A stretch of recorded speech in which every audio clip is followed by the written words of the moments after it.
The prologue. So monotonous and unchanging was life in Ahrensbach that each day seemed to blend seamlessly into the next. Still, Justice knew from experience that even the steadiest streak of normalcy could crumble under the weight of a single momentous event. Several such examples came unbidden to mind. The moment he had proposed giving his name to Ferdinand to secure the man's trust. The sudden death of the late Abbé Ehrenfest that had seen Ferdinand expelled from noble society. The royal decree that had uprooted them all, and now... Lady Letizia, have you finished supplying money already? Please open the door. I am in a hurry. Justice exchanged a look with Eckert. Letizia was meant to be supplying mana, so why could they hear her on the other side of the door? Because she's not in the Manor Replenishment Hall. She's in the other room.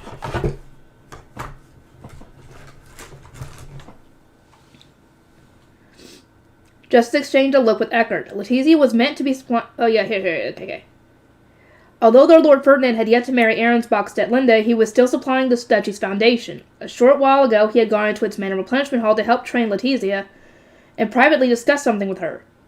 During Manor Replenishment, only archnoble retainers belonging to a branch of the duchy's archducal family were allowed inside the archduke's office. Eckert and Justice had consequently been advised to rest, but instead they were waiting diligently outside the door. They had been ordered not to let Detlinde pass, and to inform their lord at once if she tried. Could something have happened? Surely not. You know who isn't around. Detlinde had yet to make an appearance, so neither Eckert nor Justice expected any trouble. Only when Letizia had rushed out to meet them did they realize just how wrong they were. Yeah, now I see how Detlinde got in. Because they weren't standing there keeping watch. If they were, then they wouldn't have let her in.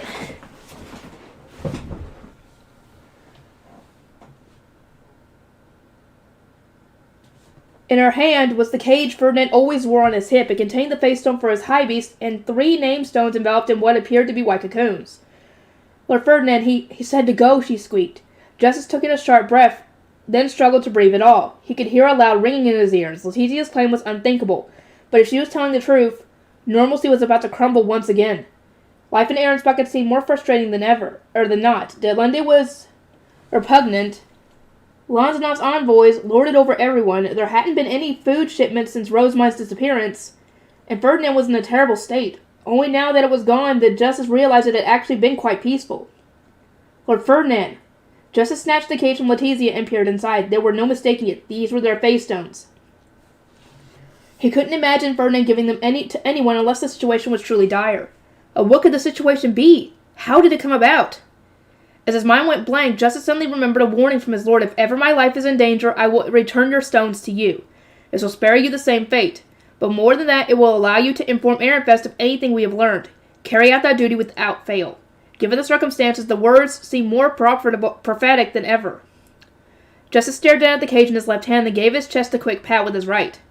The slight crinkle he heard confirmed that the form permitting them to use Ahrensbach's teleportation circle and the records to be given to Ehrenfest were still in his breast pocket. Coupled with the name stones, he now had everything he needed to prove Ferdinand was in danger. Do we really have to go? Right now? Justice's entire body began to tremble. His teeth chattered while his legs refused to move, not wanting to abandon their lord even when ordered to. He didn't know what had occurred in the Manor Replenishment Hall. Ferdinand was alive, at least, but he was clearly in grave danger, and neither Justice nor Eckert could rush to his rescue. You, Eckert growled, what have you done to Lord Ferdinand? Oh boy, poor thing. She didn't do anything intentional. She didn't know that was a trap.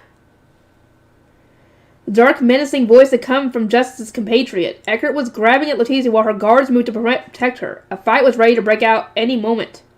This idiot. Seeing his colleague's white-hot anger pulled Justice back to his senses, he couldn't let Eckert draw his weapon, and with that newfound resolve, his legs finally moved. He reached out and grabbed the furious knight by the collar. Eckert, forget this interrogation. Our orders come first, and what did our lord tell us to do? The outburst took Eckert by surprise, but it did nothing to soothe his anger. He gritted his teeth and glared at Letizia. There was no time to wait for Eckert to cool down. Unless they made a quick escape, he would surely be in prison for turning his weapon on a member of Ahrensbach's archducal family. I can't let that be how this ends. Justice glanced between Letizia and the door, then turned on his heel and started running to the teleportation hall. Even when Strahl and Sergius sprinted out of the archduke's office and gave chase, he ignored their shouts. Slowing down and getting caught wasn't an option. This way. Running through the castle would arouse suspicion, so once they shaken their pursuers, Justice urged his now silent companion down a narrow corridor meant for servants. then slowed to a more natural pace. He smiled and waved at the passing servants as if nothing was the matter while taking his name-stone from his cage. "Justice?" Eckert exclaimed. "Unless I free my name-stone, I will send to the towering heights before I can do as Lord Ferdinand instructed." Eckert's eyebrows shot up in anger as he cried, "Don't say that!" Paying his fellow retainer no mind, Justice got to work. The wide cocoon unraveled as he extracted Ferdinand's mana, exposing the name-stone within. The mana enveloping him vanished at the same time. He normally didn't think much about it, but his absence weighed heavily on him. "I'll carry out his last wish no matter what it takes," Justice said. "If you want to die with him, that's fine by me. I'm more than willing to give your face stone to Lord Cardstead or Lady Elvira when giving a report to Lord Sylvester." Eckert grimaced at the thought of dying so shamefully and returning home a failure. Then he held out a hand and said, "Give it to me. Once we've delivered the information and evidence Lord Ferdinand gathered at Ehrenfest, I'll find out whether he's still alive. If not, I'll ascend with him." "Sounds good to me," Justice replied, but the bold response was completely in character for his fellow retainer.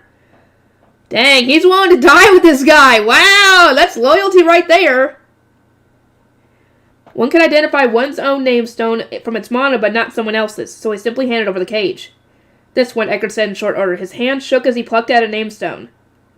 Justice retrieved the cage in silence and continued down the corridor at a brisk pace, though he cast a side glance at his compatriot. Eckert was undoing his name-swearing with tears in his eyes. He was trembling so violently now that one would notice even at a distance.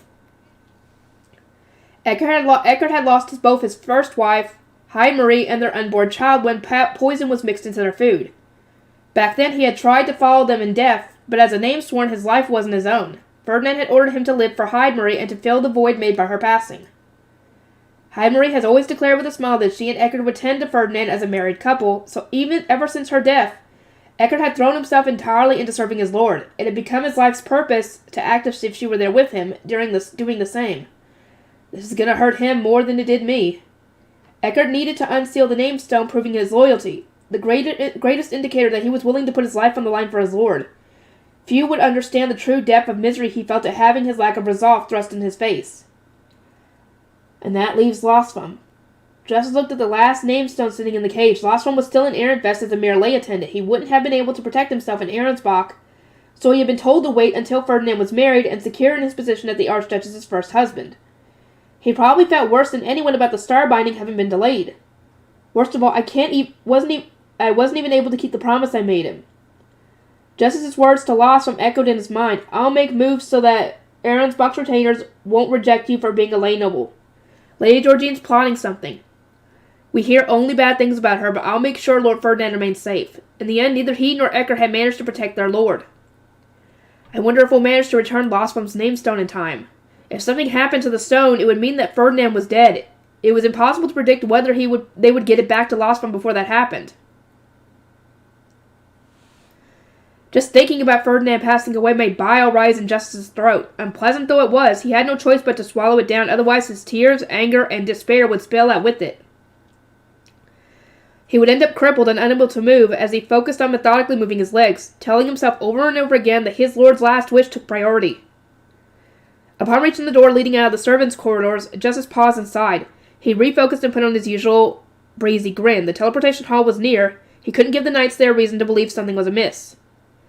"Eckert, your emotions are showing in your face. Grind that anger down. Our story is that we're visiting Raymond for Lord Ferdinand." They would need to be on guard in case the knights had already been alerted of the situation by ordinance, but that seemed unlikely. Letizia had seemed confused and uncertain while bringing out the name-stones, so her explanation of everything that had occurred would surely take a while. Moreover, anyone who wished to join the search for Eckert and Justice would need to contact Ferdinand in the Manor Replenishment Hall and get permission from Det Linde. They had much greater priorities than contacting the teleportation hall. "Oh, visiting the Royal Academy again?" asked one of the knights on guard outside the door. "Indeed," Justice replied. "We are returning work that has been checked and delivering these materials to Professor Herscher." Excuse me. "She has a tendency to snatch whatever ingredient she needs for brewing from our lord, her disciple.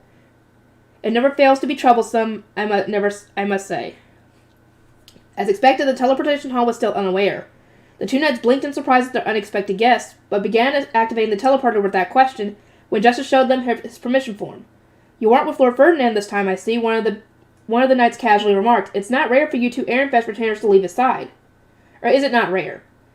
Few nobles used the teleportation circle outside of term time and the Archduke conference, so the knights guarding the teleporter were well aware that Raymond spent much of the year sequestered in the Herschel laboratory, that Ferdinand was treating him as a disciple, and that Detlinde had granted them permission to use the magic circle. Still, up until now, they hadn't gone to the Royal Academy without Ferdinand. Justice shrugged, hoping to ease the knight's concerns. He now has Strahl among his guards, and nothing is going to happen during mana replenishment. I see no reason to worry about taking a moment away. Professor Herschel often makes us brew with her in any case, so this duty would prove too much for those who don't know how to deal with her. Come again? The knights contacting the other side of the teleporter blinked a few times in surprise. She makes knights in attendance brew? Indeed she does. Lord Ferdinand was made to help the entire time he was at the Royal Academy. I am an attendant, but I can brew on the level of a scholar. This errand might end up lasting all night. A terrifying thought. The knight chuckled. Sounds like our joint research with Ehrenfest is going to be quite an ordeal. Once the Royal Academy had been contacted, the knights smiled and gestured Eckert and Justice onto the teleportation circle. At once the two retainers were enveloped in black and gold fire. There was a slight floating sensation, and with that, they left Ahrensbach Castle behind. Having arrived at the Royal Academy, Eckert and Justice smiled at the knights on duty and then exited the teleportation hall. They started slow, then sped up when they were far away enough that their footfalls wouldn't be heard. Justice took out the magic letter he kept on his person, without fail since their arrival in Ahrensbach. It bore Sylvester's signature and granted them permission to use Ehrenfest's tea party room when circumstances became dire and they needed to flee. Eckert, he said, nodding toward his nearby table, get that vase out of the way. Once the table was clear, Justice spit out the letter, transformed his staff into a pen, then wrote his name and a request to meet Ehrenfest to inform him of an emergency. From there, he passed the sheet to Eckert, who signed his name as well. Justice sealed the magic letter in an envelope which transformed into a white bird and took flight. He and Eckert then sprinted toward the dormitory as if chasing it. There wasn't a single person around to obstinate them, or chastise them. After leaving the dormitory through the entrance hall, the two retainers ran through the central building to Ehrenfest's tea party room. They waited in front of the door marked with an 8 until the guard who had evidently received their letter rushed to open it for them. We have contacted Ehrenfest, he said. Please wait here. A knight then returned to the Ehrenfest dormitory. Eckert and Justice were unable to follow since they didn't have the necessary registration brooches. All they could do was wait in the tea party room for Sylvester to arrive. Justice looked around and rearranged the tables and chairs to something more suitable for their meeting. Once done, he flopped down onto one of the seats. It wasn't a graceful gesture by any means, but his body was too heavy for him to worry about acting like a noble. I wonder whether Losfom's still with us, Eckert muttered. Justice looked at the cage. The same stone was inside and unchanged, which meant Ferdinand was still alive. It was good news, but Justice couldn't help feeling wretched that he was sitting around doing nothing. Our coming here won't save Lord Ferdinand. The information they held would secure their position back in Ehrenfest and provide a strong enough basis for them to launch an attack on Ahrensbach. But it wouldn't rescue their lord. There was nobody in the whole world who could save Ferdinand while he was trapped in another duchy's mandatory replenishment hall, not Ehrenfest and not the Greuterscheid lacking Zent. Lord Ferdinand suffered so much for such a long time, and what does he have to show for it? No one cares about his predicament. Justice was enraged. The Zent responsible for giving the royal decree had taken an enormous step back. And now that Rosemine was gone, Ehrenfest had stopped sending intelligence, food, and potions. Their utter lack of consideration was unforgivable. At that moment, Justice resolved to take action. Unless their meeting with Sylvester went especially well, he would return to Ahrensbach and take revenge on his archducal family. He didn't care how much trouble it would cause Ehrenfest. As far as he was concerned, nobody in Ahrensbach deserved to be forgiven. Not Detlinde, who had made others perform her duties in her reluctance to carry out her role. Not the Lanzanov envoys, who had enabled her madness and made life increasingly difficult for Ferdinand, and not Letizia, or those around her, who had put Ferdinand in grave danger despite everything he had done to tutor her. Detlinde and Letizia would die. Justice was overwhelmed with the burning desire to assassinate them both and end Ahrensbach's archducal family once and for all. The Zent could then scramble to hold together whatever remained of the greater duchy. Justice, what are you thinking about? Eckert asked. The traps all set in Ahrensbach's castle and where I'll place them. If you're gonna kill them, do it personally. You don't want them exploiting the chaos to escape. This plan is to leave one escape route open, then take them out right when they feel safe. Eckert and Justice laughed at the thought. Perhaps an outsider would assume they were in good spirits, but their eyes were brimming with hatred as they fought to keep their emotions from exploding out. The atmosphere grew sharp and overwhelming. The doors suddenly clicked open and several attendants announced their presence. We apologize for our knight's lack of consideration, they said. I think he would abandon our visitors without even serving them tea. Then they began making drinks in preparation for the Ob's arrival. The knight cannot be blamed, Justice replied. We arrived at a closed dormitory without prior notice. That aside, when will Ehrenfest be here? The attendants preparing sweets gave me amused smiles. At once, we were put in quite a rush. I'm here, Sylvester announced, narrating a moment later. To both Eckert's and Justice's surprise, he truly had arrived straight away. Justice glanced at Lostfam's namestone. It was still unchanged. The tea's done, right? Sylvester asked the attendants. Closed the door and start getting ready for later. Judging by the urgency in his voice, he was in as much of a hurry as Eckert and Justice. As the attendants filtered out, Sylvester placed 2 sound blockers on the table, one each for his 2 guests. Once all 3 of them had one in hand, Justice spoke. Ehrenfest, Lord Ferdinand has been poisoned, yes. Rosemine told me. Eckert and Justice both stared at him in shock. Lady Rosemine told you. We were told she was missing. And who told you that? We've been going to great lengths to keep that information under wraps. Sylvester was fixing them both with a demanding stare, but Eckert shook his head. Lord Ferdinand comes first, he said, trying to change the subject. Justice likewise attempted to ignore the question as not to reveal their source, but Sylvester was persistent. We are withholding the news as per an order from royalty, so again, who told you? They might be spreading it further as we speak. It was Professor Herscher, Justice answered. Having no other choice, she told us in exchange for assistance with her brewing. Sylvester frowned and said, we'll need to be careful with her. He then heaved a drawn-out sigh, though it was clear from his slightly relieved expression that he was glad the information hadn't come from somewhere more worrying. Oh, by the by, these are from Rosemine. They should make you look a little less haggard. Sylvester set 2 rejuvenation potions on the table, which Eckert and Justice immediately accepted. They had been running low in Ahrensbach and struggling to decide when to use their remaining stock. The potion tasted awful, but they were extra reinvigorating. How in the world was Lady Rosemine aware of what happened, Justice asked. We used a teleporter and came here almost immediately after Lord Ferdinand was harmed. She received his last will, Sylvester replied. What? Yep, yeah, the whole last will thing. Well, I didn't even realize this at the time when it was happening, but that was what it was. It's like when mine had done that when she got captured by the Trombe and did it to Lutz. A person on the brink of death could use mana to broadcast their situation to another. Such broadcasts were sent unconsciously to whomever the sender had the strongest feelings for, and they allowed the recipient to experience whatever was happening as though they were actually there. In most cases, they occurred in the midst of a battle, and because the person who sent the broadcast was almost never saved, the phenomenon had come to be known as the last will. In other words, Rosemine had seen something that Eckert and Justice never would. Do you know where Georgina is now? Sylvester asked. According to Rosemine, she's the one who devised this plan to dispatch Ferdinand. Resisting the urge to grind his teeth, Justice replied she left her villa about 10 days ago to perform spring prayer. Her recent absence, coupled with the fact she seldom communicated with Letizia, meant that neither he nor Eckert had even suspected she was involved.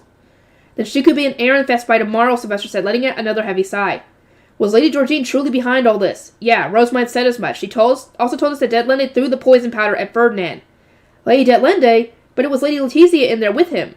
Detlinde hadn't entered the Manor Replenishment Hall. Ferdinand had gone to extreme lengths to ensure she wouldn't be anywhere near the Ob's office. There was some desperation between what Rosemine had seen and what Eckert and Justice understood.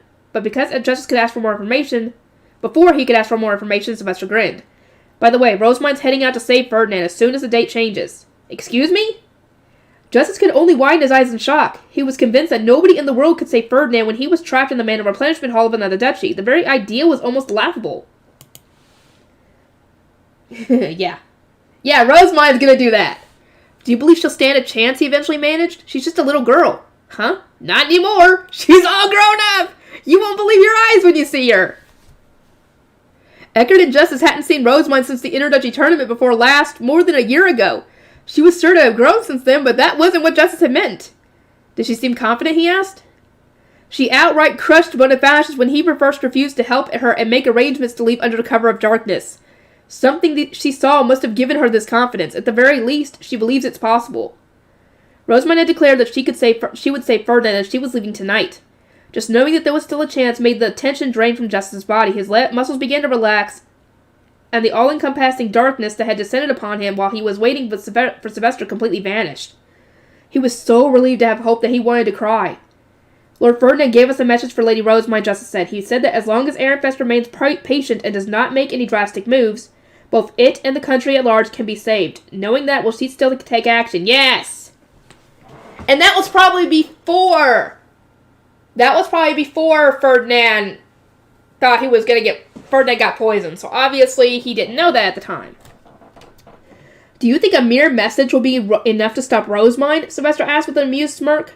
Once her rampage is over, Ferdinand is going to have the headache of a lifetime cleaning up the mess she made.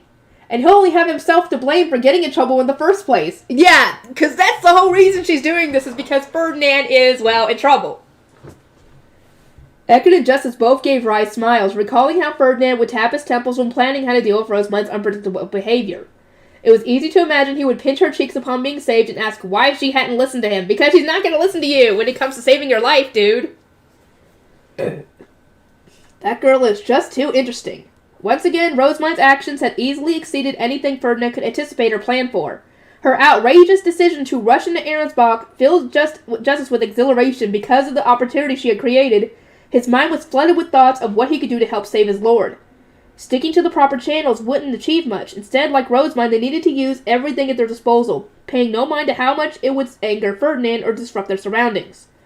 The rescue operation was their top priority, and with so many tools available to them, they had to be something they could do. And there it is!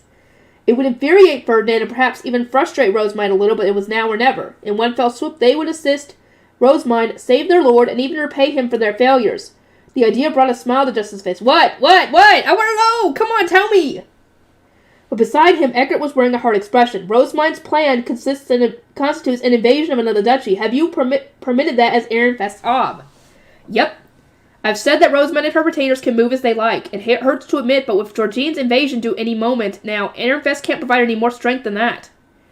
Upon hearing that Sylvester had given his permission, Eckert put his face in his hands and exhaled. At last, his unease was ebbing away. He took some time to breathe deeply before kneeling before Sylvester, taking the ob's hand and pressing the back against his forehead, the person's highest form of gratitude.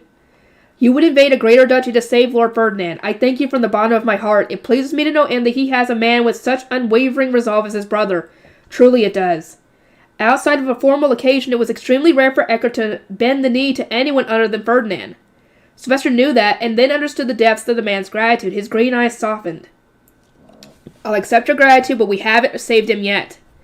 The battle starts here, Sylvester said, much to Eckert's surprise. He took back his hand, then gestured the knight back to his seat. I've got a meeting with the royal family coming up. I'm hoping we'll obtain their permission, but even if we don't, Rosamund won't stop. And you would accept that as the ob? Eckert asked, his expression becoming more rigid as he sat back down. You two came all the way while your lord was in danger. You must have brought something of value, right? Give it here. Securing the royal family's permission to invade Ahrensbach and smite Lanzanov would require concrete evidence, and Sylvester was confident that Ferdinand had gathered some.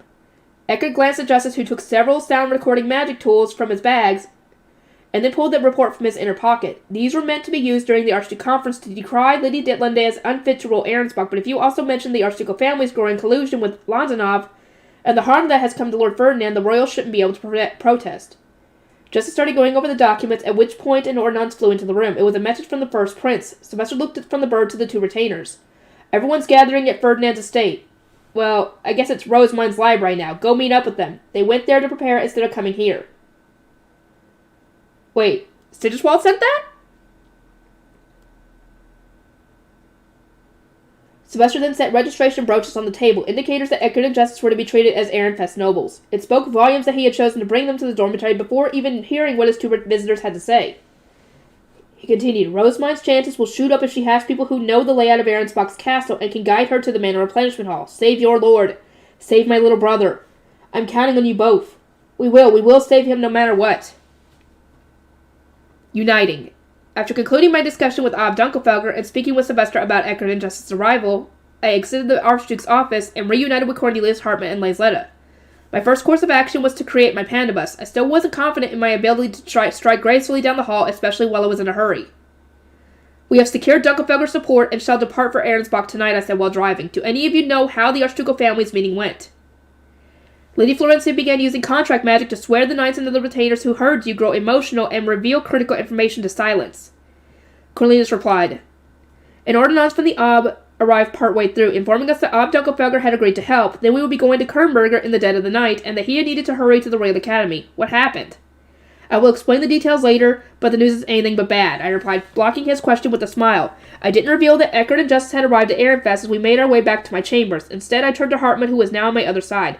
Hartmann, have my knights gather in my chambers at once. To discuss invading Ahrensbach, I expect?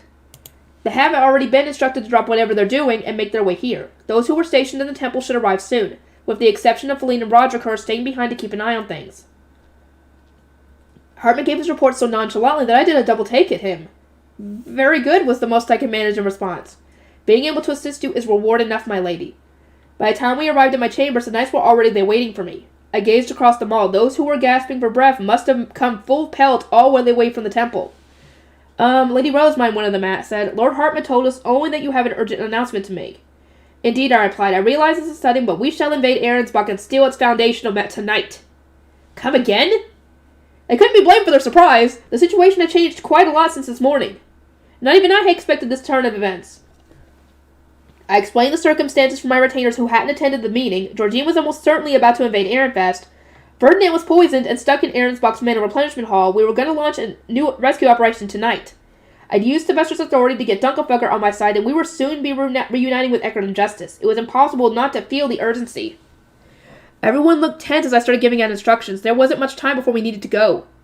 First, the placement of my attendants, I said. Lazletta, Grisha, head to the library. Audley, Bertilde, I want you to stay in the castle. Audley's group in particular should prepare my high beast riding clothes, shoes, and all the face stones and magic tools around us. I plan to eat and rest in the library afterwards, so arrange for the chefs to be moved there. Lady Rosemont, how many are going to eat with you? Audley asked. Food will need to be sent as well. I gazed around the room and tried to count, but Lazletta stopped me. Audley, move as much there as you can, she said. We will see if we have enough in the library. If not, I will contact Lady Elvira. She will surely leap at the chance to help us once she learns that Lord Eckert is returning. Especially considering if she knows that Ferdinand is in danger, she will drop she will drop everything to come help you. I don't think she'd care. She'd probably, if she could, she'd probably fight herself. She probably would. She seems like the type that would. She and Ollie began assigning work between themselves. After we depart, continue gathering information in the lead up to Georgine's invasion. Remain in contact with Florencia, Brunhilde, and Aunt Charlotte. Understood. Audley smiled and said, this certainly is sudden, then she got straight to work. Bertilde, in contrast, wasn't used to the craziness of serving me. She simply followed along while blinking in bewilderment. In that case, Lady Rosemont, shall Gracia and I go to the library and start getting things ready with Lostfam? Lazletta asked. Indeed, I said. Your wit is quick. Eckert and Justice will also need to eat and rest, so your assistance will go a long way. As you will. Time is short, so you must excuse me, but do bring some guard knights when you come to the library, and take care not to give instructions to all your retainers, or else you won't have any left with you. Lazletta then left with Grisha. Hartman, Clarissa, I said, distribute the magic tools and rejuvenation potions we made to everyone. Then, we have enough ready that we can leave at any moment, Clarissa enthusiastically interjected. Fear not, other than once they are distributed, Hartman and I will take turns resting. I was surprised to hear that Hartman planned to join the fight. Clarissa was a given, since she was a scholar of the sword from Dunkelfugger, but Hartman was just a regular scholar. I turned to look at him. Lady Rosemont, he said, you would struggle to manage the abundance of magic tools and potions stored in your high beast on your own, especially if we also intend to supply Dunkelfugger. Please bring me along so that you can focus on saving Lord Ferdinand. Although I appreciate your resolve, I don't believe a scholar should gleefully rush onto the battlefield, I said, crossing my arms. He didn't even have any dinner experience. Oh dear, Hartman chuckled. I did not expect to hear that from a scholar, an Archduke candidate preparing to charge into battle. Ha ha! I got you there! Time is of the essence, so if you slow down, expect to be left behind, I declared, frustrated that I couldn't agree. Hartman gave a composed smile. That will not be a problem for me. I shall ride with you in your high beast and manage the goods within. You can count on us, Clarissa exclaimed. The strength I used to fly straight from Dunkelfugger to Ehrenfest is now in your hands. No, that's not an achievement you ought to be bragging about. But I mean, it is a good thing that you have that kind of power in your retinue now. We would want to make a few more kinds of antidote before it came time for us to leave, so I sent Clarissa and Hartman to the library to do as they liked. I then looked over the guard knights I would be bringing with me to Ahrensbach. Lorenz, as you are underage, the choice is yours. You may come with me or stay behind. You have my name, Lady Rosemont, Lorenz replied with a wry smile. Please do not even consider leaving me behind. That must have inflamed Judith's sense of competition. She shot a hand up and cried, I don't want to be left behind either. Unfortunately for her, I couldn't just let her tag along. To begin with, underage apprentice guard knights weren't allowed to do jobs outside of the noble's quarter.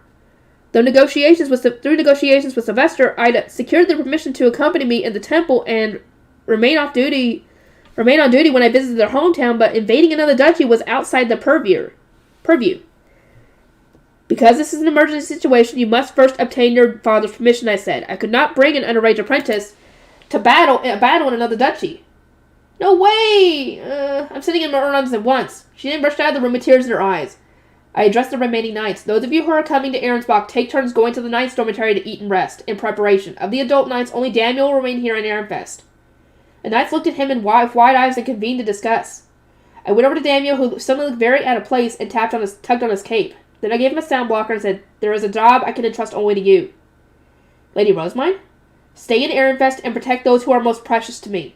Given her relationship with the former High Bishop, Lady Georgine might know about my family and the location of my home in the lower city. She might also have guessed that targeting them would wound me most. If someone put the pieces together, pieces such as my reason for entering the temple, my rush to rescue Charlotte, the spread of my trends, and my connection to the lower city, they would immediately be able to see what I cared about most with anything. And as I was still publicly considered to be Ehrenfest's High Bishop, I was the biggest obstacle to anyone planning to infiltrate our temple and steal our foundation. Their best move would be to eliminate me from the start, or take my family and the Gutenbergs hostage to prevent my resistance. You knew me all the way back then, Daniel. There's nobody else I can ask. Please. Understood. I did promise Lord Ferdinand that I would. Wait, you did? I asked. Daniel gazed in the direction of Ahrensbach as if seeing it across the horizon. He came to speak with me before leaving Ehrenfest. Since I'm the only one who knew you while you were an apprentice Blue Shrine Maiden. Karsta and Sylvester were both aware that I'd once been a commoner, but they had only briefly interacted with me back then. They certainly hadn't spent time with me on a daily basis. Ferdinand might have given them reports on my life in the temple, but I doubted they truly understood my relationship with my family or how much I cared about them. He ordered me to protect your heart, Lady Rosemine, your emotional state. He also told me to make sure Hartmut didn't do anything unnecessary after learning so much about you. Daniel cast his eyes down a little to look at me and smiled. Lord Ferdinand certainly is a demanding individual. Yes, he is.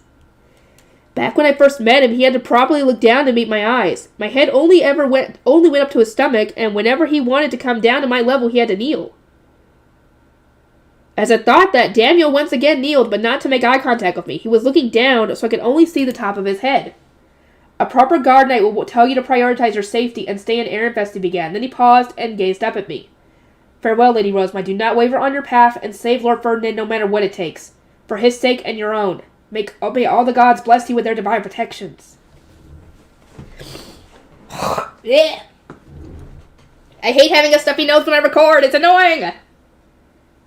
I thank you ever so much, Daniel. You have always been my greatest knight. Daniel nodded, then returned the sound blocker and took his leave. Where is he going? Cornelius asked, looking at me suspiciously. To protect that which is most dear to me. He is my guard knight, after all. Have you and the others decided the order in which you'll rest? They had, so I made my way to the library. Lady Rosemine was wondering when you would return. Is Lord Ferdinand... Lossman must have already heard about the situation from my retainers. As soon as we had exchanged the usual greetings, he briskly approached me. Although he maintained the slight smile he always wore, his green eyes wavered in an otherwise rigid expression. Anyone who was name-sworn would grow anxious upon learning that their lord was on the verge of death in another duchy. I understand your concern, Lossman, but you may rest easy knowing that I approached permission to save him from the Archducal... wrenched permission to save him from the Archducal family, and even convinced Dunkelfelger to assist us with the rescue, I said, as we made our way to my chambers. I expect both Eckert and Justice to leave the Royal Academy and arrive here by expel. Have rooms been prepared for them to rest in. We've also due to have more dinner guests than expected. Have the chefs arrived yet? Do we have enough food to serve? Lossman responded to my barrage of questions with clear and precise answers. Preparations seem to be going well. I must ask that you have everything ready before the others arrive, I said. We will need to hear about Ahrensbach's situation while we eat dinner, and then spend whatever time we have left making the last of our preparations. Understood, Lossman replied, not a trace of anxiety in his voice. I will complete everything by 6 bell. But that wasn't all I needed of him. Please contact their homes to see whether they left any clothes behind. I expect they came here in such a hurry that they didn't grab much at all. I shall prepare a change of clothes for Lord Ferdinand as well. He might need it. Lossman replied, more determined now that he had a goal to mind. I mean, considering he got covered in poisonous powder, yeah, he's gonna need some clothes to change into.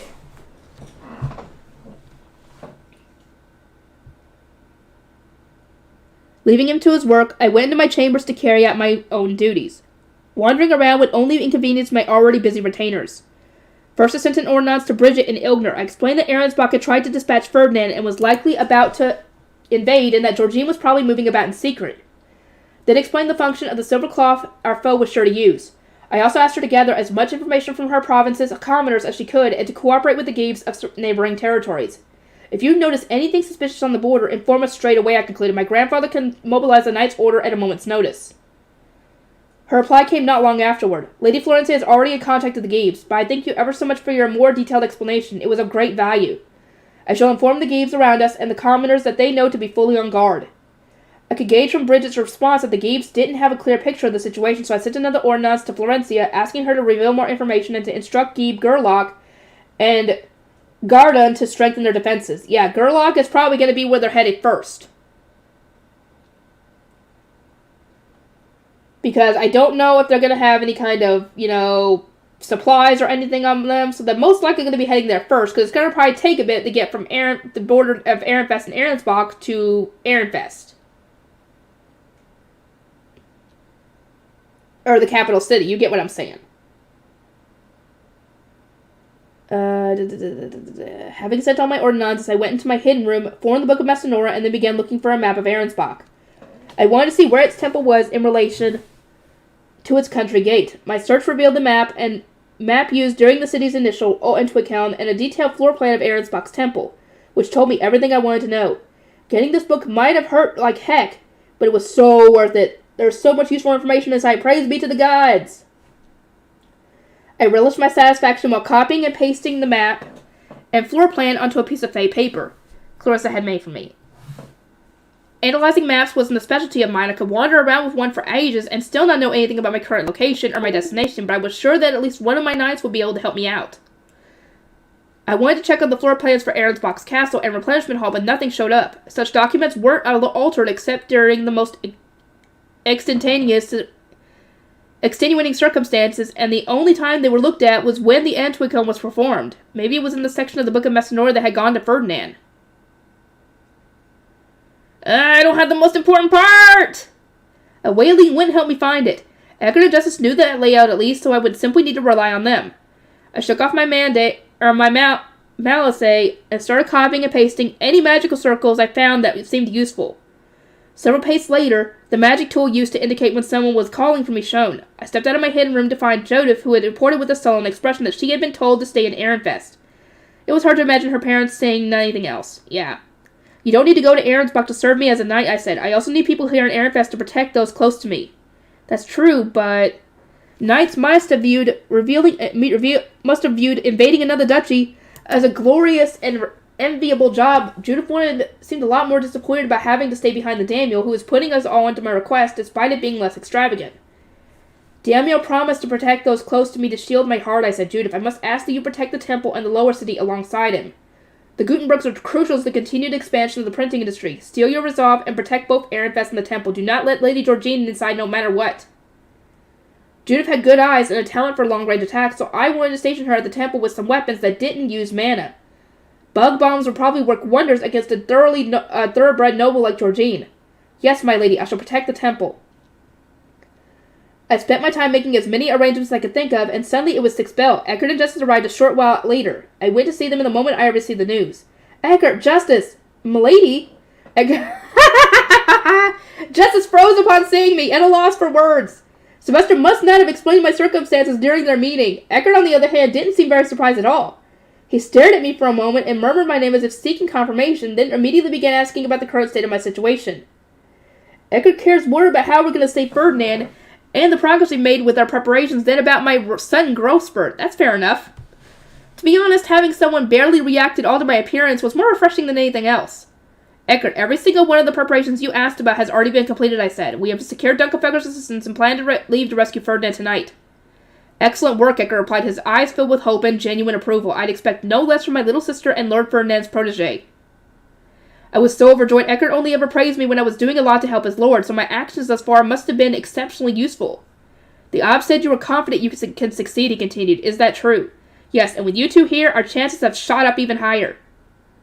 Eckert nodded upon hearing my answer. My biggest concern had been not knowing where to find the main replenishment hall, but now I wouldn't have any trouble reaching it because they know how to get to it. Eckert, Justice said, how can you act so normally when she's changed this much? Does it matter how much she's changed on the outside? Eckert replied without missing a beat. She's still my sister, and she still cares deeply about Lord Ferdinand. He then headed over to Lostfam with a metal cage containing what appeared to be the lay attendant's namestone. It might not be a problem, but aren't you curious, Justice said. Unlike his fellow retainer, he was unable to ignore my unusual growth. He had even begun to tremble on the spot, torn between asking for more information and focusing on the situation at hand. It didn't take him long to decide which mattered most. What in the world happened to you, milady? He asked, inching closer and closer, his brown eyes sparkling with curiosity. You grew so suddenly and into such a beautiful woman, might I add. This phenomenon is certainly entirely new to me. Yeah! What's Ferdinand going to say about this? What's he gonna say when he sees this? Oh, dear Lord, he'll be shocked at one thing, I will say that. Oh boy, I can't wait to see that reaction. I was about to respond when Hartman got between us and said, "I'm glad you asked." It was kind of scary seeing his orange eyes once again burn with excitement. Such a miracle could never have occurred to anyone but Lady Rosemine, whom the gods love more than any other, Hartman began. It was through a miracle granted to her by Onwalks, the god of growth, that she matured so. Allow me to explain its splendor and emotional significance. Well, until justice gets bored, at least. Indeed, Hartman's explanation contained so many religious metaphors and so much repetitive praise that even justice would tire of them eventually. My own retainers disregarded them entirely at this point, since they had needed to listen to the same ramble time and time again. And of course, Hartman didn't appreciate that. He started using the purplest prose he could come up with just so he could say he wasn't repeating himself. Oh my god! So essentially he was trying to come up with different ways of saying it. Their information and name stones. Let us share intelligence while eating dinner, I said, and started toward the dining hall. There's not much time, Eckert. Right, he agreed, and came along. What happened to Lady Letizia? I'd seen Ferdinand entrust her with the message, then Detlindy had revealed that she tricked the poor girl as part of a much larger plan. Letizia was doubtless being blamed for the entire incident and suffering immensely. I was terribly worried about her safety. Eckert had surely spoken with her. He had merely raised an eyebrow at me. Who knows? I certainly don't, he replied, as so blunt and disinterested that I wanted to cradle my head. Lady Letizia did give you a message from Ferdinand, didn't she? Shouldn't you have protected her or something? What are you talking about? She has her own guard knights. Why should I need to look after her when Lord Ferdinand returned our name stones and is currently in life-threatening danger? I mean, true, but... I stared up at him, making my dissatisfaction clear. Eckert glared at me, then dangled the sound blocker in front of my eyes. As I took it, I had noticed the emotion fade from his expression. He looked unconcerned at first glance, but flames of wrath burned in his green eyes barely contained. Lord Ferdinand's orders come first. Don't think about the girl, Eckert said. If I hadn't drilled those words into my mind, I might have cut her down where she stood. Excuse me, I gasped, shocked that he would say something so violent. It's his lord. What do you expect, girl? You should know better than that. It'd be like if Hartman was the same way with you. Oh, dear Lord Almighty, he would do the same darn thing. He's almost as bad as Eckert. And that's saying something. He looked so nonchalant, I would never have guessed that he had come so close to killing Letizia.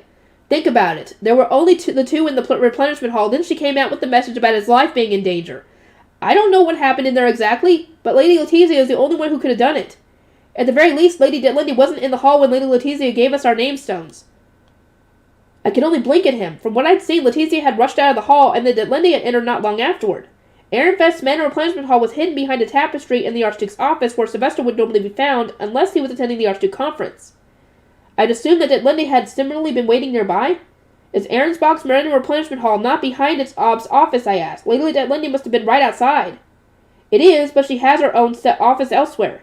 She went out of her way to have a new one made close to her chambers, saying that scholars should come to her and not the other way around.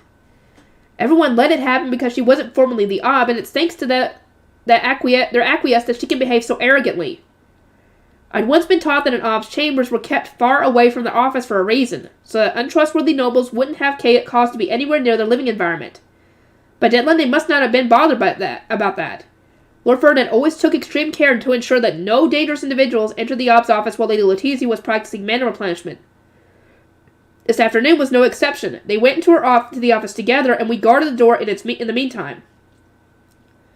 Actually, Ferdinand was already in there when Letizia arrived. Even in Ehrenfest, only the Archduke and Archnoble retainers bound to him by blood could enter his office during manor replenishment. It would come across as extremely hostile for there to be guards both inside and outside the room. Moreover, during Ahrensbach's manor replenishment, Eckert and Justice had stood guard as individuals from another duchy. We were guarding the door when Lady Letizia rushed out, trembling and pale, Eckert explained. She had delivered the aforementioned message, then gave Justice the small cage containing several name stones. Eckert had immediately understood what it was meant, for Ferdinand would only return the stones when he thought his life was in danger, to spare his namesworn from joining him, and so they could pass on what they discovered to Ehrenfest. I went to seize her so I could get the details, but her guard knight stopped me, Eckert said. Then Justice grabbed me by the collar. A situation that shocked and thoroughly disturbed Eckert, so it made sense that he wanted to seize the one person who could provide the answers he sought.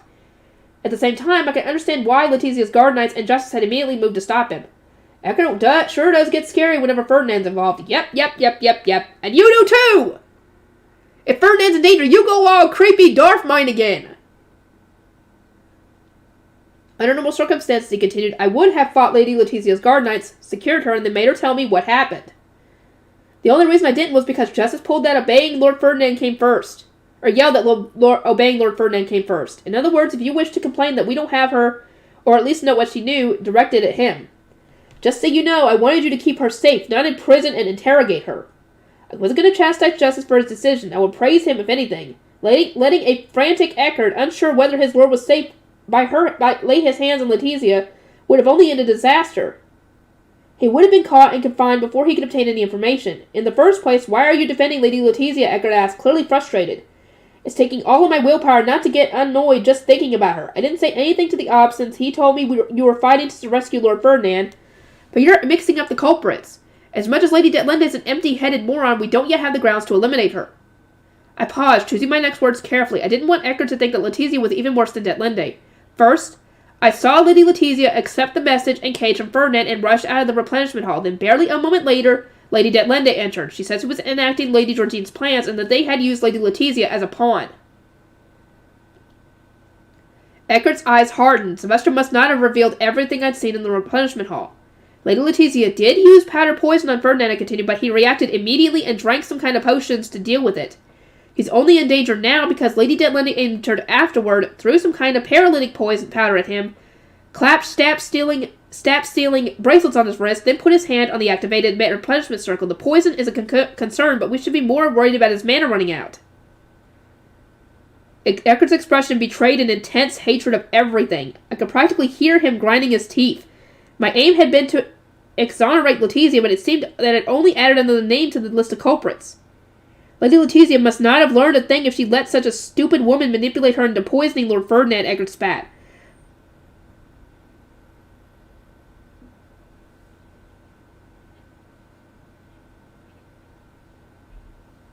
Whatever.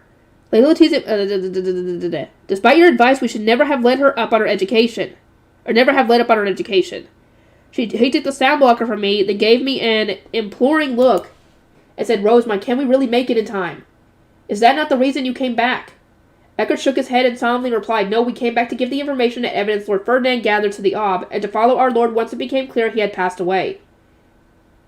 We'll reach him in time no matter what. We didn't even think about doing something so foolish. Or don't even think about doing something so foolish. You and Ferdinand both give up way too easily. Justice arrived at the dinner table much sooner than expected. It hadn't taken him long to realize that Hartman's speeches were all show and no substance. Is it true that Lord Ferdinand is a greater risk of running out of mana than succumbing to the poison, milady? He asked. The poison does pose a threat, I replied, but it wasn't instantly fatal, much to Lady Detlinde's surprise. Ferdinand drank something when he was first struck with the powder, so I suspect it was an antidote of some kind. Assuming it worked, mana loss is indeed our bigger concern. Justice chewed at my response. Instantly fatal, did you say? Do you know the symptoms? Lady Detlinde said the powder should have immediately turned him into a face stone. Since it failed, she used some other powder to stun him, and then elected to drain his mana instead. There was a short pause before Justice said, Allow me to borrow your workshop once we have eaten. I shall make an antidote. He then returned to his food, eating considerably faster while still moving with the grace expected of a noble. But of course, I replied. Before you start to brew, however, do see whether any of the antidotes Hartman and the others are making are what you are looking for. They have prepared many kinds. Your thoroughness astounds me, Justice remarked, so taken aback that he'd set down his cutlery. You were made aware of the situation just earlier today, were you not? Earlier this afternoon, yes, but Ehrenfest has been preparing for a defensive war for about a month now. The most I've done today is get permission to rescue him, convince Dunkelfelger to assist us, and ask my retainers to prepare to leave. We came to Ehrenfest to make one last delivery for our lord, expecting to follow him to death soon after. But when we arrived, we were told to reunite with you. That you were preparing to launch a rescue operation tonight. It was a shock, but one for which I am grateful. Justice slumped back into his chair and sighed. From the bottom of my heart, I am glad you are here, milady. We knew about your disappearance. I thought the other duchess were being told that I was sick. We learned the truth from Professor Herscher. She told us as a reward of sorts, since Lord Ferdinand helped her brew from the day after the graduation ceremony until the day he returned to Ahrensbach. Professor Herscher? Come on! Naturally, she wouldn't have told just anyone, and even I thought it was okay for Ferdinand and the others to know. The weird part was that she practically traded them the information. I couldn't help but wonder what she would have done if any of the Ahrensbach retainers had been there with them. As we brewed and educated Raymond, we received word that ships had arrived from Londonov, Justice continued. Lord Ferdinand said to turn them away. In the past, they were only allowed entry after the Archduke Conference, but Lady Detlinde refused to listen. She stole away back to Ahrensbach to open the gate for Londonov, forcing us to follow. What? Is that allowed? I couldn't believe how easily Detlinde had cast aside tradition, but at the same time there was something far more important on my mind. One moment I asked, is the gate open as we speak? Naturally, Lonsdorff ships are going in and out of Ahrensbach as though they owe the place. Lord Ferdinand advised Lady Detlinde to close the gate on many of an occasion, but she just wouldn't listen. And because she died the foundation, the decision was entirely in her hands. The fact of the matter was that Linde's older sister had died Ahrensbach's foundational magic, but that didn't matter right now. I'd assumed the border gate in question would be closed as I planned to ask Ob Dunkelfelder to place teleporters between his country gate and the border gate he'd shared with Ahrensbach. But if Ahrensbach's border gate was open, we could save ourselves a lot of time. Just as I said, which is closer to Ahrensbach's castle? Its country gate or the border gate it shares with Dunkelfelder? Its country gate, why? How convenient, I replied with a grin. We should have arrived sooner than expected then. Oh, yeah! Are you going to tell him? Justice leaned down, his eyes brimming with curiosity. What makes you think that? How much do you know about Lady Georgine's movements? According to Lady Detlinde, she was ready to depart as soon as she received an ordinance confirming her plan's completion. How far is Ehrenfest from Ahrensbach's castle? About 7 days by carriage or 2 by high beast, but she might have gone to our border ahead of time. Luggage-filled carriages departed from her villa maybe 10 days ago. Ostensibly because she was participating in spring prayer. Send an ordinance to Sylvester, I said, standing up at once, but before I could go anywhere, Justice raised a hand to stop me. The Ob already knows. He asked us the same question at the Royal Academy. Oh, good. How did you two make it there anyway, I thought. One could only access the Duchy Teleportation Hall with permission from its Ob. Is that not the case in Ahrensbach? It was hard to imagine Georgine or Detlinde letting them go and potentially compromising their scheme. Justice gave a half smile. It was part of the contract Lord Ferdinand signed in return for supplying mana to Ahrensbach's foundation. Before his star binding, Raymond was permitted to stay at the Royal Academy outside of winter, and we were permitted to check up on him. Ahrensbach had been quite receptive to those terms, no doubt because Raymond's research had received accolades during 2 consecutive award ceremonies. Little did they know, the true reason for the contract had been to protect Raymond from the faction war raging in the castle, and to provide an escape route in case of an emergency. Those who leave a duchy are seldom accepted back into it, even when their lives are at risk, Justice informed me. Thus, Lord Ferdinand recorded evidence of Ahrensbach's collusion with Lazanov, and various dangerous remarks they have made, so we could purchase our protection, as it were. Ferdinand gave his retainers their face stones back and did everything in his power to ensure their safety, but what did he do for himself? Why didn't he think back about his own well-being? The guy's self-sacrificing. What do you expect? Seeing my frustration, it annoyed me that Ferdinand always put his own safety last. Justice gave me a teasing look. He always said something most troubling. Also said something most troubling, he continued, not looking troubled at all. What? We aren't the only ones he gave instructions to. He has a message for you as well, milady. My stomach dropped, but I grimaced and urged Justice to continue. I didn't have much of a choice. In his words, I entrust Eckert, Justice, and Lansfrom to you. Stay in Ehrenfest and do nothing at all. Upon my death, everything I own will become yours. And as promised, both Ehrenfest and Jurgenschmidt will be saved. In truth, we didn't have a clue what he meant. Do you, milady? Everything he owns will become mine? I'd already connected the dots. I didn't know how, but Ferdinand must have realized that we each owned a book of Oh, shit! That means he thinks that when he dies, she'll be able to get his face done and complete the Book of Messinora and get the Gruterscheit. But Ferdinand must have realized that we each owned part of the Book of Messinora, and that his death would make my book complete. Stay in Ehrenfest and do nothing at all, huh? In other words, don't you dare try to rescue me. Too bad. So sad. You ain't happening. You should know Rosemont better than that. An indescribable anger surged through me. I made it perfectly clear to Ferdinand that I wouldn't stop caring about him. I declared that I would go to any lengths to save him. That I would make enemies of Ahrensbach, the sovereignty, and even the Zent. I understand what Ferdinand means, but I must refuse, I said.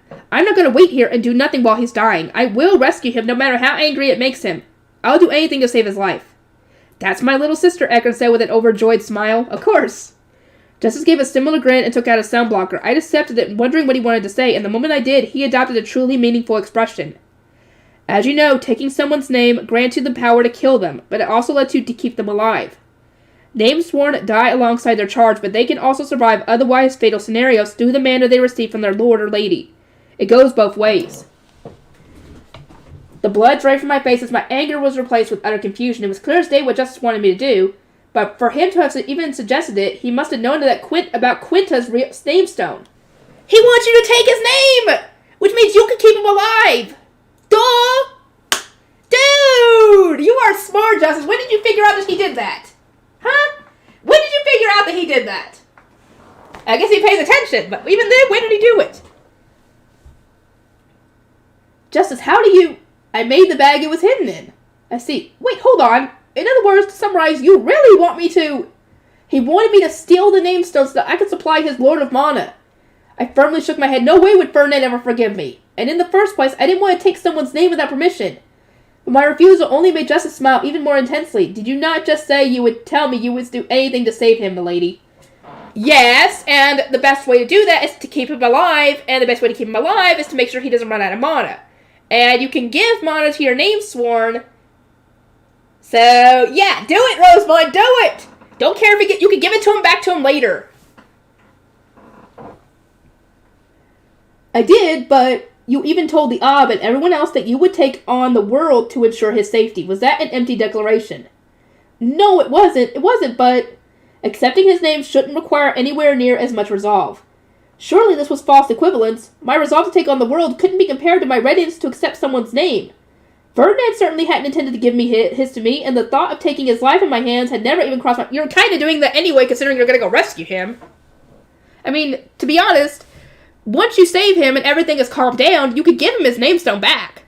So, I mean, hello, you can. So it's not that big a deal. Right now, Justice continued, our greatest concern is that he might run out of mana. Accepting his name should grant us more time. Being enveloped in the mana of another should also ease the pain Lord Ferdinand must be going through. And once I remembered all the gross speeches Hartman had made about the bliss of being involved in my mana, my spirit began to waver. I couldn't deny that Justice was making sense. But couldn't anyone else do it, I asked? Lord Ferdinand chose you to look after his name, Justice replied, looking as serious as I've ever seen him. Would you feel right giving it to someone else? I shook my head. He continued, given the urgency of our situation, you must not err on the side of caution. Upon rescuing him, simply explain the circumstances and return his name. You would struggle to relax with his name forever in your care, would you not? He repeated again and again that I would only need to keep the name until we knew knew for sure that Ferdinand was safe. Yeah. The stone didn't come with a box, I said, staring back at Justice. Teach me how to make one. Once we'd all eaten, I made a name stone enveloping box in the workshop and then went into my hidden room. I retrieved the crumpled paper ball from the bottom of the bag that Justice had apparently made, then carefully unwrapped it to reveal the name stone with Quinta carved into it. I could tell from its multicolored appearance that it contained... God dang, hold on. It contained every element. I put the name stone in my newly made white box and added mana to make the box turn into a neat cocoon, much like I'd done with my name sworn retainers. I made sure to pour all of my mana in at once so it wouldn't hurt and the box changed shape immediately. Holding the small white cocoon in my hand and continuing to pour mana into it, I gave my first order. Don't give up, Ferdinand. I'm coming to save you and there's nothing that can stop me. Live! Okay. I'll get to work on this and I'll see you guys in the next one. Here we go, everybody. It's finally time. I just got off work and just got done eating my dinner because I was wore out. So, this is where we left off. This is part 2. Teleporting. Do wake up, Lady Rosemond. I was roused from my sleep by Laisletta. I had decided to take a nap after stealing Ferdinand's name. Yeah, you kinda did. And was now feeling quite refreshed. I got her and Grisha to help me change into my riding clothes, made sure to put my newly acquired name stone in one of my pouches, and then exited my room. Downstairs, my knights were all gathered and wearing face stone armor. Laisletta, Grisha, Losbom, please look after my library while I'm gone, I said. The defensive magic tools I'm leaving behind can be used by... Worry not, Lady Rosemond, we know exactly what to do, Laisletta interrupted me with a smile. Think only of saving Lord Ferdinand, the Ob is waiting. I nodded and sent an ordinance. This is Rosemond, I am leaving now, is everything ready? Sure is, Sylvester's bird replied. We're set up in the first training area. Hurry over. Lenore and Cornelius took the lead as we flew to our designated meeting spot by the castle. I didn't know which of the grounds was the first one, so I was glad not to be at the front. Leslie was packed with magic tools and rejuvenation potions, so Hartman and Justice were riding with me to manage them. I could still remember verbatim their conversation before our departure. I don't believe we need you to ride with us, Justice, Hartman had said. Oh, then I will need to teach you which potions to give Lord Ferdinand and how to administer them, Justice had retorted. If anyone should stay behind, it should be you. Of course, Hartman had outright refused to leave my side, so they had both ended up riding with me. Hartman was immensely excited to see what miracles I might create during our rescue operation, while Justice was patting Leslie all over, remarking again and again that my high beast was as fascinating as always.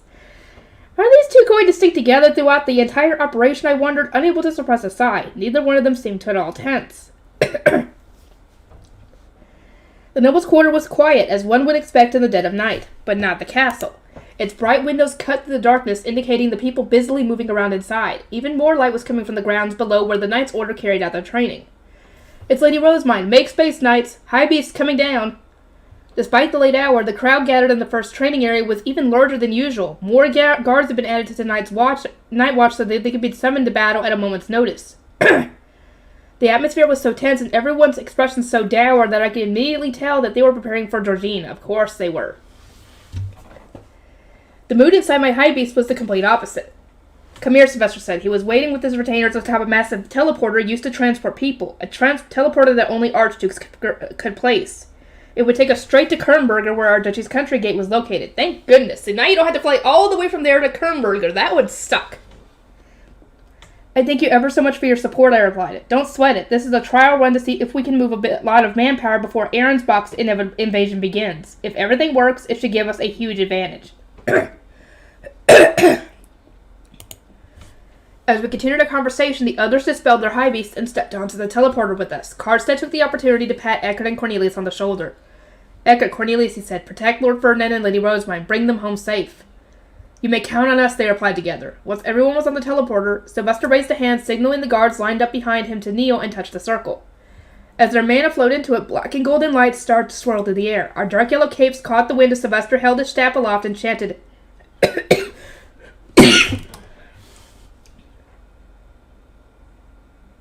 Nan Lucel, Kernberger. My vision warped and twisted, and a floating sensation overcame me, like whenever I teleported to or from the Royal Academy. I squeezed my eyes shut, trying to write out the queasiness I was feeling, and then heard a voice say, Welcome, Ehrenfest. I slowly opened my eyes again to see Guy Kernberger and several knights. We're actually here! We were inside Kernberger's summer estate. The first Archduke had placed teleporters here and inside the other Gibbs estate so that the Knights' Order could mobilize from the noble's quarter in the event of a disturbance. But because no such disturbances had occurred, the Archducal family had ended up forgetting about them. I'd rediscovered their existence through the Book of Messinora, and Sylvester had agreed to revive them. Pretty convenient, he said, looking at the circle beneath our feet. We could use this if something happened in the south of the duchy. Yeah, good idea.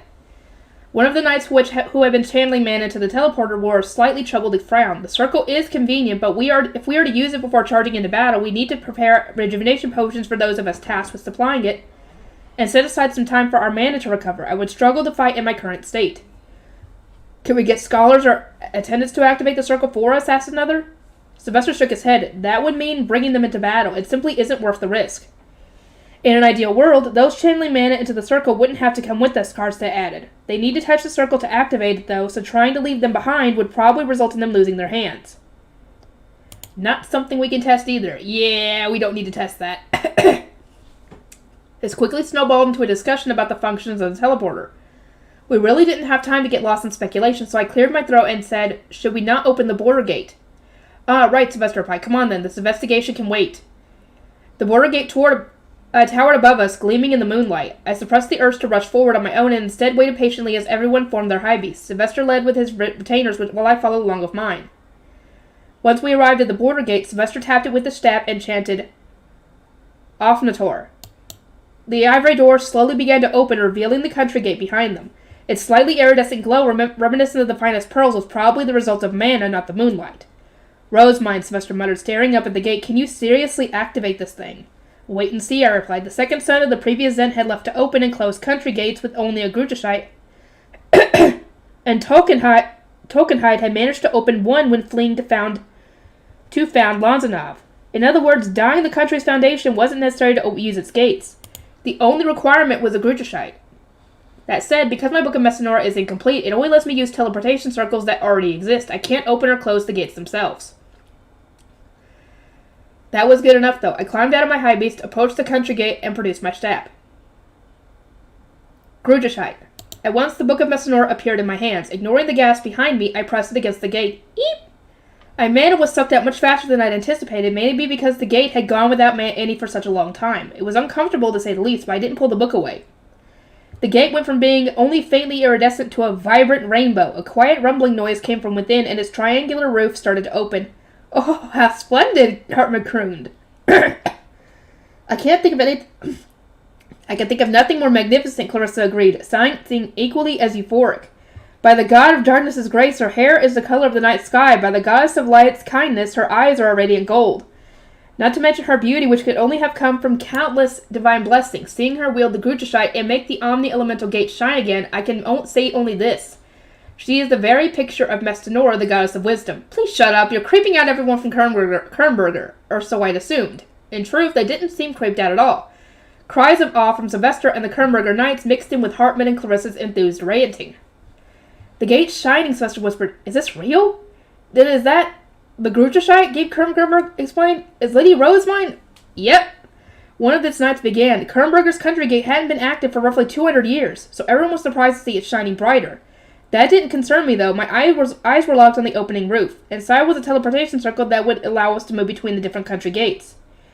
There is a spiral staircase in the gate post, I said. For lack of time, however, I will simply fly up to the roof. The gate won't allow anyone else to approach, so those of you who are coming with me to Ahrensbach will need to ride on my high beast. As instructed, my retainer started climbing into Leslie. Well, I'm going, I told Sylvester. I will return with Ferdinand. Hold it, Rosamund. Take this. I got it from Prince Sigiswald. Sylvester held out a charm-looking necklace decorated with a 6-element face stone and the royal family's crest. I noticed there was also a protection magic circle carved into it, but it didn't seem particularly strong. This is from Prince Sigiswald, I repeated. When did you meet with him? After my conversation with Eckert and Justice. According to Sylvester, the Zent had requested a meeting immediately upon learning of the emergency. Anastasis had urged him time and time again to gather as much information as he could about events that involved me, since they wouldn't be able to predict what might happen otherwise. At first, the Zent tried to arrange a meeting 3 days from now, Sylvester exclaimed. I agreed, though I made sure to warn him that the emergency would probably be over and done with by then, and that he would only receive a report of the fallout. He sent Prince Sigiswald straight to Ehrenfest's tea party room. The Zent hadn't been able to visit in person, both because he was immensely busy, and because Robot, the Knight Commander, happened to be off duty. About that. Robot's kind of busy with the enemy! Sylvester had thus spoken with Sigiswald, whereupon he had received the charm he was giving me now. He said to wear it no matter what to prove you're acting with the royal family's permission. Turn around, I'll put it on you. Having the royal family's permission could save us a lot of trouble when it came to stealing Ahrensbach's foundation. If nothing else, it would silence any disgruntled nobles we might encounter along the way. My only focus was saving Ferdinand. I wasn't at all interested in fighting Ahrensbach's nobles as long as they didn't try and stop me. Having this crest should keep everyone out of my way. Ahrensbach had plotted the downfall of the girl who by royal decree was both their future archduchess and the third prince's fiancée. Even worse, they had disregarded the Zent's wishes a second time by attempting to kill the man he had sent to join their archducal family. I didn't think this pendant from Sigiswald would make every noble back down, but it would surely work on Letitia's allies and those of the neutral faction. I turned back to Sylvester and scooped my hair out of the way to make things easier for him. At once I was reminded of my days as an apprentice blue shrine maiden, specifically when he'd given me that necklace with the pitch-black face stone. It had seemed unusual to me then, but now my attendants adorned me with accessories every single day. Sylvester definitely wouldn't say, have you never been given jewelry by a man before this time? He goes, I've received so many accessories since then, I sure have grown. And so many from Ferdinand, too, so yeah. It's just like when you get to me that black pendant, I said. Do you think this charm from Prince Sigiswald will protect me too? Sylvester nodded. It should protect you and anyone else you want to keep safe. Now, get it done. There was the clink of clasping metal, and then he gently urged me onward. I nodded, climbed into my high beast with the others, flew to the top of the gate, and then descended into the room now revealed. The floor was glossy and iridescent, and atop it was a large teleportation circle. It had once been true that the Zent would come here each year with their retainers in tow. The Book of Messinora sections about the older generation said they had originally taken enormous groups with them when circling all the glorious, wealthy cities with country gates. But as time had passed, their retinues had grown smaller and smaller, perhaps indicating their increasing focus on preserving mana. I exited my panda bus and stood atop the teleportation circle. Sylvester Karsten and the others were on their high beasts, waiting atop Kernberger's border gate, and in the sky I smiled and waved at them, then formed my staff. Grutschite. Because my Book of Messinora had a shining surface, it was easy to read even while it was dark out. It really was convenient. I moved my finger to search for how to move the teleporter, then selected what appeared on my screen. Let's see. How am I even going to pronounce this? Kirschlossel. Dunkelfelger, I said. The magic circle popped out of the screen, floating above the teleportation circle, then began to rotate while emitting an omni-elemental glow. As was spurred on by that light, the teleporter activated. The feeling of my mana being sucked out from above and below came as a surprise. My vision went white as the light continued to flow. Then the floating sensation from before returned, so I closed my eyes, and the last thing I heard was a shout from Sylvester. "Take care of Ferdinand for me, Rosemine." Of course. Tomorrow! As I endured the swaying sensation of the teleporter, I started to hear low, booming roars from some distance away. The exhilarated war cries of people ready to play dinner. I definitely arrived in Dunkelfelger. At the same time, the ambient temperature seemed to get maybe 5 degrees higher. It sure was hot here. When I opened my eyes, I was inside Dunkelfelger's country gate. The teleporter was shining, as was the gate itself. The roof was still shut, though, so I couldn't see the knights anywhere. Yet I could still hear their voices, I mused. I hope they don't exhaust themselves before I even reach Ahrensbach. You may rest assured, Lady Rosemine, none of our knights are that weak, Clarissa said, sticking out her chest and donning a proud smile. But her declaration just gave me a new reason to worry. How was I going to lead the knights when they were this pumped up? Not to mention the country gate is being activated for the first time since the Zet stopped visiting over a decade ago. It's only natural that everyone's excited. Oh, right. It's been about a decade. Clarissa's response was strangely convincing. Those back in Kernberger had only known about the phenomenon through historical records, whereas the Dunkelfelgerians had seen it with their own eyes. Of course they weren't stunned speechless. I climbed out of my panda bus, pressed the Book of Messinora against the wall, then started channeling mana into it. The roaring outside grew louder as the roof parted ever so slightly. Or ever so slowly. Once it was fully open, I got back into my high beast and took to the sky. There were even more knights gathered than I expected. 100 stood atop the right gate post, fully armored and divided into 10 equal rows, behind 2 figures whom I took to be their commanders. I could also see Lestalot, the Archduke couple, and their retainers. The left gate post was several times as populated with plainclothes spectators here to see the knights off, I assumed. It was very overcrowded. I went to the roof of the right gate post. I don't see Lady Hannelore, maybe because she's underage? It was late enough that I wasn't too surprised, but it was still a shame that she wasn't present. We hadn't interacted much at the Royal Academy this year, so I'd wanted to at least greet her. Dunkelfelger, everyone who volunteered to participate, I said, addressing those gathered. I thank you all from the bottom of my heart for your speedy response and support. Everyone except the Ob gasped and stared. Of course, they don't know what she looks like now! Lestalot in particular looked stunned. His eyes were practically boring into me. There was a drawn-out silence, and then, to my surprise, Hannelore's voice came from behind me.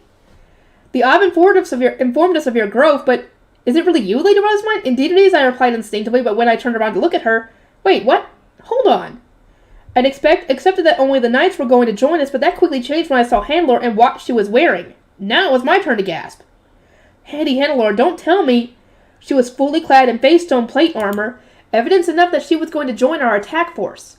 I disgraced myself during our third-year dinner game, Hannelore began with a timid smile, and in Dunkelfelger, the shame of one match can only be cleared through victory in another. That is why I must ask you to include me. I shall do everything in my power to support you.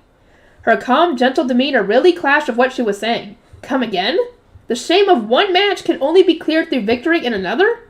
Was it seriously acceptable for an underage female Archduke candidate to accompany me in Ahrensbach? We weren't going there to sightsee, this was war. I turned my attention to the Archducal couple, my lips twitching. They seemed to view Hannelore's participation as a foregone conclusion, and they certainly weren't going to stop her this late into the game. As Hannelore had once said, our two duchies had very different customs. Still, this culture shock is way too extreme. But then it hit me. How could I say it was weird that Hannelore was being sent into battle? I was an underage female Archduke candidate too. Yep. No, am I the ridiculous one here? Lady Rosemine, may I have a moment? Lenore asked, prompting me to straighten my back. I wish to brief the knights while you exchange greetings with the Ob. There will not be time when we arrive at Ahrensbach's country gate. Judging by Dunkelfelger's earlier clamor, I could guess that Ahrensbach's gate would start shining when we teleported there. The knights stationed nearby would immediately notice our arrival. We wouldn't have the time to leisurely discuss plans then, as even the slightest delay will give our foes time to gather their forces. And since my aim was to fly straight to the temple with as few battles as possible, Now really was the best opportunity to share and discuss intelligence. Please do, I said. Angelica and the scholars can guard you in the meantime. Everyone let us go. Carrying the map I'd given her, Lenore went over to Dunkelberger's Knights. Under normal circumstances, it would be unthinkable to entrust one's safety to scholars, but the scholars here were all talented warriors. We had Justice, taught by Ferdinand, Clarissa, Scholar of the Sword, and Hartmut of the Flapping Tongue. Rosemary! You just want to make me laugh, don't you? Lenore had been wise to put me in their care. I'm guessing Heifetz is commanding Dunkelfelder's troops. He had arrived with Handler and was now squinting down at Lenore's map, muttering his disbelief about its detail. I recognized the cape he was wearing. Please excuse me, Lady Rosemine, Handler said with a smile. As a commanding officer, I would do well to participate in the briefing. Then she moved to join the others. I turned to Leslie and the Archducal couple, thanked them for granting us the aid of a greater duchy, and then informed them that Ehrenfest had contacted the royal family. This pendant bearing the royal family's crest should clear away any doubts. Prince Sigiswald gave it to me as proof that I act with their permission. I pulled it out from under my clothes and everyone widened their eyes. I must admit, Segonde began, when the Ob first informed me of the situation, I doubted the authenticity of your claims, but there could be no mistaking a crest of such high quality. She looked at her husband with a sigh, then smiled at me and said, Our duchy shall obey the will of the Zent. I thank you ever so much, Lady Segonde. And to answer Ehrenfest's call, we shall participate in true... An intense smile from Segonde, his first wife, stopped the overeager Ob in his tracks. His inertia wilted, rendering him speechless. During this expedition, Segonde continued, the Ob will remain here in Dunkelfelder, ready to move troops to the sovereignty at the Zent's orders. For obvious reasons, business with the royal family and the Sovereign Knight's order cannot be entrusted to Lestalot so soon after his coming of age. Her dry smile made it clear that she needed to thoroughly scold the Ob, who had no doubt been determined to participate in true dinner. It surprises me that Lady Hannelore is coming to Ahrensbach in his stead, I replied. Lestalot glanced at his father. If our Archduke must travel to this sovereignty, then we will need someone to guard our foundation, and as you know, Lady Rosamond, I am this duchy's next Ob. The duty is mine and mine alone, why I cannot go with you. Your motivation is most admirable, Lord Lestalot, but most you speak so politely. I find it somewhat off-putting. In the past, he had always badmouthed me to my face and acted with great arrogance. Did my son growth spurts really warrant this abrupt change of attitude? Even when considering the fact this was a public space, he was being way too sycophantic. Anytime our eyes met, he averted his gaze almost straight away, because he's embarrassed. You look like you're almost an adult. My sincerest apologies, but the owner of the Grüterscheid must be treated with the utmost respect. My old way of speaking would cause great offense. Oh, is it not because I've matured then? The Grüterscheid was the mark of a true sovereign, a mark that neither the Zent nor any of the other royals currently had, so I could see why Lestalot was being so polite. His duchy as a whole really seemed to value it. Reading the massive history book had made that clear to me. Still, I said, I would rather you speak more naturally. It saddens me that you were acting so distant. Fine, if you insist. And with that, he had returned to normal. It was quite a relief, to be honest. Lestalot glanced at me, then asked in a low voice, You do expect to win this, don't you? I'm not asking out of concern for you. This is the perfect opportunity for Hannelore to right her wrongs. I realize you're leading this mission, and it seems unlikely that she would surrender a second time, but, Here in Dunkelfelder, throwing a game of dinner was extremely shameful. Our foray against Ahrensbach was Hannelore's best chance of redemption after our match last year, when she had taken Wilfried's hand and willingly left her duchy's base. Lestalot's red eyes betrayed worry for his younger sister. We shouldn't have any trouble stealing Ahrensbach's foundation, I said. The true challenge is going to be rescuing Ferdinand. But rescue him we shall, Heifetz interjected, tapping his chest as he approached. The night's meeting must have concluded. I will put my absolute all into this mission. A grave error marred my last attempt to save Lord Ferdinand, but this time I act with your guidance. I swear to be of use and to avoid erring again. Regret was heavy on Heifetz's face. He had played a hand in sending Ferdinand to Ahrensbach, and that knowledge clearly weighed on him. His attempt to do something nice had completely backfired. It was no wonder he felt so terrible. Heifetz continued squeezing his cape and staring up at the night sky with an expression of true resolve. We shall rescue Lord Ferdinand, then I shall give him this cape of mine. It is something that I should regain only through beating him in true battle. Yeah. I could tell this was immensely important to him, but when I thought about how Ferdinand would react, something told me things were going to be awkward. Ferdinand doesn't want it back. He's going to be furious. A smirk crept onto my face. I could picture Heifetz shoving the cape at Ferdinand and challenging him to dinner the moment he was safe. Ferdinand would definitely be annoyed, but I'd much rather that than the empty look of resignation that was still stuck in my mind. You can suck it up and accept his challenge, Ferdinand, and don't wrap me up in it this time. Your resolve gladdens my heart, I said. Let us save him without fail. Indeed, we shall act faster than Stiefbris, he replied, his voice sharp and crisp. Then he turned to Hannelore. The ritual, Lady Hannelore.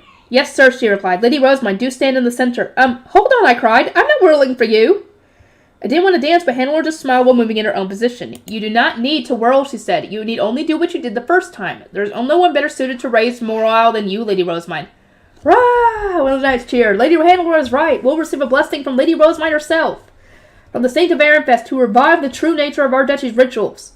I wanted to tell them to forget about the ceremony, but performing it before a dinner game was a tradition here, and the blessings would aid us in the coming battle. Plus, I was the one instigating this match, and it had been my decision to use the country gate that had gotten everyone so riled in the first place. I wouldn't waste time being reluctant, nor would it make sense to hurt morale. There's no escaping this. I already know that, but isn't the flow of things a little strange? Hannelore told me to stand at the very center of the border gate's roof, so that's what I did. I couldn't just ignore all the hopeful stares of the cheers I was getting from the audience. I need to be careful not to overbless them. Yeah, considering you still need to, be careful of your mana situation. Because I don't know how much the country gates took from you, but yeah. I took a deep breath, watching the knights surround my retainers, then thrust my staff into the air. Grant power to those of us going into battle. Lans. That cued the knights to transform their own staffs. Unless my eyes deceived me, I wasn't the only one wielding Lady Shaft's spear. Some of the knights had managed to make it as well. Nice. We are those who offer prayer and gratitude to the gods who have created the world, I chanted. Everyone slammed the butts of their spears against the ground. The crowd roared in approval, shaking the very air around us. My heartbeat quickened and my adrenaline started running high. I continued, grant us power so that we might obtain victory. Grant us Angrif's mighty power, which is second to none. Grant us speed so that we might obtain victory. Grant us Styfbrith's speed, which is second to none.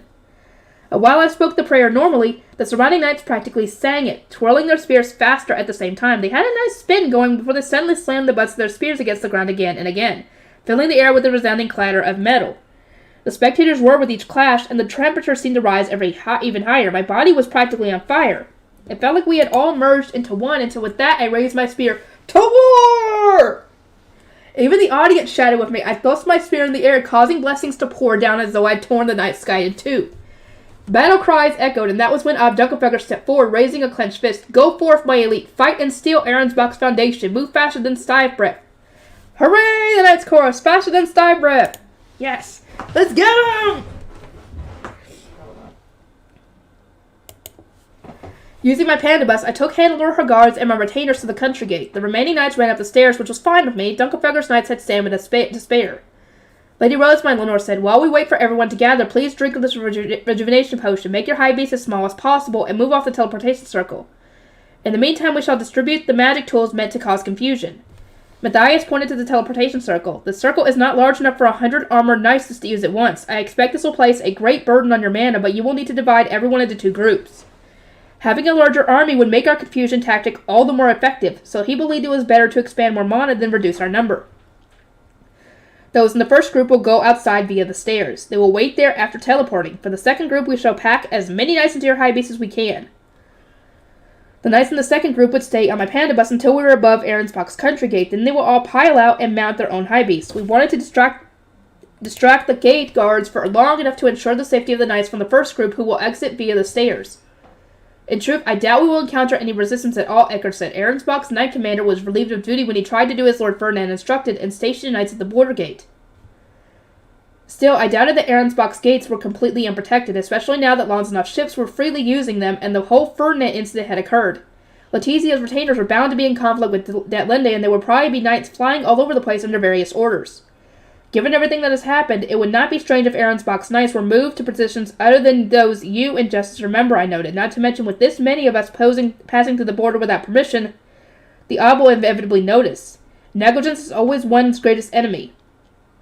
For that reason, I shall do as Lenore and Matthias advise. Certainly, milady, it is good to be cautious, Justice replied, and on that note, we should remember that Ahrensbach's country gate sits in the ocean. Those leaving via the stairs will plunge straight into the water if they aren't careful. Yeah, we really don't want that to happen. As we continued to discuss the matter, the knights who had taken the stairs began arriving and moving on to the magic circle. Once it was full, I explained our plan and performed the first teleportation. Then I urged the remaining knights into Leslie and teleported with them. The mana requirement for the second teleportation was much lower than the first, maybe because the circle had already been filled? In contrast to when we'd traveled from Kernberger to Dunkelfelder, there was no enthusiastic cries upon our arrival in Ahrensbach. The chilling silence made it feel even more like there was enemies in wait. We have descended the stairs, came the brief, quiet report of the knights who had teleported ahead of us. Preparations complete. I gave everyone a few final warnings, feeling an unmistakable tightness in my chest, then opened the roof above us and drove up into the sky. As we passed over the border gate, the knights riding with me jumped out and mounted their own high beasts. Likewise, the knights who had taken the stairs flew up to join us. They all cautiously scanned their surroundings, weapons in hand. "There's nobody here," I muttered. "Surely the Ob noticed such a large group cross the border gate." "You do realize the Ob is dead, remember? What Ob are you talking about?" The shining rainbow country gate must have stood out like a sore thumb amid the dark waters of the ocean. The border gate, too, since it was reflecting the moonlight. We had all come to Ahrensbach feeling so tense, but the lack of even the slightest reaction to our arrival was actually kind of saddening. Not even the Ahrensbach's night order had come to investigate. We just flew through the air, completely unopposed, listening to the crashing of the waves below. "Are they moving under cover of darkness to launch a surprise attack?" I asked. "This certainly feels like a cause for concern," Hannelore said. "I told you there wouldn't be anyone here," Eckert added. "We didn't come to fight, so this is perfect for us. Let's head straight to our objective. Lady Hannelore, please cause as much confusion around the castle as you can, as we planned." Hannelore nodded in response and flew off with Heifetz and started instructing Dunkelfelger's already wary knights. "Clarissa," I said, "accompany Lady Hannelore. Your area affecting support magic should make it even easier for us to confuse our foes." "Understood. May Angriff guide you." After confirming that Clarissa had joined Hannelore's group, I grabbed my panda bus steering wheel. "Take care of the directions, Eckert. I can't read maps." Oh boy, Ahrensbach's temple. The ocean below was as dark as the night sky. We had parted ways with Dunkelfelger's knights, who were headed to Ahrensbach's castle, and were now en route to the temple, which was the center of the nobles' quarter. The placement seemed strange to me since I was so used to the temple in Ehrenfest. The port soon came into view, dotted with several tiny lights, an indication of nighttime fishermen, perhaps. There also appeared to be a number of people moving around. As I enhanced my vision to get a better look, I prayed that no commoners would get wrapped up in the coming battle. There were some normal ships and some large silver things between them. "Justice, what are those silver things?" I asked. "Those are Lanzenhoff ships, milady." "They look more like submarines," I muttered, then felt a chill run down my spine. "Could they also be immune to mana?" "Perhaps," Justice replied. "They were black when they came through the country gate, but changed color atop the water." He sounded more serious all of a sudden. Had they not given the ships much thought before now? "That would mean Lanzenhoff has mana-immune goods other than its silver cloth. Send a warning ordinance to Lady Hannelore and the others at once. Justice Hartman, can we warn Ehrenfest and the sovereignty?" "Only letters can pass through the border gate, but I don't have any ink or paper on me. We'll need to get some from the castle." "As a scholar serving Lady Rosemont, I came prepared," Hartman announced. Taking out his letter, said, "I shall write to them at once." Barely a month later, he had sent letters to both Ehrenfest and the sovereignty. My tendency to write letters to my commoner associates had come in handy. "There's a temple, milady," Justice pointed ahead of us, and to the left, just as the first of many explosions thundered above the castle. "Dunkelfelger's knights must have started their diversion. Let us hurry." We passed over the temple gate and descended into the garden on the other side. It was eerily silent. We hadn't encountered a single guard, nor had anyone raised a shout at our landing. "This isn't right," I said. As glad as I was that we hadn't encountered anyone, the thought of capturing them and making them take us to the high priest or high bishop didn't sit right with me. A silence was a little concerning. Does this temple not have guards? "We know very little about the operation of the temple," Justice replied. "The priests brought their chalices to us during spring prayer, so we never had cause to go inside. I apologize that we can't be of more use." I shook my head. Justice had already done his best to gather information for us. Slipping away from his Ahrensbach peers and sneaking into the temple must not have been possible. We will need to ask someone in the temple then. I shall go inside with my name-sworn knights and conclude my business here. In the meantime, Justice Hartman, the two of you can— "One moment, Lady Rosemont," Hartman interjected. He picked up one of the boxes on the back seat with him and smiled. "This is not Ehrenfest's temple. We cannot allow you to venture inside before we have both looked around ourselves." "What are you doing, Hartman?" "Hartman, what are you saying?" "There's no time for that. We must purify the temple before we can allow you inside. I shall carry out the process as high priest, so please wait in your high beast until my return. If you would allow me, I will ask Lorenz and Matthias to aid me, so they can be ordered to keep their silence. Cornelius, Lenore, and Angelica will remain, both as guards and as those who have not given their names to you. Does that seem reasonable?" Hartman was asking my opinion, but his tone brooked no argument. I could guess from his knowing smile that he had already worked out where in the temple the foundation was located, even though I'd shared the information only with Sylvester. "Can I assume you know where I plan to go?" I asked, not wanting to be too direct. "You said you would steal Ahrensbach's foundation to save Lord Ferdinand, then came straight to this temple. Anyone privy to the circumstances of your disappearance would understand, not to mention the same location is receiving special attention back in Ehrenfest." Hartman was as sharp as ever. He had deduced pretty much everything. "Am I mistaken?" he pressed.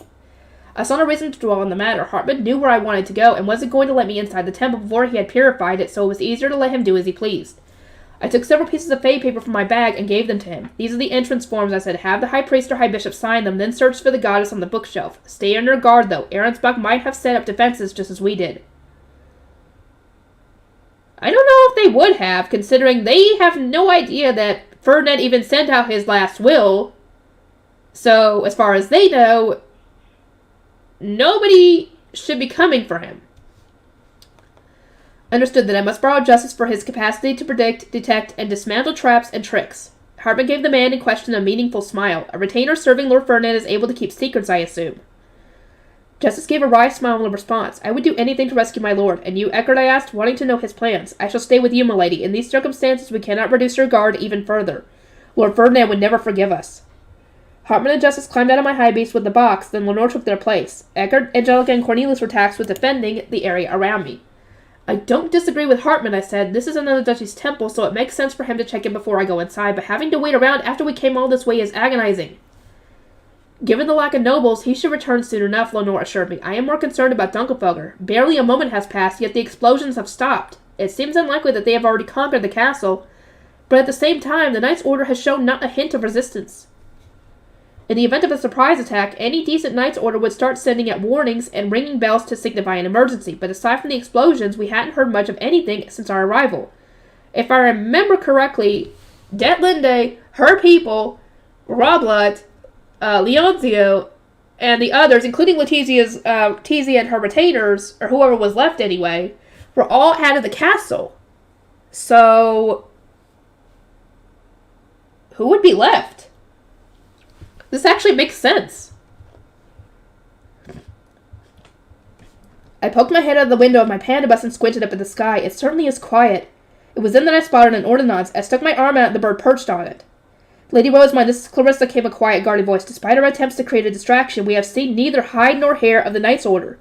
Something most unusual might be happening inside the castle. How should we proceed from here? Should we conquer the castle and search for the replenishment hall when Lord Ferdinand is being kept? I exchanged a look with Lenore. Lady Detlinde said she wanted to obtain the Gruterscheit before Ferdinand ran out of mana. Could she have taken her Knight's Order to the sovereignty? I doubt she brought every single one of the knights with her. Let us advise Lady Hannelore to infiltrate the castle, but be wary of an ambush. We will need to reach the replenishment hall at some point anyway. I nodded and spoke my response to Hannelore, but as the ordnance took flight, a white bird, look! We've got mana wielders! Break down the gate! Out of the way, their face stones are mine! Again, I exchanged a look with Lenore. Several people were shouting behind the gate. They wouldn't normally have surprised us, but the things we were saying were far from ordinary. Barely a moment later, we started to hear dull thuds. They must have been throwing themselves against the small door the guards used. They don't seem to be nobles, I observed. No, they do not, Lenore agreed. No knight would speak in such a manner or use such uncouth language. Moreover, nobles would simply fly over the gate rather than attempt to force their way through. Indeed, nobles would never waste their time noisily trying to break down a door, and since this temple was right at the center of the nobles' quarter, they didn't even need to deal with the nobles' gate, which could only be opened by those with who had registered their mana. Would the commoners here really react so violently to an ordinance, I mused? It was hard to imagine that Lindy or Georgine allowing them to be so crude, considering their attitude toward the country's lesser duchies. I shall take a look, Angelica said, and briskly flew up into the air. Be careful, 'cause that stupid poison! We don't want y'all turning into face stones! Egan and Cornelius positioned themselves with their backs to me, keeping a close eye on our surroundings. It wasn't long before Angelica returned with an update. There are 3 men trying to break through the gate. They're all wearing silver cloth. They must be from Londonov, Eckert said, falling at the thought, though I'm glad they aren't Ahrensbach knights. I don't know why Londonov would riot now of all times. Angelica continued, paying him no mind. They have silver swords and shields. I wish to use this opportunity to see if our weapons work on them and whether I can bind them with my staff. Do I have your permission? I concur, master of my master, added Sten looked from where he was sitting on Angelica's hip. Hearing his voice made me jump and then sent a wave of melancholy through me. It would do us well to test these things now while our opponents are so few. Knowing our enemy's strength would prove useful, I said. Angelica, I grant you permission to fight, but be careful. They are surely armed with all manners of poison. Cornelius, stay here with Lenore and protect Rosemont, Eckert instructed, leaping up the moment he had my approval. Let's go, Angelica. Take distance as soon as the gate opens. I'll go over the top and urge the enemy through. True to his word, Eckert then flew over the gate. Angelica immediately removed the bars, keeping it closed. What the? The gate opened so suddenly that the 3 men toppled through it. Their silver clothes gleamed in the moonlight. Eckert dropped down from behind the men. Get in already. I need to close the gate again. Then he kicked each of them into the garden. He must have been using enhancement magic because they flopped in much faster than I'd expected. One of the three flew farther into the garden than his comrades. Angelica tried to restrain him with her staff, but nothing happened. The man forced out a laugh, clear as still days from the kick. So much for your surprise attack. Your weapons will do a damn thing against us. You guys are gonna have to deal with regular weapons, correct? Another of the thugs staggered to his feet and through violent coughs and sputters started to mock Angelica. That was the most he managed, though, because before he had a chance to bring his silver sword to bear, Angelica stabbed the man at her feet. Her eyes went from her blade to the fresh wound she had opened. My weapon seems to work just fine, she observed.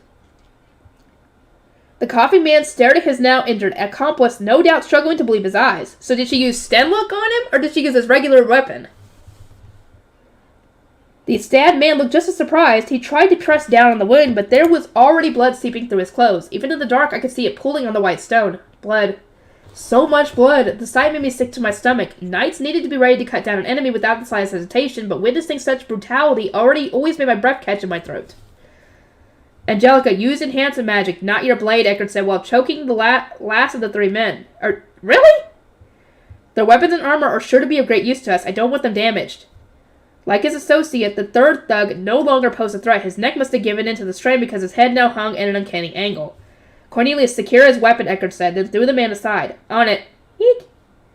Cornelius moved at once to bind the man with rope. I, on the other hand, instinctively shrieked when I saw Eckert discard the man like an object. I tried to see the others' reaction, but they were entirely unfazed. Not even the women among my knights batted an eye. Such was the contrast between civilians and trained combatants. With a grunt of aversion, the bleeding man threw what looked to be a silver knife at Angelica. She knocked it aside with the back of her hand, activating one of her charms made to counter physical attacks. The man failed to dodge it and crumpled to the ground. The hell was that? We weren't told a damn thing about this. He must not have known that some magic tools reflected physical attacks. The last thug looked around in search of allies, only to realize he was now alone. Now, your weapon, Angelica said with a smile. She leaped toward the man, moving so quickly that she left after images, and then unleashed a series of precise, majestic kicks. Yeah, you don't need magic to fight. Lenore sighed in relief, having watched the entire fight from beside me. Based on the reports, I expected the silver cloth and weapons to be more dangerous. I am glad to see that everything ended so simply. It was a surprise attack against a small group, but the knowledge that the weapons and charms we prepared should work is very valuable. I cannot yet use physical enhancements as well as Angelica, so it eases my mind that I can still rely on my weapon. Yeah, I said Lenore, okay.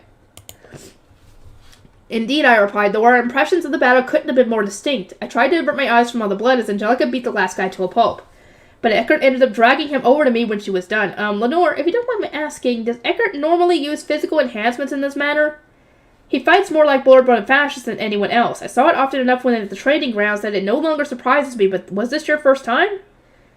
It was my first time seeing a fighting style not focused on staff-made swords. It shocked me that Eckert and Angelica are so used to physical violence. Grandfather's training has impressive results. This is nothing like when we gathered the Deriva ingredients. Eckert helped Cornelius and Angelica take the weapons from the three bound men, then swiftly rounded on Angelica. We won't be able to use the silver cloth while it's covered in blood. And since the cloth is immune to mana, we can't even use washing to clean it. I wouldn't have minded if you had fought a crowd of them with your back against the wall, but consider your options when you have the advantage. Got it, Angelica replied. I think I understand. She doesn't understand in the slightest. You can't even expect Angelica to think anything through. As the bound men were having their tools, silver equipment, and potions confiscated, Lorenz and Matthias returned. Hartman had told them to come fetch me. I pressed my hand against my chest to feel the temple key hanging around my neck, then climbed at Alessi. Lady Rosamond, allow me to come with you, Lenore said. Forgive me, Lenore, but I can only bring my name sworn. Lorenz and Matthias are not enough as your guard, Cornelius interjected. Please bring at least one more person. Eckert stopped what he was doing and stood up. Justice was allowed to go, so I shall accompany Rosamund. Everyone else guard her high beast. I also want you to watch the prisoners, check their equipment, and share any new discoveries with Dunkelfelder. Understood. With that done, he started toward the temple and prompted me to follow. No sooner had we stepped inside than we found great priests on the floor, bound with light and gagged. Hartman and Lord Justice are already at your destination, Matthias reported en route. They are thoroughly inspecting the bookroom as we speak. Lorenz continued, the High Bishop has been secured, and we have confirmed the permission from allows us inside as well. In short, everything was ready. Maybe because Ahrensbach was much warmer than Ehrenfest, the windows here were larger than I was used to. Moonlight filtered through them, making the hallway especially bright. I was also feeling uncomfortably hot. The climate hadn't been much of an issue when I was inside my panda bus, but my riding clothes were sweltering now that I was on foot. Here, milady, the permission form that will allow you inside just said upon our arrival. He was pointing his staff at Ahrensbach's high bishop, whose throat was bobbing as he stared at me with pleading eyes, silently begging me to save him. I thank you ever so much, High Bishop of Ahrensbach, I said, accepting the form from Justice. Please be patient. If you are obedient, we will release you once we are done here. The room was clean, but still reeked of dust, and there was far more books than in Ehrenfest temple. Maybe because this was a greater duchy, I found myself nearly enraptured. Rosemine? Pay attention. Pay attention. Lady Rosemine, there does not seem to be any traps, Hartman informed me. If the High Bishop of Ahrensbach is to be believed, none of the temple's many noble visitors had come to the bookroom. None of the temple's many noble visitors, I repeated, my shoulders slumped. At this rate, Ehrenfest will soon be far behind the other duchies in terms of divine protections, even though we were the first to rediscover how to obtain them. He looked troubled. I do not believe they are visiting for that purpose. Ah, flower offerings. I asked no further questions, so Hartman said nothing else on the matter. He merely smiled and guided me to a specific bookcase. Lady Rosemine, we found a statue of Messinora here. Is this the one you were searching for? Yes, I thank you ever so much, Hartman. I stood in front of the bookcase, retrieved the key from under my clothes, and then touched the Bible in the statue's hand. It clicked and opened, revealing a keyhole. I inserted the key and started channeling my mana into it, which caused the bookcase to open to the left and right. There was an iridescent film beyond it, like the one outside the Manager's replenishment hall. Lady Rosemont, we have a stock of rejuvenation potions and empty face stones here, Hartman said, tapping the box he had taken from my panda bust. I will wait here. If you need them, simply ask. I nodded and then went inside. Whoop, whoop! Oh, I'm so scared! I'm gonna keep going, though. Ahrensbach's Foundation and Replenishment Hall. As soon as I stepped through the rainbow film, I noticed a magic circle on the floor right where I was about to put my feet. A small shriek escaped me, but I managed to change course at the very last second. That was close. I shouldn't have been too surprised. I had advised Sylvester to do the same thing back in Ehrenfest, but Hartman's assertion that he hadn't found any traps in the bookroom and that none of the visiting nobles had even ventured inside had made me too relaxed. Was this trap Lady Georgine's doing? That Lindy or her elder sister had most likely said it, but I suspected they had done so at Georgine's command. I cautiously tossed a face stone containing my mana into the circle. There was a light clink as it struck the ground, then a furious burst of blue fire shot up into the air. Eek! That was close! The intensity of the flames made me draw in a sharp breath and cling to the wall. The all-consuming inferno looked to me like the embodiment of Georgine's obsession. Even the lightest touch would incinerate me. The most I could do was clutch my chest as I watched my face stone vanish into the blaze. As the blue fire disappeared, as too did the circle, leaving only its pure white surroundings. I was scared there might be more traps, but I willed my shaking legs to continue toward the foundation. Inside a square, windowless room of white ivory, 7 softball-sized face stones floated in the air. Each shone of one of the divine colors and moved in a circular orbit reminiscent of the celestial globe in the Mana Replenishment Hall. A glittery substance that I took to be golden powder trickled down from one of their cores.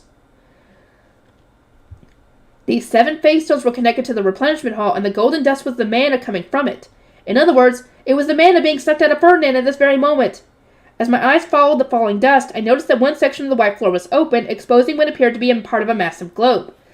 Just that area I could see was larger than both my arms stretched out. This was the duchy's foundation. It glowed with a faint green light which told me that the current of Ahrensbach was water inclined. I didn't realize the real thing was so big, I mused, peering down at the foundation. Swaying inside the globe was pale green liquid, but the vessel wasn't even half full. Even though Ferdinand had been supplying his mana for the best part of the day, the foundation was mostly empty. Has he somehow managed to minimize the channeling speed? He wasn't offering mana as part of a large crowd. He was locked up alone, meaning there wasn't a flow for him to get caught up in. I'd assumed that Deadlendy had chosen the rate at which his mana would drain since she had activated the magic circle, but it was moving far too slowly for that to be true. She wants him to die of mana deprivation, so she wouldn't have set the speed so low. Could this be Ferdinand's last act of resistance? That's possible.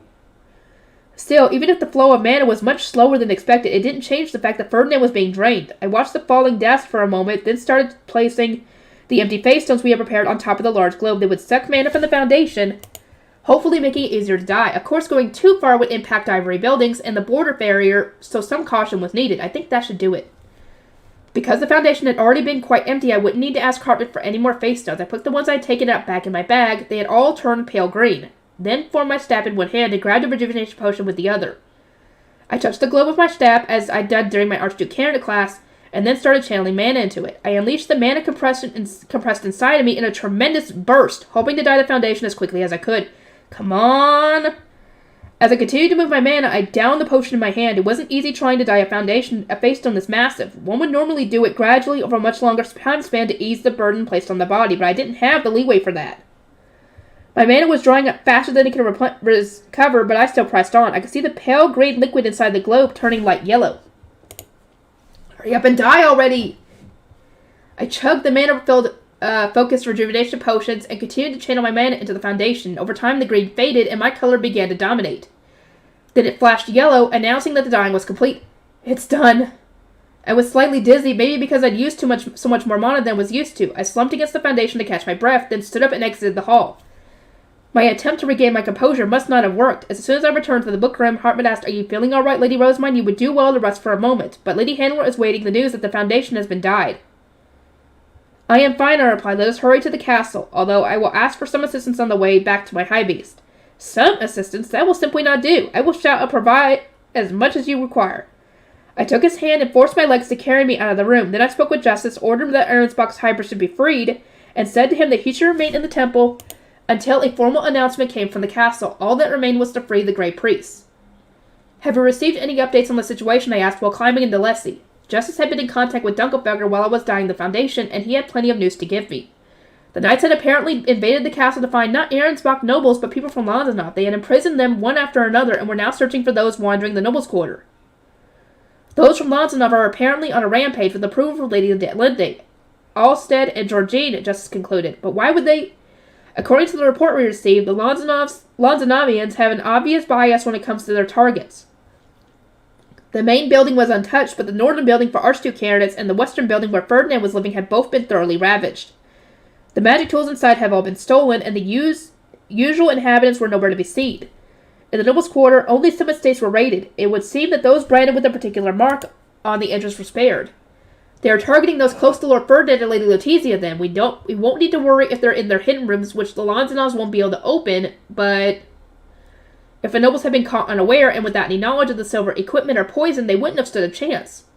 "Have the knights suffered any casualties?" I asked. "The intelligence we shared with them has proven most useful. As of yet, they have not sustained a single injury. In fact, they seem quite disgruntled that they came all this way for true dinner, only to face opponents who cannot even fly." That's so like Dunkelfelder, that is, for leaving. Or maybe kind of exasperating. In any case, I was glad to know our allies weren't hurt. Justice continued, "We received a report that a portion of the Lanzenovians in the castle and the nobles' quarter fled to the Lanzenov estate, whereupon some of them tried to reach their ships. Some of the Lanzenovians were using carriages borrowed from Ahrensbach since they had come by ship. They didn't have personal horses or anything of the like. They obviously couldn't ride high beasts either, so their movement speed was exceedingly slow. As slow as they might be, if our foes who fled managed to hide, trying to find them again will prove troublesome," Justice concluded. "Are Lady Letizia and her retainers safe at least? We do not know. The Lanzenovians are tracking ordinances in the Light of Rots to find nobles, so we have not tried to contact them for fear of putting their lives in danger." I cast my eyes down. As much as I wanted to believe they were safe, that Linde had arrived in the manor replenishment hall not long after Letizia had rushed out. The two had most likely crossed paths, which meant Letizia had surely been captured. It would break my heart if an ordinance sent to her didn't take flight. Justice, if, as you said, Dunkelfelder has chased the Lanzenovians out of the castle, it may be safe to contact the retainers assigned to Lord Ferdinand. Please try. "As you will." Justice then began sending several ordinances, all with the same message. "This is Justice. I am on my way to the Archduke's office. Ehrenfest and Dunkelfelder have purged the castle of Lanzenovians. I am told the northern and western buildings have been ransacked. Are you safe? 3 of them refused to fly." Oh. Are those people dead? Did those 2 get away? Sergius and whoever it was? Upon our arrival at the castle, Hartman and Justice climbed out of my pandabus. Then I shrank it down to a 1-person high beast so that I could continue to use it inside. Handler was waiting for us outside the Archduke's office, so Justice guided us through the hallways and staircases meant for servants, the quickest route apparently. As we reached the last hallway before our destination, we saw Handler standing among a circle of Ahrensbach nobles. Justice's ordinances had coaxed them out of their hiding spots. "Lady Handler, I thank you ever so much for your support," I said. "I could not have stolen the foundation without your Duchess's assistance. All that remains is to rescue Ferdinand." "Lady Rosemine," she replied, evidently relieved. She then turned to look at the nobles, causing her light pinkish, light purplish hair to sway. "As I continue to tell you, we simply accepted an invitation to participate in this game of true dinner. If you wish to know more, then you will need to consult Ehrenfest." "Lady Handler, that will make the situation the slightest bit clearer to them." I giggled. Seeing Handler so flustered was kind of adorable. Then addressed the nobles myself. I can elaborate once Ferdinand is safe. In the meantime, Lady Handler, I must ask you to guard the door so that we are not interrupted. We will not be victorious until we have him. Then guard it I shall, she replied, sounding more formal than usual. Secure our victory. I asked Justice to open the door, but before I could enter, one of the nobles had a striking realization and rushed over to me. Lady Rosemine, is it true that you have taken Ahrensbach's foundation? Indeed, I could think of no other way to save Ferdinand, and of course this means I am now your duchy's ob. I showed the necklace given to me by Sigiswald and smiled. As you can see, I am acting with the royal family's consent. I presented my necklace as a threat, indirectly warning the man not to get in my way. Upon seeing the royal crest, however, he cried out in delight. Ah, we have the royal family's support! In that case, I beg of you, close the border gate at once. Long enough ships had yet to leave. If we act now, we may capture them all before they flee. We can save my imprisoned daughter. The man must have been an archnoble from one of the Ahrensbach's archducal branch families. He followed me into the archduke's office as though we were the most natural thing in the world, and then began expounding the reasons I should do as he advised. On the one hand, he was in luck. I already knew the importance of closing the border gate. But on the other, he was in for an unpleasant surprise, as rescuing Ferdinand was far more important to me. No way was I going to waste time flying all the way to the border gate when I was already right outside the manor replenishment hall. If you and Ahrensbach's knights wish to attack Lanzenhoff's ships, then go ahead. You have my express permission, I said plainly. Speak with Dunkelfugger. They will tell you how to fight Lanzenovians, then go rescue your family. The man stared at me. Are you not the new Ob Ahrensbach? Did the royal family not order you to come here and purge the Lanzenovians? Again, he begged me to close the border gate. He wanted me to rally the knight's order to rescue his daughter and those who were in prison with her. I understood the pain he was going through, but he was in my way. Even this conversation was a waste of valuable time. No, I was not sent here to purge the Lanzenovians, I said, making my stance abundantly clear. They told me only that I could rescue Ferdinand. If you cannot even wait for that, then I would advise you to die the Foundation yourself. I shot the man a stern glare. Out of everyone in the room, he was the only one wearing an Ahrensbach cape. And as fate would have it, I continued, you are no longer qualified to enter this office. Angelica, if you would. Yes, my lady. She promptly forced the man out of the room and then shut the door. Once I confirmed that only those of us from Ehrenfest remained, I climbed out of my high beast. Justice, do you know where the entrance is? Yes, I asked Stroll a moment ago. You need only look here. He moved aside a box that was flush against the wall and gestured to what was behind it, a small door inset with a phase stone. Crouching down a little, I touched the phase stone and channeled my mana into it. The door steadily grew until it was large enough for me to pass through. I don't see the registration phase stones, I said. But of course, Justice replied with a somewhat confused smile. You need only to make your own. I shook my head. That's not what I meant. Ferdinand's registration phase stone has been removed. To enter or exit a replenishment hall, one needed to have a registration stone slotted into its door.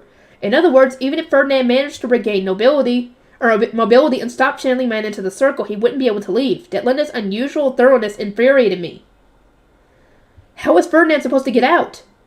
My original plan to use physical enhancement magic to drag him out of the hall and then get Justice to administer potions was impossible now. I would need to make him a new phase stone and then get him to register his mana with it, but that would require him to be conscious. Justice's expression changed the moment he understood our situation. We have only one option, milady. You will need to give Lord Ferdinand the potions while you are inside the replenishment hall. I shall put them in the order they are to be administered. If you find him unconscious, start with this one. He opened the box and explained the order to me at breakneck speed. Once he was done, I opened the door to the hall and went to grab the now rearranged potions. 1 moment, Lady Rosemine, Hartman said. What? I snapped. I've already committed Justice's instructions to memory. Would you be able to stick just your hand through the door, form your staff, and clean the entire replenishment hall with a wash-in? I don't know. I never attempted anything like that before. Confused, I put only my arm through the door and tried to form my staff. Yes, it would seem so, but why do you want me to? I used an insane amount of mana today and would rather not use any more.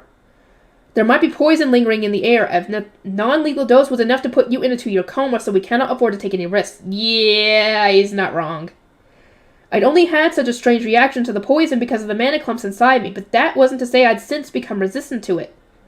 I see, Justice mused. That certainly is a concern. Lord Ferdinand developed a strong resistance to various poisons throughout his life. That might be why the instant death powder didn't immediately work and give him time to drink an antidote. We could not hope for the same from you, milady. Indeed, I said, if there's still poison in the air, I might collapse before I even get the chance to rescue Ferdinand. I wasn't proud to admit it, but it was the truth. I could think of nothing more disastrous, Hartman agreed. You are the only one who can enter the manor replenishment hall at this time, so we would not be able to rescue you. That is why I asked that you cleanse the room first. The washroom won't hurt Ferdinand, will it? I asked, speaking mainly to Eckert and Justice. Justice shook his head, and poisonous powder was thrown at him, and he is most likely still covered in it. You will need to purify him before you can touch him, so you might as well wash the entire room at the same time. Yeah. Yeah, that would get him clean too. And the force of it might knock him off the circle. I was taken aback by the crudeness of what they were suggesting, but even so, I stuck my arm into the room again and cast a large wash-in. That will do, Justice said. Please take care of him for us. I picked up the box and entered the replenishment hall. Ferdinand was on the floor, lying exactly as Ditland. Okay, never mind, it didn't knock him off it.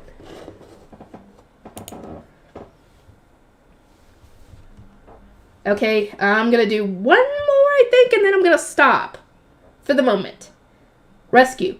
Ferdinand! He didn't react. His mana reserves must have been so low that he was barely clinging to life. Well, he's kind of probably still out of it, because remember, that kind of paralyzed him, I guess you could say? I sprinted over, set down my box of potions, and used enhancement magic to flip Ferdinand onto his back. Then I put my arms under his, and started pulling him away from the magic circle. It's a good thing I'm so much larger now. Physical enhancements can only do so much to increase your strength. I prayed in gratitude to Ahrensbach, the god of growth, asked to grow just a little bit taller, and then got straight to inspecting Ferdinand. He seemed to be breathing irregularly. I set him up against the wall and reached for the potion box. Let's see, if he's unconscious, start with the Jareve. Ferdinand obviously couldn't drink the potion on his own, so I took out a magic tool that looked a bit like a mouthpiece to administer it. Poison meant to kill someone instantly and turn them into a phase stone was best counteracted with a Jareve. I think he already drank his Jareve, didn't he? I suppose that made sense, especially considering that I needed to use one to dissolve my mana clumps. I was used to being fed potions like this, but now the shoe was on the other foot. Feeling tense, I poured the Jareve into the mouthpiece. Any clumps in him should now be breaking apart. Come on, Jareve, work your magic. Hoping to weaken the poison even further, or at least help Ferdinand recover, I added Fluterade's and Hellschmear's healing to the mix. Next comes the antidote. I put a cloth soaked with antidote into his mouth as he had once done for me. This would ease the paralysis of his tongue and make it easier for him to breathe and drink potions. Oh, I think his mouth just moved a little. My careful observation was bearing fruit. I re-soaked the cloth before stuffing it back in place. Then when Ferdinand started to work his jaw and his breathing seemed to get more or less ragged, I removed the cloth entirely and used a syringe-like tool to slowly administer an ultra-nasty rejuvenation potion. He would wake up with a terribly bitter taste in his mouth, but I don't think he'd care. It would quickly regenerate both his mana and stamina, and just as I thought I administered enough, Ferdinand began coughing violently. Why? Have I done something wrong? He kind of hurt. Hello? I was no stranger to waking up with the most awful taste of a potion in my mouth, but I'd never started spluttering. I must have messed something up somehow.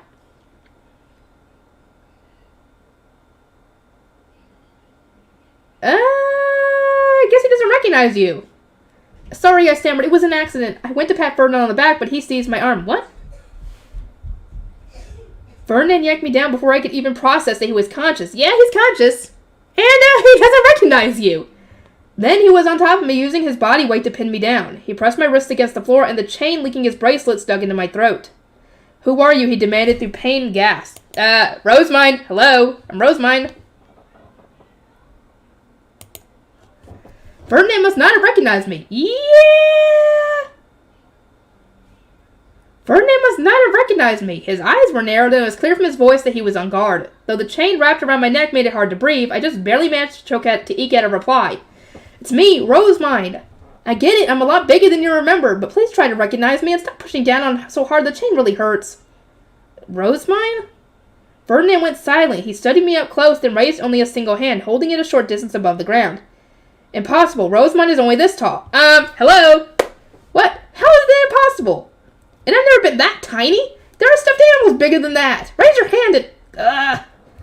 Swept up in my own outrage, I'd attempted to lean closer to him, a stupid move. I now realized as I moved straight into the chain, it hurt so much that I seriously felt like I was going to die. As I coughed and sputtered, desperately trying to recover, Ferdinand slowly stood up and pinched my cheek. That's it. Yeah, there we go. His nimble movements before must have been a front, as the strength drained from his limbs barely a moment later. He crawled back down to the floor, lying on his side and staring at me. Have you lost your mind, you fool? Look, I already know that I took things a little too far. Please don't get all sanctimonious about it. I'd gone through all this trouble to get here. I didn't want our first conversation now that he was safe to be a lecture. Was it too much to ask for moving words of gratitude or praise, or for something else more appropriate for your long-awaited reunion? A little too far? Good grief, you really are, Rosemine. Nobody else would give such an airheaded response while being choked. I'm glad you understand, I said, getting up and returning to my box of potions. Now that Ferdinand was conscious, he could drink them without my help. Now, which one do you need next? Wait, hold on. The chain didn't get caught on my neck by accident. You were deliberately choking me. I spun around to look at Ferdinand, who was now wearing a most serious grimace. Did you truly not realize, he asked. I mean, I didn't think you'd recognize me, and it was pretty obvious that you were on guard, but I'd just given you a Jareve and an antidote. How was I supposed to know you'd attack me? Don't you think it's cruel to strangle your savior? How am I the cruel one in this scenario? Ferdinand retorted. I shall not state who, but there exists a fool who stole my name and ordered me to live by any means necessary. Yeah. As a result, in the face of a potential threat, my body moved almost on its own. But you were half dead. How was I supposed to know that you were going to try to exterminate me?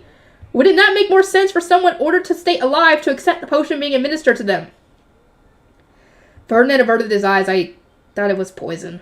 Ah, okay, I understand where he's coming from. The ultra-nasty potion certainly tastes poisonous. He's not wrong. You've drunk it so many times, dude. You should recognize that potion when you taste it. But I wasn't responsible for the flavor. The onus for that rested on the person who had come up with the recipe in the first place. If you're going to complain about the taste, then you have only yourself to blame, I declared.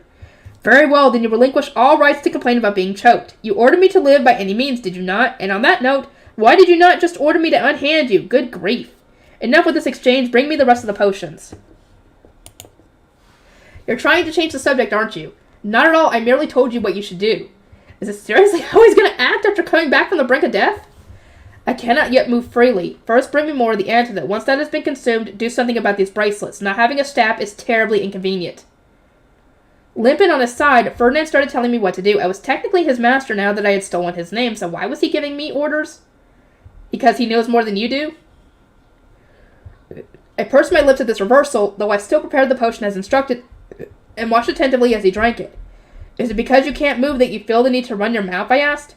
I run my mouth because of the manner in which you administer the antidote, and if you want me to take your complaints seriously, I would advise wiping that great big smile from your face. As it stands, I cannot tell whether you are upset or overjoyed. She's happy, because, I mean, heck, she was probably expecting him to scold her, and, well, I think she's just happy that he's even alive to do that in the first place. I pressed my hands to my cheeks. Ferdinand was right. I was grinning from ear to ear. I gave my face a few gentle slaps, trying to adopt a harder expression, but it was no use. I don't think I could do anything about it, I said, conceding to my emotions and smiling to my heart's content. I'm glad you recovered enough to grumble. Ferdinand blinked several times, then closed his eyes and frowned. Good grief, you really are something else. Oh, feeling embarrassed, are we? No. I gave his cheeks a few light prods. He raised a trembling arm to stop me, but couldn't muster the strength. It didn't even get halfway before dropping back down. Ferdinand sighed with resignation and glared at me. Mark my words, you will pay for this when I am able to move again. I should hope so. As soon as you're better. I expect some head pats, your suite is very good, and maybe even some hugs. You can also pinch my cheeks if you want, so please, get better soon. A tear rolled down my cheek. It helped that the tension was finally leaving my body and that I could take comfort in our casual exchange, but most of all, I was just so glad he was still alive. I couldn't help but sob. I'd gone to such great lengths to save Ferdinand, securing the support of Ehrenfest's archducal family, rallying Dunkelfelger, and used the Book of Messinora without the slightest hesitation. Even every time someone had questioned me, I declared that I would succeed. But in truth, I'd never stopped worrying. Perhaps we would arrive while he had mana to spare, only to find that he had run out of stamina. Or maybe he would regain consciousness to find that the poison had done irreparable damage to his body. Such thoughts had run rampant through my mind. But I did succeed. Ferdinand is alive. He's getting better. He was conscious again. Yes, he had strangled me, but it was a small price to pay to know that he was on the mend. Do not weep, Ferdinand said. He tried to raise his arms again, but to no avail. The most he could do was grimace and clench his fists. In the first place, there was no need for you to come to my rescue. Justice must have given you my message, so why are you here? To what end did you come? Dude. She told you before you left Ehrenfest that you are like family to her. Don't you think that maybe, just maybe, she would go to these lengths to save anybody she considered family, including you? Don't you think you would have done the same thing had the roles been reversed? Huh? Don't you think you would have done the same exact thing? My tears immediately stopped flowing. If he had said that to make me cry more, it would have worked without a doubt, but he was being serious. I did not think your memory was so poor, Ferdinand. I threatened you so clearly, to your face as well. You did, but the circumstances have changed immensely since then. Why are you getting angry? This guy really doesn't get it. How could I not, I said. I would make the world my enemy if you weren't happy, and you're the one who called for me. I did no such thing. Ferdinand tried to turn his head to the side, but I grabbed his thick skull and wrenched it back, forcing his golden eyes to meet mine. But you did. I saw what was happening to you from all the way in Ehrenfest. The time Lutz saw me in a dangerous situation was because I was staring Death in the face and desperately called for his help. That means you must have called out for me, Ferdinand. If you hadn't, I wouldn't have made it here in time. Fine, just let go of me. You are too close. Your face. Ferdinand was spouting such nonsense that I couldn't bear it any longer. I continued forcing him to look at me, then took advantage of our close proximity to headbutt him. What the fuck? Ouch! That had to hurt. He grunted from the pain and glared at me. You are the reason I said you should not have come, he complained. Excuse me? You refused to answer my question, ignored all warnings, and went on a rampage to obtain the Book of Messinora, all of which culminated in Wehrman instructing you to kill me. Am I mistaken? Yeah, it did happen. I glared back at him. He did, but so what? I told him to his face that I wouldn't lay a finger on you. Hold on. As I understand it, one of us must die for that book to be completed, and without it, Ahrensbach will collapse. What do you think will come of refusing his instructions? Question. When they used to have the Grudershite, didn't they, the one that was supposed to be the Zend, transcribe the Grudershite? Can't they do that? Ferdinand could just write down what was in his part of it, and Rosemary could put it in hers. Right? Right? Can't she do that? Jesus, dude. What do you think will come of refusing his instruction? I mean, who cares? I repeated, tilting my head at me. There's no point in saving Jurgen Smith if you're not in it. Isn't that super obvious? Ferdinand stared at me in shock. What in the world are you saying? You make it sound entirely as if you value me over our entire country. She does! Do you think she would have gone to all this trouble to save you if she didn't think that way of you? Hello? You must choose your words more carefully, and how many times must I say it? The greater duchies, the sovereignty, the royal family, and even the gods themselves. I would make an enemy of the entire world to save you. I do not believe you said the gods before, Ferdinand murmured, rolling over so that he was face down on the floor. That he could move at all meant he was getting better. I smiled, observing his improvement. Oh, is this your first time hearing that part? My apologies, but that's just how it is. Now let us come up with a way to complete the Book of Messinora without either one of us having to die. Like I said, transcribe it. That's what they used to do. Hello?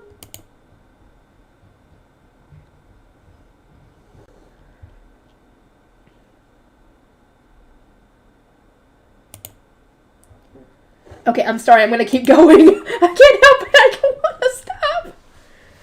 My Geduld, I was told that the mana enveloping all of Jurgen Smith has grown thin, I said. Did Wehrman tell you to complete the book too? He told me your portion was larger than mine and that my immediate death would be the best solution to our predicament. Curse you, Wehrman. Well, forget about him. There must be a way we can do it. Maybe we can buy ourselves some time by filling the country's gate with mana? How optimistic and naive, Ferdinand replied, raising only his head to glare at me. It might interest you to know that I already had a plan before you came along and ruined it. As it turned out, Ferdinand had attempted to meet with Wehrman the day after the graduation ceremony. He had wanted to complete his Book of Messinora so that he could create a Grudershite to give to the royal family. The problem was that he hadn't been allowed to visit at the same time as me, and when he tried again come spring, I'd already taken the rest of the book. You could have told me if you had such important plans, I cried. I was going to have the Zent adopt me so that I could get the Grudershite at the back of the underground archive. I don't want to hear you complaining when you didn't even keep me in the loop. And I do not want you to complain when you omitted such crucial information from your reports, Ferdinand retorted, his brow furrowed. He sat up, scooted over to the wall, and then slumped against it. Back when I was devising my scheme, the duchies were pushing for you to become the sovereign high bishop. I was told nothing about an adoption. Yeah, she was told not to say anything. But I mean, I'm assuming she should have told Ferdinand this, because then he could have taken that into account. And maybe some of this wouldn't have happened. For a moment, I was at loss for words.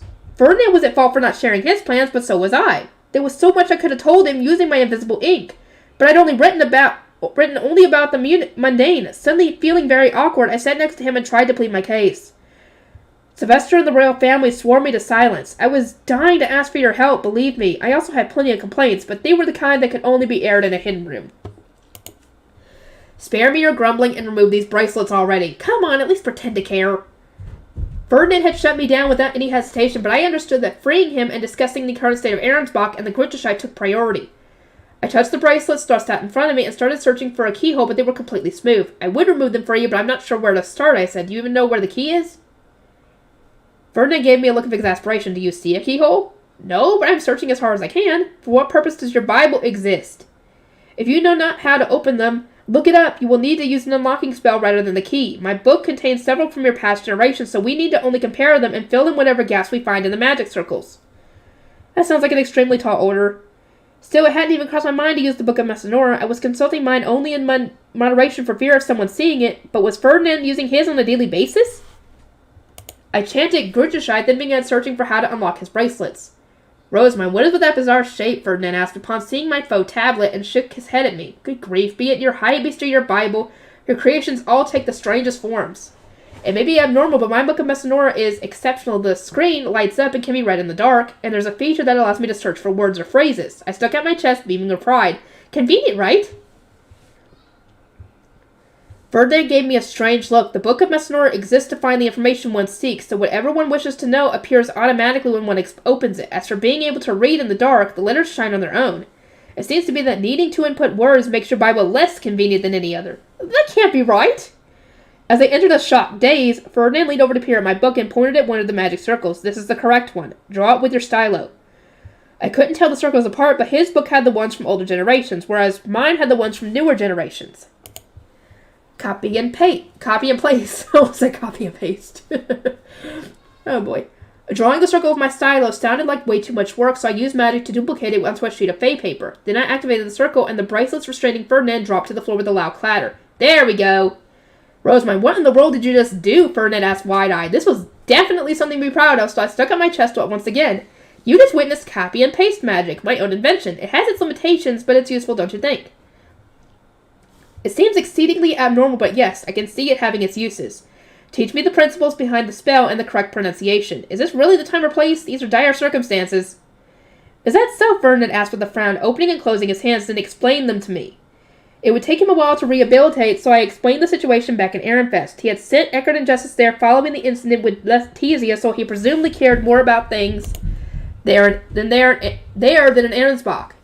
I see, he said at length. Ehrenfest was already anticipating war then. That's right, the Duchy's nobles all came together to prepare. I made combat-ready versions of Schwartz and Weiss to help defend the temple. You are as incomprehensible as ever. Was there really a need to have your magic tools made for warfare look like shoe mills? Lazletta did it. Besides, what's the problem? They're cute. As we continued to discuss Ehrenfest, Ferdinand gradually regained the use of his fingers. His arms had a wider range of motion now, but his growing frown betrayed his frustration at still not being able to move as he wanted. Rosamund, he eventually said. Yes? If you have any other questions, ask away. Or do you need more medicine? No. I want your cheek. You told me I could pinch it, did you not? That was his question? But he was wearing such a grave expression and his cheek. Was cheek pinching really appropriate when our circumstances were so severe? Though I already concluded that he wasn't going to give me a serious lecture, I was still taken aback. I couldn't even begin to imagine what was going through his head. I mean, I guess I did. You still can't fully move your arms, though, can you? I can move them enough, and if we do this now, it should barely hurt at all. I mean, you could do it when you're fully recovered, but if you insist... But do you really want him to do it when he's fully recovered? It's gonna hurt if you do it then! Whereas now, he can barely move his fingers. It's probably just gonna feel very, slight pressure. As much as I wanted to protest, it really was better to let Ferdinand do it now while his grip strength was weakened, yes. I sat in front of him between his legs and simply waited. His still numb finger brushed against my right cheek and then pinched. Well, if you could even call it a pinch, it felt more like a gentle massage. Would that really be enough to satisfy him? I wasn't so sure, but then his hand started to wander. Ferdinand, that isn't my cheek. His thumb had trailed down to my chin like he was trying to get more leverage. He must have really wanted to pinch my cheek. I thought, then green light began to flow out of his ring. May Hellschmier's healing be granted to Rosamund. The stinging ache on my cheek disappeared. Ferdinand must have healed the bruise left by his chain. Huh. I appreciated it, but not for long. Ferdinand, what are you doing? You should be focusing on your recovery, not wasting your mana on me. That bruise didn't hurt that much. It could have waited. It was merely an ideal opportunity to test whether my mana flowed properly. Ah, and now I can produce my snap. He took his hand away and immediately started focusing on me, stopped focusing on me, instead turning his attention to forming and morphing his staff. He's not listening again. Though he was struggling to stand up and move around the room, Ferdinand was on the mend. I still wished that he could get some proper rest, but his attitude made it clear that he had no such intentions. Well, since you appear to have recovered, I said, I'll take a moment to inform everyone and search for a registration facestone for you. Rosemine. I was halfway up when Ferdinand spoke my name, so I got back on my knees. What is it this time? I asked while peering down at him. There was a pause before he said, Please tell me you're Geduld. Oh yeah, because she didn't answer his question. What? That's, do I need to answer here and now? Everyone's waiting outside. I had never expected Ferdinand to ask that question under these circumstances, and in truth, I still didn't have an answer. His eyes fixed on a singular point. I thought your Geduld was the same as mine, Ehrenfest, yet you accepted the proposal the royal family made to you, or so I shall ask again. What is your Geduld? What? I didn't have a clue what Ferdinand meant, but when I followed his gaze, I noticed he was looking at my necklace from Sigiswald. I touched it, and he let out a quiet hum of realization. What? Who said that she was basing it on what she wanted? Who said that? Now I remember, it was your dream to marry a prince. You said as much when writing that ridiculous love story of yours some time ago. I must admit, I never thought one day come true. He was referring to when I had attempted to prince Cinderella during my days as an apprentice shrine maiden. Before I understood anything about noble society, I was impressed that he even remembered something that he read only briefly all those years ago. At the same time, though, it struck me that he had misunderstood my intentions. I'd said that I wanted my story to inspire envy because it would make people more invested, but he thought I was envious too. Hold on, I object. My dream is not to marry Prince Sigiswald. In fact, wedding an already married man without a book to his name would be more a nightmare than anything. Do you really expect me to long for a decline in my standard of living? Being torn away from my library and dragged someplace where I wouldn't receive a single new book or even be allowed to get involved with the printing industry until my coming of age sounded awful. Anyone stupid enough to think I might envy such an arrangement deserved to have my wrath unleashed upon them. In the first place, I said, my dream husband is someone like my dad, someone who supports me in my charge toward my dreams, who protects me from everything and cares for me without paying any mind to status. Prince Sigiswald couldn't be any further from my ideal. This necklace is only meant to indicate that I'm acting with the royal family's authority. It has nothing to do with the proposal. Come, look closer. There's no vows on it, nor is it even on the elemental. From there, I explained my actual dream for the future. I want to hole up inside a library and spend my days reading. I want to enjoy delicious food with my family and anyone else who's close to me, read my favorite books, and venture to other libraries in search of works I've yet to consume. I want to be a librarian helping visitors search for the books they want, restoring old documents, researching magic tools, and establishing a network connecting my library with those of other duchies, whereupon I can begin expanding my collection from everywhere at once. That is my dream. How could you ever think I wanted to marry a bookless prince and wait years to even resume my work in the printing industry? Having finished my impassioned speech, I sighed and dropped down onto my backside, exhausted. Ferdinand gave a wry smile. I see, your fervor leads no doubt that I made a grave mistake. Well, no harm done, I guess. You might have misunderstood my dream, but you're not wrong about the actual situation. Excuse me. Before the next Archduke conference, the king will adopt me, I announced, maintaining an airy smile so as to not bring the mood down too much. There was no point hiding the news from him now when the conference was right around the corner. Then, when I come of age, I will marry the next Zent, no matter how far from my taste he might be. He planned to marry Prince Sigiswald? Ferdinand asked, his jaw actually dropping slightly. He must have been comparing the arrangement to his own marriage by royal decree. Yes, but only because he wants the Grutterscheit and my mana. A former commoner marrying a prince. It's laughable, isn't it? The prince doesn't want me doing anything incomprehensible, so I'll remain out of sight while they focus on upholding the current balance of power between duchies. And you would accept being treated like that? Ferdinand asked, a stern look on his face. I pressed my lips together and nodded. As long as I could save him, I could accept whatever waited me.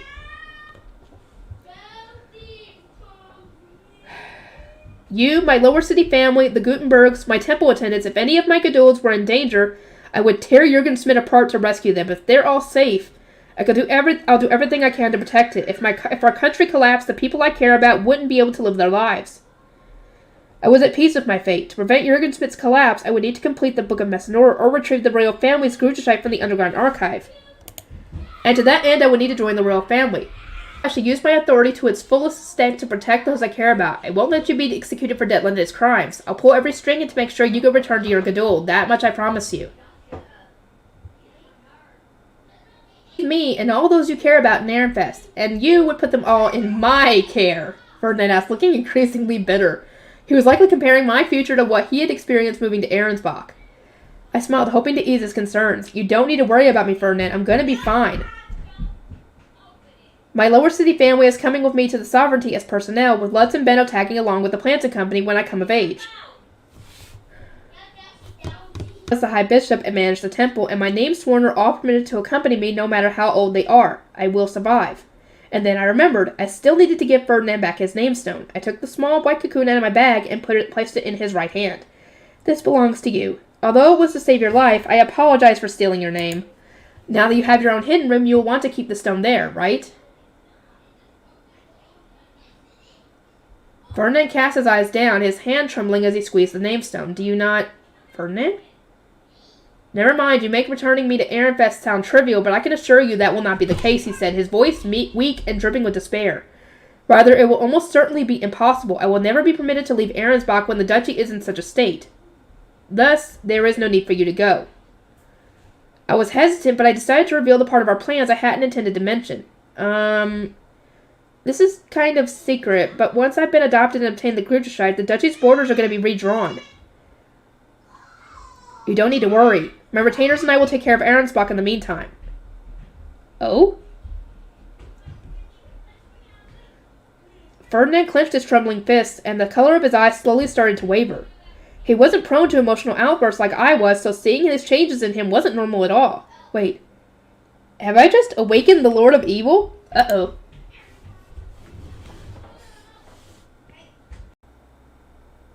Okay, part 3. The Zent and the Gruderscheid. To think the royal family would prove themselves so foolish and so shameless, Ferdinand said, his lips curving into a cruel smile as he rose to his feet.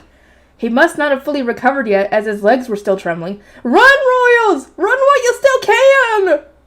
As I screamed on the inside, Ferdinand met my eye.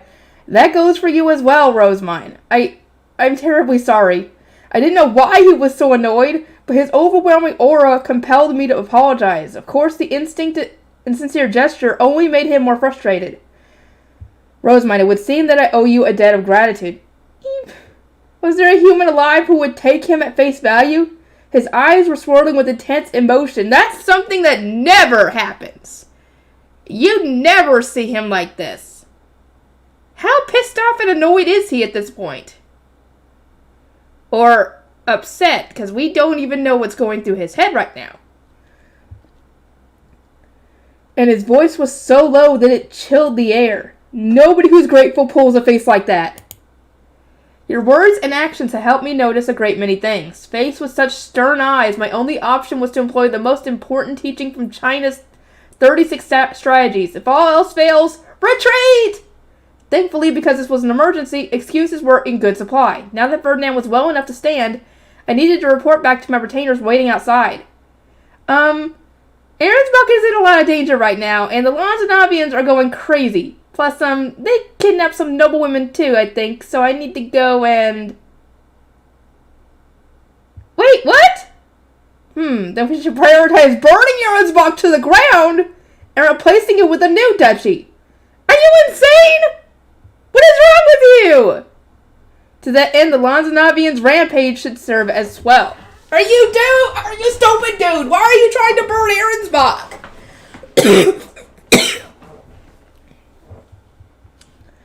Ferdinand was supposed to be angry with the royal family and me. Why was he taking out his frustrations on Ahrensbach?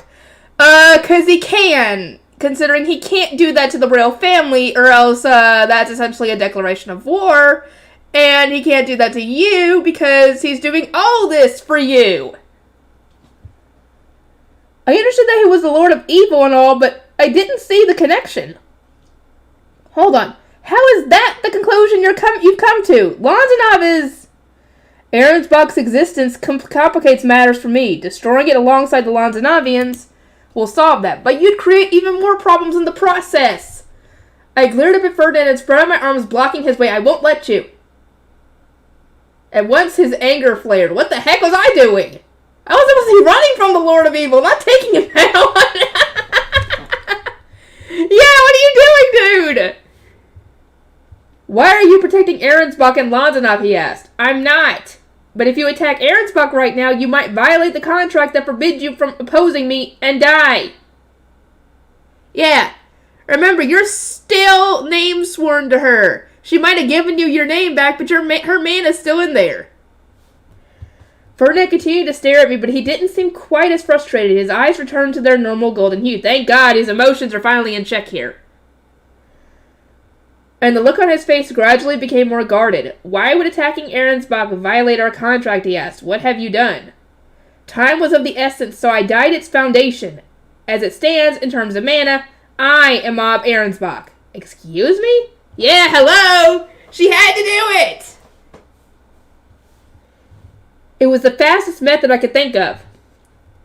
Ferdinand froze, his eyes wide open as he struggled to process my response. Oh, yeah, he probably didn't think that one happened. It felt like ages since I'd seen him overload. When was the last time you got him to do that? I think that was when you told him about, shoot. I don't even remember. Could somebody refresh my memory, please? I must have just said something truly abnormal. What in the world was that the decision? How in the world was that the decision you came to? He eventually asked. The fastest method would have been to capture the Ob, threaten or even torture her for the registration phase stones, and then force her to sign a contract. What lunatic would die of Foundation just to rescue someone? You're looking at her. Ferdinand crumpled to his knees as if completely sapped of strength. He probably was. He was probably going on adrenaline and will alone. He heaved the deepest sigh, then looked up at me and said, You truly are the biggest fool I have ever met. I mean, having to torture someone sounds awful. I wouldn't have had the stomach, even if we'd come up with a plan that required it. Not to mention, I don't know what Lady Detlinda's elder sister looks like. Can you imagine how much time we might have wasted searching for her? She's not even in Ahrensbach at the moment. Because they're, I think, in the sovereignty. Which is still not good. No matter how I sliced it, using the temple's key to die the Ahrensbach's foundation seemed way more reliable and less time wasting. So, to conclude, leave Ahrensbach's cleanup to me and return to Ehrenfest. I can take responsibility for what I've done. Ferdinand stood up again and pinched my cheek. He'd recovered enough that it actually stung this time. Okay, so his fingers are actually working now. That hurts. You're still clueless, I see, Ferdinand said, his smile even more terrifying than usual. At the very least, you are not saying what you ought to be. I gave his hand a few smacks while getting teary-eyed. Then tell me what to say, I'll say it. Ask for my help. By inciting a rebellion against the Zent, Detlinda is committing treason of the highest order. Her sister is an accomplice, but her mother is invading Ehrenfest, and even Letizia is now guilty of attempted murder. If you wish to resolve these issues, then you need my assistance. Nobody is better informed about Ahrensbach's internals. Yeah, you're going to need his help. Which means you're going to have to keep him in your panda bus so he can continue recovering while you deal with whatever you got to deal with. Because he can't go on his high beast. He's not fully recovered. My breath caught in my throat. Ahrensbach's archducal family was made up entirely of criminals. The commoners and nobles wrapped up in this awful mess without any idea what was going on would surely be furious. Your support would warm my heart, Ferdinand, but wouldn't you rather go back to Ehrenfest? It feels cruel to keep you in Ahrensbach when your time here has been so deeply unpleasant. He pulled my ear. You just asked me what I wanted you to say. Have you already forgotten, or did you simply not hear me properly? Please help me, Ferdinand. Please and thank you. You're the only one I can rely on. Well, completely in all this, because he knows, like he said, he knows more about Ahrensbach's internal affairs and all that stuff doing the paperwork than anybody ever does. If you insist, I can think of nothing more terrifying than leaving you to your own devices. Yeah! How about unleashing the Lord of Evil? Even during one of my rampages, I never proposed burning Ahrensbach to the ground. Yeah! Yeah, even if you... No, actually, she probably would. If Ferdinand had died. If she hadn't gotten to him in time, she probably would have. No, she probably would have destroyed Ahrensbach herself. And Lanzanov in the process, too. I glared at Ferdinand while rubbing my throbbing ear, only for him to glare straight back at me. Spooky. So what do you intend to do, he asked. One person cannot hold two foundations at the same time, so you cannot become the Zent while you are an Ob. Do you understand that, I imagine? The restriction was why Zents had traditionally been chosen from among the country's high bishops. It also explained why, when the decision was made for Obs to take the throne instead, those who were chosen to rule had needed to find someone to inherit their duchy's foundation first. I do. That's why I plan to get someone else to die Ahrensbach's foundation. Then I'll either die Jürgen Smith's foundation myself, or go to the underground archive and obtain the Grüterscheid to give to the royal family. Yeah, the fastest way would have been to you to get adopted and then just go get the Grüterscheid yourself, because who knows if you'd be able to eat. Because remember, the previous Zents had to transcribe their copy of the Grüterscheid from the original. Correct? So, I don't get why they're not even thinking of that option when it comes to completing the Book of Messinora here. I mean, hello? The fastest way to keep the vessel that was Jürgen Smith alive was for someone else to die Ahrensbach so that I could die the country's foundation. However, considering the walls that separated royals from duchies, that course of action would introduce a whole slew of problems. As I see it, I would make the fewest waves by retrieving the magic tool from the underground archive, I said. Is that not how the royals have always consolidated their power? No, the magic tool was introduced only in recent times, and its existence as a means for the royals to secure their power has caused more than enough chaos. Do you have a correct understanding of Zent candidates in the Book of Messinora? I understand the basics, at least. They were put in my head when I acquired my section of the book, and since that knowledge had gone to me, not Ferdinand, maybe he was the one who was misinformed. In that case, I would ask you to explain what separates the Book of Messinora from the royal family's Grüterscheid. Any misunderstandings will only complicate our discussion. The Book of Messinora is wisdom forced upon you by Ewerman in the Garden of Beginnings. Once you've circled the shrines, received tablets of every element from the gods, and activated the giant magic circle in the sky. It's imprinted on your staff, which means it can't be passed down. The Grüterscheid, on the other hand, currently seen as a symbol of a true Zent, was made long ago so that someone who failed to obtain the Book of Messinora could still take the throne. As a magic tool, it can be passed down. Both contain the knowledge one would need to become the Zent. They were also required for things like activating the country gates. No mistakes so far, Ferdinand said. Can you tell me how Jürgen Smith transitioned from the Book of Messinora to the Grüterscheid? Even in the past, when several Zent candidates would obtain the book from Ewerman, it was hard to absorb such an insane amount of wisdom without spilling any. That was why they created their own Grüterscheid manually. That's why they created their own instruction manual. Come again? Do not invent strange words and expect me to know their meaning. Sorry, I racked my brain for an alternative, like a guide or a written explanation. It was meant to serve as a reference so that a Zent with the incomplete Book of Messinora could still carry out their duties. The wisdom obtained through Ewerman contained so many miscellaneous details that it was hard to parse, which was why the Grüterscheid proved so useful. Of course, allowing anyone access to such an important book would cause all manner of chaos, so it was kept at the back of the underground archive that only Zent candidates could enter. They would read through it, using the information within to fill any holes in their own Book of Messinora so that they could perform their duties. Had that process continued, Ferdinand explained, there would not have been any issues. But Garan Sorg's foolishness made it so that Zent candidates stopped visiting Ewerman. Do you know why? Oh, he was that troublemaker, right? The one who was rejected by the Golden Shoemill and blocked from attaining the Book of Messinora, then realized he could learn everything he needed to know from the underground archive? Your explanation does not adequately convey the severity of this matter. Garan Sorg was rejected by the gods for his dangerous love of war and conflict. As long as we were on the same page, I didn't think the severity of the matter was that important. Ferdinand was probably taking everything way too seriously.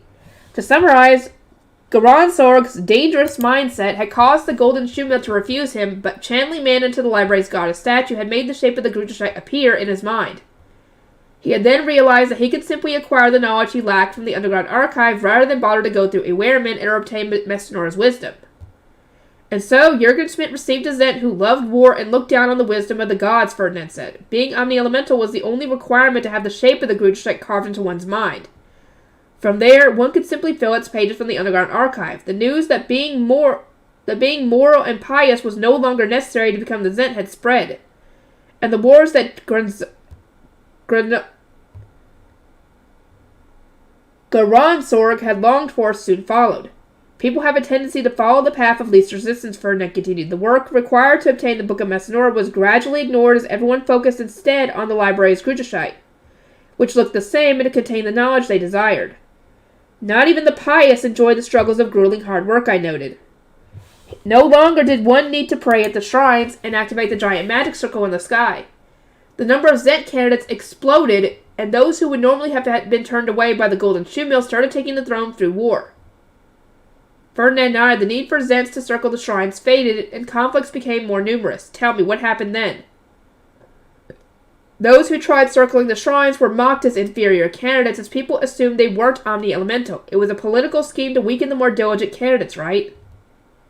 Back then, Zents and nobles had still performed religious ceremonies on a regular basis, so they had obtained plenty of divine protections, even without going to the shrines. Circling the shrines changed in meaning but nothing else. Or changed in meaning, but nothing else. Ferdinand furrowed his brow and crossed his arms. You are correct, but you are forgetting the Zent, who, in her determination to bring an end to non-stop hostilities, committed the most foolish act of all. I shook my head. Zent Raltestral was so heartbroken by the horrible battles being fought over the throne and the havoc it was wreaking on the Holy Land, that she thought it best to limit the number of people who could become Zent candidates.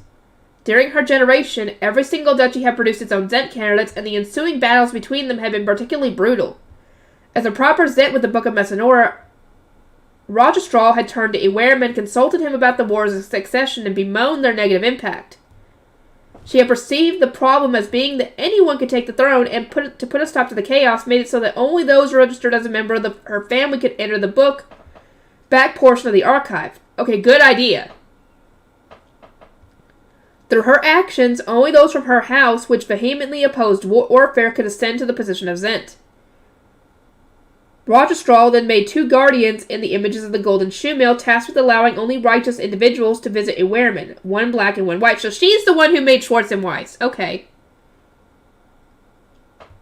She placed them in the library to keep an eye on the Zent candidates and ensure that only her family were allowed into the back section of the underground archive. Those who resisted were purged of the Zent's power 1 by 1. To discourage attacks from potential rebels, Raltestral moved from the Holy Land, where Ehrenfest resided, to the current royal palace, and made teleportation doors the only way to travel between them. Even if someone who had used the knowledge from the underground archive to obtain their own Book of Messinora appeared, the Zent could simply execute them, thereby ensuring that only the Zent's kin could obtain the Grudershite. It was through this process that the royal family came to be. It surprised me to learn that Schwartz and Weiss had been created before princesses were even a thing in Jurgensmith, and that the milady they used to address everyone originally referred to Zent Raltestral. Her decisions were widely criticized, I continued, but when the violent battles for power started to wane, some began to praise her. There wasn't even a drop in the quality of her successors, as the royals produced omni-elemental Zents who took religious ceremonies seriously. The era that followed was one of peace. Come now, it was a disaster. Because she monopolized the power of the Zent and started with such an iron reign, only a select few were able to visit the Holy Land. Participation in religious ceremonies plummeted. That is true, but it also ended all the wars like that with that. So I think that was kind of a somewhat, I wouldn't say decent trade-off, but something was bound to happen if nothing was done about it. So I mean, I'd rather there not be violence, but still. During an age when obtaining the Grudershite was impossible for most, and one wrong move could result in execution, fewer Abts and the high bishops meant to succeed them visited the Holy Land to perform religious ceremonies. Enormous rituals quickly became a thing of the past, as the lack of participation forced the royals, who were now performing them alone, to scale things down. Soon enough, even the duchies looked down on the temple and the religious ceremonies. Not to mention, disputes for the throne then took root within the royal family. It must be said that Zent Raltestral had far too much faith in her own descendants. That a member of the royal family should take the throne soon became a given. In one generation, a battle between brothers resulted in the death of them both, leaving only the sickly Schubanker to rule, so that he could carry out the necessary religious ceremonies in spite of his poor health. The sovereign temple was constructed near his place of residence, and the ceremonies were performed there.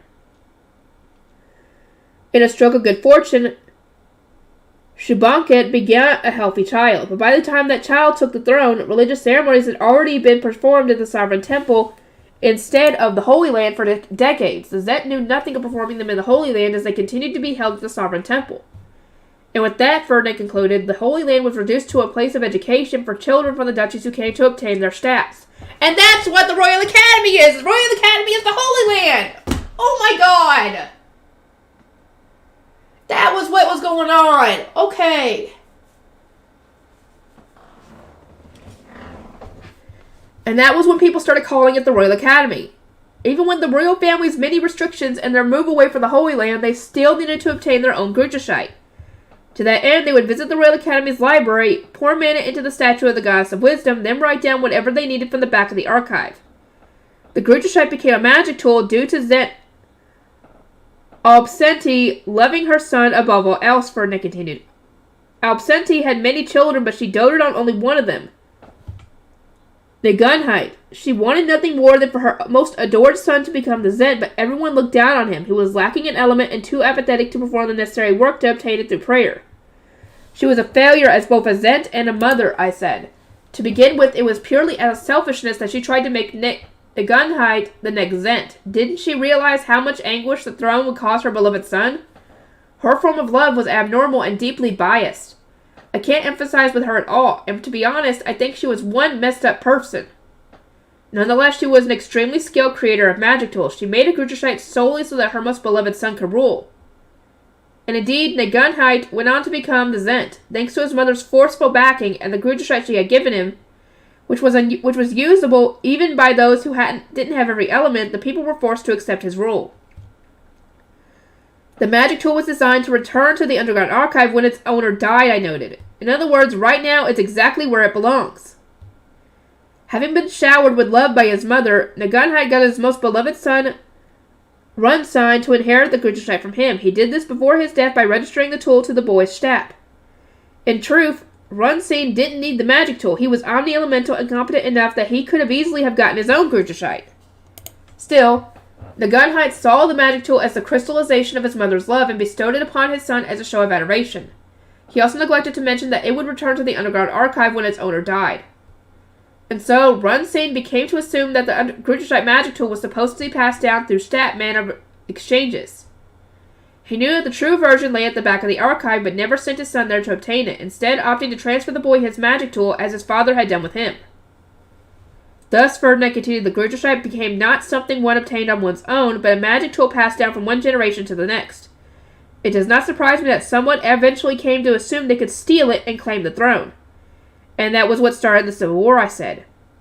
As we both knew, Second Prince Waldefrid had inherited the Grudershite magic tool from his bedridden father. Then he died at the hands of the first prince, who wanted to become the Zent. Too bad for him, the magic tool went back to where it goes. The magic tool disappeared at once, as intended, and returned to the back of the underground archive, where only those registered as members of the royal family could enter. Those who searched the second and third prince's villas left empty-handed, of course, because it's not there.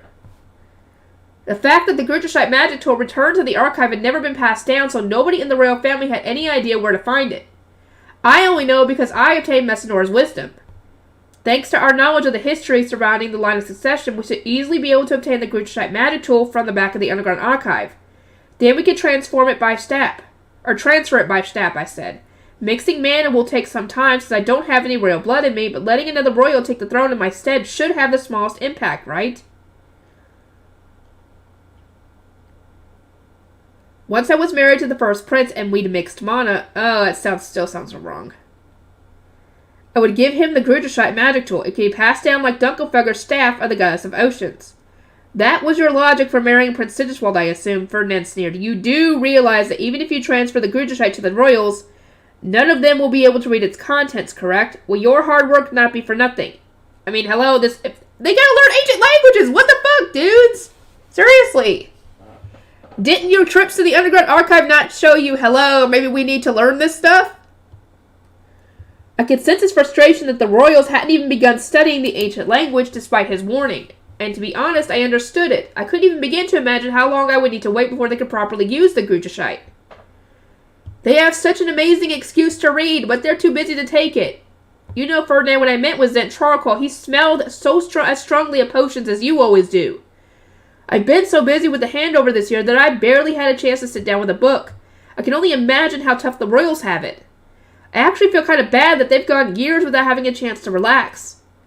How can you speak as though such problems are not your own? If you are adopted into the royal family and married to Prince Tigiswald, you will end up equally as busy for years to come, I might add.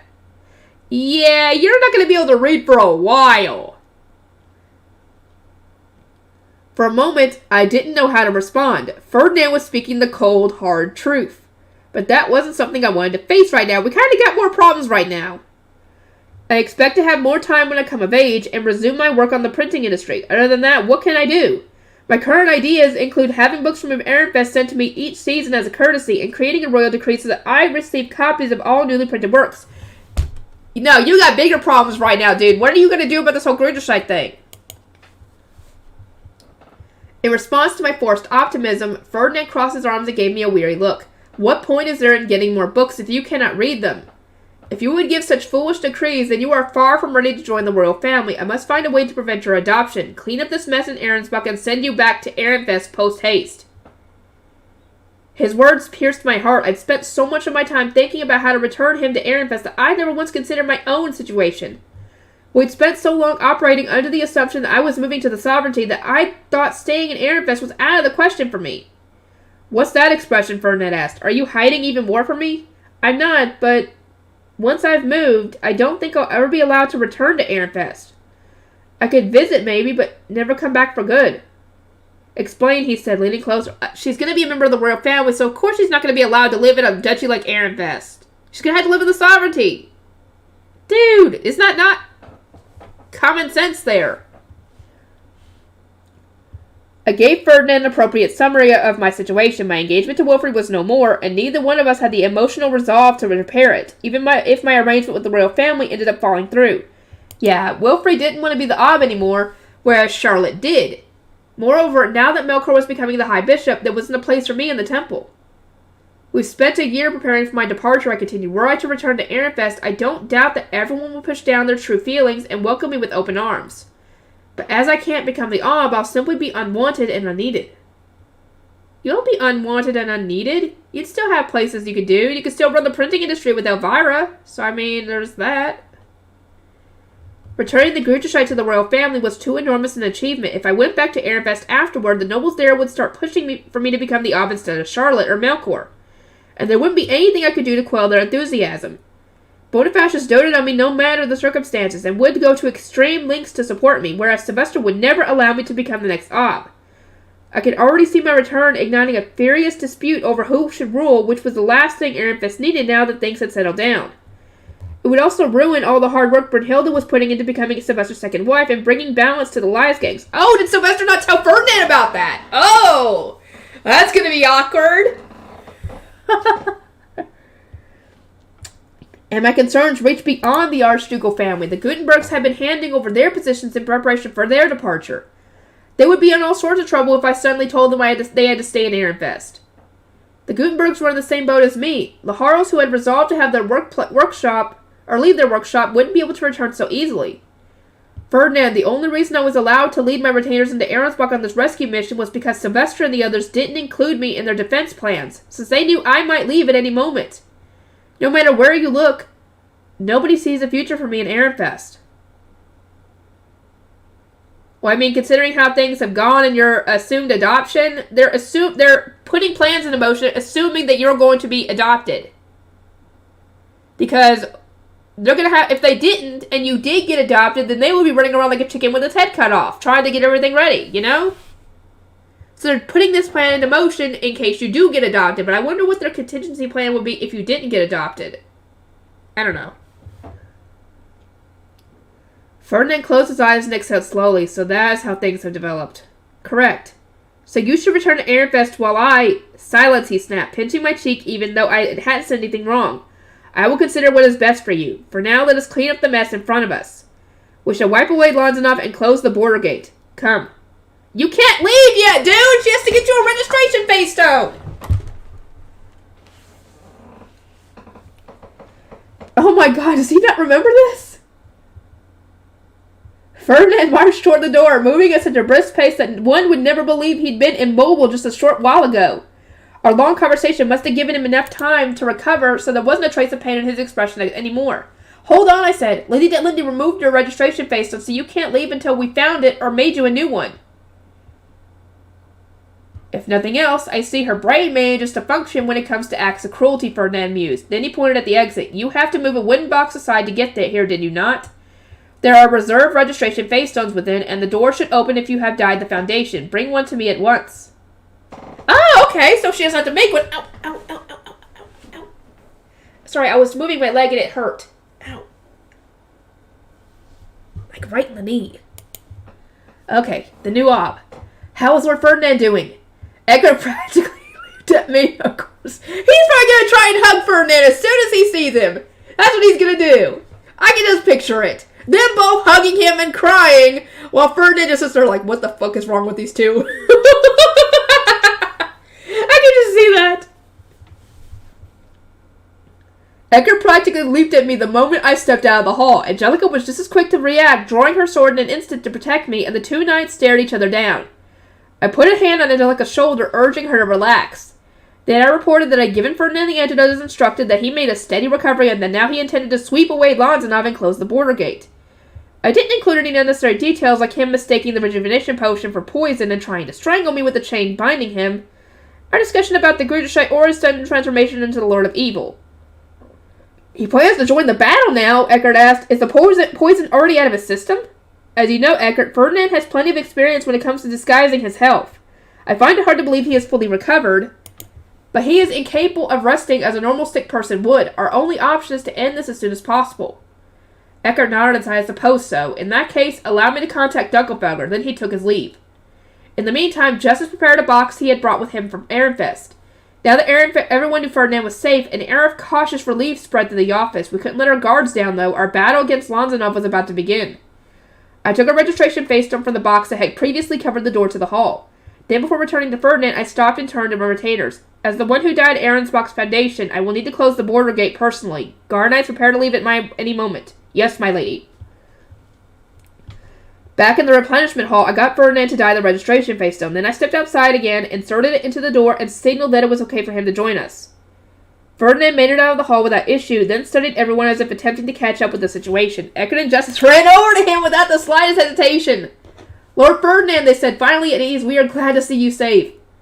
I am sorry to have worried you, he replied. A faint smile arose on his face before giving way to a much sterner expression. Rosamund informed me that Lanzanov has begun a violent insurrection and abducted many. Do you two know the particulars? Eckert, give me the order's report. Yes, my lord. Several knights fell to instant death poison and silver equipment in what proved to be an entirely one-sided exchange. Strahl said that he prioritized evacuating the nobles in the castle over taking on opponents he could not hope to defeat, and instructed as many as he could to hide away and man or register doors. Many nobles had apparently taken refuge in their hidden rooms, which could only be opened with their own mana, so there hadn't been as many casualties as expected. That was good to hear. Once the door to the replenishment hall was closed again, it shrank back to its original size, and my knights replaced the box that had previously covered it. Eckert continued his report in the meantime. Lady Letizia has fallen into enemy hands, alongside Strahl's daughter. Okay, that's Strahl! Okay, that was Strahl, who just trying to get him to, get her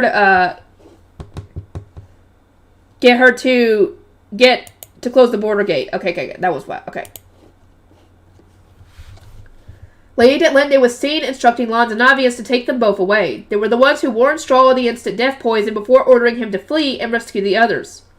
Strahl and the others hadn't been able to contact every estate in time, so we didn't yet know how many had survived the Lanzanovians' savage attacks.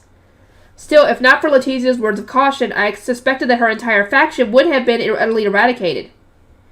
Have Detlinde, Georgine, and Alston been captured, Ferdinand said? If not, are their locations at least known to us? Reports say that Lady Detlinde went with Lord Leonzio to the Lanzanov estate and has yet to return. Others who went there to beg her to stop Lanzanov's monstrosities have since vanished, and a group who recently ventured inside found that it was completely empty. Nobody saw them leave, so their current location is unknown. I see. Understood, Ferdinand replied with a nod and a grimace. Justice then began a report on Alstead. Someone from her estate said that she and her husband, Lord Blasius, were invited by Lady Detlinde to the Lanzanov estate. They have likewise yet to return, so they are most likely still acting with Lady Detlinde. That would explain why your invasion went so smoothly, and Rosamund was not stopped from dyeing the Foundation. I thought it best to eliminate the three of them by destroying their registration medals, but I doubt they are still in Ahrensbach. Where is Georgine?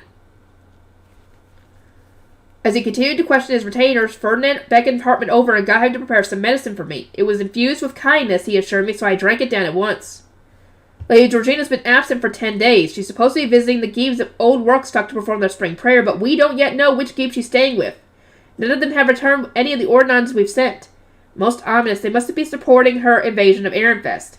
The air grew thick with tension. Everyone in the room was from Ehrenfest, so the thought of what might be happening concerned us all. Oh no, we need to get back right away! Now that Ferdinand was safe and sound, my thoughts returned to my retainers back in Ehrenfest, the temple, and my family in the lower city. Calm down, Ferdinand said. He must have read me like a book. I understand your impulse to protect Ehrenfest, but you must prioritize closing the border gate and defeating Lanzanov here so that they can commit no further atrocities. Now that you have stolen Ahrensbach's foundation and become its ob, this is a duty that you must perform. Next, he cast his eyes over my retainers. Those unaware of the situation will most likely assume that your group of outsiders are Lanzanov's accomplices. Anyone would consider that a far more reasonable conclusion than the truth. If their own archducal family has betrayed them so spectacularly, such people must be ignored. You are quashing a treasonous uprising under the royal family's authority and thus have every right to be here. Rosamund will oversee the operation, and we must ensure that neither the Ahrensbach nobles nor the royal themselves attempt to take advantage, as her retainers exercise the utmost caution. Only once our work here was done would we return to Ehrenfest, Ferdinand explained. He considered it likely that the Geebs surrounding Georgine would back out upon learning that their duchy's foundation had been stolen and their ob replaced. I understood. Wait, Lord Ferdinand, you are not properly equipped for battle, Justice said. If you would give me a moment. In the blink of an eye, he placed a cape on top of a box, followed in short order by several face stones, potions, and other pieces of equipment. As I stared at him in shock, unable to believe how thoroughly he'd prepared, he gave me a teasing smile. Ahrensbach, he continued, please forgive my rudeness, but we are pressed for time, and Lord Ferdinand's chambers are in shambles. May he change his clothes here? He may. We shall clear the room for you. Together with my retainers, I stepped outside. Hannelore and the others must have gone elsewhere because they were nowhere to be seen. Eckert was just speaking with them, though, wasn't he? What could have happened to make them all leave? I gazed around confused and spotted a group of Dunkelfelder knights filtering through a door at the end of the hallway. It connected to a balcony, so they must have just landed their high beasts. Hannelore was directing them, and she immediately caught my eye. Lady Rosamund, is Lord Ferdinand safe? She asked with a smile. She didn't appear to be wounded, but the same couldn't be said for the knights behind her. Considering their previous complaints that the Lanzanovians were lousy opponents, something must have changed. Lady Hannelore, what happened to the knights? I asked. They're injured. Lanzanov's soldiers are no more dangerous than before, but we're struggling to conquer their ships. Okay. Dunkelfelder's knights hadn't been at all threatened when they were just knocking about the Lanzanovians wandering the nobles' quarter and the Lanzanov estate, but the soldiers who had retreated into their ships now had access to better weaponry. They were using some kind of artillery device that shot out volleys of slender silver needles to protect themselves. We sent out 10 knights disguised as either Lanzanov soldiers or kidnapped noblewomen to infiltrate the ships, Hannelore explained. She had been waiting outside the Archduke's office at the time, so she was relaying this information from Heifetz, who had witnessed in front of it from the front lines. Ordnances are unable to pass through their silver walls, so... There was a short pause before Hannelore continued. The ships are completely immune to mana, and the silver needles that came out of their weapons pierced through armor and even high beasts. We dispelled our mounts and attempted to breach the vessels, but the most we could do was scratch them. Our non-magic weaponry is designed for individual warfare and not much else. Thus we returned to form a counterplan. I am grateful that you would attempt such a direct attack, especially while under fire from armor-piercing weapons you have never seen before. I shall consult with Ferdinand. Those of you who are wounded, step forward. I will heal you. I made Flutreit's staff and collectively healed anyone who was injured. We have a portion of Ahrensbach's knights guarding the border gate, Hannelore told me. They will send word if Lanzanov's ships begin heading in their direction. Moreover, the nobles demanding to meet their new ob have been gathered in a meeting room. Many of them were poor listeners, and some of our knights lost their patience with them, resulting in some shouting and rough treatment. Please forgive them. In other words, the knights had decided that the loud nobles demanding to be let into the Archduke's office were detrimental to our mission, and that it was best to lock them in another room. Said room was, of course, being watched so that those inside wouldn't be attacked by Lanzanov soldiers. Soldiers. I can't. Oh my God! I did ask for the door to be guarded, I said, so I take no issue with what happened. Your assistance is greatly appreciated, but, maybe 2 bells have passed since our arrival. What are Dunkelfelder's plans? I must head to close the border gate, and Ferdinand seems ready to begin purging the Lanzanovians. I was hoping to hear Hannelore's opinion, but Heifetz took a brisk step forward before she could speak. We will participate, of course, he said. his voice firm. We have finally have worthy opponents, and we will not squander this chance to fight alongside Lord Ferdinand. Lady Hannelore, I turned to her for confirmation of it. She returned a somewhat troubled smile.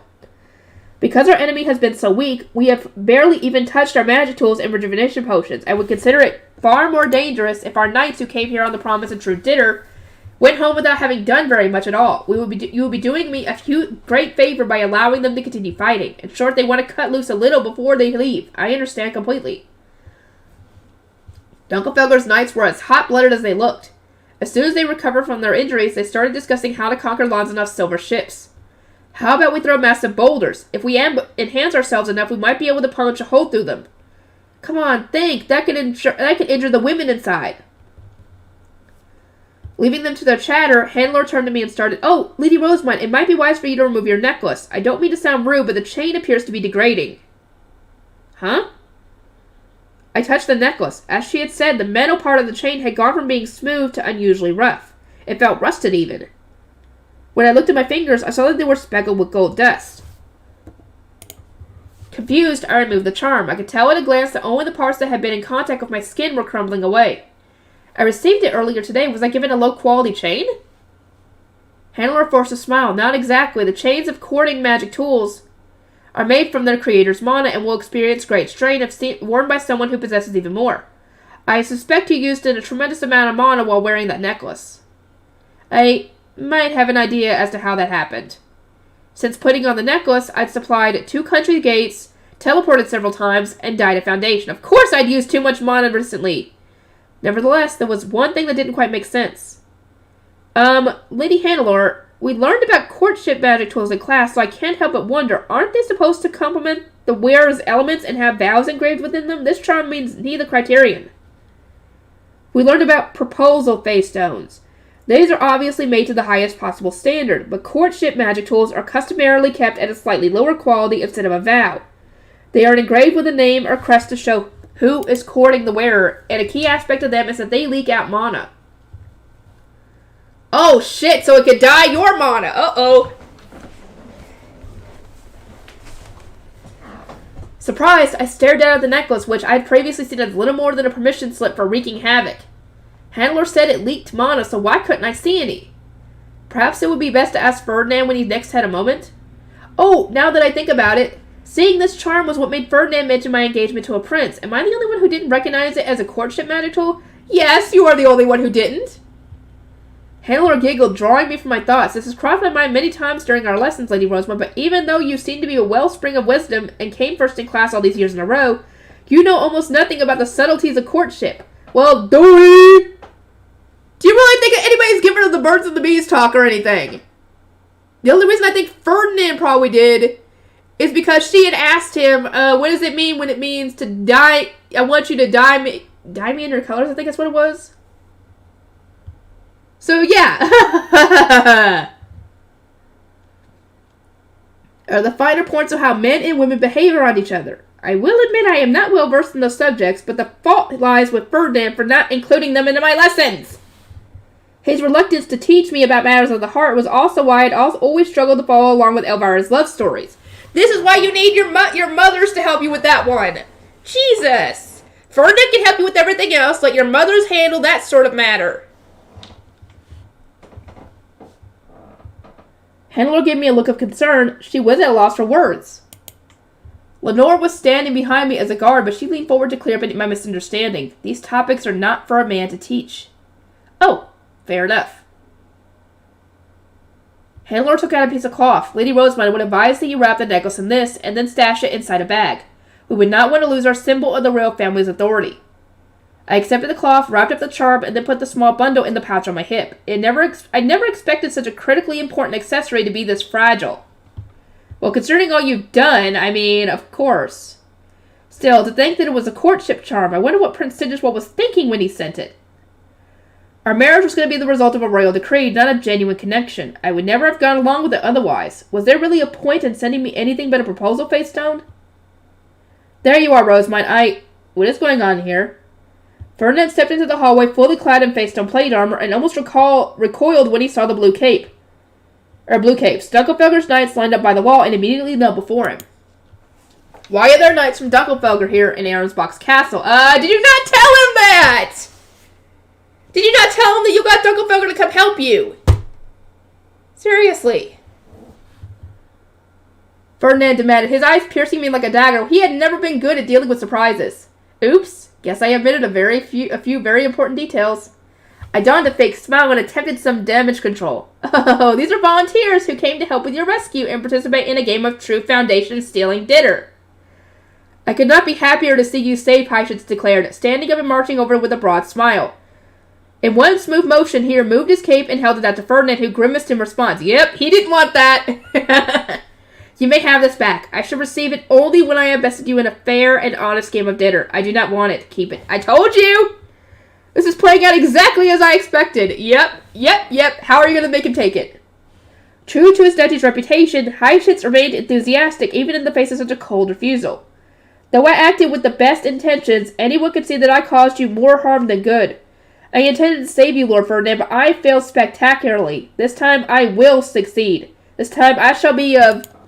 This is a waste of time, Ferdinand interrupted, making a shooing motion with his hand. We must go to the border gate before Lanzanov escapes and purge them from within. Heischitz gave a proud smile and said, You have my sword. We are here to answer Lady Rosemine's call for aid. Once everything is over, the two of us can discuss our next dinner match at our leisure. Once everything is over, you say? I will see you in 10 years then. 10 years? Now, I shall see this through much sooner. Let our rematch never be forgotten.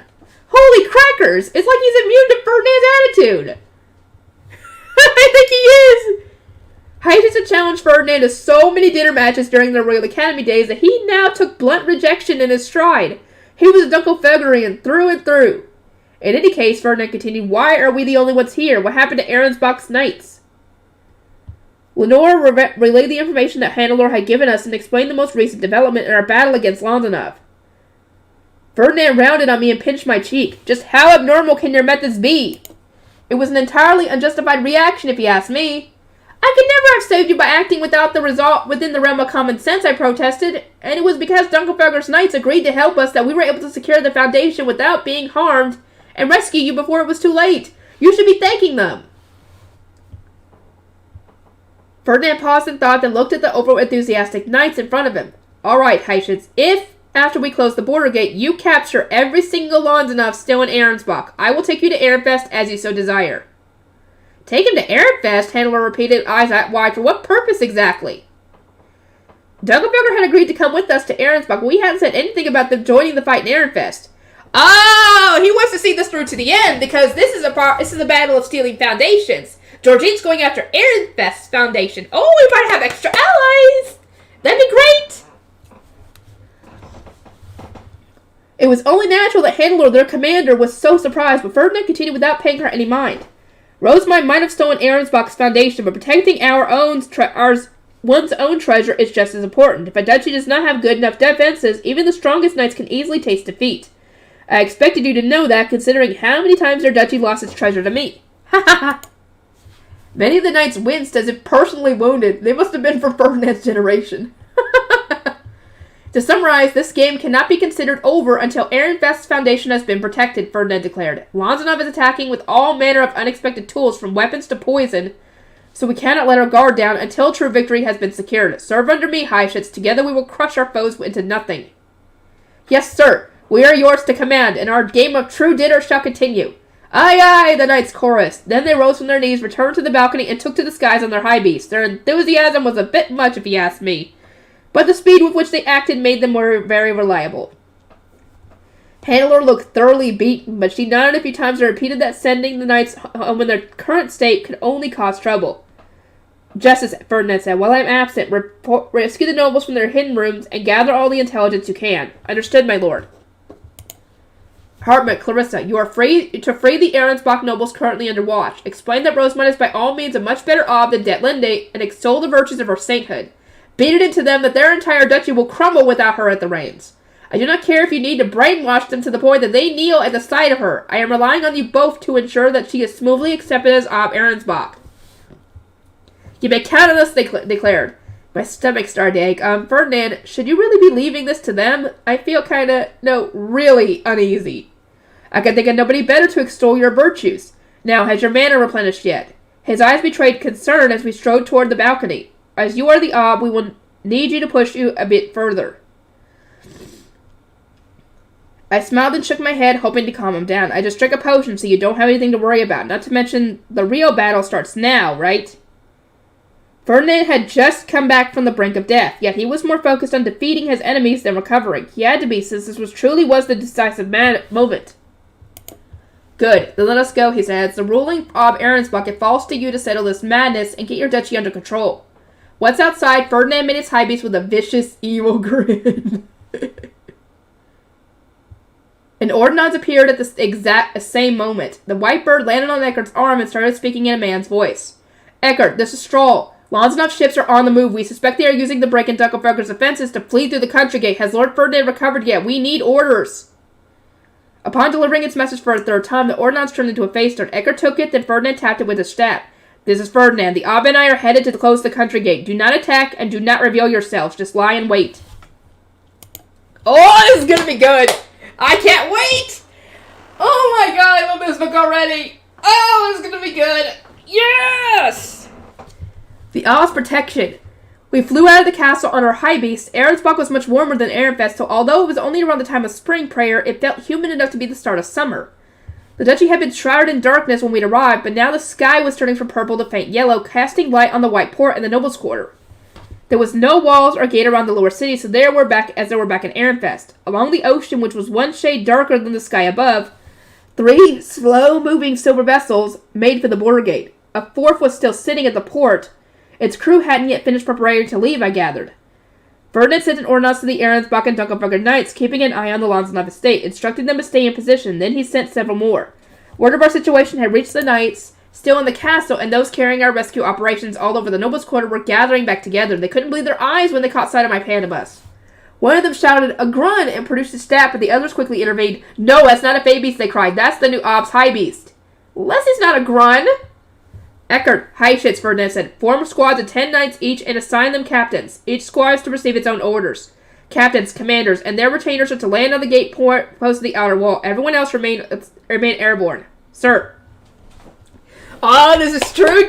Oh, I can't wait to see his strategies. Oh, it's gonna be good! Eckert and Heifetz received their orders while flying their high beasts and got straight to work organizing their squads. "Rosemine, over there is the gate post I mentioned," Ferdinand continued, nodding at the wall ahead of us. "Once we land, distribute magic tools to each squad." "Can do," I replied. "Matthias, Lorenz, Lenore, Cornelius, do what you can to assist me. Angelica, remain on guard duty."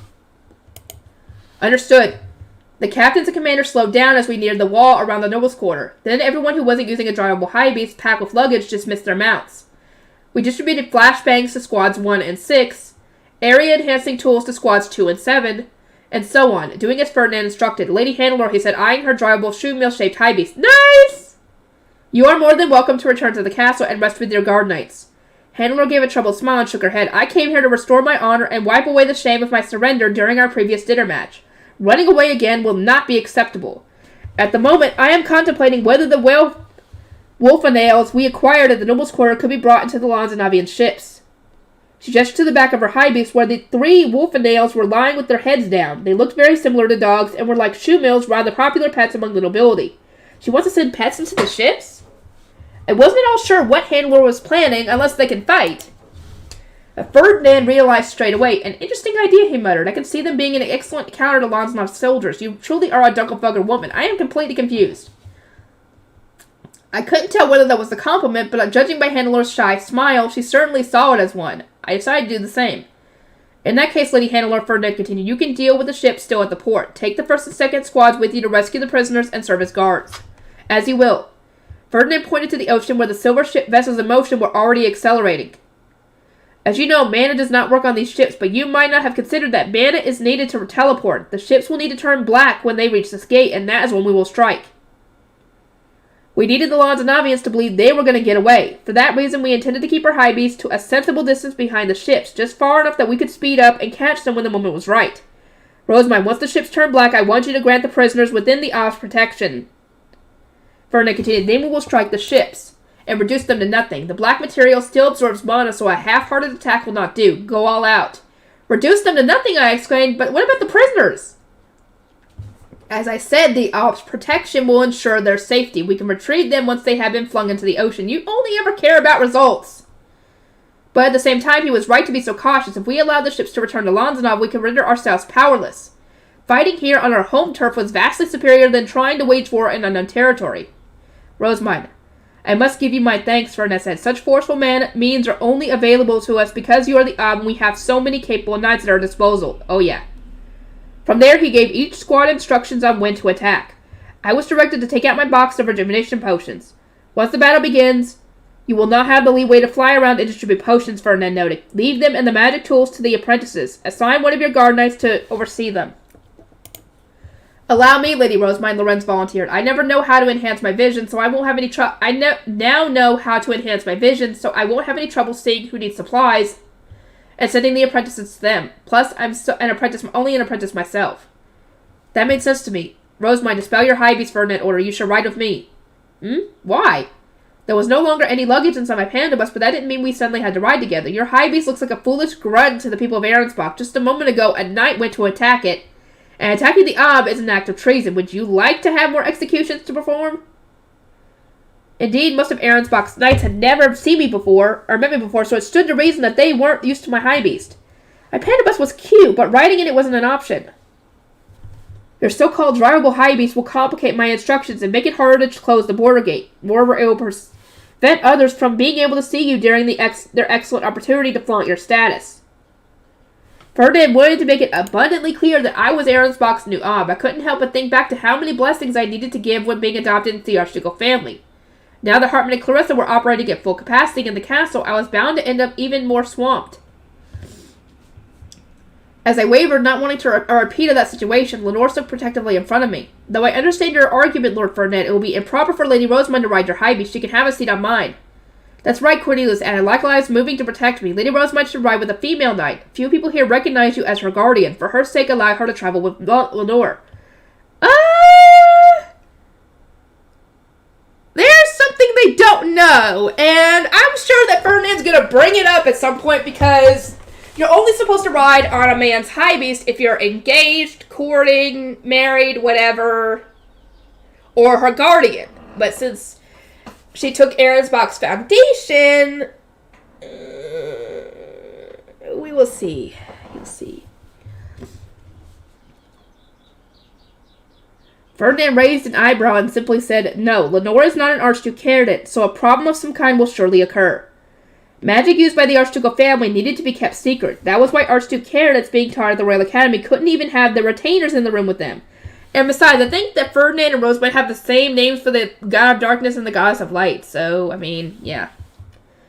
The professors of the course were historically members of the royal family or an archducal family who married into it. Were I to ride with Lenore, I wouldn't be able to use certain archducal spells despite the urgency with which I needed to close the border gate and protect the citizenry. Rosamund's only other option would be another female archduke candidate, Ferdinand concluded. Cornelius looked around, urgency in his eyes. What about Lady Hannelore? Hannelore cast her eyes down, looking especially awkward. My sincerest apologies, but my high beast is also drivable. I would encounter the same issues as Lady Rosamund. Plus, as I plan to infiltrate an enemy ship in my capacity as commander, Lady Rosamund will struggle to stay with me. Obviously, making such a request of an Archduke candidate from a greater duchy is just ridiculous. Cornelius, that was very rude of you, I said. My deepest apologies, Lady Hannelore. It was unacceptable to put you on the spot like that. Oh, no, it was only natural that your guard knights are very concerned, but at the same time, I understand why Lord Ferdinand demands such caution. We cannot risk Ahrensbach's knights attacking their own Ob. You have died their foundation, Lady Rosamund, but you have not yet to establish your rule. Hannelore expressed understanding for both parties. No matter what, I couldn't risk riding inside Lessie. Rosamund, let me warn you as your older brother. If you ride with Lord Shut it, Cornelius, Eckert said, fixing his younger brother with a glare. Who cares how it might look? Rosamund has already become Ahrensbach's Archduchess to save Lord Ferdinand, and our enemy ships have started to move. We don't have time to worry about appearances. Rosamund, as your older brother, this is an order. Do as Lord Ferdinand says. Now. Right, I yelled. I replied, let's go, Ferdinand. Eckert's phrasing had been kind of cruel, but I wasn't even going to think about saying no when he looked so intense. I rushed over to Ferdinand and held him my hand. Do not delay us for trivial reasons, he said, taking my hand and pulling me onto his lion. It was hard and not very secure. He was also wearing armor, so unless I was careful, I would continuously bang my head against his breastplate. Your high beast is less comfortable than mine, I said. And are you sure I won't fall? Do not be so foolish. You could have made a normal high beast to begin with. Furthermore, you have grown too much. Your head is obscuring my vision. Oh, excuse me! I'm being foolish? Talk about the pot calling the kettle black! I was still thoroughly unconvinced, but Ferdinand paid me no mind. He took us up in the air and then accelerated to the direction of the port. Of the 4 civil vessels I could see, only 2 were advancing toward the country gate. One had stopped a short distance from the shore for some reason, while the other had still yet to depart. Ferdinand, the stalled ship might be the one our knights infiltrated, Highship shouted and pointed below. They could be seizing the deck as we speak. Indeed, the ship had probably stopped moving because there was a battle raging on inside. It was hard to imagine Dunkelfelger's knights losing to Lanzanavian soldiers in close quarter combat. Still, I don't understand why the 4th ship hasn't even departed yet, I muttered. Its swaying back and forth looked very unnatural. I enhanced my vision to take a closer look. The silver-clad Lanzanavians weren't the only ones on the port. I could also see commoners dressed in rags. They were tanned, burly fishermen from the look of things, and they were swinging around nets and overturning wooden crates with various expressions. As the scrap continued, I noticed several small explosions. Were the fishermen pelting their opponents with splashes? Lanzanov's soldiers were fighting back with swords and shields in what could only be described as a free-for-all. Ferdinand, it looks like the fishermen are fighting the Lanzanavians, I said. Someone dressed in silver cloth was just dragged out of the ship. The commoners are stalling them. That using wolf nails will pose too great of a risk. Lady Hannelore, we must change our plans. There are too many commoners by the vessel. I must ask that you infiltrate it only after Lady Rosamund has granted them the Oz protection. Yes, sir. Hannelore paused her descent while Ferdinand gave me further instructions. Rosamund, grant Hellschmier's healing to any Ahrensbach citizens who have been sustained injuries in the battle.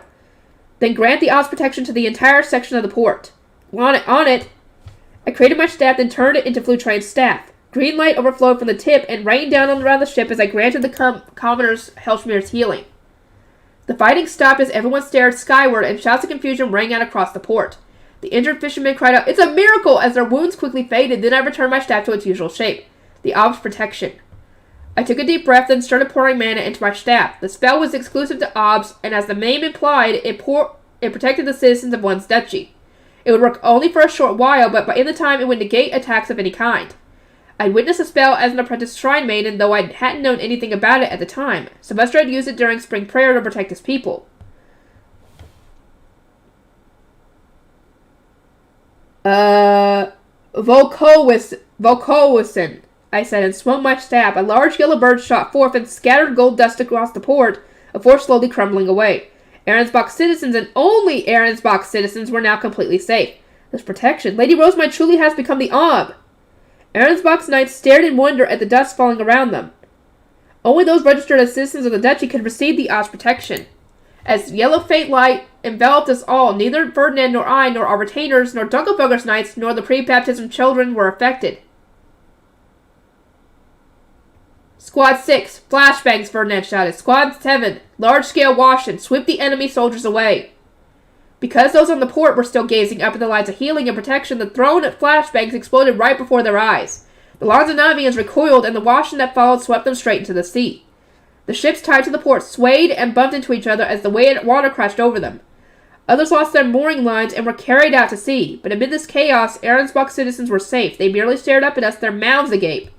Squad 3 through 5, change of plans, Ferdinand roared. Order the commoners to return home while they are still under the Oz protection. Bind the Lanzanavians, rescue any hostages, and then follow Lady Handelore's instructions for retrieving face stones. Sir, the 3 squads wearing light violet capes chorused. Then they flew down to where most of the fishermen were crowded. Squad 1, Squad 2, Handler barked, come with me. Together with the blue cape, she headed down to the moored ship. Those standing nearby retreated a short distance, giving them space to land. Upon touching down, Hannelore took the wolf nails out of her shoe-mill-shaped high beast. In the blink of an eye, they went from being medium-sized dogs to great big wolves, and tried to pounce on the nearby commoners. No! Bad, Hannelore said, binding the wolf nails with light the moments before they could sink their teeth into the fishermen and pull them closer. They obeyed without question. From there, Hannelore said something to the wide-eyed commoners. Then she instructed the knights, and together they charged into the ship. Given that Lanzanavians were still preparing to leave, its door was wide open. Ha ha ha! This is gonna be good! Get him, Hannelore! Ooh, they look like, shoot, they kind of look like Dobermans. The cross between Doberman and the Great Danes.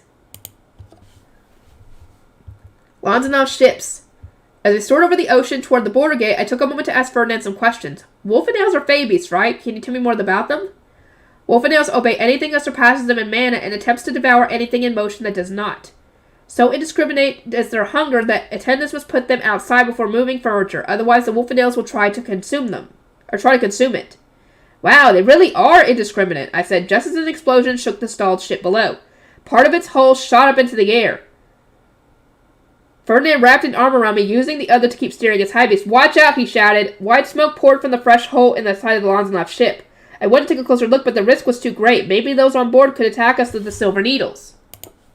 Handlor had mentioned. Ferdinand took a moment to see how far the moving ships were from the country gate, then stopped just far enough from the stalled vessel that we wouldn't need to worry about a volley of silver.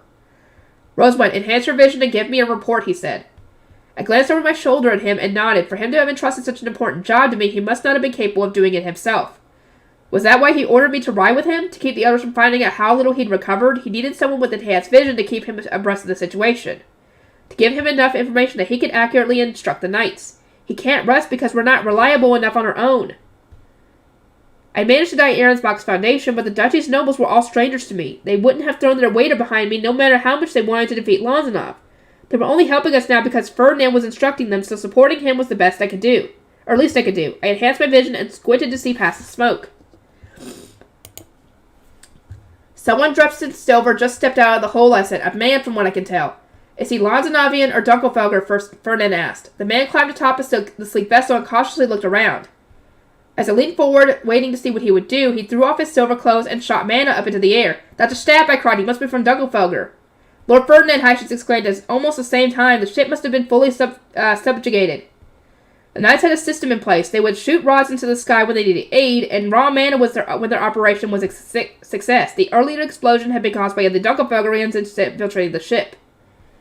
As our knights let out roars of approval, and ordnance arrived, the ship has been subjugated and announced, exactly as Hyshius had predicted. We will now begin freeing the hostages. Their high beast fight stones were confiscated, so the rescue might take a while.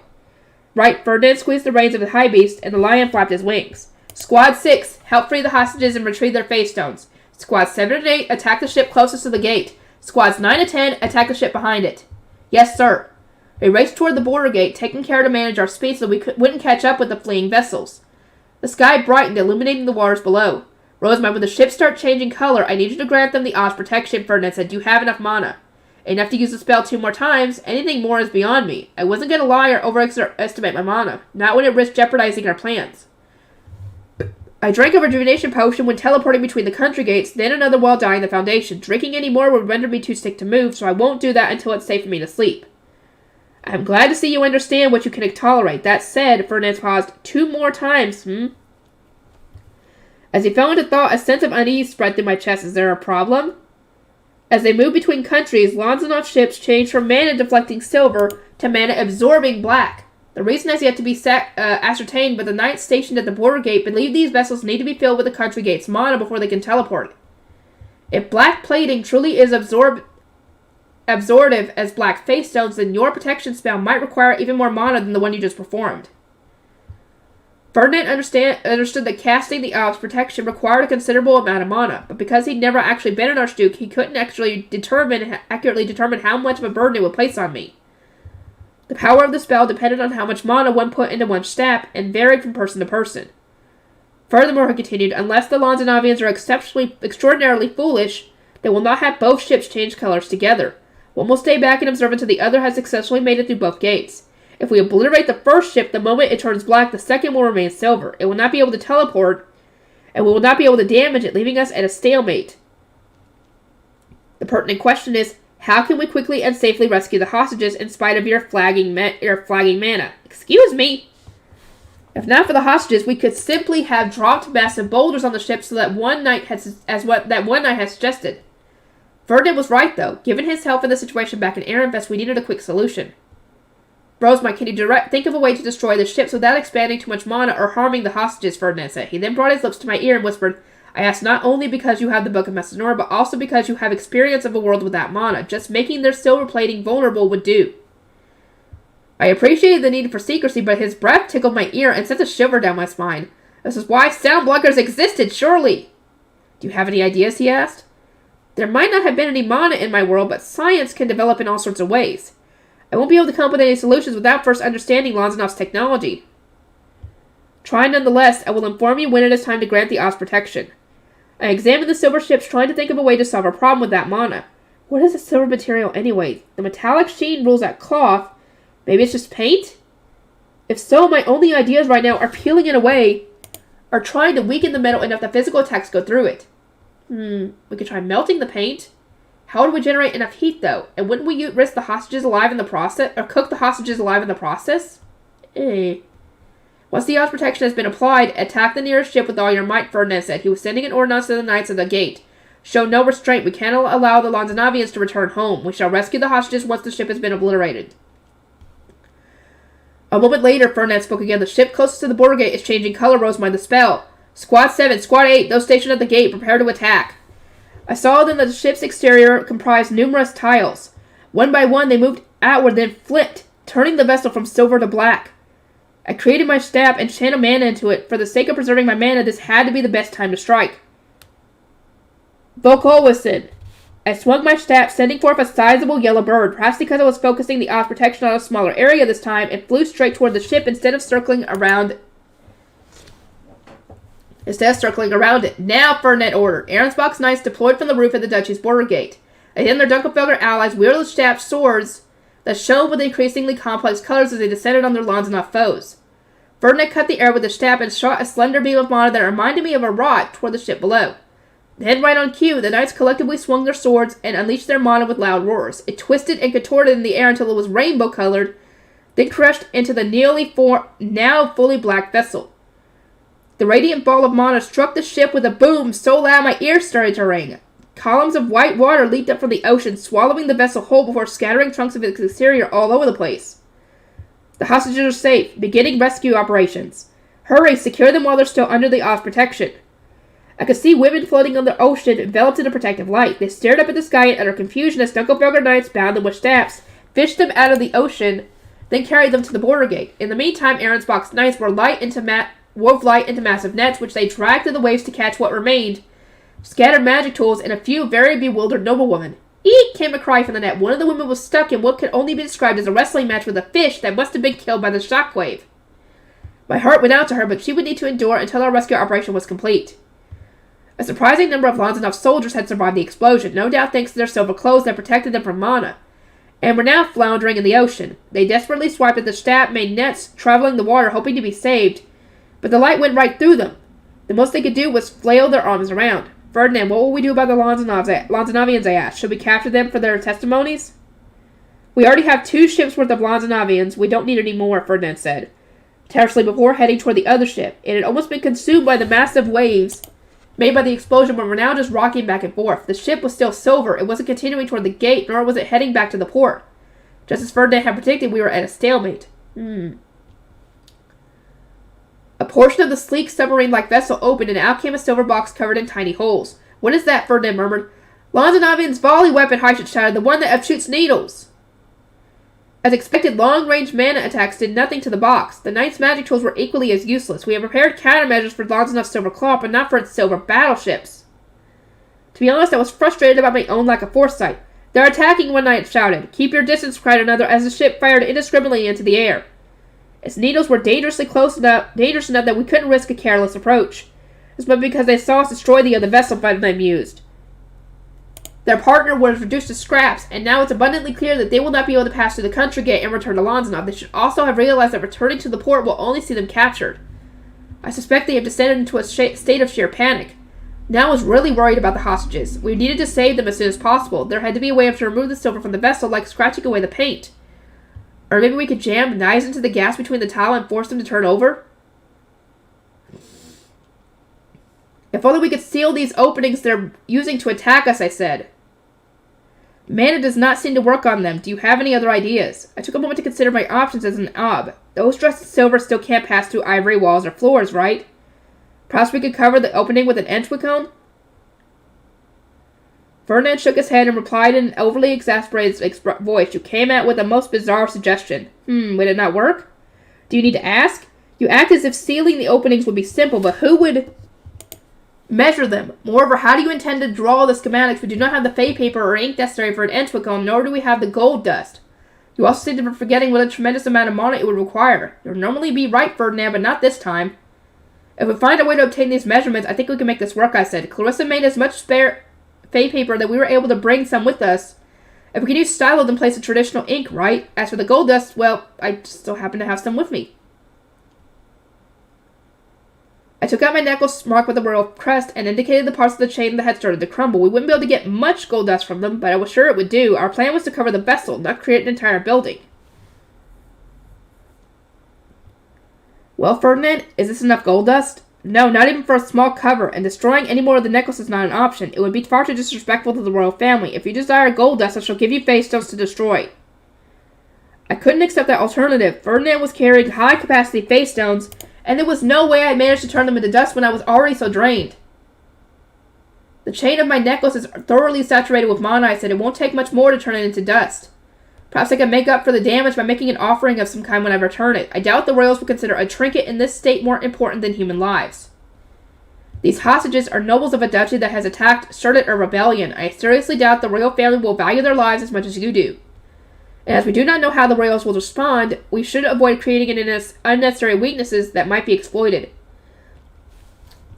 Besides, even if we do secure the gold dust we need, performing the end will require you to fly within range of Lanzanav's weapons. Not a single one of your guard knights will permit it. There wasn't much I could say to that, especially considering my current predicament. If an Entwicklum was out of the question, then I would just need to come up with something else. Could we freeze the ship? That box won't be able to shoot us if we cover it with ice. A fine idea, but how do you intend to realize it? I could propose making Aberglave's sword, but it only works during the winter. It was already spring, and with how hot it was here in Ahrensbach, one could easily have assumed it was summer. Spring prayer hadn't yet finished, so Flutrane's divine protection was still weak. But that didn't mean we could use Aberglave's sword.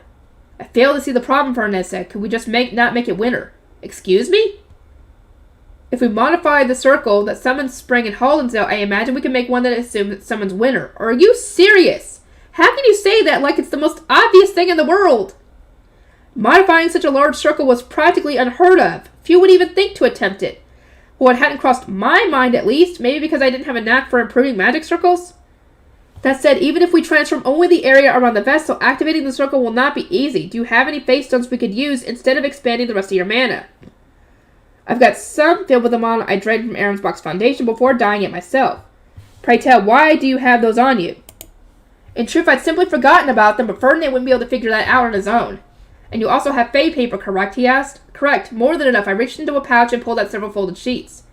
Your eccentricity never ceases to amaze me, Ferdinand replied, sounding exhausted for some reason. In any case, if we succeed in summoning winter, who will use Aberglave's sword? I would rather it not be one of us, since we'll need our mana to close the border and country gates. I turned to my knights and proudly stuck out my chest. They hadn't spent much time in the temple for nothing. In part because they competed to see who could create the divine instruments the fastest, every single one of my knights can use a sword. That includes Daniel. Amazing, aren't they? Ferdinand stared at my knights for a moment, then started rubbing his forehead. Aberrants only begots more aberrants. Aren't you the king of aberrants, Mr. Let's Summon Winter? Summoning winter! I guess that's what we're doing! Oh, boy.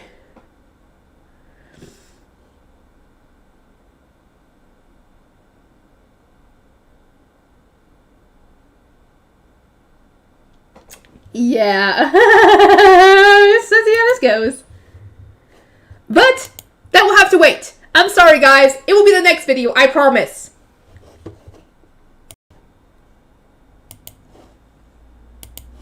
Okay, part 4. I had to think for a second which part it was. This might not even have 7 parts, you guys. I'm already almost halfway through this book. Summoning winter. Several questions later, Ferdinand gathered the knights of squads 9 and 10, then informed them of our idea. You plan to freeze the ship? Hyacinth exclaimed. Does this mean you can wield Schneehost, the god of ice's power, even during this warm weather infused with Lutrane's might? I shall perform a ritual to make it winter around the ship. Excuse me? That's exactly what I said. The very idea makes you think, what the heck is this guy on about, right? He's the abnormal one, not me. Well, you both are abnormal, girl. You both come up with weird ideas. Ferdinand didn't waste another moment on Heichitz with the very confused members of squads 9 and 10. Instead, he turned to my knights and instructed them to wield Abiglev's sword. Cornelius, Matthias, Lenore, and Angelica all stared at him in shock before exchanging looks. Lord Ferdinand, we cannot all perform the ceremony, Cornelius said. Using the sword drains one of one's mana, and we cannot leave Lady Rosamund without her guard knights. Lenore nodded in agreement, eager to decline with such a nonsense suggestion. Our high beast would surely vanish in the process, and without anyone to retrieve us, we would drop straight into the ocean. There's no guarantee that a single knight's mana would allow us to freeze the vessel, Ferdinand shot back. The more people we have wielding Abiglev's sword, the better. Especially if they have an abundance of mana. It is said it is true that Rosamund needs more guard knights. Matthias looked toward the port. Lorenz can also use Abiglev's sword. Might I suggest entrusting the magic tools to someone else so that we can bring him here? An excellent idea, Ferdinand replied with a nod. He then gazed landward, fixing his eyes not on the outer wall, but on the castle beyond it. Rosamund, if your guard knights were able to obtain Abiglev's sword by offering mine at the temple, can the same be said for Hartmut? Of course, he and Cornelius competed to see who could make it first. But wait, you aren't suggesting we include him, are you? Oh my god! Hold on, how many did he ask? Dang it, go away. Go away, stupid thing. Goddamn. Cornelius, Matthias, Lenore, and Angelica, that's 4. Then Lorenz, that's 5. And Hartmut, which is 6. Can't they just use 3 and have the other 3 ready to catch them when they fall?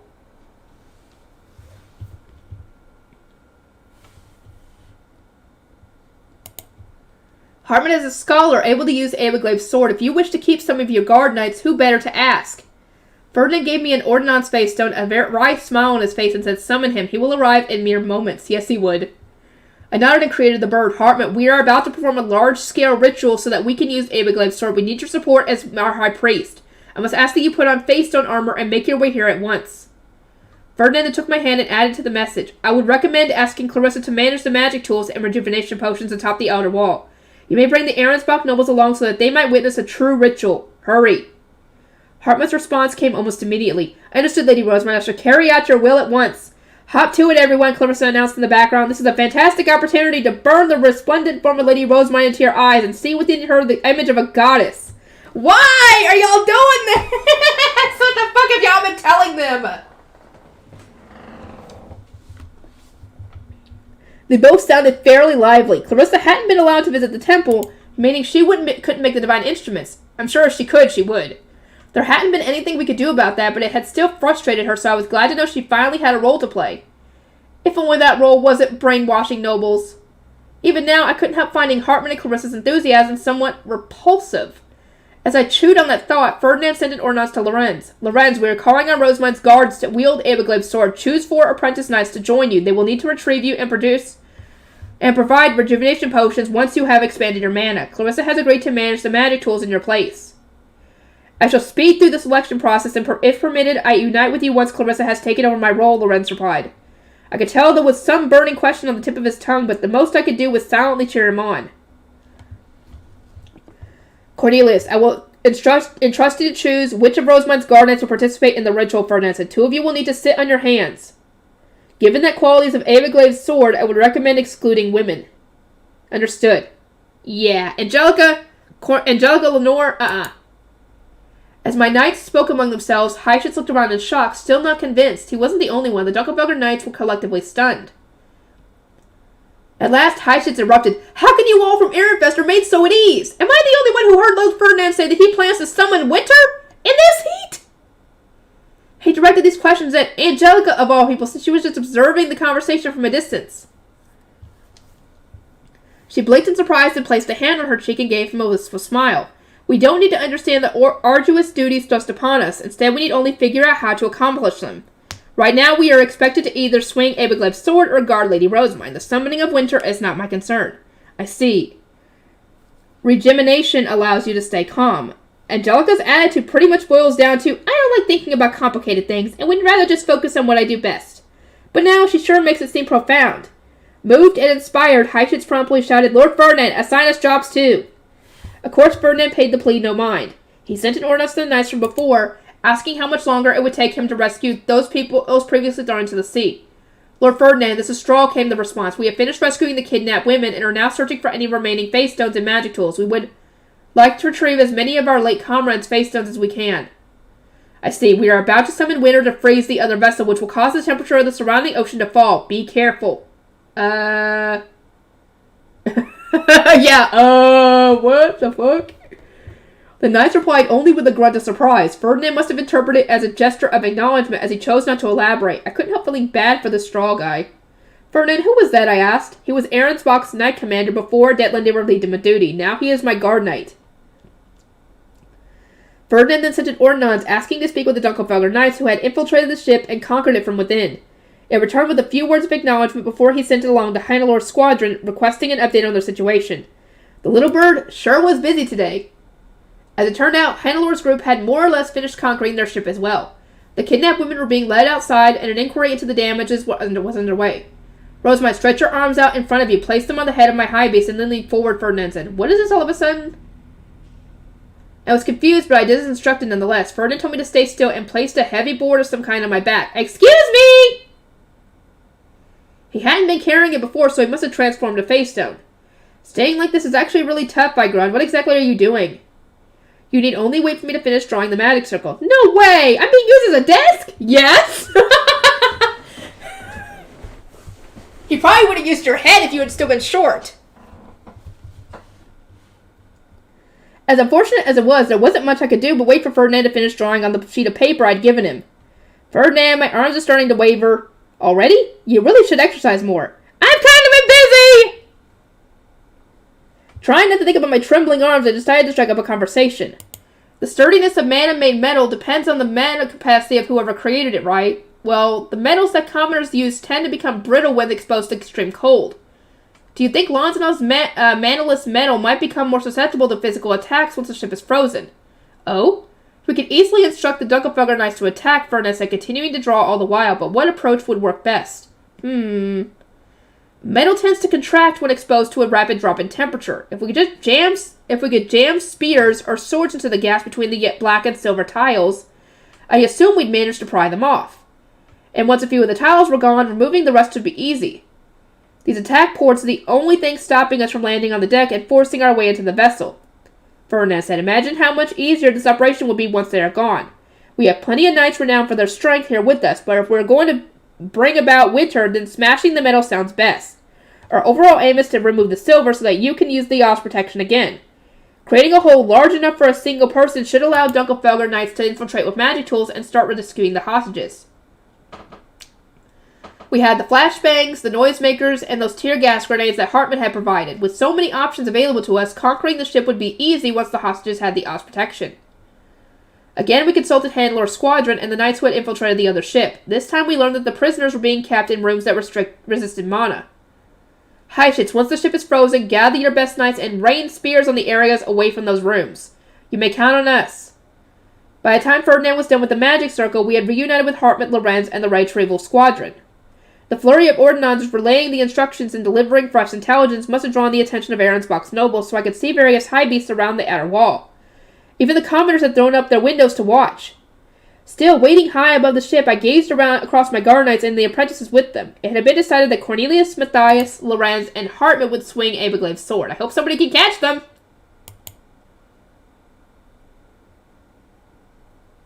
Woo woo, it's gonna be good!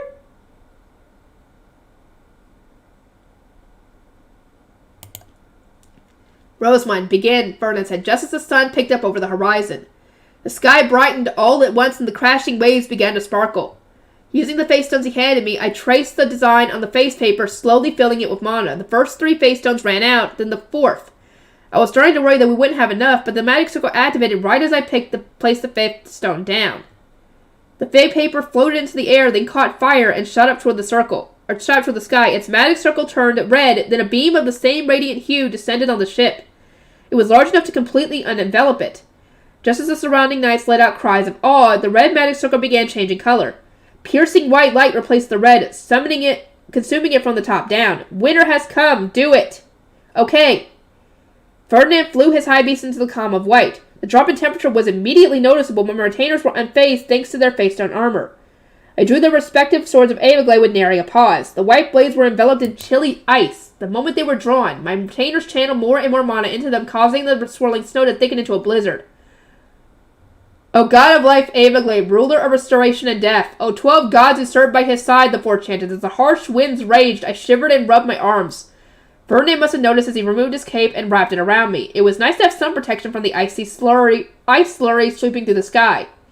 I thank you ever so much, I said. There's no need for that. It is my fault you do not have warm clothes to begin with. An attendant would have prepared some for you without the slightest hesitation. I should have brought justice. Kind of a little too late for that one. I gazed down at the cloak wrapped around me. As glad as I was to see Ferdinand reflecting on his mistake, was this really the time? The magic circles on his cape had started shining the instant it touched me, which must have been making us stand out. Maybe it isn't too noticeable now that the sun's out, or maybe we're just too far away? I wasn't about to return the cape when it was so bitterly cold, but the thought that people were staring at me was a little embarrassing. I give to thee mine unwavering faith, my four retainers continued. Let my foremost ideals be met with praise, and granted you protect your protection. Grant me thy divine power so that no enemies might approach. Their chant finished, my retainers swung their swords down on the ship. The ice and snow twisted and transformed into the Lord of Winter's spawn, which then descended on the ship. At a guess, there had to be at least 70 of them. Everglade's swords then disappeared, having merely been transformed staffs, and the four who had wielded them all slumped over. The apprentices riding with them sprang into action, flying their charges out of the white pillar to give them rejuvenation potions. I enhanced my vision and watched as the ice spawn gnawed on the ship below. Crystals of snow formed over the opening of the volley weapon, turning them from silver to white. My four retainers must have had an overwhelming amount of mana, for in mere moments the entire vessel was buried in ice and snow. Even the water within the pillar froze over. Rosamund, how many winter subordinates remain? Ferdinand asked. 3 more from what I could tell. They were fading away one by one. Heishits, go! Descend! Heishits shouted in response. At once 4 Dunkelfelger knights flew into the pillar, formed their staffs, and simultaneously shouted, Lawns! Crackling spears appeared in their hands. Are those Leidenschaft spears, Ferdinand muttered? Do you remember when Amp Dunkelfelger presented his temple spear during my 3rd year introductory tournament? Well, since then, the Duchy's knights have been using Leidenschaft's spear in their pre-dinner rituals. Your information network really suffered as a result of Ahrensbach not participating in the Royal Academy ceremonies, huh? Yes, that is becoming all too clear to me. The blue capes rushed down the frozen ship, their crackling spears in hand.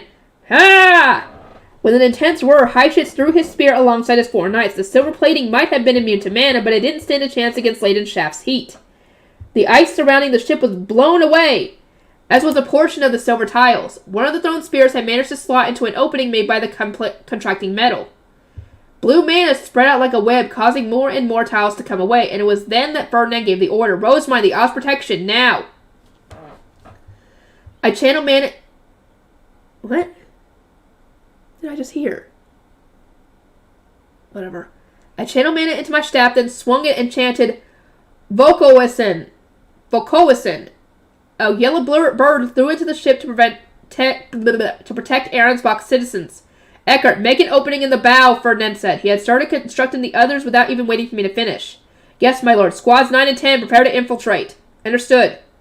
Eckert morphed his staff into a sword and started filling it with mana as he headed toward the ship. He was moving so fast that one might have thought he was chasing after the bird.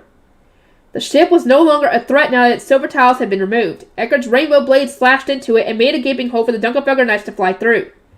I drew a magic circle with my stylo as instructed, then Ferdinand tossed 3 face stones into it. The columns of white disappeared, marking the end of winter. It was fairly surreal to see the frozen ship floating on ice amid what was essentially summer heat in a dazzling sun. Ferdinand, they rescued Lady Letizia, I said, when I saw the golden-haired little girl being brought out of the ship. She had grown a little, but looked mostly the same, so I recognized her instantly. Ferdinand exhaled while putting on the cape. I didn't return to him. Rosamund, how do you wish to treat her? What? Will she be treated as family to the traitors, an attempted murderer, or the victim of a conniving scheme? I assume the victim of a conniving scheme, because she had no idea. She had no idea if any of this was going to happen. So I'd say she's a victim. Your decision will dictate whether we capture her here as a criminal or treat her as another victim, though in either case she will need to be kept under surveillance. I turned from Letizia, who was now on the deck, to Ferdinand. I should treat her with forgiveness and generosity. You know she didn't have any ill intentions, didn't she? Or didn't you? I doubt you would have entrusted her with your retainers' namestones otherwise. Very well, we can always charge her for her crimes if we need to. But for now, let us treat her as a victim. Choices! Letizia was standing on the ship with 4 women who appeared to be her retainers. Ferdinand brought his high beast down beside them. Lady Letizia, I'm glad to see you well, I said. You aren't hurt, are you? I dismounted the lion and went to approach her, but Angelica and Lenore, who had also descended to serve as my knights, held up their hands to stop me. Evidently, I wasn't allowed any closer. Is that you, Lady Rosemine? Letizia asked, blinking. She hadn't recognized me at first because of my sudden growth spurt. Dunkelfelger's knights informed me of your rescue operation. They said you stole Ahrensbach's foundation to save Lord Ferdinand and smote Lanzanov. I do not even know where to begin. It is all my... Lady Letizia, Ferdinand interjected. The girl stared up at him in utter shock. Her expression betrayed her relief, and the tension started draining from her body. So you are safe, Lord Ferdinand. When Lady Detlinde told me you had died, I was so... I am only here now because you were able to reach Eckert and Justice, Ferdinand said. He was wearing a smile, but the intensity in his eyes made it clear that he was telling her to shut up. Letizia must have noticed, so she immediately fell silent. Rosemine, who is now of Ahrensbach, knows everything about the incident, Ferdinand continued. Nonetheless, she made the decision to rescue you. Letizia's surprise was once again directed at me. Her retainers wore the same look of astonishment. They must not have expected me to help the person who struck the first blow against Ferdinand, or maybe they were just surprised that someone who had stolen a foundation was now showing compassion to a member of the previous archducal family. But, Lord Ferdinand, I... Say nothing of the matter until you are somewhere private, Ferdinand replied. In fact, act as though nothing happened at all. Can I assume you will obey me this time?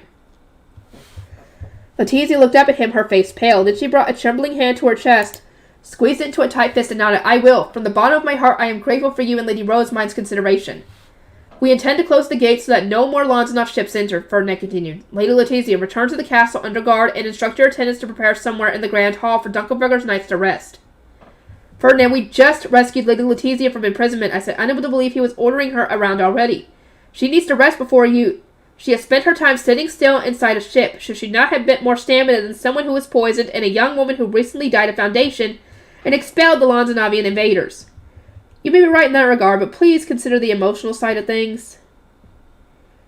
Ferdinand sneered at the very idea. Then, looking down at Letizia, he explained her situation. To restore some order in Ahrensbach's disarrayed nobles, she needed to announce to her in her capacity as an archducal family member that she had been rescued by Dunkelfelger and me, and that the danger of Lanzanov had passed. The nobles are far more likely to believe her than they are any of us. Seeing a young woman like Letizia working hard despite the great mental strain she was under would also do wonders to earn her the people's sympathy. For the sake of her future, she would need as much support as she could get. At the same time, it would give Ahrensbach nobles hope. If Letizia had been spared, perhaps they would be too.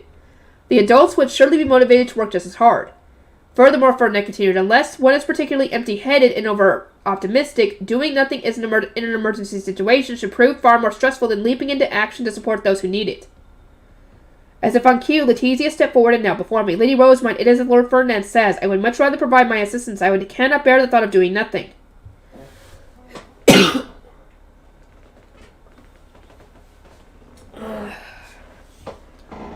I see. In that case, please prepare somewhere for everyone to rest.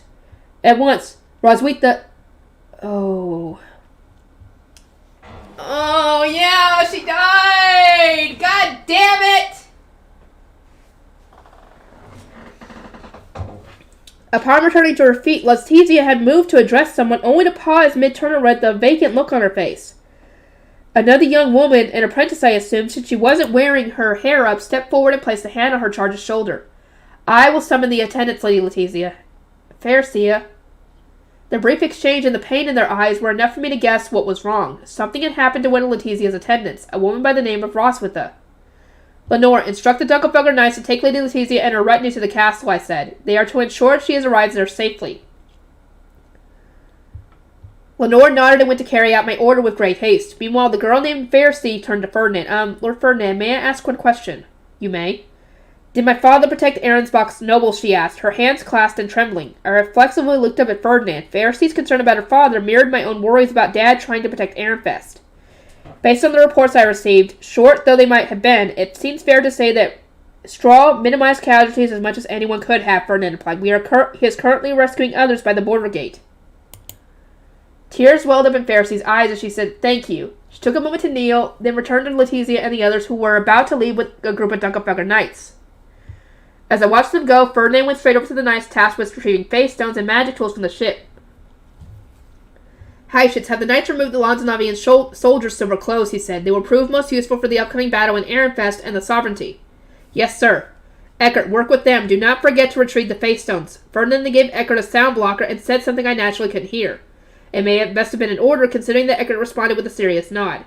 Once he had given out his instructions and concluded an Ordnance conversation with the knights working by the border gate, Ferdinand formed his high beast and summoned me. Rosamund, we will start by closing the country gate. But I won't be... Justice informed me that you used the gate to get here. You were the only one who can close it. I see. Ferdinand doesn't want anyone else to know about his Book of Messinora. Roger. Indeed, I would need to be there so that Ferdinand could discreetly close the country gate. I climbed onto his high beast and we started making our way there. In the ocean below, only a portion of the sky blasted apart by Leidenschaft's spear was still covered in frost, and the thick ice that had surrounded it was now just a bunch of shattered clumps. Ahrensbach's warmth was working fast. There are soldiers swimming toward the country gate, I observed. Leave them be, Ferdinand replied. Those without the mana to teleport on their own rely on registration face stones to activate the circle. They will end up trapped in their silver clothes or forever trek the white desert on the other side of the gate. I hadn't seen past the gate when we arrived in Ahrensbach. It had been the dead of night, and we rushed straight toward the city. Now that I was here during the daytime, however, I could see a white desert just like the one by Ehrenfest. The ocean abruptly stopped at the teleportation circle, and everything beyond it was sand. It was like staring at a Trompe l'oeil painting or some kind of optical illusion. Rosamund, did you not close the gate behind you? I mean, we really didn't have time. The roof of the country gate was still open wide enough for Leslie to fly through. In my defense, I'd arrived racked with tension and fearing an attack from Ahrensbach's knights. Closing the gate hadn't even crossed my mind. Saves me the trouble of opening it, I suppose. Rosamund, raise your right hand and open your Bible so that everyone can see we are about to enter. Right. Ferdinand put his right arm around my waist. Anyone watching us would assume he was just trying to keep me from falling. Gruterscheid, I shouted. Ferdinand said the chant with me, speaking in barely a whisper. His Gruterscheid appeared in my lap where nobody else would be able to see. Wow, his Book of Messinora is pretty thick. I wonder if I'm able to read it. Good question! You need to read it and get all that information, girl! As everyone stared at my Gruterscheid, which I was holding as high as I could, Ferdinand plunged into the country gate. Only those who had the Book of Messinora could enter from above, so Lenore was blocked when she tried to follow us. Lady Rosamund, Lord Ferdinand, please come back out, she cried. Ferdinand dispelled his Gruterscheid and high beast. Rosamund, shut the roof. I will not be able to close the gate with an audience. I gazed up at Lenore and Angelica as they flew around and pressed my Book of Messinora against the gate. Allow me to use this opportunity to ask. Rosamund, what would you like to do next? Well, I wouldn't mind returning to Ehrenfest and getting some rest. I mean, after that, he said, looking up at the closing roof. In a single night, you have died Ahrensbach's foundation and purged the Lanzanov threat. You have also used the country's border gate, which proves you are qualified to become the Zent. Those things have given you options. As I wavered, Ferdinand started to count them on his fingers. 1, I couldn't give Ahrensbach's foundation to someone else, and as planned, endure a miserable life married into the royal family. She could do that. 2, I could give Ahrensbach's foundation to someone else, then rule Jürgenschmidt as the Zent after my adoption. 3, I could give the magic tool Gruterscheid to the royal family, and then spend my life here as of Ahrensbach. She could do that, yes. 4, I could give the magic tool Gruterscheid to the royal family and Ahrensbach's foundation to someone else, then return to Ehrenfest for the rest of my days. There is more nuance than that, but of course, those are your choices. I must ask that you make your decision before I finish closing the gate. Our next move will depend on the path you wish to take. Ferdinand checked that the roof was fully shut, then gave me a poisonous smile. As I recall, on the day of my departure for Ahrensbach, you said you would never allow me to spend my life in misery. That's right. Then I suspect you would never choose such a nightmarish marriage, not when you have other options. He was using my own words against me, and with the most serious expression I'd ever seen. You're absolutely correct was the only response I could give, and with that, my first option was removed from the equation. Good. Now as for your second option, for you to rule Jürgenschmidt, either I would need to die so that you could complete your Gruterscheid, or you would need to re-register as a royal and obtain the magic tool Gruterscheid from the underground archive. The problem, however, is that you are not at all suited to the role, not when you would readily destroy the country for the sake of those you care about. If you choose to become the Zent nonetheless, know that I will do everything I can to stop you. To choose your second option is to choose my death. I don't want to rule Jürgenschmidt in the first place, I shouted. The very idea was terrifying. That's a lot of pressure! You can see how it's affecting the current king. That's a lot of pressure right there.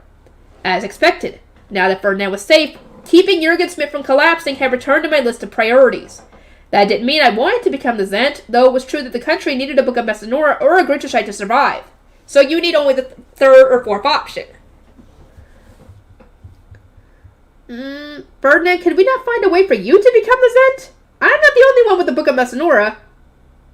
Are you asking me to kill you? Ferdinand replied, his sharp eyes piercing through me. I don't think he would do that if he was told to. But, like I said, can't they just transcribe or take the information from the original book of the original Grutterscheid, the magic tool one? Or at least have,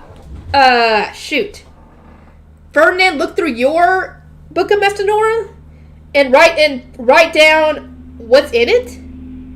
Correct? And he would have the complete book without having to kill you. Right? Am I missing something here, or is that not even an option?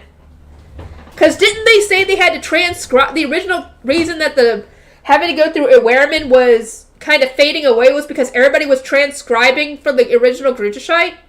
You know? Hello?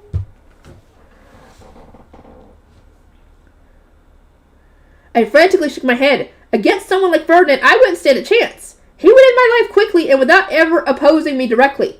No, I said. I meant that instead of the royals, I could give you the Grutterscheid after my adoption. That might be feasible, but do you want me to rule? He asked, staring at me intently. I contemplated the question. As far as I was concerned, Ferdinand would make for an excellent Zent. But then I remembered that he mentioned not wanting the role. No, I declared. I want you to retire and spend the rest of your days in Ehrenfest living in peace. How old do you think I am? Ow, that hurts! My well-meaning suggestion had earned me a fairly serious pinch on the cheek. This one actually hurt. I rubbed my face, fighting back the tears in my eyes, and decided to try again. I said to you earlier that I can't return to Ehrenfest right now, remember? That leaves only a single option. I would need to keep being Ahrensbach. To be honest, I wasn't at all pleased about the idea. Raymond, Letizia, Sergius, and many others had shown me that not everyone in Ahrensbach was horrible, but my experience with the duchy had been anything but positive, and it all started during my days as an apprentice Blue Shrine Maiden when Count Bindewald targeted me for my mana. My altercation with him had resulted in my separation from my family. Of course, the problems had only continued upon my becoming a noble. Georgina the noble's name sworn to her had caused plenty of trouble since my adoption, and still were, for that matter. Fraulein had antagonized me to no end at the Royal Academy, and my tea parties with Detlinde had proved both frustrating and tortuous, but that's Detlinde, you're not going to have to deal with her. And then there was our current predicament. Ahrensbach had poisoned and almost killed Ferdinand, even though he'd assiduously helped them with administration work, religious ceremonies, and even mana replenishment since his engagement. I had chosen to steal Ahrensbach's foundation, so I did intend to carry out the bare minimum of the duchy duties expected of me. On the inside, however, I wanted nothing more than to thrust the role on someone else. Now then, Ferdinand said, forming his Book of Messinora, you are free to choose any of the four paths I've mentioned, but I think we can both agree that the last two have the most appeal. I did say that Ahrensbach should be reduced to nothing. It would serve as an ideal playground for you. Playground? What do you think she is? A toddler? Playground? What the fuck? What the fuck? What the fuck is this title? What is he talking about? Ferdinand, what on earth do you mean? The frustration and nausea that had eaten away at me mere moments ago was gone, replaced entirely by confusion. For all of our problems with Ahrensbach, I never expected him to describe it as a playground. Ahrensbach has already committed the grave crime of treason. As the Ob, you are free to do with it as you please. You can become its savior or make supposed errors that lead to its destruction. Hold on. Wouldn't destroying an entire duchy be an absolute catastrophe? There are nobles and commoners living here. How can you say something so ridiculous? All of a sudden, I remembered the incident in Haas. Such an outlandish statement shouldn't have surprised me. Ferdinand had always been this kind of person.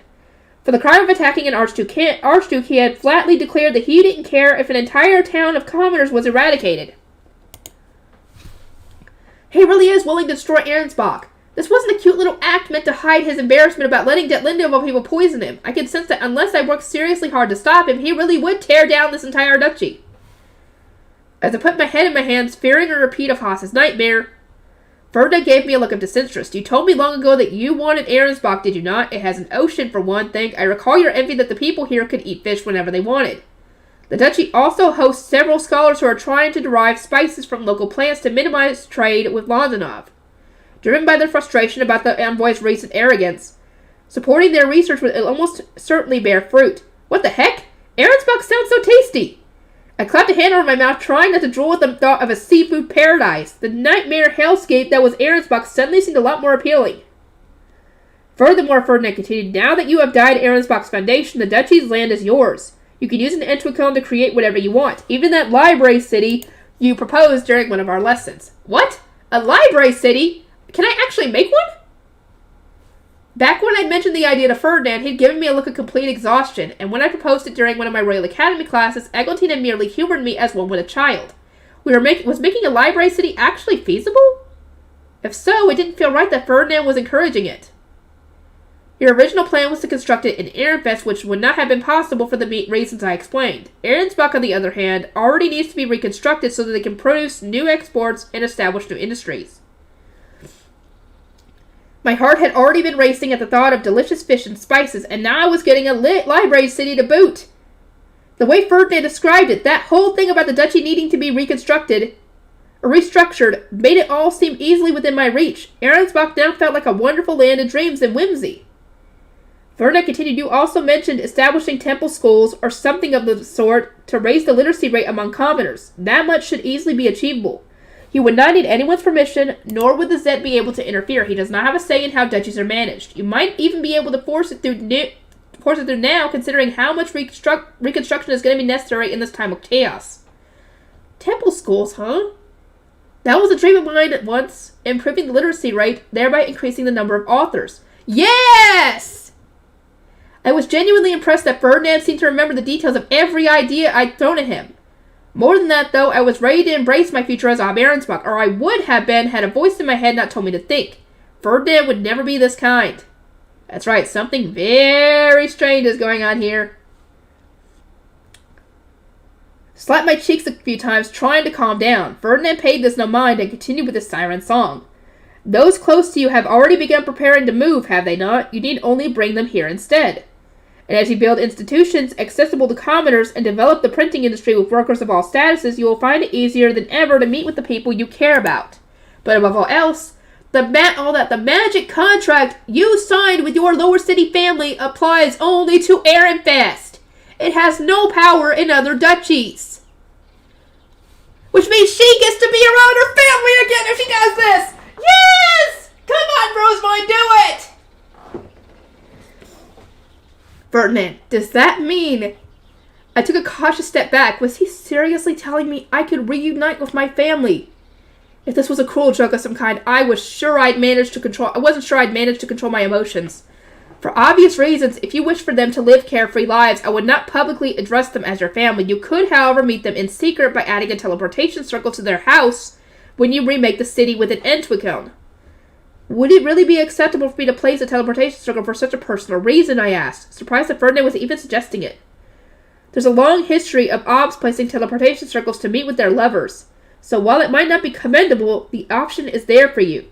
Oh, and it should go without saying that you will need to act in moderation for their safety's sake. Obviously. I narrowed my eyes in a sharp glare. Moderation, Does that mean I won't be able to see them without your permission? My caution was feeling more and more justified. A deep frown creased Ferdinand's brow. Is there a reason you leap to such a twisted conclusion? I was more interested to know why he'd asked such a stupid question. He'd said so many twisted things since our arrival at the gate that I would have been crazy not to assume the worst. He questioned, you would be able to spend unfettered, uninterrupted time with your family once or twice per season. Promise? And if you allowed me control of your schedule, I would be able to make time for such meetings as necessary. Even Hartman would be able to arrange one every half year or so. And that means Ferdinand would be staying there. Because he just said he wants to be able to do your schedule. By this point, I was ready to stick with my role as Ahrensbach and had basically everything I wanted, but every sweet deal was sour at its core. Nice try, Ferdinand, but you can't trick me that easily. You're planning something under the guise of granting my wishes, aren't you? You would do well not to bandy about such slanderous remarks. Slanderous? I'm speaking from experience, I shot back, taking a fighting stance. Ferdinand eyed me as though I were a petulant child. Fine, he said. As you fear, I am indeed planning something. Aha! See? Now tell me what you're scheming. If you're trying to hide anything from me, I'll make you regret it. Despite his insistence on keeping others in the know, Ferdinand was always hiding things and working in the shadows, of course. Because knowing too much is not good for you either. He placed a contemplative hand on his cheek and said, well, I would appreciate a laboratory next to your library, under the same roof if possible, so I can briskly acquire whatever documents I need. Oh, like the Fey plant lab you mentioned before. I would also like to research Fey beasts and Fey fish, but yes, that is mostly correct. You would not mind giving me a small somewhere to indulge my hobbies, would you? Remember that you have an entire duchy to play with. Yes! Is this really all he wants? Is that really the whole reason he's doing this is just so he can have his own laboratory near her? Oh, boy. Come on, girl. If that's all he wants, give it to him. If that's the only reason he's doing this is so he can have that, give it to him. He's been through enough. Let him have it. So that was what Ferdinand wanted, his very own great laboratory. He really was a mad scientist. I understood where he was coming from, but his request also irritated me. You pinched me earlier for saying that you should retire and take it easy. Isn't this basically the same thing? There isn't much I can do here in Ahrensbach that I cannot back in Ehrenfest. As an extension of my lab proper, I would request some isolated areas where I could grow Fey plants, raise Fey beasts, and keep Fey fish taken from the ocean. In other words, on top of a lab connected to my library, he wants a botanical garden, a ranch, and an aquarium. The word playground was feeling more appropriate by the minute. Yeah. Ferdinand wanted me to keep being Ahrensbach so that I can make him his very own research paradise. You sure are asking for a lot, I said. Indeed, that is why Sylvester refused to build me a laboratory in Ehrenfest, and why I would rather have one here. I can provide the schematics and the gold dust. The most I need from you is your permission. It's so like him to focus on his own desires at a time like this. He intends to let me wrestle with the duties of an Ob while he enjoys a breezy retirement. Considering what he's been through, I think he deserves it. It sounded like a pretty lousy arrangement, if you ask me. Ferdinand will get to hole up in his laboratory while I drown into too much work to even be able to visit my library. Now the roles will be reversed there. No, I said, if I stay here as the Ob, you'll need to help me with my work. I won't permit you to have fun without me. Is that all? Ferdinand replied with a grin. That still sounds much easier than my current role here in Ahrensbach. Yeah, it would be. Because at least now he would have some help with the paperwork, and two, it wouldn't be near as bad, because at least Rosemind knows how to do all this stuff. She would have to get, familiar with all the Ahrensbach's internals like he did, but still, probably wouldn't take her too long. I couldn't shake the feeling that I was on the back foot, so I scrambled to come up with extra conditions. There's more, of course. You'll need to ensure that I can visit my family once per season, develop more palatable rejuvenation potions, and compile the results of any research you perform into books from my library. Those requests will require a lot of work and take up a considerable amount of my time, but I consider them reasonable. As long as the duchy funds the binding of the books, I shall get the scholars to use my facilities to submit their results as well. Perfect, I exclaimed. Ferdinand gave a slight smile. Now then, do you have any reasons to oppose staying here as Ob Ahrensbach, or can we proceed with that future in mind? We can proceed, I said, then punctuated my response with a silent woohoo! Very good. Woo-woo, we got a plan! Woo-woo! And you guys are neighbors with Ehrenfest. You could go over there at any point and visit anybody you care about, like Sylvester and the others. You could even go see the baby. Actually, no, she wouldn't be able to do that. Shoot. Oh, well. This actually works out a whole lot better. They don't have to go near as far. Ferdinand opened up his book of Messinora. It looked a lot like the Bible given to high bishops in the temple, which probably explained why he'd called it one when we were outside, but its function wasn't the same at all. There was no need to search through it, as the page he opened to already had the magic circle he wanted, a magic circle that was incomplete, I noticed, and therefore wouldn't activate on its own. Rosemind, this is the magic circle for closing the country gate. It is missing a fragment, as I am sure you can see. I would normally attempt to complete it on my own using the surrounding composition as a guideline, but my mana reserves are too low for me to rely on trial and error. Could you use the knowledge you could receive to complete the circle for me? I quickly formed my own book of Messinora and muttered under my breath as I started to search through it. Closing country gates. Magic circle. It wasn't long before I found what I was looking for. The missing fragment of the magic circle was so small that it would have been incomprehensible on its own. Ferdinand used a stylus to draw the magic circle in his own book, consulting mine as he went. Can't we just copy and paste it, I asked. Ah, yes, that incomprehensible spell of yours. It does interest me, but let's leave it for another day. We do not have time to spare. Ferdinand completed the magic circle and then cast Engrons, which caused the circle at his feet to sparkle. The country gate seemed to be activating. Once it was shut, we wouldn't need to worry about Lansnofstes passing through. That did not drain as much of my mana as I expected, Ferdinand said. Oh, that might be because I used the gate earlier. It drained a ton of my mana the first time I teleported, and then considerably less the second time. Ferdinand dispelled his book of Messinora, muttering that supplying the country gates of mana would be urgent business. I put away my book at the same time. Well, Rosamund, that has solved our most pressing issue at least. To my surprise, Ferdinand reached out a hand to me. I took it, not quite sure what he wanted, only for him to lead me toward the exit. An unusual development, it seemed that he intended to escort me.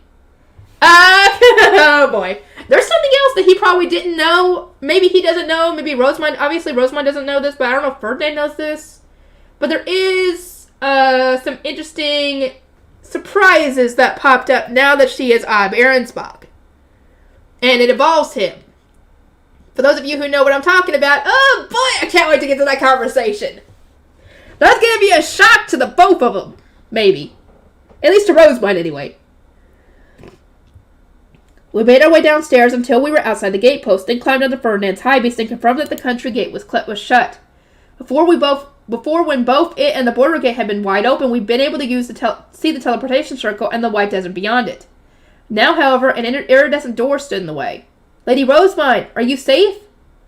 I waved at Lenore and Angelica as they flew overhead. It's okay, we didn't see any Landanavians. Rosamund, while we're here, close the border gate as well, Ferdinand said. If we can prevent even a single person from passing through, we can consider it a worthwhile move. Got it. I formed my staff and did as instructed. Ferdinand then took us high up in the air before landing on the roof of one of the gateposts. The noblewomen rescued from the ocean had already been moved to the castle, and the knights tasked with retrieving face stones knelt before us. Well done, everyone. You did an even finer job than I expected, Ferdinand addressed them. Assign the 3 people to stand watch out here while the rest of you break. We shall fetch the knights operating with Georgine. Sir. Once they were done, Lenore stepped forward. Lord Ferdinand, if all that remains is to return to the castle, I must ask that you let Lady Rosamund ride with me. Certainly. Our battle here is over, and whatever remains of the cleanup can be done later. The sooner she can rest, the better. Ferdinand gave me a gentle push, urging me toward my retainer. Rosamund, go to the room prepared by Letizia and stay in your high beast. That is the safest place for you right now. He was right that I needed to be careful. We didn't know how much we could trust Ahrensbach's nobles, but he was completely disregarding his own safety. If anyone needed some time to recover, surely it was the man who had very recently been poisoned. Ferdinand, what will you do while I'm resting? I asked. I should retire to my hidden room. Lenore. Rosamund is fairly exhausted from expanding too much mana. Please instruct Hartman to give her twice the usual dosage of an undiluted potion. Lenore nodded, but the blood drained from my face. Twice the usual dosage, I stammered. Your body has grown, so you will need to drink more. Is that much not obvious? You are welcome to refuse, but know that I will forbid you from joining the fight in Ehrenfest. Okay, I said, my shoulders slumped. Lady Rosamund, please remember your standing when you interact with Lord Ferdinand, Lord Ward, as we made our way to the castle. You are still publicly engaged to Lord Wilfrid. Nope! So your cavorting with another man will only arouse suspicion. You and Lord Ferdinand seem more like an intimate couple than a guardian in his charge. About that! About that!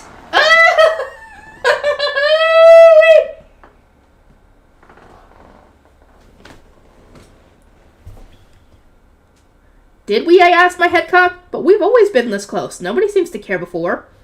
It was more acceptable when you looked so much younger. Oh, how could Lord Ferdinand commit such a tremendous faux pas? He must have known what rumors it would cause. I don't think he cared who was watching or what kind of impact it might have on my reputation. His only concern was purging the Lanzanavians as quickly and as thoroughly as we could. Lenore was indignant about the damage this would potentially cause to my honor. Oh, boo-hoo-hoo! As a knight in my service, she had every right to be annoyed, but we had acted only out of necessity. There hadn't been any other way for Ferdinand to give out instructions while keeping both his Bible and his poor health hidden from the others. Should someone who claims to be your guardian really show such open disregard for your reputation? Lenore asked, evidently furious. Truth be told, I cared a lot more about Ferdinand's health and cleaning up this mess than about the public's perception of me. I couldn't say that to Lenore, though. They would only make the situation worse. I can't even pretend to know what Ferdinand was thinking, I said. We'll need to ask him later. Besides, there's an even greater problem on my mind. I paused and thought, still able to feel Lenore's outrage behind me. Had it been reckless to promise that I would continue being an Ob and give Ferdinand a laboratory here in Ahrensbach? Wouldn't this seem crazy from an outside perspective? No. Especially when Ferdinand gets so immersed in his research that he loses sight of everything else. Maybe I should consider convince Sylvester to build him a lab in Ehrenfest instead? No, but it ain't happening. Welcome back, Lady Rosamond. I am moved beyond words, Clarissa exclaimed the moment we arrived at the castle. Letters here have already been sent to Ob's, Ehrenfest, and Dunkelfelder. How convenient. I was just about to contact them. Thank you for saving me the time, Clarissa. And we received their responses. Ob Dunkelfelder granted us permission to lead his knights into Ehrenfest. Ob Ehrenfest said, well done. Oh, can't you use that tool to be able to contact Ehrenfest and let him know, see Ferdinand is okay? Clarissa then led us into the castle. We passed several Ahrensbach nobles as we traversed its halls, and they all shouted, Lady Rosamond, upon seeing me. Their enthusiasm spoke to Clarissa's hard work, but it was honestly kind of scary. Lady Rosamond, Letizia said when we reached our destination, we have set up a guest room for you over here. I am touched that you would go to the trouble. You must be exhausted from all that you've been through, so please get some rest when you can. She gave me a look of concern. Thank you, but I must wait for my attendants. Dunkelfelder's knights are having a feast, you see. Ah, it sounds like a most uncomfortable burden. Where might Lady Handler be? She went to return the wolf and nails to their owners.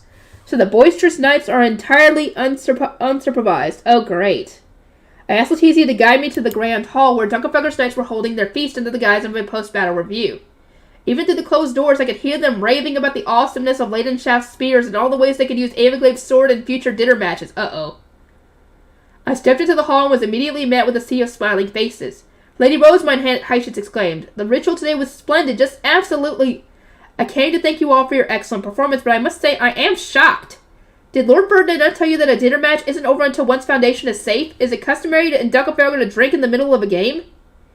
The air froze over all at once. Several of the knights bunched together in a futile attempt to hide the barrels of beer behind them.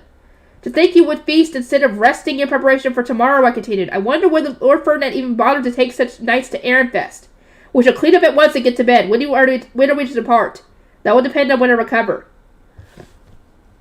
Once the knights have calmed down, I said pointedly that I was looking forward to their service tomorrow and then exited the hall.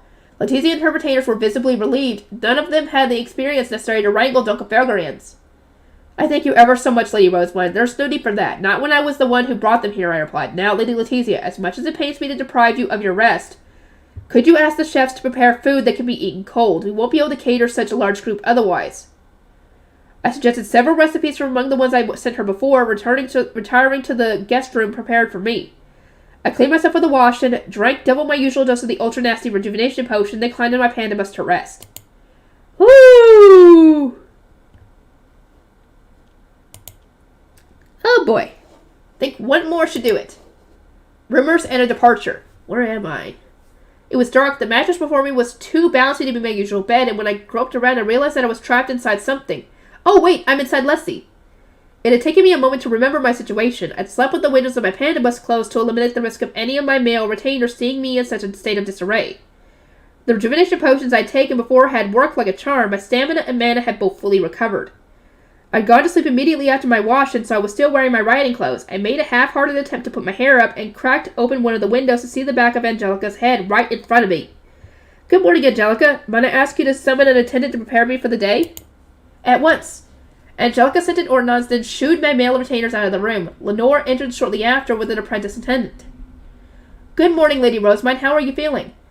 I seem to have fully recovered and thus feel wonderful. Thank God, I'm glad she didn't get a fever. Wait, what? 2 whole days? They were supposed to go in the morning. Lenore heaved a sigh, and a calming smile spread across her face. 2 whole days had passed since you took the potion. Your lack of response had us worried. Excuse me? I'd used up so much of my mana and stamina that my sleep had been more like a coma. My retainers had all been deathly anxious, but Ferdinand, who had told them how much potion to give me in the first place, had assured them that I would wake up in 2 or 3 days. And what is Ferdinand doing now, I asked. I doubt he saw my slumber as an opportunity to rest. A lot could change in 2 days. No way was he still waiting around at Ahrensbach. Of course he did! Lenore nodded, indicating that my assumption was correct. He went to Ehrenfest leading a group of Dunkelfelder knights. Of course he did! So he left me behind! I asked for emphasis. He told me to drink the potion if I wanted to join him, which it seemed a little cruel that he'd rushed off without me. It wasn't easy drinking twice my usual dose. To be more precise, Dunkelfelder's knights became too ratty to be kept in the castle, Lenore explained. Lord Ferdinand had no choice but to leave with them, of course. In the heat of battle, the knights followed their commander's orders to the letter, but their composure quickly faded when they didn't have anything to do. During my absence, they had apparently tried to hold more feasts and challenge Ahrensbach's already busy knights to dinner under the guise of training for the next battle. Ferdinand had taken them to Ehrenfest to put a stop to their troublemaking. Hold on a moment, I said. Does that mean Ferdinand didn't have any time to recover?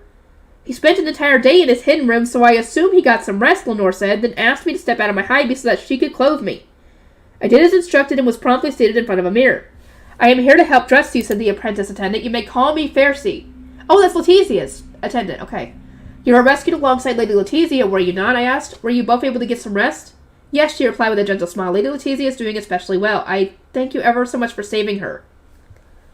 Pharisee continued to thank me while preparing to wash my face. First I sent Letizia sweets to help her through the grueling education Ferdinand was giving her. Then I rescued her from one of Lanzanov's ships, having elected to treat her not as a member of a rebellious duchy, but as a victim and a prisoner. To get more people to accept me as the new Ahrensbach, the nobles targeted by Lanzanov were now being made to mingle with those Hartmann and Clarissa had successfully brainwashed. Ferdinand gave the order, but that shouldn't detract from how hard Letizia has been working. Lord Ferdinand told us you would be asleep for 3 days or so, but we are still worried, Pharisee continued. Lady Letizia in particular was terribly frightened that you would not wake up at all. Would you care to have your next meal with her and Lady Hannelore to ease their concerns? I turned to look at Lenore. Given the circumstances, I wanted to know whether it was acceptable for me to agree. She gave a small nod. Then we shall make the necessary arrangements, Pharisee said. She sent an ordonnance out of the room, then swapped out the tools she'd used to wash my hair for a brush and started arranging my tresses into braids. You truly are blessed by the god of darkness, like Messinora, the goddess of wisdom. You have hair as dark and as captivating as the night sky. I see these 2 retainers of yours were telling the truth. Somebody please stop them. They're only doing as Ferdinand instructed, but still, please. She continued, there have been so passionate in teaching our nobles how wonderful you are and warning them how closely our situation resembles that of history's Eisenreich. Our nobles are shaking with trepidation as we await the royal family's judgment. Ahrensbach had faced a severe purge as a result of this recent civil war, so it was terrifying to imagine what would come of a rebellion with a foreign power. Hartmann and Clarissa had done an excellent job of stirring up fear among the nobles. I'm sure they've exaggerated a bit, but the nobles really should be worried, like seriously. You truly are the avatar of Messinora, Lady Rosemont, a savior come to Ahrensbach in its time of need, returned to us after all this time to receive the Book of Wisdom and deliver the Grutschite to the royal family. Are you not here to rule as one chosen by the gods and purge the goddess of chaos's influence from Ahrensbach? What? What the heck is going on? Only one person could have done something like this. Curse you, Ferdinand! As much as I wanted to give him a piece of my mind, he wasn't here anymore. I also wanted to cradle my head, but I couldn't wait while Pharisee was doing my hair. The most I could do was let out a quiet groan. As I stared in the mirror, I noticed that Pharisee was wearing a light violet cape over her work clothes. It was marked with a large X, drawn in blue and yellow lines, the purpose of which was unknown to me. Pharisee, do Ahrensbach attendants normally wear capes when working? I asked. Yours seems to be getting in your way. No, but there are special circumstances. Those whom Lord Ferdinand deemed not to have any malice toward you or Ehrenfest were given these marked capes to wear. Anyone seen without one is captured on sight and detained until they have been judged as well. To my surprise, Ferdinand formed a shield over Leslie while I was asleep and checked the malice of the Ahrensbach nobles. I sure hope they have a way of knowing if anyone was just hostile to grunts. Once I was dressed and presentable, my retainers flooded into the room. They had been over so worried as a result of my sudden prolonged slumber. Cornelius peered at my face and triple-checked that I was safe, while Matthias and Lorenz just slumped over in relief. I am fully recovered, I assured them all. How are things in Ehrenfest? As much as I would rather you continue to rest, I am just as worried about the situation back home, Cornelius said. If we want to go, I won't stop you. I smiled and nodded. We need to check on our home duchy and tell Sylvester how we're faring. Lady Rosemont, Lorenz interjected. Lord Ferdinand said that if you insist on going to Ehrenfest, you should confirm his location with an ordonnance before using the teleporter. Perhaps to make up for leaving me behind, Ferdinand was permitting me to exercise my authority as an Ob and use the duchy's teleporter to catch up with him. That was good to know. An ordonnance arrived earlier informing us that Lord Ferdinand and the Duckenfelger Knights were about to reach Seitzen, where the border gate is located. They will consult the guards there and spend the afternoon resting before continuing into Ehrenfest. Then I shall use the teleporter to reach the border gate first, I said. Please don't, Matthias shouted in response. That's much too dangerous. At my knight's frantic encouragement, I sent an ordonnance to Ferdinand telling him that I'd woken up and that I intended to activate the teleporter to the border gate. He replied that he would contact me when he arrived and I shouldn't use the teleporter before then. It wasn't much I could do but sit and wait. Having observed the ordinance exchange, Cornelius approached somewhat hesitantly. Rosamund, are you planning on stay here as Ob Ahrensbach? That's what the rumors and even Lord Ferdinand claim. Yes. Indeed, I said, if possible, I would like to create my own library city. What? Cornelius stared at me, positively bewildered. That's your reason for staying here? Not to rule Ahrensbach with a just hand? Well, she could do that too. She's not saying she can't do that too, you know. Hello?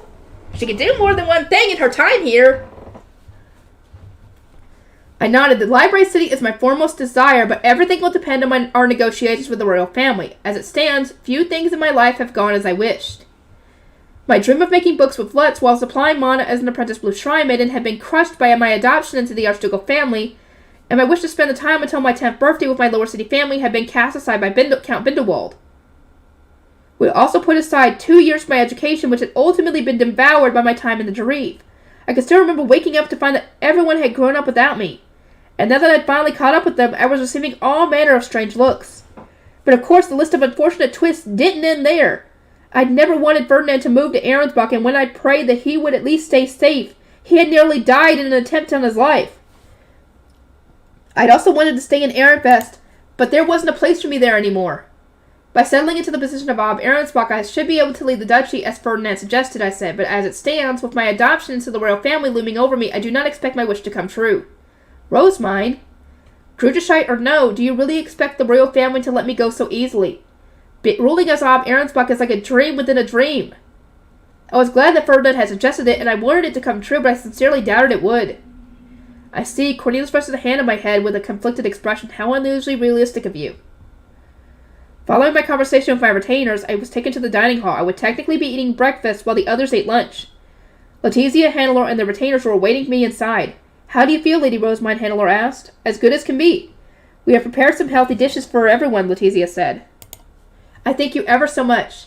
Letizia and her retainers were all wearing capes adorned with blue and yellow crosses. I hadn't thought much of it when they'd just been Pharisee, but now it was abundantly clear what the marks represented. Subjugation by Ehrenfest and Dunkelfelder.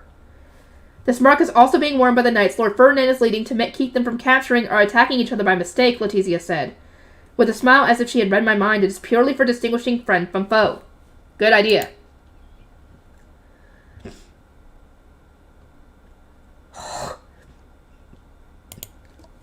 As I enjoyed some spicy and very flavorful soup, Hannelore told me what I'd missed while I was asleep. Our knights finished their search of the Lonsdorf estate, and as Lady Letizia said, there was a door within that could be opened only by the Ob. Lord Ferdinand said it was connected to a villa for hosting the Lonsdorf princesses. The estate had since been sealed off. Now that I was Ob Ahrensbach, those who had gone through the door wouldn't be able to return without any approval. Ha ha! Hannelore continued the teleportation circle in the Royal Academy, and the door between the central building and the dormitory requires both the Ob's mana and registration brooches. Lady Deadlinda's group should not be able to return by teleporter. Ha ha! Ha ha! That's what they get for assuming that nothing's going to go against them. Ha ha! I thank you ever so much, Lady Hannelore. Think nothing of it. I would expect nothing less from Dunkelfelder's knights. Considering how much they ate and drank, I am more concerned about the burden on Lord Ferdinand, who had so little time to rest. The knights had apparently been champing at the bit to help Ferdinand while he was sick, but not one of them had suggested that he take some time to rest. And that's the problem with Dunkelfelderians! As we speak, Ahrensbach scholars are performing the rote task of pressing the numerous face stones we retrieved against registration manuals to determine whom they belong to. Letizia cast her eyes down. Lord Ferdinand said the casualties were minimal, but there was still a great many. I wasn't sure how best to console her. If Ferdinand said they were minimal, then this really must have been the best outcome. You warned Stroll of the danger, did you not? Then he did as you instructed and protected the nobles. It was so gracious of you to order him to prioritize serving the others when you were in Lonsdorf's clutches. But, Lady Rosamund, I pressed a finger against my lips, urging the teary-eyed Letizia not to say another word. She had promised Ferdinand that she would act as though nothing had happened. We can discuss the details of your situation when we reunite with Ferdinand, I said. I must return to Ehrenfest after we've eaten, so I ask you to be patient. Letizia nodded, one hand clamped firmly over her mouth. Meanwhile, Hannelore blinked at me in confusion. Lady Rosamund, what if the Foundation here? As the Ob, it is your duty to protect it. That you would abandon your treasure partway through the match to travel to Ehrenfest is unthinkable. I couldn't help but chuckle. Lady Hannelore, if someone wishes to steal Ahrensbach's foundation, they are welcome to it. But I cannot think of anyone who would want to claim a duchy mid-rebellion without the royal family's authority. If anyone was foolish enough to make such a bold move, I wouldn't get in their way. They would need to take on the standard duties of an ob and all the work Ferdinand was doing for the duchy's sake. And even if someone were to take it, I continued, my life would not be at risk. Those who steal a foundation customarily destroy the medals of the archducal family they have supplanted, but my medal is still in Ehrenfest. Not to mention, I know how to reach Ahrensbach's foundation. If for some reason I need it back, I can always just steal it again. I don't doubt anyone will defeat me in a test of mana. Handler paused and thought before giggling. That certainly is true. Then she announced that she would come with me to Ehrenfest. Wait, really? I asked. Were you not told to stay here for the sake of your safety? Not quite. Lord Ferdinand instructed me to guard you, our team's greatest treasure, for the remainder of the match. Once we'd eaten, I was taken to another room to draw a teleporter large enough for us all to travel together. Ferdinand had already decided who would accompany me in the event that I decided to rush to Ehrenfest, my retainers, handler squad, and 5 Ahrensbach knights. They were all gathered and ready. As I got to work on the circle, one of the knights stepped forward and said, I cannot put into words how fortunate I am to have been blessed with an opportunity to guard the avatar of Vestinora. We are grateful to no end that you are here heading into battle to save our compatriots. Praise be to the gods, glory be to Lady Rosemine. Eep! Hearing someone praise me as though I were equal to the gods made me step back on instinct. It was a pretty tame reaction, all things considered, especially when I caught Hartmut nodding his approval. How had Ahrensbach's nobles changed so drastically in only 2 days? You can blame Hartmut and Clarissa for that one. Our preparations are made, so we shall depart for Seitzen as soon as we hear back from Lord Ferdinand, Lorenz announced with a smile before sending an ordinance to the man in question. Was he pretending not to notice my displeasure, or was this all part of some devious plan? Our response arrived in short order. Teleport to Bindewald, not Seitzen. It has come to our attention that a flood of knights crossed its border into Ehrenfest last night. We have just entered the province ourselves, and its summer estate should soon come into view. I would rather we rendezvous first, and then proceed into Ehrenfest together. Hurry. I gazed around at the sea of tense faces. Everyone put your hands on the circle and chaining your mana into it. They all did as instructed and joined me in pouring mana into the teleporter. As light and darkness swirled around us, I produced my staff and tapped it against the circle. Then Lussel, Bindewald. Whoop whoop. Oh, we're going to have to do this.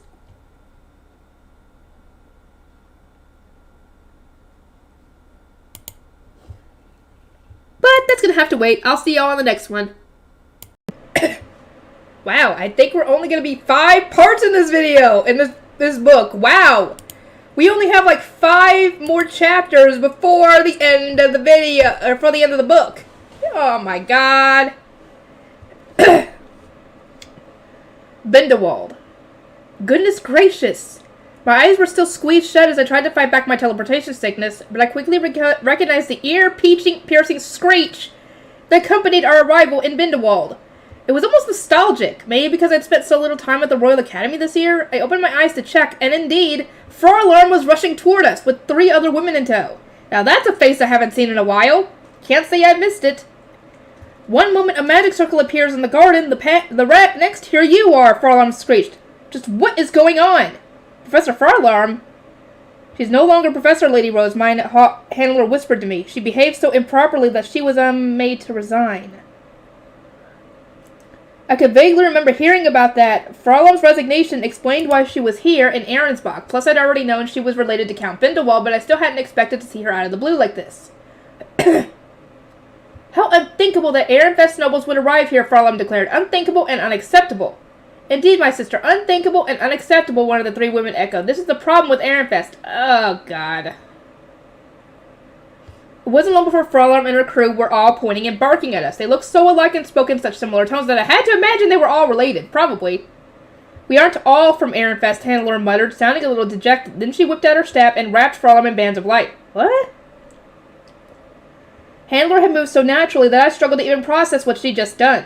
Her squad moved with her, and in the literal blink of an eye, all 4 women were restrained. They weren't wearing silver clothes or anything of the sort, but the feat still astounded me. Handler looked up at the other knights, who were just as shocked as I was, and sighed. Knights of Ahrensbach, you are much too slow to react to danger, she said with a smile. Her voice is gentle as always. Yes, having to restrain nobles of your own duchy might give you pause, but you cannot protect Lady Rosemine as you are now. I know you can do better. She really does match her duchy's reputation. Do you honestly believe these 4 are the only ones here who might oppose her? Handler continued. She then nodded toward the estate, spurring the Ahrensbach knights to create their high beasts and take flight. Hold on, let me just make sure. Okay, good.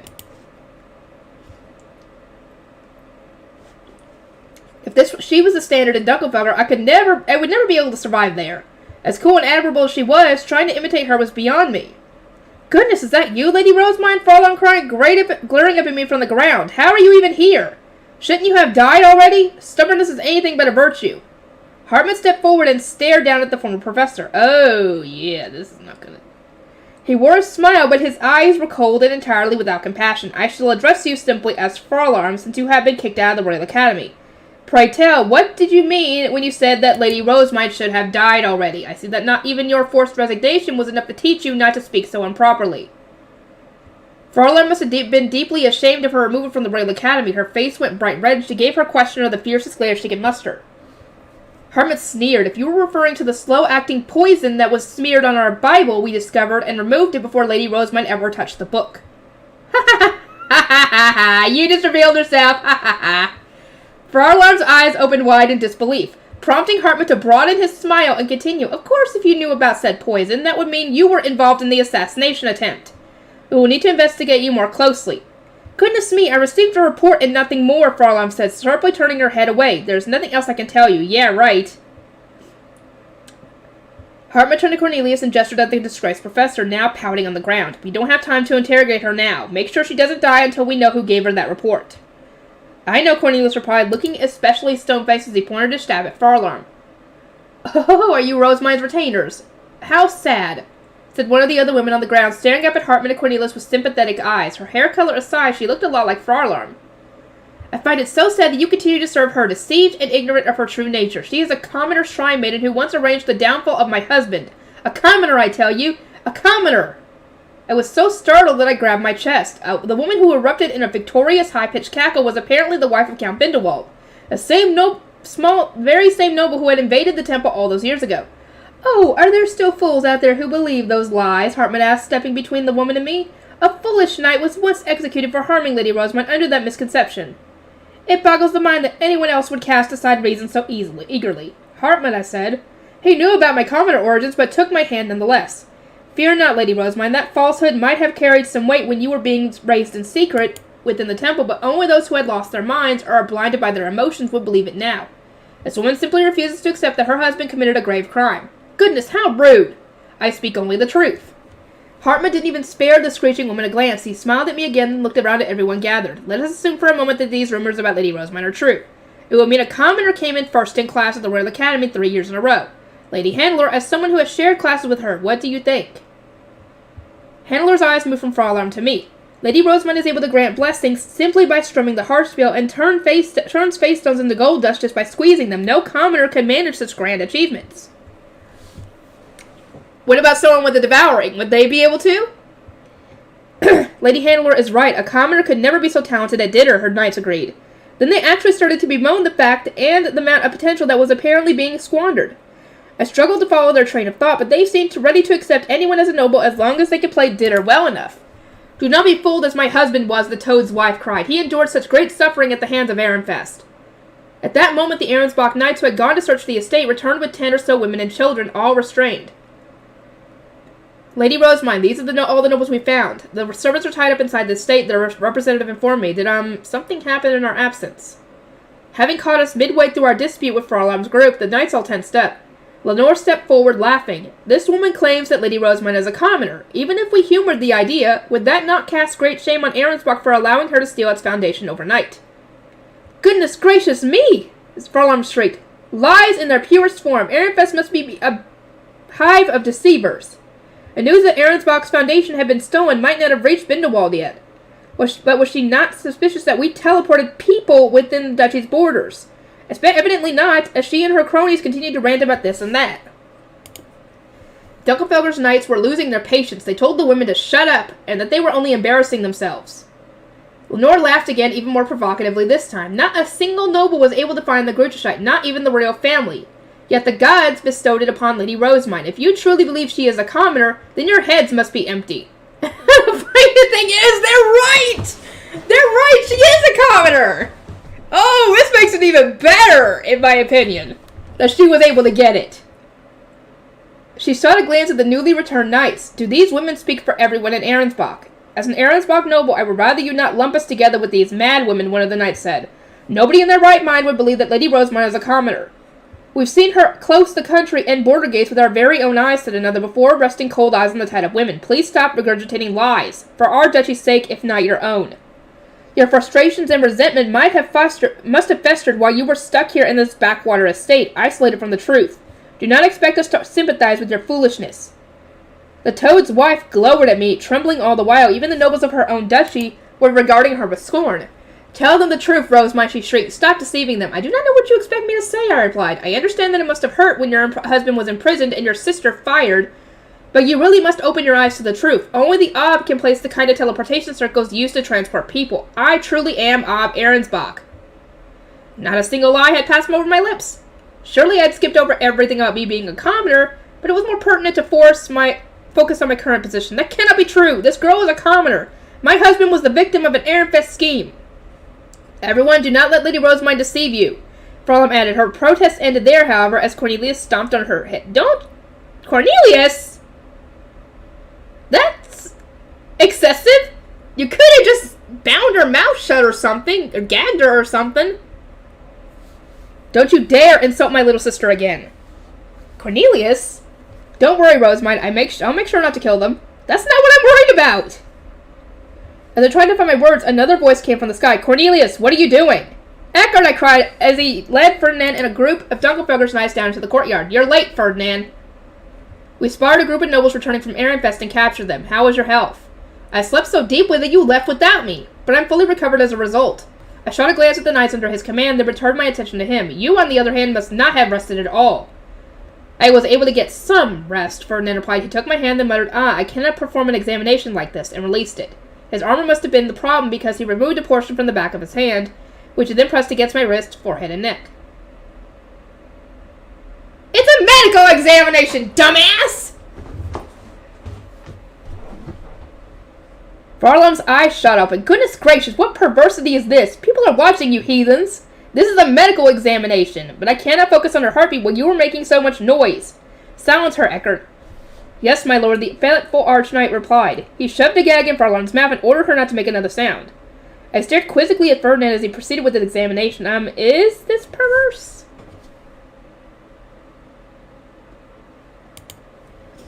Anyone who sees a medical examination as perverse has their own perverse mind to blame.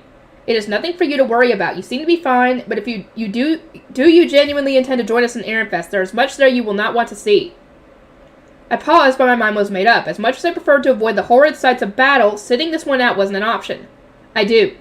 Very well, now what is this unsightly display, Ferdinand asked, gesturing to the people tied up on the ground. The nobles tasked with welcoming the Geeves upon their return from invading Ehrenfest, and Ahrensbach knight replied, We have finished searching the estate. Ferdinand stared down at Farlam, whose head was still beneath Cornelius's boot. Cornelius, if you are to kick and stomp on her, focus on her stomach. We will need her mind intact if we are to read her memories. And the last thing we want to do is waste more mana healing her. Yes, sir. As I mentioned, we captured a group of nobles on our way here, Ferdinand said, nodding toward the men currently dangling from Dunkelfelder's high beast. These are Geeves who are using black weapons to sap the mana from our duchy's earth. Black weapons? They were stealing the mana from Ehrenfest's earth? Ferdinand raised a hand to silence them. Indeed, rather than filling their spring prayer chalices with their own mana, the nobles of Old Workstock have been stealing mana from Ehrenfest. They divided into two groups and are working in great numbers to drain our earth. There hadn't been many knights among the group of Geeves, so capturing and interrogating them had been painfully easy.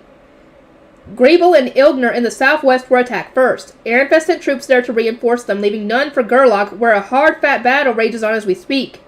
Ferdinand explained. It was because we were needed in Gerlach that he had told us to meet him in Bindewald, not Stetson. If you had not decided to join us, we would already have been in Gerlach by now. I decided not to say anything. Matthias had snapped at me once already for suggesting that we rush ahead to the border gate instead of waiting to rendezvous. Ferdinand continued. The attack on Gerlach is being led by one of Georgine's closest confidants, a man with an artificial left hand. He seems to know the area particularly well. That must be my Grossum, Matthias interjected, pressing his lips together and squinting in the direction of Gerlach. Matthias, I said, be at ease, Lady Rosamund, I will not waver. How can she be at ease when you're acting so grave, Lorenz asked, and gave his fellow knight a firm slap on the back. He must have put a lot of strength into it because Matthias stumbled forward before fixing Lorenz with a glare.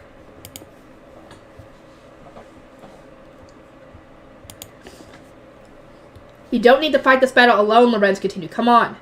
I waited with a gentle, he's right, Matthias. Would you rather sit this one out entirely? I could never ask you to fight against your father, so please leave this battle to the others. I appreciate your consideration, but there are many nobles in Ehrenfest who were made criminals because of Grossum's actions, Matthias replied. Many lost their parents as well. I cannot back down now. Ferdinand gave a brisk nod and said, if that is your will, let us send the criminals to Ahrensbach's castle and then hurry along to Ehrenfest. Dunkelfelder's knights rebound the Giebs, this time with proper rope, before roughly dumping them on the teleportation circle. Ahrensbach's knights then added the women and children from Bindewald's summer estate. I had to wonder whether the teleporter would even work with so many people on it. Ferdinand sent an ordinance to the knights back at the castle, instructing them to lock up the prisoners who were about to arrive. He waited for them to acknowledge the order, then turned to me and said, Rosemine. I nodded and activated the teleportation circle. Nen Loso Ahrensbach. Once the criminals were out of our hair, we started toward Gerlach by Highbeast.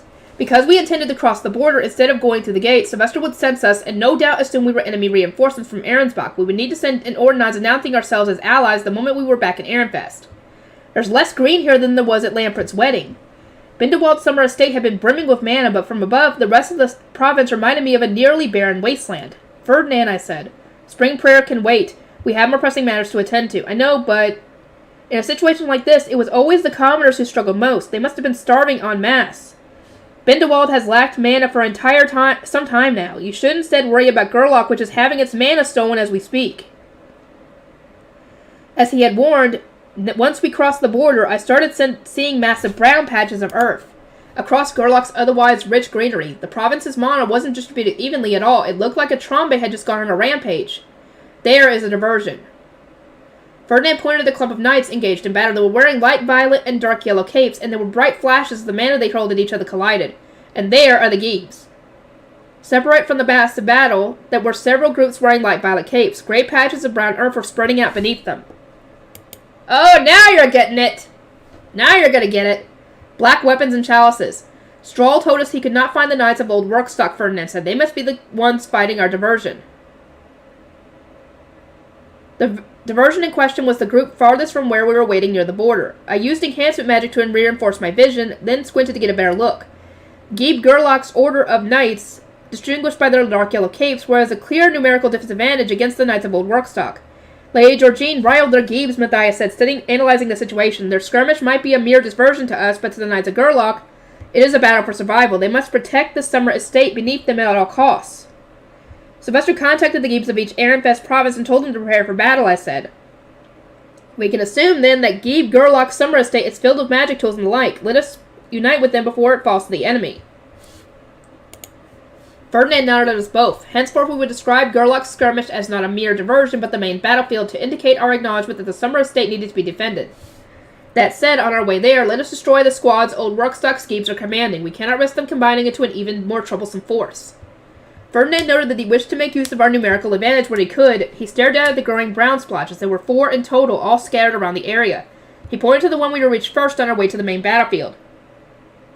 Rosemine, Lady Hannelore, and the retainers, thereof, stay in the air outside of combat range and observe the battle. Pay attention to every development of the situation and the number of the mana-stealing squads. But first, Rosemine, contact Ob Ehrenfest to inform him of our arrival. Secure his belated approval for Ob Ahrensbach to deploy knights within his duchy's borders. Right.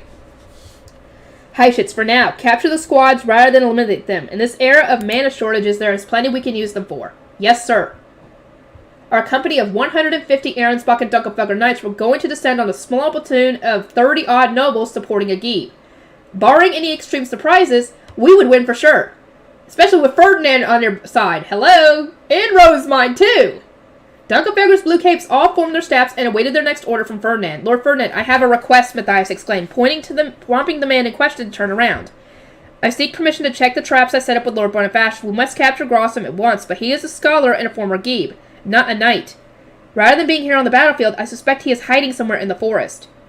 To check traps, Very well, but do nothing else and act in secret. I do not want to see you charging into battle on your own. Inform me as soon as you have found them. Yes, sir, thank you. Ferdinand then added 10 knights to Hannelore's and my group before swooping down with his company to attack the platoon below. Matthias watched them go, racked with anguish, then squeezed his blue eyes shut to hide the emotions swirling within them. Matthias, I said, I was born and raised in Gerlach. It was my home. I never thought I would see it so ravaged, nor that Grossum would be the one behind it all. Even as we spoke, nobles from Old Workstock were turning Gerlach into a brown wasteland of mana-drained earth. Worse still, they were being left by the province's former Geeb, Matthias' own father. The storm of emotions surging through the poor knight's chest must have been indescribable. His trembling, tightly clenched fists seemed to exude both anger and regret. "We must capture Grossum," he said. "My apologies, Lady Rosemine, but I need to take Lorenz with me. We cannot reveal the location of our province's management cabinets to knights of another duchy. If anything happens, use a rot. I will, I promise." Matthias and Lorenz descended into the forest. As I watched them go, Lenore said, "Lady Rosemine, we should put some more distance between ourselves and the battle." Agreed, I must send an ordinance to the Ob. We ascended even higher into the air, then I took out a yellow face-stone and spoke my message. "Sylvester, this is Rosemine. I have arrived in Gerlach with Ferdinand and the Dunkelfelder Knights. We intend to support the Geeb in this battle against Ahrensbach and Old Workstock. As the new Ob Ahrensbach, I request your permission to act." No sooner had the ordnance taken flight than Angelica shouted, "Lady Rosemine, there's another platoon! Some of them fled into the forest!" Hannelore leaned out of her high beast to look.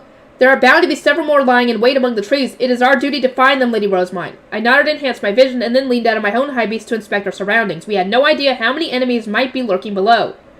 "It's strange, though," she continued. "Black weaponry or not, they should only be able to steal one person's worth of mana each.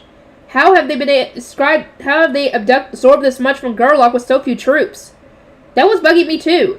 They were stealing mana for Old Workstock, sure, but a group of their size would never usually be able to produce such large brown splotches. Not to mention, I said, what do they intend to do with the mana they take? If Lady Georgine wants to steal and rule Ehrenfest, her actions here will only cause her more trouble down the line. Obs needed to keep their land filled with mana, so she would inevitably need to replace whatever she and her accomplices stole. Hannelore gazed down at the barren earth beneath us and nodded. Certainly, she must have other plans for Ehrenfest once she obtains the foundation. As someone who had taken the Archduke candidate course with me, she understood well the strangeness of our situation. She must only care about destroying our duchy, Lenore said, as just a small flock of ordinances scattered through the air. They had come from where Ferdinand and the others were headed.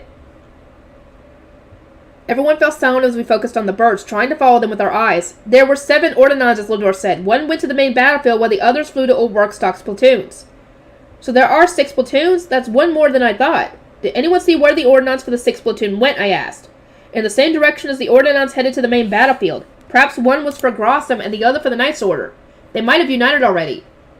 "Lady Rosemine, several scouts from the platoons and the main battlefield are on the move. They appear to have noticed us." As the knights around me raised their voices, an ordinance from Sylvester arrived. "You have permission to use military force." It was time to send one of my own. "Ferdinand, our foes just sent out 7 ordinances, 2 of which made for the main battlefield. Ob Ehrenfest has given us permission to attack." The birds sped away, and a few seconds later, a deafening explosion flattened the nearby tree line. "Well, that was aggressive," I muttered. "He must have been champing at the bit." "Actually, that might have been Dunkelfelder's knights," Hannelore said apologetically. "They are gleefully devastating Ehrenfest's land. Please forgive them. I know this is a battle, but I do wish they would show some restraint." Ferdinand crushed the platoon with his overwhelming numbers before sending an ordinance for us to reunite. I decided to leave some scouts high up in the air while I descended with Hannelore. Eep!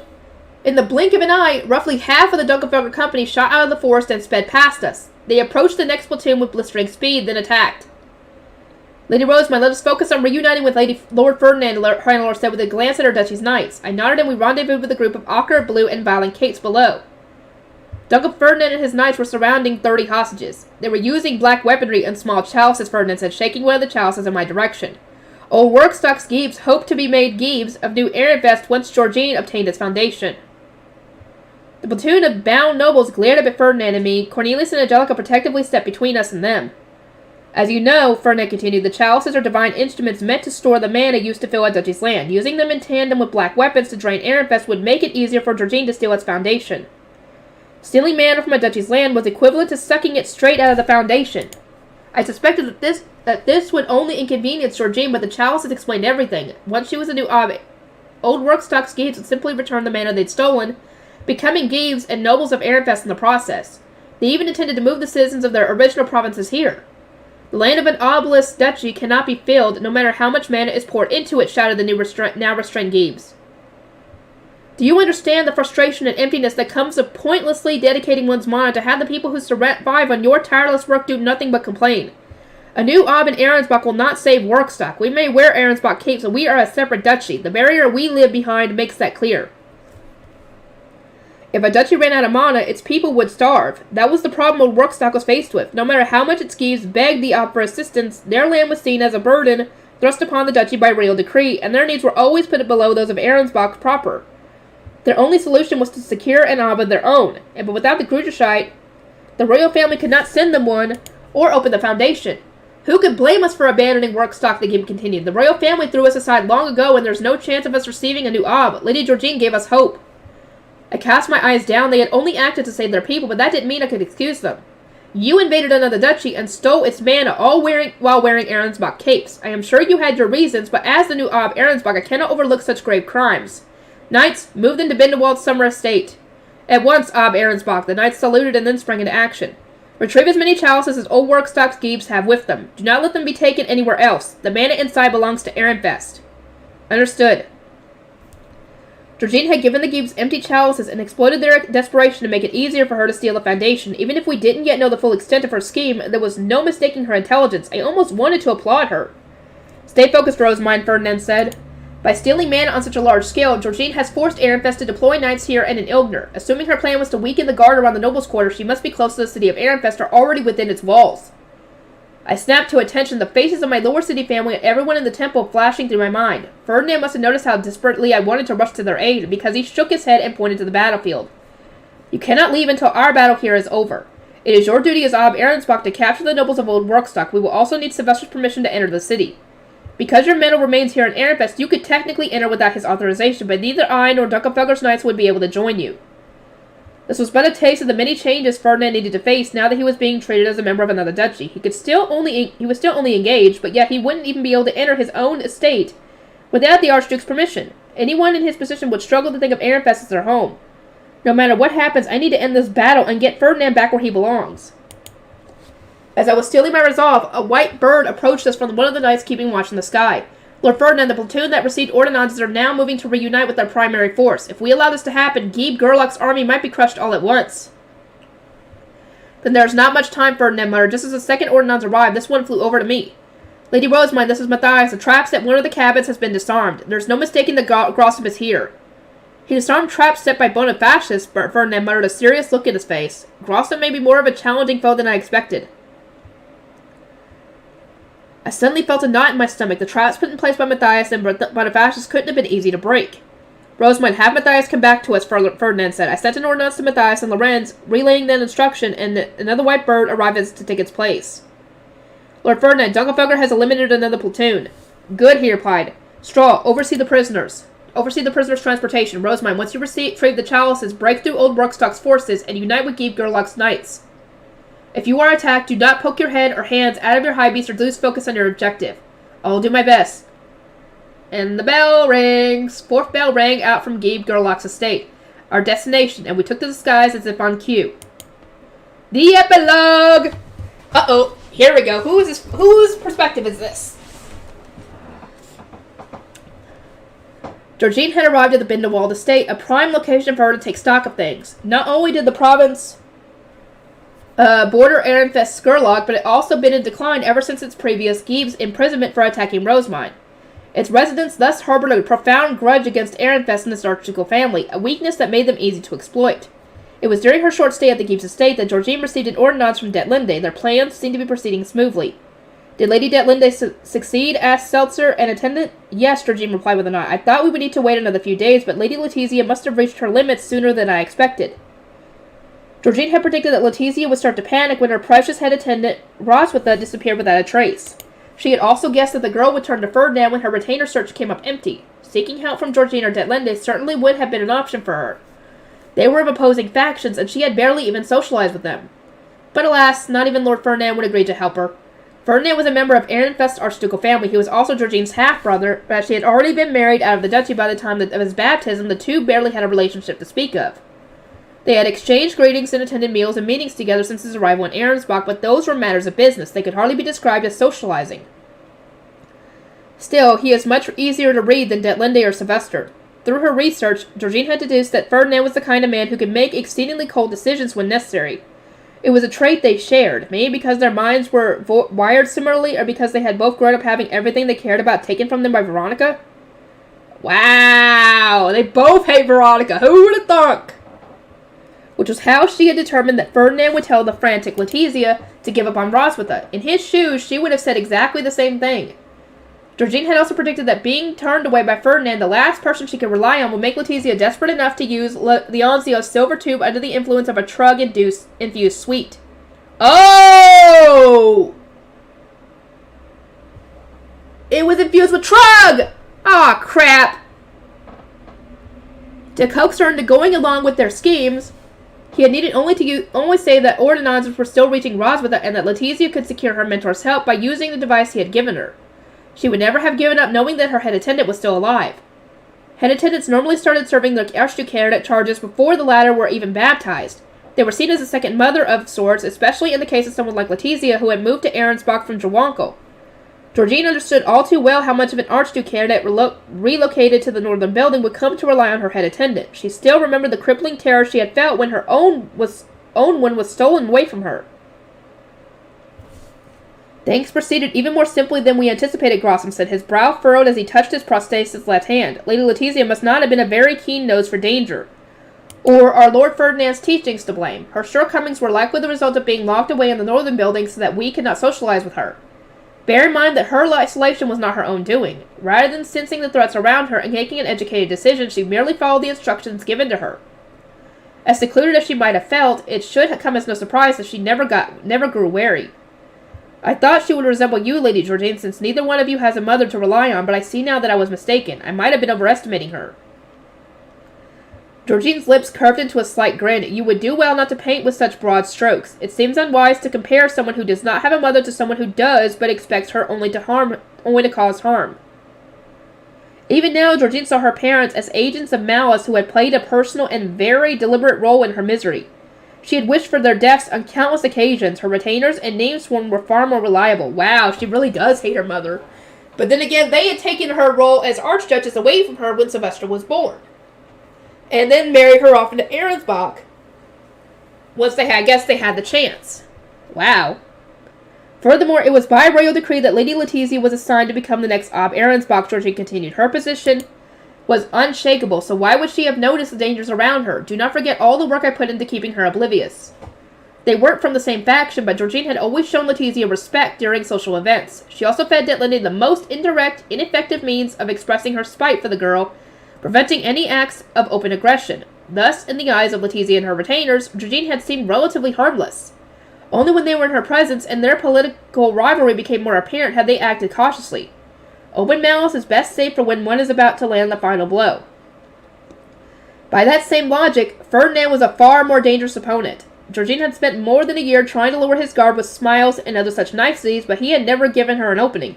Yeah, he's not going to believe that. They each knew that the other would go for the jugular as soon as an opportunity arose. Oh yeah. Lady Letizia is too close to her retainers, Georgine said. I sincerely doubt she has the guts to drop them all when the next need arises. Foolish reluctance is a common theme among coddled Archduke candidates. Georgine's thoughts turned to Sylvester and the many ways he had allowed his love for his family to poison his rule. Her eyes narrowed ever so slightly behind her veil. Lord Ferdinand is dead and Lady Letizia is being moved on to Alonzo Navian's ship, she mused. Still, I never thought this would all take place inside the Manor Replenishment Hall. As a general rule, bringing unnecessary items into the replenishment hall was forbidden. The fact that only registered Archduke candidates could enter had made it the scene of many a tragedy during battles for the Archduke's seat. Georgine had expected Ferdinand and Letizia's discussion to take place in one of their rooms instead. My hope was that we could wipe out their retainers at the same time. Because the silver tube had been used inside the Manor Replenishment Hall, Ferdinand had been the only victim. Eckert and Justice weren't even capable of entering the Archduke's office, so it stood to reason that they hadn't been poisoned alongside him. To make matters worse, Ditlinde was the only one able to confirm and report on the situation. As much as Georgine wanted to hear from someone who could actually be trusted, she had no other option for the time being. Still, I must not undermine the depth of such a capable opponent, she concluded. I expected the overcautious Lord Ferdinand to be our hardest foe to eliminate. The man had once served as an assistant to Sylvester and continued to socialize with Ehrenfest even after moving to another duchy. He had been in a prime position to leak Ahrensbach's intelligence, which had made him a most troublesome figure, indeed. He had also come first in class each year he attended the Royal Academy and sorted out Ahrensbach's disastrous administrative situation without a single complaint. Georgine had desperately wanted to get him out of the picture before making her move. His troublesome retainers remain, but let us advance to the next stage of our scheme nonetheless, she said. I wonder, will Eckert and Justice reach Sylvester before his foundation ends up in my hands? We have control over the border gate, and neither their letters nor their ordinances will make it into Ehrenfest, Grossum replied. But perhaps they could reach him by high beast, but it would take them 2 days to journey from Ahrensbach's castle to the border gate. Then it would take them another day to reach Ehrenfest's castle, and that doesn't even account for the fact that our troops would stall them at the gate. There are no other options open to them, so they cannot pass through the border barrier without silver cloth. Lord Ferdinand will not receive a word about your plans. La ha! That is gonna happen! La ha! It happened! They know! They know everything! Well, as much as they could, anyway. Ordinances were unable to cross duchy borders. Maybe the retainers would send one to Ahrensbach's side of the border gate, hoping they would relay the information to Ehrenfest. But Georgine's faction was already in control of the knights stationed there. A magic letter would prove just as futile. They would always check at the border gate, which deterred senders from writing anything of critical importance. And there was no guarantee that the knights tasked with reviewing it would simply throw it away. And the teleporters to the Royal Academy couldn't be used without the Ops' permission. Indeed, they could rely only on their high beasts, which gave Georgine's group the advantage. Didn't they say... Wasn't Georgine the one who set up the thing where Eckert and Justice could still go and check on Raymond? At the Royal Academy? Or was that... No, it would have been Ahrensbach because he was already dead by the time they got there. So who set that up? I don't know. Now that Lord Ferdinand is gone, I suppose Lord Bonifacius is our primary threat within Ehrenfest's archducal family, Georgine mused. I concur, Grossum said with a frown. We wanted to draw him away from the castle. He rarely acts as one expects. Georgine gave a wry smile of agreement. Bonifacius thwarted traps as effortlessly as he breathed, and his existence alone seemed to unravel even the most devious plots. It made no sense. Any time he was asked how he was able to detect such things, he would say only that he followed his instincts. He was anathema to people like Georgine and Grossum, who planned every last detail of their schemes before following them to the letter. Not to mention, he was a one-man army. A direct battle against him would merely end a disaster for his opponent. That was why they had devised the perfect countermeasure. If he first invaded Ilgner, Georgine began, the Geeb there would request aid to supplement his mediocre army. Ehrenfest's Knight Commander will need to stay at the castle, so we can expect Lord Bonifacius to join the fight instead. Then, after a pause, we will mount a simultaneous attack on Gerlach, forcing Ehrenfest to divide his knights' order between the two border provinces. A day or two after drawing Bonifacius to Ilgner in the southwest, Georgine and Grossum would cause a disturbance in Gerlach in the southeast. Considering how long it took to move between the two provinces by high beast, that would buy them more than enough time. Yeah, right. The Geebs of Old Workstock are rather easy to manipulate, Georgine continued. We can trust them to perform excellently in Ehrenfest. The Geebs ruled territories so deprived of mana that they could not grow their own food. They cared sincerely about their people, and that was precisely what made them so easy to take advantage of. The current Zent's inability to draw borders had put them in such dire straits that they had no choice but to cooperate. And as a result of my endeavors, we now have means of resisting Lord Bonifacius, Grossum said, stroking his prosthetic hand once again. The depth of your loyalty makes me proud, Georgine said with a smile. Let us obtain Ehrenfest's foundation together. This time we will not fail. The commoners made it clear that Ehrenfest Geebs have been reinforcing their defenses. I expect their castle and the nobles' quarter are just as well protected. May Ungriff guide you. Shut up. Georgine sent directions to the diversion squads due to accompany her. They put on silver clothes and a cape to stop anyone from detecting her mana. Commoners from Bindewald were driving her in the others' carriages, as well as the carriage containing leather pouches and crates packed with the magic tools she would need. Using her silver attire, Georgine passed the duchy border and into Gerlach. There she moved into another carriage that would take her to Liesgang. Her driver this time was Lago, a devouring victim who Grossum had ordered to hide among the commoners. He normally spent his days as a merchant, trading in plants meant for dyes and medicines, and would use his concoctions to get Georgine's group on boats to the city of Ehrenfest. Oh, God. The caravan paused their journey to spend a night at an inn before continuing into Liesgang the next day. Then Georgine's diversion squads were spread across a number of merchant vessels. It was a discreet method of transportation, but also a slow one, as the boats would need to pick up and unload cargo along the way. The last of the merchant vessels should arrive at the west gate in 2 days at Fourth Bell, Lago explained. Your boat will not depart until tomorrow, but because it will travel straight to Ehrenfest, you can expect to arrive at Third Bell instead. Georgine and her attendant Seltier stayed in Liesgang overnight, disguised as Lago's servants, and then boarded their boat as planned. The two of you will share this room, Lago said, speaking authoritatively to avoid rousing the suspicion of those around them. I'll come tell you when we reach Ehrenfest. Don't go wandering around before then. As narrow as it was, the room would serve as the perfect location for the pair to relax away from prying eyes. Nobody had realized they were nobles, and with that in mind, Georgine gave her attendant a satisfied nod. "This is a reward from your master," Seltzer said, quietly before holding out a black face-stone for Lago to take. The mana within him must have been close to bursting out, because he immediately squeezed the face-stone and heaved a heavy sigh of relief. "You must not have found many chances to ease the heat inside of you since the new game was assigned. We promised you only the one face-stone, but rest assured, once our ship arrives at its destination, we shall give you another. Consider it a show of appreciation for your continued service." Grossum's losing his position as Geeb and moving to Ahrensbach at cost his devouring servants all means of safely releasing their mana, more or less dooming them to an untimely demise. Now, however, Lago was being offered not just another black face-stone, but also a connection that would benefit him long into the future. The feeling that his death might not be so certain anymore was indescribable, and he knelt before the compassionately smiling noble women in complete reverence. Georgine accepted the gesture without question. It was only natural that someone would take a knee before her and started shooing Lago out of the room. "We shall remain here as advised. Please be sure to keep up our little act." Once the devouring victim was gone, there was nothing for the two noblewomen to do but await their destination. As an attendant, Seltzer strove to ensure that her lady was as comfortable as possible within their inconvenient commoner vessel. Georgine, meanwhile, had nothing but free time. Perhaps because she was back in Ehrenfest, memories of the past came and went as she swayed along in the boat. "I don't have a single good memory about this duchy. Both now and in the past, Georgine had only ever felt alive when she was striving to become Ehrenfest.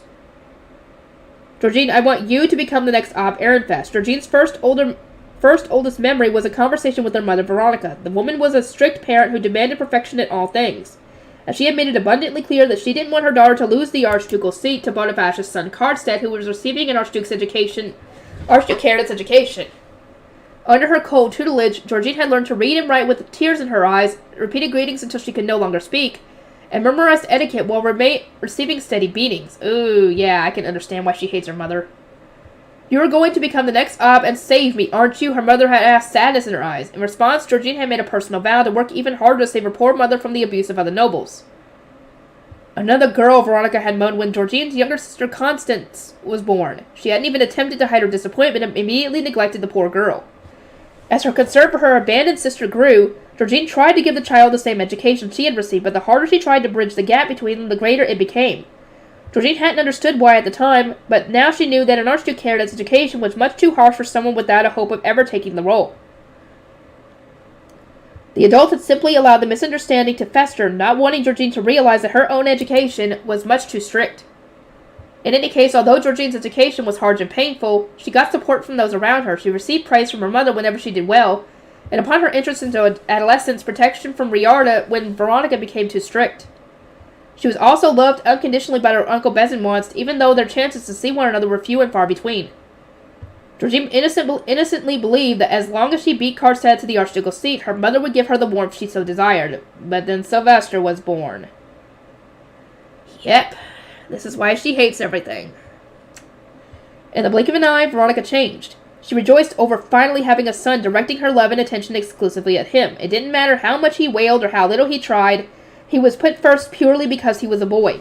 Now, that wasn't Sylvester's fault. He can't help that he was born a guy. Georgine was confused. Her entire world was falling apart because of the birth of her younger brother. She began to worry that no amount of work would ever secure her the adoration she craved, and even considered the change in her mother abnormal and disgusting. If only Sylvester had never been born. Yeah, a lot of stuff would have been changed. Karlstedt had been a good rival for Georgine, despite having the advantage in both age and gender. He was the grandson of the previous archduke, not the son of the current one, a temporary candidate put in place to compensate for the reigning Ob's lack of a male heir. It would have been a close race between him and Georgine, the archduke's actual daughter. Georgine hadn't been baptized at the time, so she rarely spoken with Karlstedt face to face. They had a common tutor in Riarda, however, so information about him had been easy to come by. Georgine had considered beating him her long-term goal. He had been a rival she stood a chance of defeating with enough hard work. But the first wife's son, Sylvester, had forced Karlstedt out of the battle for the archducal seat simply by being born. Georgine had witnessed a fellow archduke candidate be reduced to the status of an archnoble before her very eyes. It was only natural that she feared she would be next, and this only happening because of Sylvester. Despite her alarm, things didn't go as Georgine feared. Veronica's main focus was putting one of her children in power, so while she got rid of Karlstedt, Georgine was ultimately spared. Like his father, Sylvester was sickly at birth. Then, once Karlstedt had been disposed, some began to fear for Ehrenfest's future and pushed Georgine to continue her archducal education after her baptism. So now Sylvester is my rival. I'll need to study hard.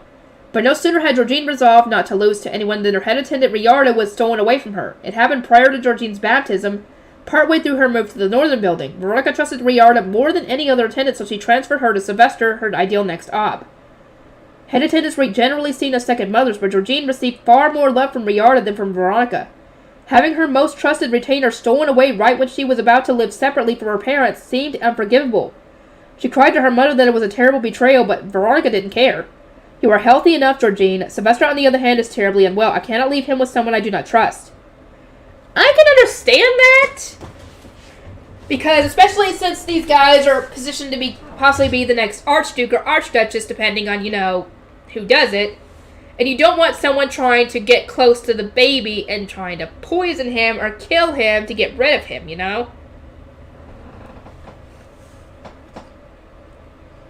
Veronica convinced her husband to agree, and with that, Riarda formally became Sylvester's retainer. Everything was moving in the boy's favor. Everything. I wish Sylvester would just die. For the very first time, Georgine had the urge to dispatch her younger brother. He was the reason for all the unpleasant things in her life. His gender was the only advantage he had ever had over her. Yet it had been enough for him to gradually steal everything. It came as no surprise that she didn't feel at all attached to him. Once her baptism was over, Georgine finished moving to the northern building. Her education as an Archduke candidate truly began, and she was so busy that she visited the main building only once a month to have tea with her mother and report on her progress. Sylvester grew taller and healthier with each visit. He troubled the attendants with pranks and received frequent scoldings from Riarda, yet Veronica still seemed to think of him as a sickly child and never stopped doting on him. Georgine hadn't been able to believe her eyes when she saw her mother actively stop others from punishing the boy. If she had dared to act out, she would have been screamed at and beaten. Yeah, don't be coddling him. Why should Sylvester be the ob at all? He only ever pulled pranks and messed around. Even when Georgine scolded him and said that he needed to work hard, he would shout that he didn't want to rule in the first place. Then he would cling to his mother in tears, and she would criticize Georgine with a hesitation. Why? She did nothing to him. Do not damage poor Sylvester's motivation, she would say. The boy's still young. He doesn't need to work hard yet. Hello! He needs to actually learn. Just like what Wilfrid was doing. He was messing himself up because he wasn't learning, and he was already in his baptism. Has Sylvester had his baptism at this point? There hadn't even been a time when she had snapped. You never dote on your little brother. All you do is complain. There is not enough love in you. Georgine was speechless. If everything Veronica had said about Sylvester was true, then why had she meticulously listed every single one of Karstad's flaws when he was the same age and still an Archduke candidate? Every time Georgine had gone to the dinner table to say her goodnights, Veronica had been criticizing him without mercy.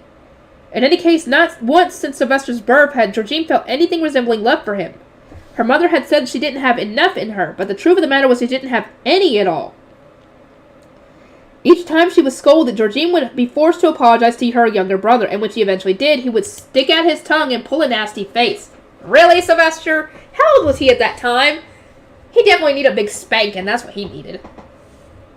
It was the expression of a spoiled brat who knew he was monopolizing their mother's love and that he would never be chided. Well, that was when he was a kid. Thankfully, he has matured since then. Would it not be in Ehrenfest's best interest for this rotten child to die? Georgine had to wonder, was this boy really a fellow Archduke candidate? Each time they interacted, her disdain for him grew. Her one and only comfort was knowing that the situation couldn't last forever, that their parents would one day realize that such a base fool could never serve as the ob. I must keep working hard for when that time came. So Georgine continued with her studies, working as passionately as she could in the hopes that everyone would recognize her. It eventually came time for Georgine to attend the Royal Academy, and that was when her struggles reached a climax. She was suddenly forbidden from meeting with her uncle Besenwatz, the High Bishop, the man who showed her more love than anyone. And to make matters worse, Veronica had refused to give her any of the retainers she had desired, declaring that she wanted them to serve Sylvester instead. Faced with this awful turn of events, Georgine almost had a breakdown. I don't blame her. Her only remaining comfort, the one place she could truly feel safe, had now been stolen from her, and she wasn't even allowed to choose the retainers who would support her in the future. Why? Why won't Sylvester just die? I can understand her frustration. Going through all that must have been awful.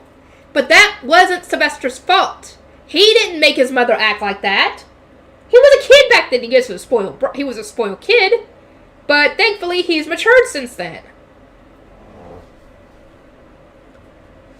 Georgine's relationship with her mother continued to deteriorate, but her father recognized how hard she had been working. He knew that, as a woman, she would need to take a husband from another archducal family to stand a chance of becoming the Ob, so he arranged her engagement to an archduke candidate from another duchy and made sure that her husband-to-be would marry into Ehrenfest.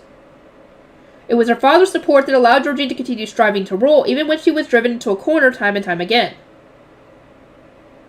Then came the day of Sylvester's baptism, when, once again, Georgine's plans were turned on their head.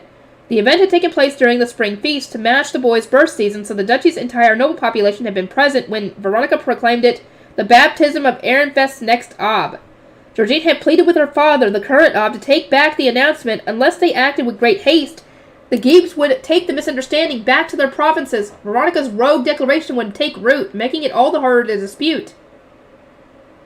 In response, Georgine's father shook his head. The archducal couple cannot make contrasting declarations in front of the duchy's nobles. I will speak with Veronica privately, then deal with the misinformation. Well, father does have a reputation to uphold. An archduke's reputation was his lifeblood, so Georgine accepted her father's response and stood down, a choice she would quickly come to regret. The nobles returned home under the impression that Sylvester was indeed the duchy's next archduke, and came the next academic term, Georgine's fiancé delivered a devastating blow. I was told you are no longer in the running to become the next Ob Ehrenfest. That violates the terms of our engagement. That's not her fault! Like I said, this is not her fault! Georgine begged her parents to save her marriage, to reveal the truth about Sylvester's position to her future husband, but instead they elected to dissolve it. Sylvester is guaranteed to become the next Ob, so why should your husband need to marry into Ehrenfest? Veronica acted with a smile. You should look for a partner from a high-ranking duchy instead. You are a smart and talented girl, Georgine, her father added. I want you to support Sylvester when he becomes the next Ob. He needs someone like my elder brother to keep him on the straight and narrow. To this end, you could even just marry an archnoble. The world around Georgine began to crumble. How could her parents say such cruel things without the slightest sense of remorse? Looking back, it was hard to say how long she had spent frozen in place before realizing the truth, that she would never be given a chance to rule. That she was only being allowed to continue her archducal education so she could support Sylvester, and that her life's work had essentially been cast aside and spat on. As soon as the pieces fell into place, though, she became so consumed by rage and despair that her eyes became hollow and her face entirely devoid of emotion. Do they seriously intend to put the fate of our duchy in the hands of a fool who refuses to work even now that he's baptized? How will they keep Ehrenfest together when its Ob has no motivation to speak of? Am I not good enough? Did my hard work mean nothing to them? I did not endure such a brutal education for Sylvester's sake. I thought father was supporting me, but was that merely an illusion? I'm assuming he was, but then Veronica just essentially threw, I guess, a hissy fit until he finally gave in. Dude, the guy's got no backbone for her when it comes to her. Dude. Or when it came to Georgine, I should say. Georgine started grinding her teeth, well aware that if she started screaming at her parents now, she would never stop. She balled her hands into such tight fists that her nails dug into her palms. It was all she could do not to take out her staff and unleash the fury that writhing about within her. I think you probably should have said something. Just get out all your anger at them. Tell them what you think of how they've been treating you. Even if you have to do it in private. Still do it. You gotta get all that out. They have to know how you've been feeling about all this. It was all for nothing, she said to her retainers. That simply isn't true, Lady Georgine. In a just world, you would have been the next Ob. You worked more than hard enough to deserve it. You must obey the Archducal couple's decree that Lord Sylvester will take over as the Archduke, but we will not accept his rule if we decide he is unworthy of your support. Georgine's retainers took their lady's side and suggested that she educate Sylvester into a deserving Ob. It certainly was true that she would refuse to support him in his current state. To begin with, he didn't want to work hard, even now that he had moved into the northern building. His retainers could always be seen chasing after him, and not a single day went by when Riarda's furious shouts didn't resonate throughout the corridors. Thus Georgine decided to give Sylvester the same education she had received from Veronica. It was much easier said than done. He bolted out of the room at every chance he got, and when forced to sit down, he would wail and refuse to even look at his work. I don't even want to be the next Ob, he protested. If you care about that role so much, sister, why don't you roll? It means nothing to me. Then tell your parents that! Tell your parents you don't want to be the Ob. They can't force the position on you. Seriously. Then die, brat. At last, something inside of Georgine snapped. She wanted nothing more than to kill her younger brother, who had seized the Archducal seat she so desperately wanted without even trying. Who had taken absolutely everything from her without a care in the world. That boy is not worthy of your support, Lady Georgine, said Grossum and one of her retainers. In fact, Ehrenfest would benefit from having him eliminated, and if anyone should rule, it should be you. That may be so, my parents have made their decision. What more can I do? You could expose his ignorance to the duchy's nobles and flaunt your competence in the same breath. At first, you would need an unshakable foothold and trustworthy allies. Yeah, as much as I hate to say this, she's got some very valid complaints from her childhood on how she was treated. But I mean, yes, Sylvester was a brat who didn't want the seat at the time, and he should have told his parents about it. And then they would have taken him into that. They should have taken that into consideration. He should have told his mother and refused to back down on it if he didn't want to be the ob that much. But no, he didn't. As far as we know, he didn't. Grossum went on to explain what name stones were before offering Georgine his own. Veronica had apparently demanded them from many of her supporters, stating she wouldn't be able to trust them otherwise. If your honest work is going unrewarded, let us learn from Lady Veronica's methods, he continued. She married the current Archduke to become the Duchy's first wife, strengthened her position with staunch, reliable allies, and started eliminating those who opposed her one by one. Veronica had mentioned on many an occasion that she had been scorned and abused by the Lias gangs from a young age. If one looked at the current balance of power, however, she was in an ideal position to take her revenge. The children and grandchildren of the retainers Lady Gabriel brought with her when marrying in Ehrenfest are expected to give their names to Lady Veronica, Grossum explained. I expect that once Lord Sylvester enters the Royal Academy and acquires a staff, she will expect everyone to make that vow to him. You should obtain their names first, thereby securing allies who will never be able to oppose you. It was a splendid idea. Still reeling from the loss of Riorda, Georgine desperately wanted retainers who could serve her without having to worry about them being stolen by Sylvester. Using my mother as an example, she uttered, neither she nor father could scold me for doing that. But first, I'll need to learn more about the medicinal arts. So that was what Georgine did. Back at the Royal Academy, she decided to join the Scholar course as well as the Archduke Candidate course, deliberately taking as many classes about medicine as she could. Then, as her expertise grew, she spread information about Sylvester's foolish behavior among the other nobles, sowing seeds of uncertainty about him, the Archducal couple, and even Ehrenfest's future. At the same time, Georgine asked everyone descended from Gabriel's retainers to give her their names, taking a particular interest in those who were her age. She knew from Grossum's probing that some were hesitant to give their names to Veronica, fearing her advanced age, as she persuaded them to serve her instead. It certainly helped that Sylvester was continuously embarrassing himself during social gatherings. I shall be the next ob, the slighted young woman declared. That child cannot be trusted to rule. But as Georgine continued to secure more power behind the scenes, she received a summons from her father. He criticized her decision to start poaching names and the lack of support she gave Sylvester, then said he could no longer trust her to remain in Ehrenfest as its ally. Hello? Y'all didn't really do anything to help her with that. Y'all just assumed that she wanted to do this and that Sylvester wanted to be the ob. No, she tried to help him. But then he kept on saying that, no, I don't want to be the ob. I don't want to rule. If you want to rule, you have it. That wasn't her choice. She didn't have a choice. I don't really like her, but I'm getting an understanding of how it came to be this way, essentially. I can understand her anger and stuff at being everything that has happened, but at the same time, I don't really agree with her still trying to take the foundation when Sylvester's still trying to do his best. To that end, he ordered her to marry Ob Ahrensbach. I do not want to, Georgine protested. Why should I need to settle for being a third wife in another duchy? Be silent, Veronica said. You should feel blessed to be married into a greater duchy such as Ahrensbach. Because of the arrangement I made with our relatives, you have this excellent opportunity to enter its archducal family. I expect you to thank me, if nothing else. Thank you for what? First, Georgine's family had disregarded the immense amount of work she had put into becoming the next Ob Ehrenfest, and now that she was finally taking matters into her own hands, she was being made to move to another duchy to marry a man about as old as her father. She would spend her days as a mere third wife, existing only for the sake of nighttime activities. How could she accept that? Greater duchy or no, third wives are forbidden from involving themselves in politics, and thus had no power to speak of. I worked so hard to become Ehrenfest's next ob. But the engagement was set in stone. Georgine's father had already agreed to it. Ehrenfest saw her continued education as an archduke candidate as actively harmful to the duchy, and wanted to curb her aspirations once and for all. Georgine was so overcome with humiliation and rage that she feared she might lose her mind. She probably has. Mother, father, I'm gonna marry Lady Florencia of Fullmetal. Sylvester had developed mana sensing during his second year at his Royal Academy, and fallen madly in love with an Archduke candidate 2 years his senior. It was yet another foolish development, Georgine thought. Marriage existed as a means of strengthening the bonds between territories, and their sister Constance already had an engagement with Fullmetal. There was no point in Sylvester taking a wife from the same duchy. She's the daughter of a third wife, whereas I am the next Ehrenfest, he continued. Fullmetal won't be able to refuse. I won't marry anyone but her. Georgine's first engagement had been overturned by her parents. She had pleaded with them to reconsider, but they had shut her down nonetheless. Now she was due to become the third wife of a man as old as her father. She had said that she didn't want to marry him, but her protest had immediately been quashed. Was it not unfair, then, that Sylvester could take a wife of his choosing? How could their father permit him to enter a marriage that wouldn't benefit the duchy? Sylvester had always neglected his archducal education and complained that he didn't even want to rule, but now he was proclaiming himself the next Abb of Ehrenfest.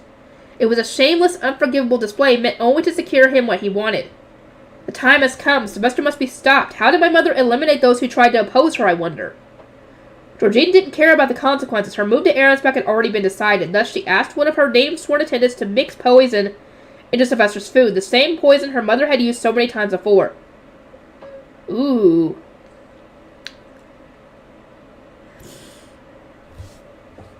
Partway through dinner, Sylvester spat out his food and fell out of his chair. Ooh. His parents' eyes shot open as the unexpected development. Georgine was just as surprised. Her plan had worked even more easily than she'd expected. Sylvester! Veronica exclaimed. Georgine took great pleasure in her mother's horror. How could the vile woman act so surprised when she had used the same method to assassinate so many of her foes? Her dearest son would die before her very eyes, sending her into the deepest, darkest depths of despair. Seeing her younger brother clutch his throat and continue to choke made Georgine feel elated. Rarely did she experience such pleasant emotions. She hoped to watch him struggle for a little while longer before he eventually slipped away, but the brat survived. Veronica had been too stunned to move, but her attendant had sprung into action and calmly administered an antidote to the dying Sylvester, saving him. Georgine's hard work had once again come to naught, dooming her to an empty future in another duchy. The day of Georgine's marriage came and went, and she spent her days in Ahrensbach, simply waiting to die. She had considered trying to seize power in her new home, but she took so little interest in the duchy that the thought had quickly lost its appeal.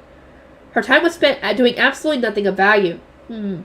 Perhaps I could derive some amusement from becoming the first wife and standing over Sylvester during future Archduke conferences. This idea had come to Georgine out of the blue, and she immediately began plotting to make it happen. For once, her hard work bore fruit, and she secured enough authority to make Sylvester kneel, but not even that was particularly satisfying. Only by taking Ehrenfest would she finally be able to sate her hunger. Georgine was despondent. Her dream was a hopeless one, she thought, but then she received the letters of her late uncle Besenwas, the former High Bishop of Ehrenfest. Lady Georgine, we are about to arrive, Steltier announced, drawing her lady back from her thoughts. Is something the matter? Oh, no, I was just thinking that I owe my uncle more than I could ever put into words. Following the merchant acting as their guide, Georgine and her attendant made their way out of the ship. Discussion among the commoners revealed that Bonifacius was en route to Ilgner. They also mentioned that the soldiers at the west gate were on high alert, and closely inspecting anyone who attempted to pass through. Grossum's plot is going well, then. Bonifacius had yet to return, so it seemed reasonable to assume the city's soldiers were still on guard. Georgine determined it best to avoid the gate entirely. That will be all, Stelter told Lago. We appreciate your service. Can I ask where you're going? The merchant replied, his eyes flitting nervously between them and the west gate. At her lady's signal, Stelter gave the man a black face stone that will not be passing through the gate. That is good enough answer for you, I trust. Lago must have recognized the face stone as a bribe. He responded only with a nod before taking his leave. Still posing as mere servants, Georgine and Stelter blended in with the other servants, unloading boxes from the docked ships. Anyone who saw them with their luggage assumed they were moving cargo. As they slipped away from the west gate without issue. Oh, great. No one caught him! This should be it, the attendant said when they arrived outside the entrance to the city's waterway. The infrastructure had been made with an end to account, but like the rest of this lower city, and would allow them to access the temple without passing through the gate. Fuck! Guys, get him out! Now! She pulled out and opened a scroll depicting the tunnel's sewer systems layout drawn by one of Georgine's named sworn scholars. I doubt it even crossed their minds that I might resort to such measures, Georgine mused. Another short trek and the prize she longed for will finally be within her reach. The time has come for me to steal this duchy's foundation and make it my own. At long last, Ehrenfest is going to be mine. I never thought this day would come, Georgine said as she so elated that her red lips curved into a grin. It was third bell and the final battle was about to begin.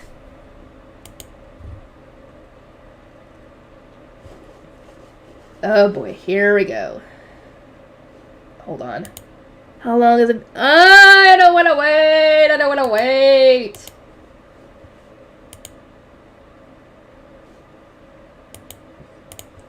I'm not waiting. The events of Ehrenfest, first half. Gave Kernberger the activated country gate.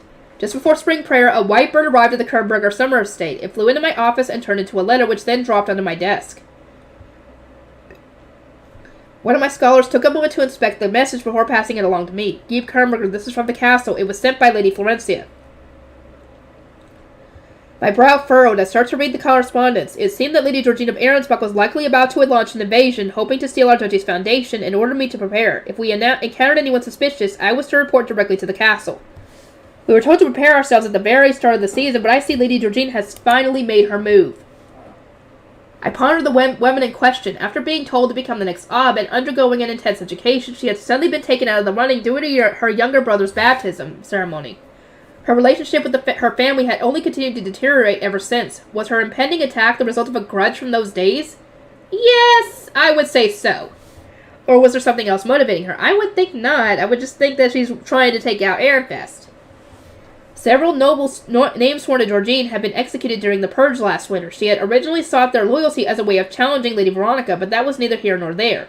She shouldn't have had many pawns left in Ehrenfest. As perilous as the situation might be, I doubt Lady Georgine will involve Kernberger, I mused. She wanted to seize Ehrenfest's foundation, so she would approach the nobles' quarter from Ahrensbach in the south, or Old Workstock in the southwest. There was no reason for her to bother our province on the duchy's eastern border. Perhaps not, but we are ready for her if she does, one of my scholars said. Shall we increase the number of patrolling knights and double up on training duty? We could always send them to the Giebs of provinces bordering Ahrensbach should they request reinforcements. A decision like that should not be made lightly. There's no guarantee that Lady Georgine will not come here as well. I nodded, stroking my chin, that perhaps we should prioritize lending troops to the nobles' quarter. The Foundation's safety is more important than anything else. Shall we contact Lord Alexis? His charge might be needing our support. In other words, we could use my son's connection to curry favor with the current Ob Ehrenfest and his successor, Lord Wilfried. I don't know if he's going to be the successor now. If we were going to send troops to another province, it made sense to help my boy at the same time. I sent him an ordinance asking whether they needed our support. This is Alexis, he replied. As Lady Georgine invaded, Lord Wilfried is currently in a meeting with the rest of the Archducal family and the heads of the Knights Order, and we have yet to receive any updates. I will consult him as soon as he returns. I crossed my arms as the ordinance repeated its message.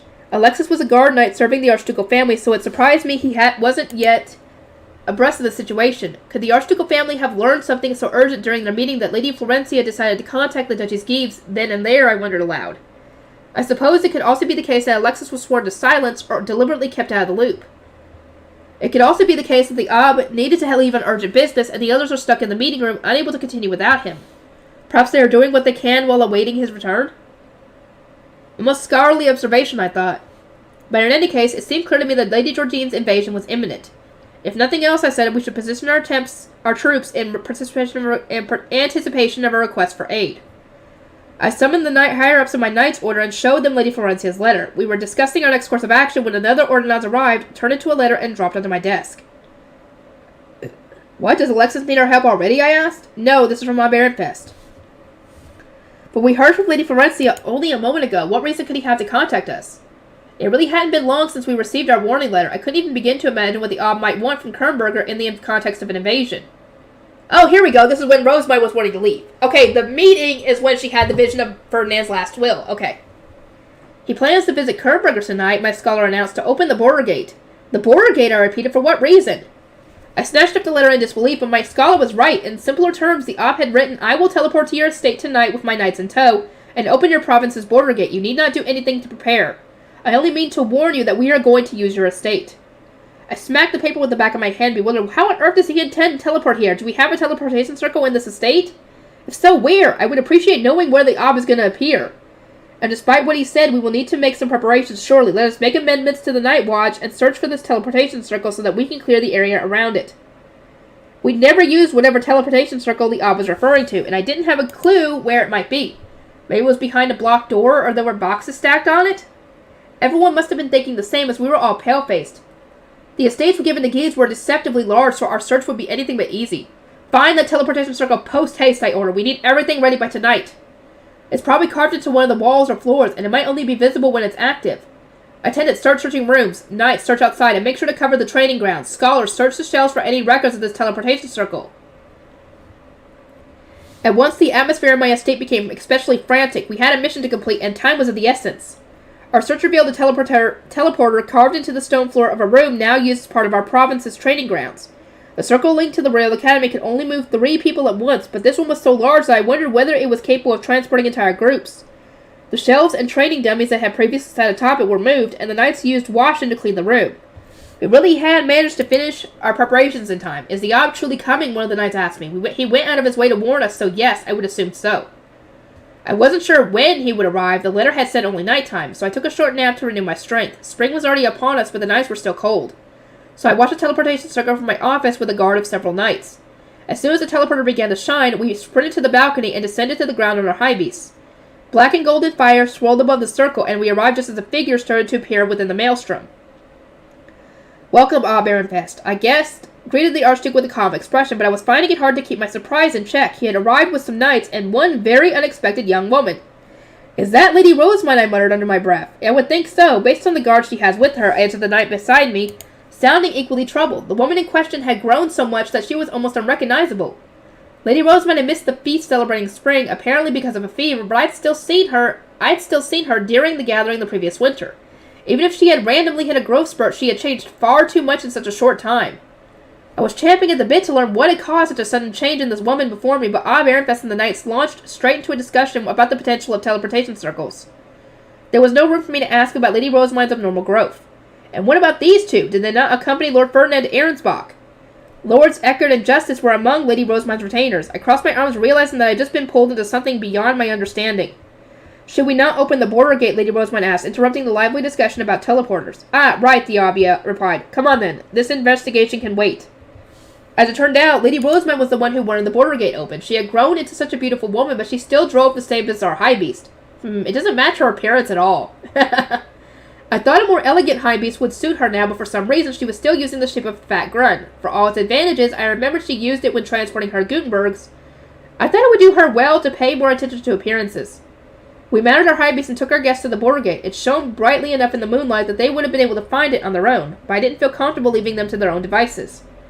There's Ehrenfest, said one of the night watchmen, peering down at us from the top of the border gate. He actually came. I was especially curious to see why the Archduke was here. We all watched as he made a stamp, chanted Aufnator, then tapped the border gate. It slowly opened, revealing the second gate that sat behind it, a rare, majestic sight even for the people of our provinces. Its doors appeared to shine a variety of colors, and not just because of the moonlight.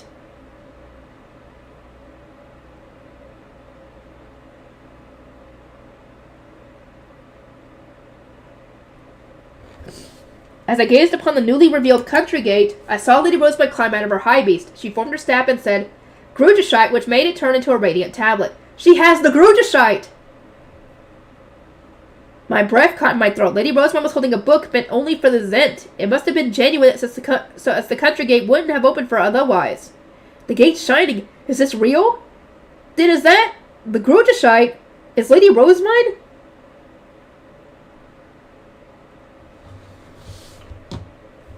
Overcome with awe and unease, I couldn't look away from the gate, which had just been activated for the first time in about 200 years.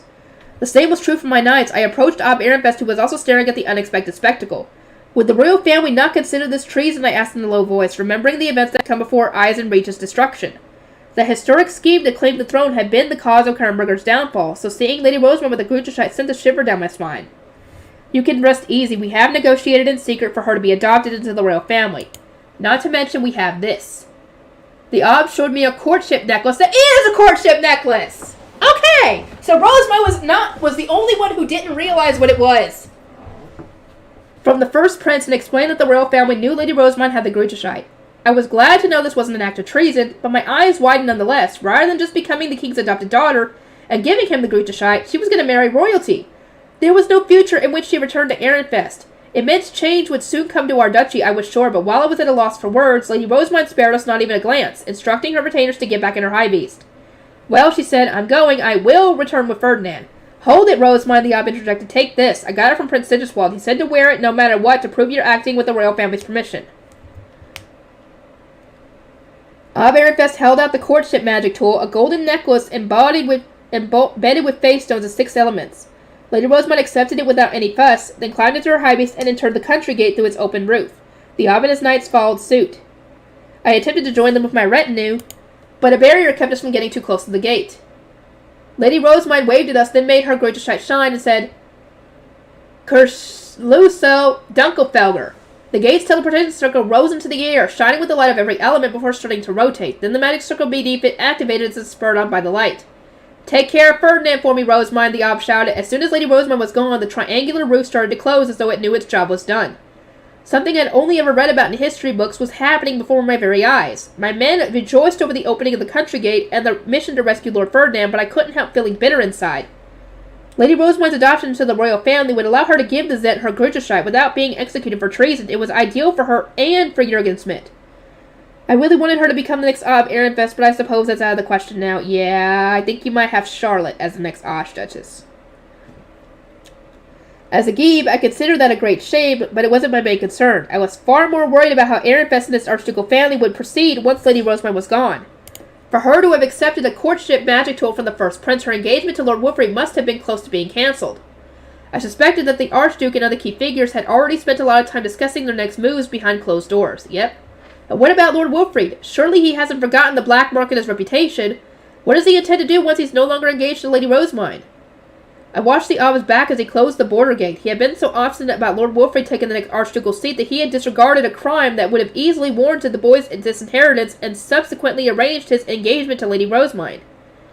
Alexis had told me that the young boy was no longer being trained as an archduke because of a falling out with Lord Bonifacius, so losing his connection to Lady Rosamund on top of that would make it nearly impossible for him to become the next Ob. I wonder, will Lord Wolfried remain a member of the archducal family? Does the royal family intend to give him a reparation payment of some kind to make up for their taking Lady Rosamund away? How will this impact Alexis' future as his retainer? Lady Rosamund had used the Grutterscheid to open a country gate and then teleported to another duchy to fight a war. It would without a doubt be considered a momentous turning point in the history of our duchy, but with neither her fiancé Wilfrid nor his retainer Alexis here to witness it, I couldn't help but worry about his future. That said, I didn't want to spoil the joy and enthusiasm everyone was feeling. I simply watched as the border gate closed, unable to demand any answers from the Archduke. We get Bridget on this one. Bridget Ilgner's battle. Bridget, this is Halford. Halfred, could you come to my office? I cocked my head at the ordinance that had arrived for me. It had been quite a while since my brother Geeb Ilgner had made such a request. My marriage to Victor and the continued growth of the printing industry meant our province's noble population was growing steadily, and there was less of a need for me to make these visits. My last summons had been when we were sending a large package of fade paper to Lady Rosamund. Has she asked for more, I murmured? My mother smiled and waved a hand at me. We had been embroidering together in the playroom. It must be urgent for him to have sent you an ordinance. Let me watch over Lila Rose while you're gone. Oh, she had a baby! Yes! She had a baby! So cute! I gazed upon my napping daughter while putting away my needles and thread. Please do, Mother. I only hope she will continue to sleep peacefully. Leaving my 18-month-old daughter to my mother. 18 months old! So, a year and a half old. I briskly made for my brother's office. He must have heard my footsteps because Volk, a former Grey Priest, stepped out to welcome me. My brother summoned me, I said. Will you tell him I'm here? Go on inside, he's already waiting for you. Volk opened the door for me, so I continued into the Geeb's office. My brother and my husband were inside knitting their brows as they inspected a letter. You wish to see me, I said. This is a message from Lady Florencia. It seems safe to assume that the other Geebs received it as well. I read the letter. It warned that Lady Georgine of Ahrensbach was most likely about to invade Ehrenfest in an attempt to steal its foundation and asked us to strengthen our watch. If we noticed anything suspicious, we were supposed to send a report to the castle. If you remember, we received similar orders at the start of the season, my brother said. I was wondering how we should respond to them this time. We were making rejuvenation potions in case a battle started, but Ilgner had always been a province with very few knights. There wasn't much we could do to prepare for an invasion. My brother continued, the letter says that an attack is a foregone conclusion, but I suspect we have little to be concerned about. Nobody who intends to steal our duchy's foundational magic would go out of their way to target Ilgner. Wrong!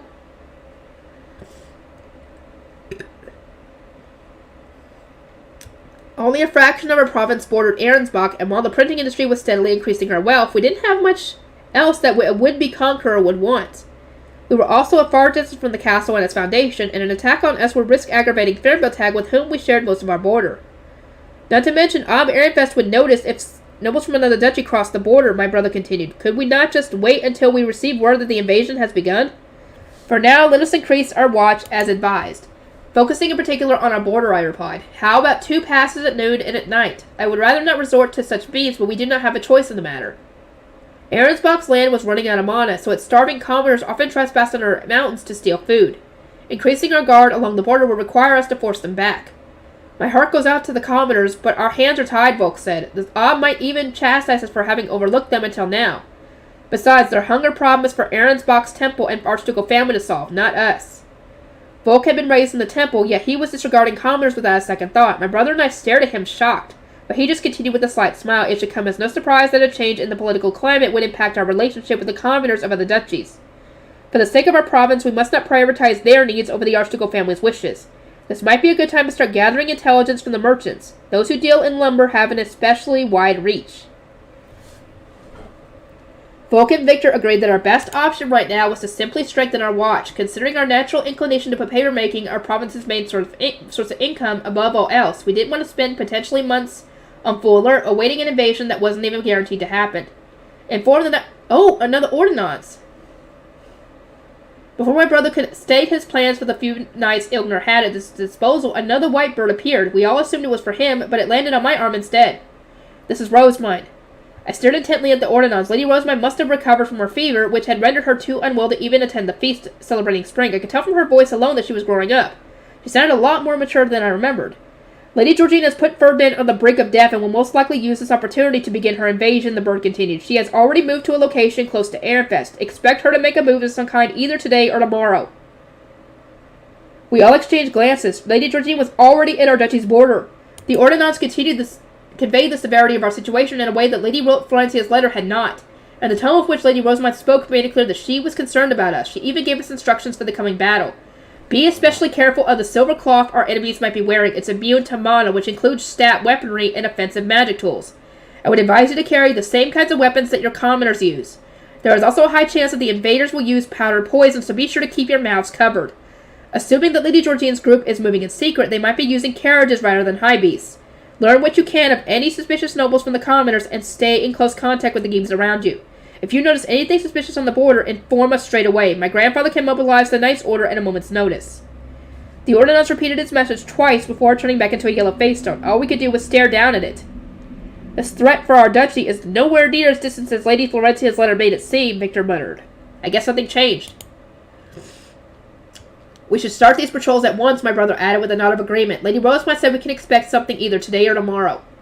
Our still pretty good knights through their paces, I said. They have been preparing for battle since the start of the season, but I've taken a long break from training while I was pregnant, and then spent most of my time since the birth caring for my newborn daughter. In other words, I was nowhere near as strong as I used to be. Every night would count in the impending battle to protect our province. To keep my family and our people safe, I would need to train as hard as I could. Bridget, as much as I relate to your enthusiasm, send a few words of gratitude to Lady Rosemont first, my brother said. She must have given you this information because you used to be her retainer.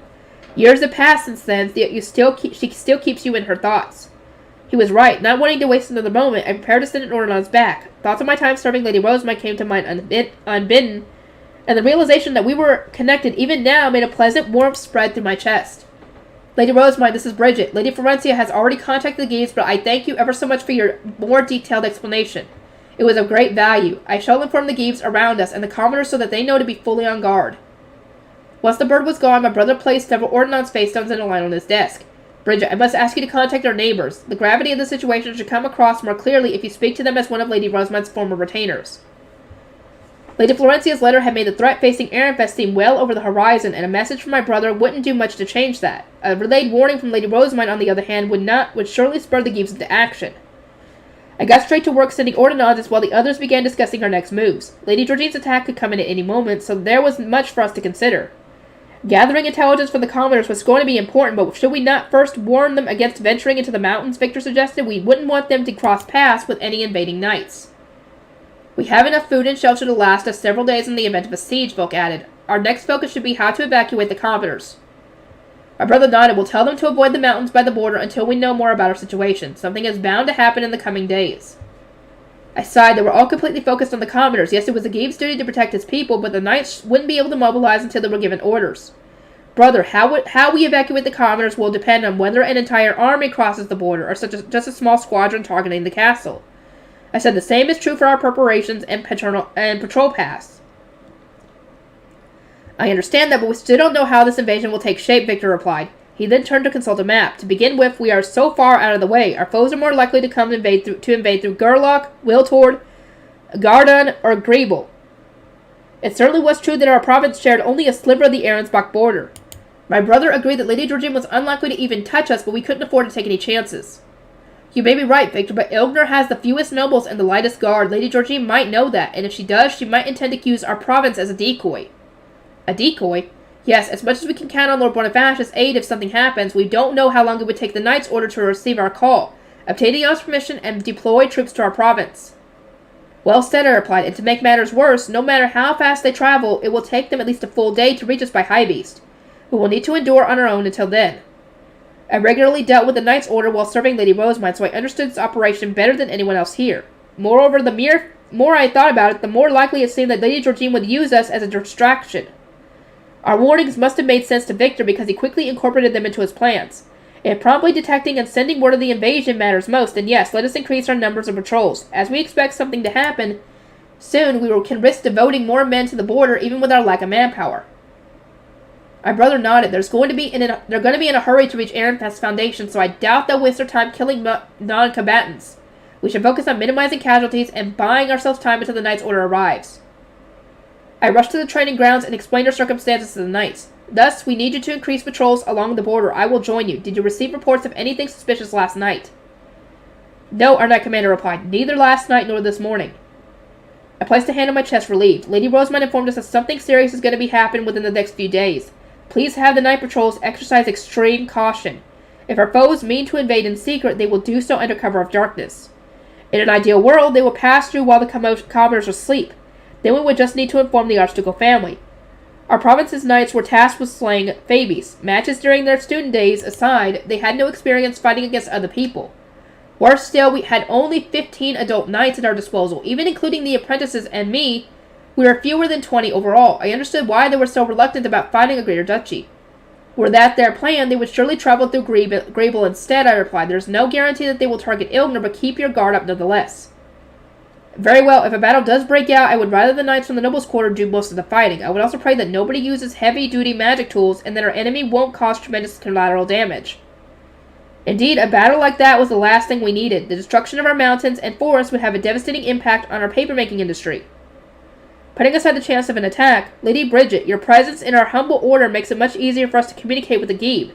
Your assistance in combat prowess as a men noble are greatly appreciated. We weren't expecting an invasion from Frembeltag. Our duchies were on good terms, and nothing in Lady Rosamund's warning had given us reason to suspect them, so we focused our patrols on our border with Ahrensbach. None of the knights reported anything that night. Then, during our patrol at noon the next day... Oh boy, here we go. Has that mountain ridge always looked like that? I asked atop my high beast. One portion of the forest below appeared to be sunken, like an unnatural dent in the otherwise level timberline. Let us descend and take a closer look. Suspicious, I approached the strange feature together with the 5 knights on patrol with me. Our inspection revealed that the trees on the other side of the mountain from the Geeb's estate had all vanished. The ground was scorched and covered in brown splotches as though a trombe had just attacked. What in the world? I exclaimed. Why not as more trees on the Ahrensbach side of the mountains vanished right before our eyes? Look over there, one of our knights shouted. I see people. They're wearing Ahrensbach capes. Waiting at the center of the blotched earth were several figures, each holding a black weapon. I couldn't help but gasp when I saw them. Those are the weapons used to steal mana from Black Fabies, I said. They might be using them to drain the land instead. The Archducal family's warning had prepared me for an invasion, but I still couldn't believe my eyes. I had expected Ahrensbach to march straight to our foundation, not steal mana from our land. Were they only marching through, we might have been able to watch from afar, but we can't leave them be when they're stealing our mana and destroying our land. A shudder ran down my spine. The destruction of our forest would have a serious impact on our paper-making industry and on the commoners who also relied on the mountain spoons. Our river could change once the rain began to fall, and our province's way of life would potentially succumb to natural disasters. There are 4 of them from what I can see, one knight said. Should we attack on our own? No, I replied at length. Let's return to the others, report our findings to the Ob, and summon reinforcements. We risk being overwhelmed if there are more of them hiding among the trees. No sooner had the words left my mouth than an arrow whizzed right past me. The invaders were shooting at us while retreating into the shadows. "They've seen us," one of our knights shouted. "Brace yourselves. Get them before they can hide. Be careful, their black weapons absorb mana." Surely there wasn't anything wrong with using offensive magic tools in this ruined section of the forest. We started dropping them on the trespassers, 2 of whom dispelled their black weapons to form shields. "Keep them on the defensive. Those who dispel their black weapons will need to wait an entire day before they can make them again." The intruders wouldn't be able to steal mana from our land without black weapons. We moved for the attack, but then I gasped. "There are other squadrons nearby," I cried. "I noticed them with my mana sensing. They're coming this way." We were at an overwhelming disadvantage. Their knights were almost certainly stronger than ours, and they had reinforcements coming. Trying to fight would mean our defeat, and if we stuck around for too much longer, we wouldn't even be able to flee. "Don't follow them," I called. "Retreat."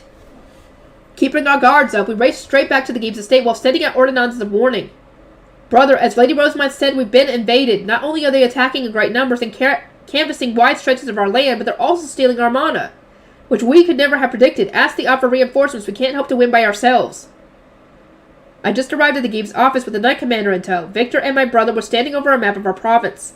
"I requested aid the moment your ordinance arrived," my brother replied. "Lord Bonifacius is already en route within the Knight's Order, but with how quickly our land is being drained, will we even survive the wait? Bridget, give me your honest opinions as a knight. It wouldn't be enough to defeat our enemies. We'd also need to minimize the damage they cause so that our people could continue to live their lives. The invaders we encountered were only a small group, but I sensed more of them all over, I said. I don't know how well we'd fare against them, even if we mustered every knight at our disposal, and who knows how much damage they'd cause before our reinforcements arrive. If all they wanted was our mana, we could simply hole up in the estate and let them have it. The approach would spare us any casualties, but it would also mean complete devastation for the province." "Those were nobles from Old Workstock," the commander said. "Excuse me? I recognized them from the Royal Academy. The knights were protecting an Old Workstock Gieb. We knew the fallen duchy was in desperate need of mana. Its commoners were the ones sneaking into our province to scavenge the mountains, but the thought that its Giebs were invading Ehrenfest to steal our mana astounded me. If they're here at Lady Georgina's insistence, I doubt they're going to back down," I said. As members of the Gieb family ourselves, we knew just how frantic it would be if their land was dying and their people were starving, but it wasn't like we could surrender. "We're at an overwhelming numerical disadvantage against Ahrensbach and Old Workstock. It won't be long before the 2 greater duchies crush us underfoot," the Knight Commander said with a heavy sigh. "Still, no matter how bad our situation might be or how reckless this might seem, we will need to fight tooth and nail until Lord Bonifacius arrives with reinforcements. I only hope we can spare the young ones." "I refuse to stay on the sidelines," I protested. "How could we not use our entire force when our people are in danger?" "Wait, Bridget," Victor interjected, the blood draining from his face. "You aren't a knight anymore. You're a mother and a member of the Gieb family. For our daughter's sake, please don't take part in this battle. The Knight Commander has deemed it so perilous. You've been out of training for a while now because of your commitment to Lilirose. You will be in more danger than any of the other knights." I understood why he was so concerned, but that didn't change anything. I wasn't going to concede. I am a mother, a member of the Gieb family, and a knight. The very suggestion that I should step aside instead of protecting my home is unthinkable. Imagine what my non-participation would do to morale. But I am going to be in danger, but so is every other knight. It was for the sake of this province that I resigned from Lady Rosamund's service when we got married. I will not stand down when Ilgnar's future is at stake. Lady Rosamund still cared for me, even now that I was no longer in her service. She had given our papermaking industry a tremendous amount of support, and even contacted me directly to warn us of Ahrensbach's invasion. Her assistance was an immense boon, considering how little time I'd actually spent as her retainer. Not joining the action would make me an embarrassment of a knight. A threat to our home is a threat to our daughter, I continued. Lila Rose has you, my brother, and my mother to raise her in my stead. Our knights, on the other hand, have no one who can replace me. That's why I'm entrusting her to you, Victor. Now please let me go." Victor turned to my brother, his face a picture of anguish, but my brother shook his head in response. "Forgive me, Victor. As the Gieb, I must use all the knights I can get. Not to mention, what would those putting their lives on the line think if they discovered I was prioritizing my sister's safety over the fate of our province?" He turned to me. "Bridget, if you wish to protect Ilgnar, I will respect your decision, but just don't do anything unreasonable." Victor hung his head and sighed. "Bridget, you truly are too much of a knight for your own good. I understand your pride and your desire to protect your home, but don't forget that we have a daughter, okay? And don't put yourself in more danger than you need to. Our focus right now is buying time, so stay alert and keep a close eye on the battlefield." Upon seeing my husband relent, the Knight Commander shook his head and gave an exasperated smile. "Lady Bridget, do not underestimate our concern for you. We want to make it through to the other side of this battle with as few casualties as possible. Victor is right that buying time is our main focus, So we should aim to make our opponents dispel their black weapons. We will attack their groups one by one with the full might of our military. As we discussed ways to dispel the God of Darkness's blessing and what magic tools we would need to use, an ordnance flew into the room.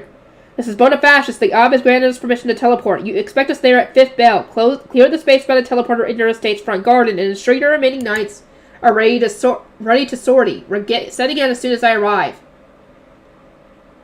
I couldn't believe my ears. Not even when the message was delivered the 3rd time. He's coming here at 5th bell? So today? And with a knight's order using a teleporter? We had discovered the invaders after lunch during our noon patrol and then hurried to the estate to inform my brother. We hadn't even shared the news with our knights yet, so how are we already being sent reinforcements? It's almost 5th bell now. We need to find that teleporter. Where on earth is the estate's front garden? Calm down, Lord Helfried. It must surely be at the front of the estate. Lady Bridget, we must inform our knights. We aren't ready yet to sortie. In an instant, the solemn resolve hanging over the room was completely blown away. We needed to prepare to welcome the knight's order and ensure that our recently returned patrol was ready to charge back into battle. Just as the ordnance had said, at 5th bell on the dot, a magic circle appeared in the estate's front garden. The black and golden flames, emblematic of a teleporter, roared to life, and a large group appeared within them. The circle used when traveling to and from the Royal Academy could only move 3 people at a time, but I counted at least 50 in front of us right now. Once the flames had disappeared, Lord Bonifacius and several rows of knights marched off in the teleportation circle. The others who had just arrived, about a dozen in total, remained in place. Ehrenfest, my brother yelped. He had respected reinforcements, not a visit from the Archduke of all people. Wow! Sylvester, what are you doing here? You had to be in town protecting the Foundation! What are you doing? Oh, okay. Upon seeing our astonishment, the Ob waved a hand at us and said, Be at ease. I'm only here because the teleporter wouldn't have worked without me. I'll be gone again before you know it. Ehrenfest, my brother said, I cannot thank you enough for providing these reinforcements so quickly. I did not even know there was a teleportation circle outside of my estate. Ob gave a brisk nod. I wasn't aware of the circles either. It was Rosemine who brought them to my attention. She learned about them from some old document, apparently. I imagine you're aware that she reads the Bible and other ancient texts to review rituals and what have you. This is the first time in forever the circles have actually been used. Lady Rosemine? If not for her, this teleportation circle would never have been found, and Lord Bonifacius wouldn't have arrived so suddenly to help us. Just how much did we owe the young woman? Gabe Ilgner, this is as many reinforcements as Ehrenfest can provide right now, the Ob said. Then he gestured to the dozens still standing on the teleporter. These scholars have been tasked with activating the magic circle. They are not to be lumped in with the knights. Now, protect your province. Leaving the Archduke's departure to my brother, I went to see Lord Bonifacius, who was partway through instructing the knights. Half of our lot used up mana to teleport us here. They won't join us in the coming battle and will instead stay behind to serve as guards and replenish themselves. Now, who's currently in charge of Ilgner's knights? I need to know more about our situation. Lord Bonifacius, I said, allow me to report as a member of the Geeb family. We discovered the intruders during our new patrol. Bridget, it's been a while. It would normally have fallen to our Knights commander to deliver this information, but he had asked me to take over in case his nerves caused him to offend the Archducal family. I had trained under Lord Bonifacius while serving as Lady Rosemine's guard knight, so I wasn't all that tense about speaking with him. I see, he said after listening to more of my report. Black weapons certainly are troublesome. Not only do they steal mana from the land, they also turn our mana attacks against us. We should use the same weapons we prepared to counter Ahrensbach's Silvercloth, which reminds me, did you see anyone wearing any?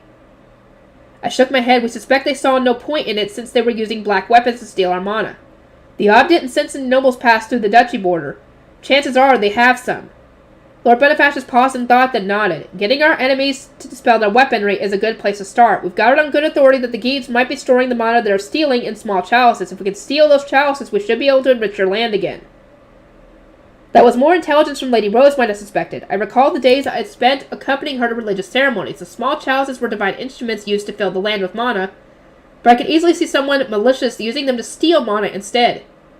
Having acquired the information he'd wanted, Lord Bonifacius said, let's go, and marched off with half the knights. The other half stayed behind and drank rejuvenation potions. Ilgner's in good hands. The battle had just begun, and we were so far from the end. But seeing Lord Bonifacius filled me with confidence. Now that he was with us, I could somehow tell that everything was going to be okay. First, we needed to secure those chalices. That mana was bestowed upon us by my lady and the people of the temple. They were around here, Lord Bonifacius. More of the land has been drained. Indeed, upon our arrival at the border, we'd come across an even more brown earth than I'd seen before. The sight frustrated me immensely. Can anyone sense their mana, Lord Bonifacius asked. We should descend a little. We wouldn't be able to mana sense our target if they were too far away. We headed closer to the forest, and it was then that we noticed some of the trees disappear at the edge of our vision. There, I called. Everyone, Lord Bonifacius shouted, follow behind me and steal the chalice. Oh boy. Get him! Having barked his instructions, Lord Bonifacius blurred past us all on his high beast, pressing on alone. He cut in front of those attempting to flee with the province's mana, and turned his staff into a halberd despite being told to use anti-silver weaponry. Lord Bonifacius, we all exclaimed in unison, so taken aback that some of our voices cracked. He paid us no mind, raising his weapon high before bringing it down in a great sweep. Did they say Lord Bonifacius? One of the men on the ground cried. Why is he here? Don't stop, yelled another. Steal the mana with our weapons. Protect the Geeb. Scatter and retreat. Even from the trespassers' perspective, Lord Bonifacius was charging straight at them. They could only continue to panic as he swung his halberd with a loud grunt of exertion. But he wasn't targeting our enemies. Instead, he sliced straight through the trees in the direction of the retreat, causing them to topple over like a landslide. Whoa! Black weaponry meant nothing to Wood. The thieves didn't even have time to dispel their arms and make shields before they were crushed under a mass of tree trunks and branches. Don't let them escape, Lord Bonifacius shouted once we'd caught up with him. The rest of our ambush was quick and easy. The enemy knights struck by the logs were heavily wounded, and those who had only been grazed had nowhere to run. We captured them all without breaking a sweat. The chalice! It's here, one of our men exclaimed as he stripped the captured Geeb of his equipment. We can return the mana to our land. Our knights all cheered in chorus, but this wasn't the end of the battle. Last time the invaders had all grouped together to scare us away, but now they'd scattered in fear of Lord Bonifacius. Friend attacks on alert, so the stragglers won't be able to escape in that direction, Lord Bonifacius said. They don't seem like threats, but they're spread out far enough that we should anticipate a long battle, which is exactly their goal, I'd say. This is but a diversion to draw away the Knights' Order, although there are fewer knights than I expected. Lord Bonifacius wore a deep frown. There was no risk of such a small invasion destroying Ilgner, but it was substantial enough that our knights couldn't deal with it on their own. And because mana was being stolen from our land, the Archducal family had to respond. The invaders who had appeared at our borders showed up in Grable the next day. Lord Bonifacius' analysis had proved correct. Grable has called for aid, he said. We will advance there while taking down any invaders we find along the border. Bridget, stay here and guard Ilgner's perimeter. Understood. Our new job was to take up posts by the border and forestall any further enemy invasion. Lord Bonifacius had opted to have several knights behind, but to be honest, his departure for Grable made us all uneasy.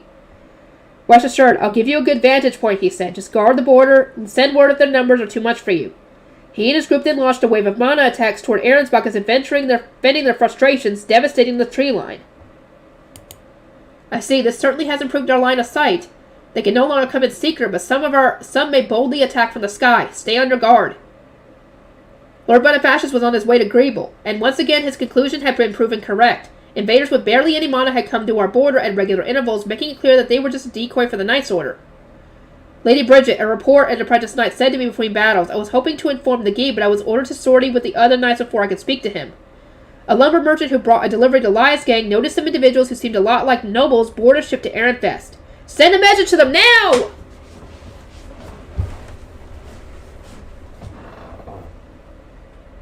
As the apprentice gave me more details, a cold sweat ran down my back. 2 days had passed since the merchant had seen these suspicious individuals. Even if they had taken the slowest, most roundabout vessel, it was possible they had arrived at Ehrenfest already. When it was to inform Lady Rosemine at once, I exclaimed, but when I tried to send her an ordonnance, it refused to leave. What? Why? No. Lady Rosemine. I took in a sharp breath as thoughts of the worst-case scenario flooded through my mind. Ordonnances refused to fly when their recipient was dead. My hands trembled as I tried to contact Cornelius and Angelica, but both times the bird did nothing.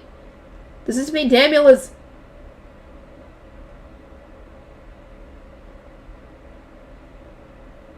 Huh? Why is it not going to them? What is wrong? They're not dead. They can't be dead. Rosemine would be dead. And that ain't happening. So why would they refuse to fly? Is it only because the person is dead they would refuse to fly? Or are they making it so that they can't? I don't know. Despite my expectations, the ordonnance actually traveled to him. His response was bland at best. We are on guard against enemy attacks. Frustration swelled up inside me. Here I was worried sick that Lady Rosamund and her guard knights had died in one of the many skirmishes comprising this war, while Daniel was being as nonchalant as ever. A voice at the back of my mind told me my anger was unreasonable, but if everyone was safe, why hadn't the ordonnances flown to them? The constant stream of battles had made me too tense to simply swallow down my emotions, so the next ordonnance I sent was overflowing with rage. Why are my ordonnances not flying? I have a crucial report to give. What are Lady Rosemary, Cornelius, and Angelica doing? And where? I went on to repeat the news the apprentices had given me. We are still in battle and cannot investigate when the ship from Liesgang will arrive. I ask that you investigate in our stead.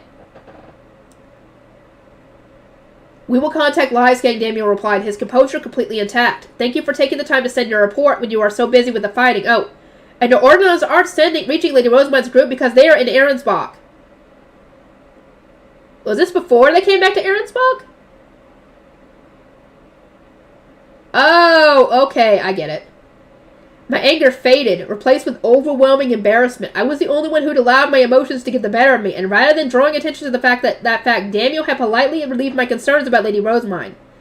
As my head started to clear, I realized he'd also given me some information that not even Lord Bonifacius had revealed. Lady Rosamund is in Ahrensbach. In other words, while the Archduke's troops were spread so thin that they couldn't spare us anymore, Lady Rosamund was fighting her own battle to protect Ehrenfest. Should she never show restraint? It seems to me that she charges headlong into whatever she sets her mind to.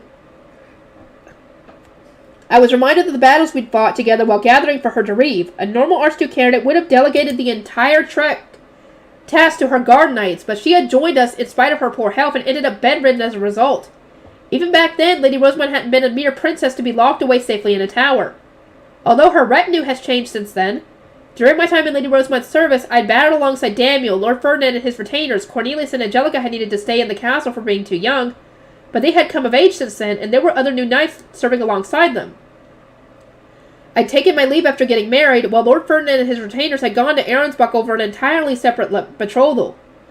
Lady Rosamund's current retinue made the passage of time even more apparent and forced me to reflect on how much my own position had changed. In the past, I had fought for Lady Rosamund. Now I fought for Ilgner and my family. My focus had changed, but not my aim. I'd always wanted to protect those close to me. The knowledge that Lady Rosamund was fighting to protect Ehrenfest gave me the resolve to do the same as her former guard knight. Fighting and winning these border skirmishes would connect me to her in our mutual struggle to save our duchy. Lady Bridget, more invaders, a knight called. How many more? How many more of these are we gonna get? A knight called. I rose to my feet without the slightest hesitation, then mounted my high beast alongside my fellow knights. Everyone wore looks of unbendable determination. Lady Rosamund, may Angriff guide you. I shall take inspiration from your actions and devote my all to protecting my home. Oh boy. Feline to the temple! Oh no! Is Georgine gonna get there? Oh, I'm scared now for Feline. Feline can't do shit! She can't do shit when it comes to fighting. So what is gonna happen now? Nobody in the temple can fight except those stupid shoe mills. Oh. Why? Daniel, you better protect her, but how much more do we have left? Oh my god! Headlords, do I have left? Oh my god!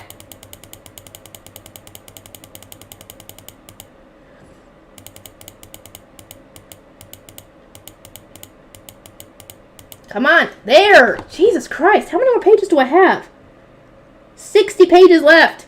Ah, this is gonna be a long one, guys! Feline, just like our drills. Let us be quick, Feline, Grisha said. We are gonna be late.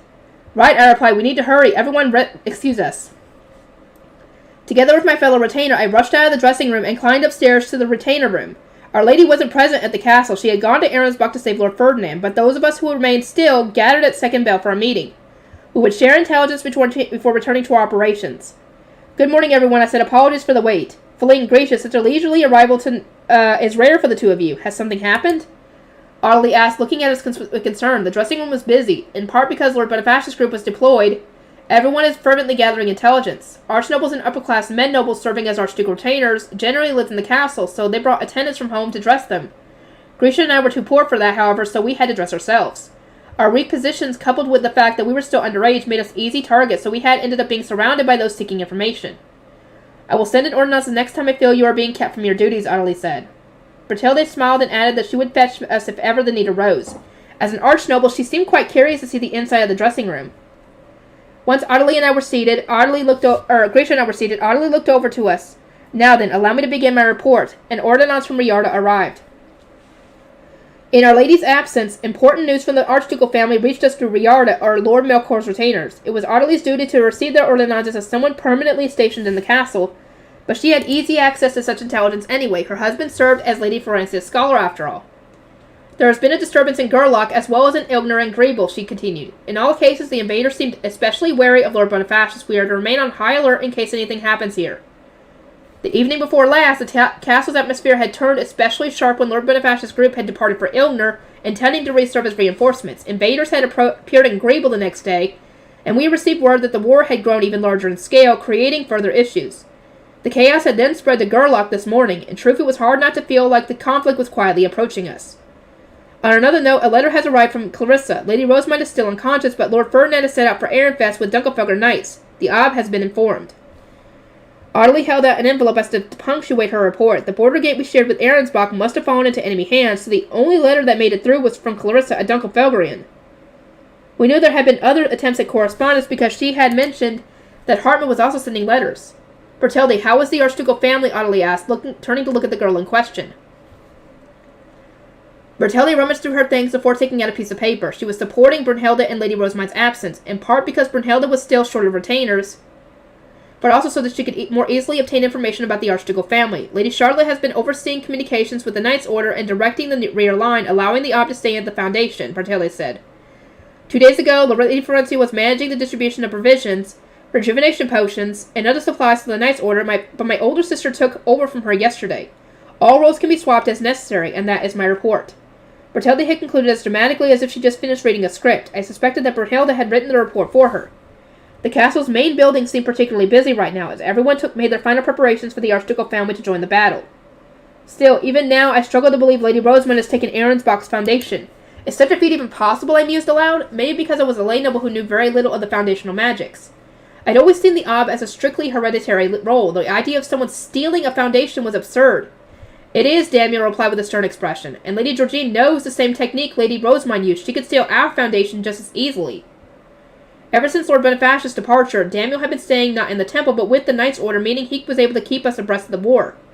The tension the Order must have been feeling flowed freely through his every word. Feline, Roderick, is the temple still running evacuation drills? Daniel asked. I exchanged a look with Roderick before giving a firm nod. Yes, we have reached a point where we now work seamlessly with Lord Melkor's retainers. At first we had each focused only on the role given to us, but the process had smoothed out as we'd repeated and gotten more used to our drills. Neither Grey nor Blue Priest could use ordinances, so without practice, keeping in touch with them wouldn't be a simple matter. Lazletta, Grisha, is the Gutenberg's accommodations ready? Daniel asked, continuing his inspection. We have bedding for them and 2 days' worth of provisions. It's all very basic, considering that this is an emergency situation, and we have only secured 2 rooms for them, for the men and women, respectively. Still, we are looking into whether we can use the beds and such in Las Femmes and the servants' rooms. As Archducal attendants, Lazletta and Grisha were somewhat disheartened that they hadn't been able to make adequate preparations for our guests, commoners or otherwise. I nodded along with their report and then remembered that I also had something to add. We received a request from the Planting Company. In the event of an incident, they have asked for Lady Rosamund's incomplete outfits and the Gilberta Company's seamstresses to be evacuated to the library with the Gutenbergs. They do not want the seamstresses who have so industriously banded together to make new clothes for Lady Rosamund to be put in harm's way. Lazletta and Ottilie turned to look at one another, then nodded. To attendants, the completion of their lady's clothing was a most important duty, especially when she was going to need so many outfits for her upcoming royal adoption. Is that even happening still at this point? Because she, as far as we know, she's staying as Ahrensbach. Oh, what are they going to say about this? Woo, boy. Oh, wait! Does that mean she'd be able to even get to the Grudershite now that she has the Book of Messinora? She can bypass that thing? Maybe? I don't know if she still has to be adopted or not. Indeed, we would not want to delay the completion of Lady Rosamund's new clothes, Ottilie said. Lazletta, Grisha, stay in contact with Losfam and arrange for the seamstresses to be accommodated. I suspect he would struggle to prepare a sewing room for them on his own. Lazletta and Grisha nodded. On a more general note, Ottilie continued, Bertilde, continue to support Brunhilde and learn what you can. Lazletta, Grisha, prepare the library. Judith, accompany Feline and Roderick to the temple. Daniel, stay with the Knight's Order. Every single one of you must be ready to take on whatever is asked of you when the need arises. That is all. Disperse. Our meeting in the retainers' room concluded. I mingled with Lord Melkor's retainers as we all made our way to the temple. His and Lady Rosamund's temple attendants greeted us upon our arrival. Good morning, everyone. Gil was there too, even though he was usually in the workshop at this time. He must have been waiting for our response to the Planting Company. The planting company's request has been granted, I said. Please evacuate Lady Rosemine's outfits and the seamstresses with everyone else. Understood, Gale replied. I will inform them at once. He must have been impatiently waiting an answer because he immediately took his leave and briskly made his way to the workshop. Lady Judith, Lord Roderick, come with me if you would, Fran said. Lady Feline, Monica will be with you today. Judith and Roderick went with Fran to the High Bishop's chambers. Meanwhile, I went with Monica to the orphanage director's chambers to change into my apprentice blue shrine maiden robes. The rooms were in my care, but they were no place to live. Not when the attendants and chefs were all still assigned to the High Bishop's chambers. My current position was that of a commuting apprentice blue shrine maiden. The battle in Ahrensbach was successful, wasn't it? Monica asked. She helped me put on my robes, her concern clear on her face. When will Lady Rosemine return? Has any new letters arrived? I gave a somewhat troubled smile. She had asked me the same question yesterday. As far as we know, Lady Rosemine has yet to regain consciousness, but she is expected to wake up at some point today. It wasn't unusual for Lady Rosemine to be away from the temple. She had always had one reason or another to be elsewhere. But she had been gone to another duchy to participate in a war. It was only natural that Monica was so worried. To my knowledge, Fran and Gil were asking the same questions. We are awaiting Lady Rosemine's safe return, just as eagerly as you all are here in the temple, I said. Once I was changed, I went to fetch Judith, then we headed to the High Bishop's chambers to help Lord Melkor with his work. Roderick wouldn't be joining us today. There was no reason for him to get involved with temple work when he was planned to accompany Lady Rosemine to the sovereignty. Instead, he was transcribing books for her so that she wouldn't be without any when she moved. Today we must check the income reports of both the Rosemine workshop and the orphanage.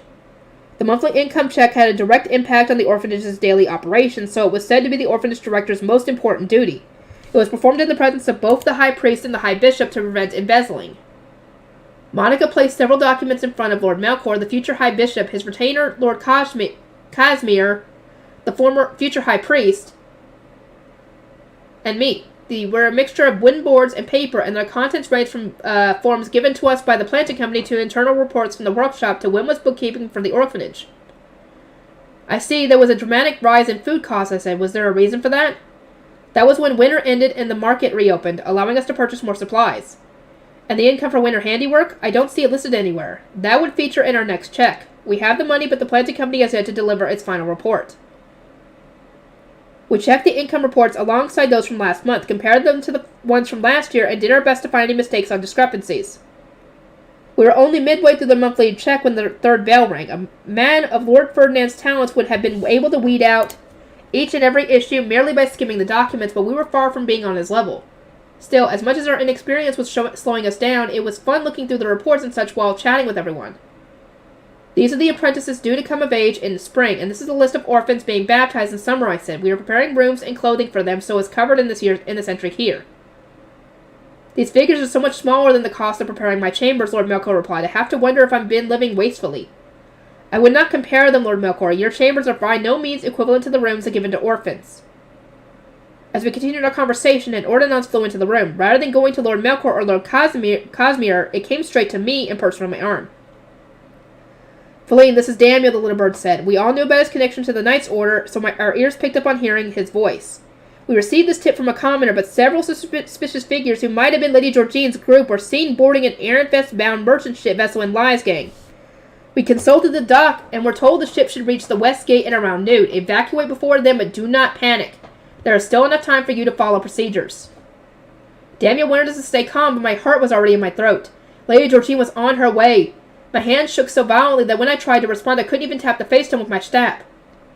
Allow me to inform Lord Melkor's guard knights and summon the blue priest, Lord Casimir said, the picture of composure. Do you remember what you need to do once you have sent your responses? I didn't even need to think about my answer. The words came out almost automatically. I will announce the evacuations to the orphanage and the gate guards. Good, Lord Casimir replied. His praise calmed me down enough that I managed to steady my hand and create an ordnance.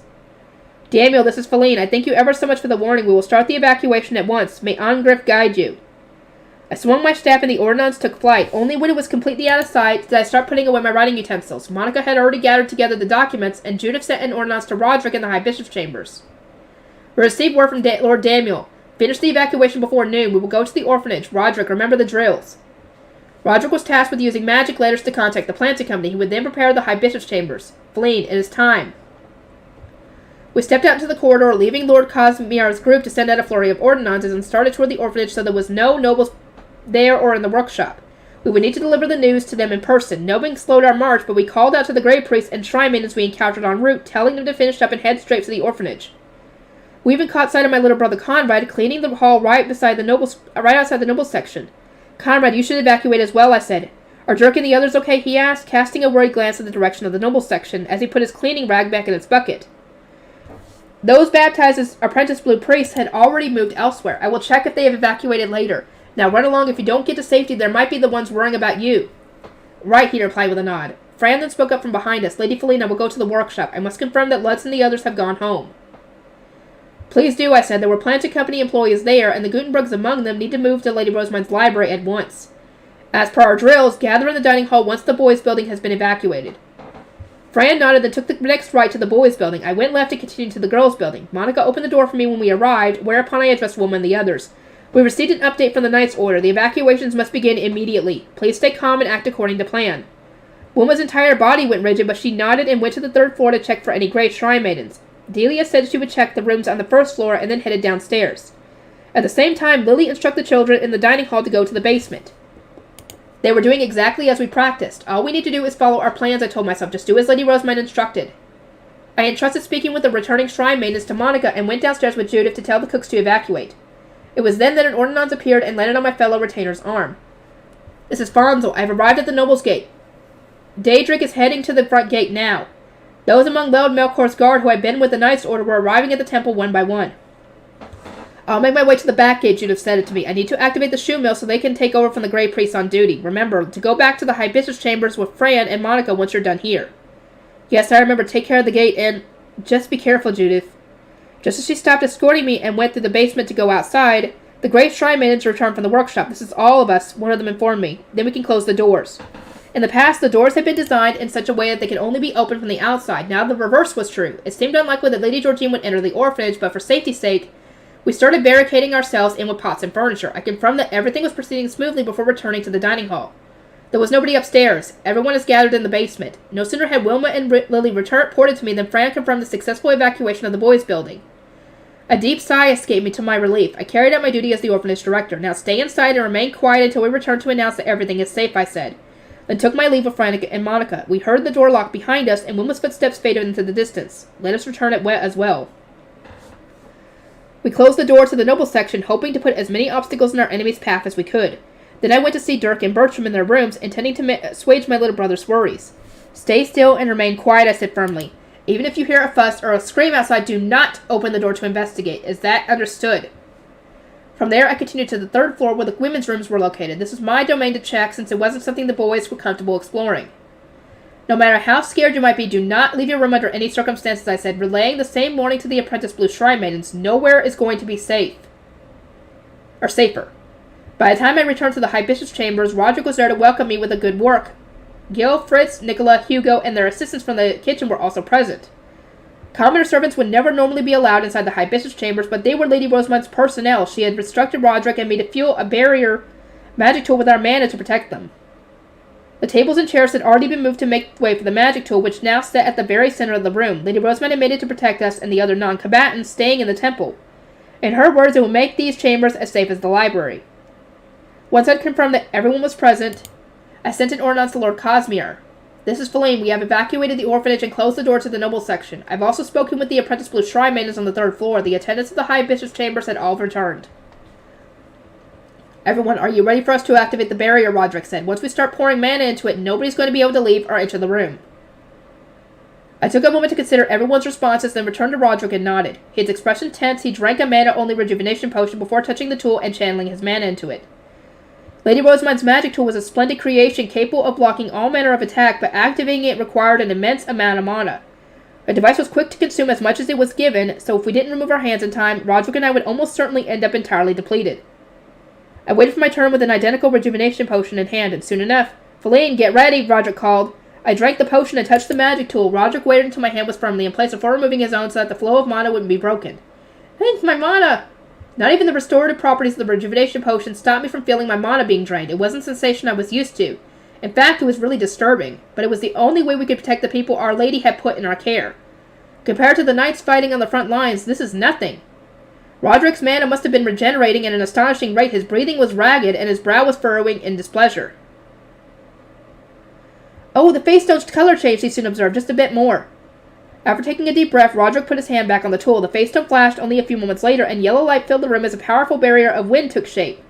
The sensation of mana churning within my body disappeared at the same time, replaced instead with complete and utter exhaustion. The same must have been true for Roderick. He had put his hands on the floor to stop himself from collapsing. Lady Feline, Lord Roderick! Monica and Nicola held me up while Fran and Gale brought Roderick back to his feet. We were taken to a bench and we both let out deep sighs the moment we plopped down. With this, the High Bishop's chambers are safe, I wheezed, thankful the tool had activated before we ran out of mana. We did it, Roderick. He gazed at the tool, equally relieved. And that's our job done. Hartman should be satisfied.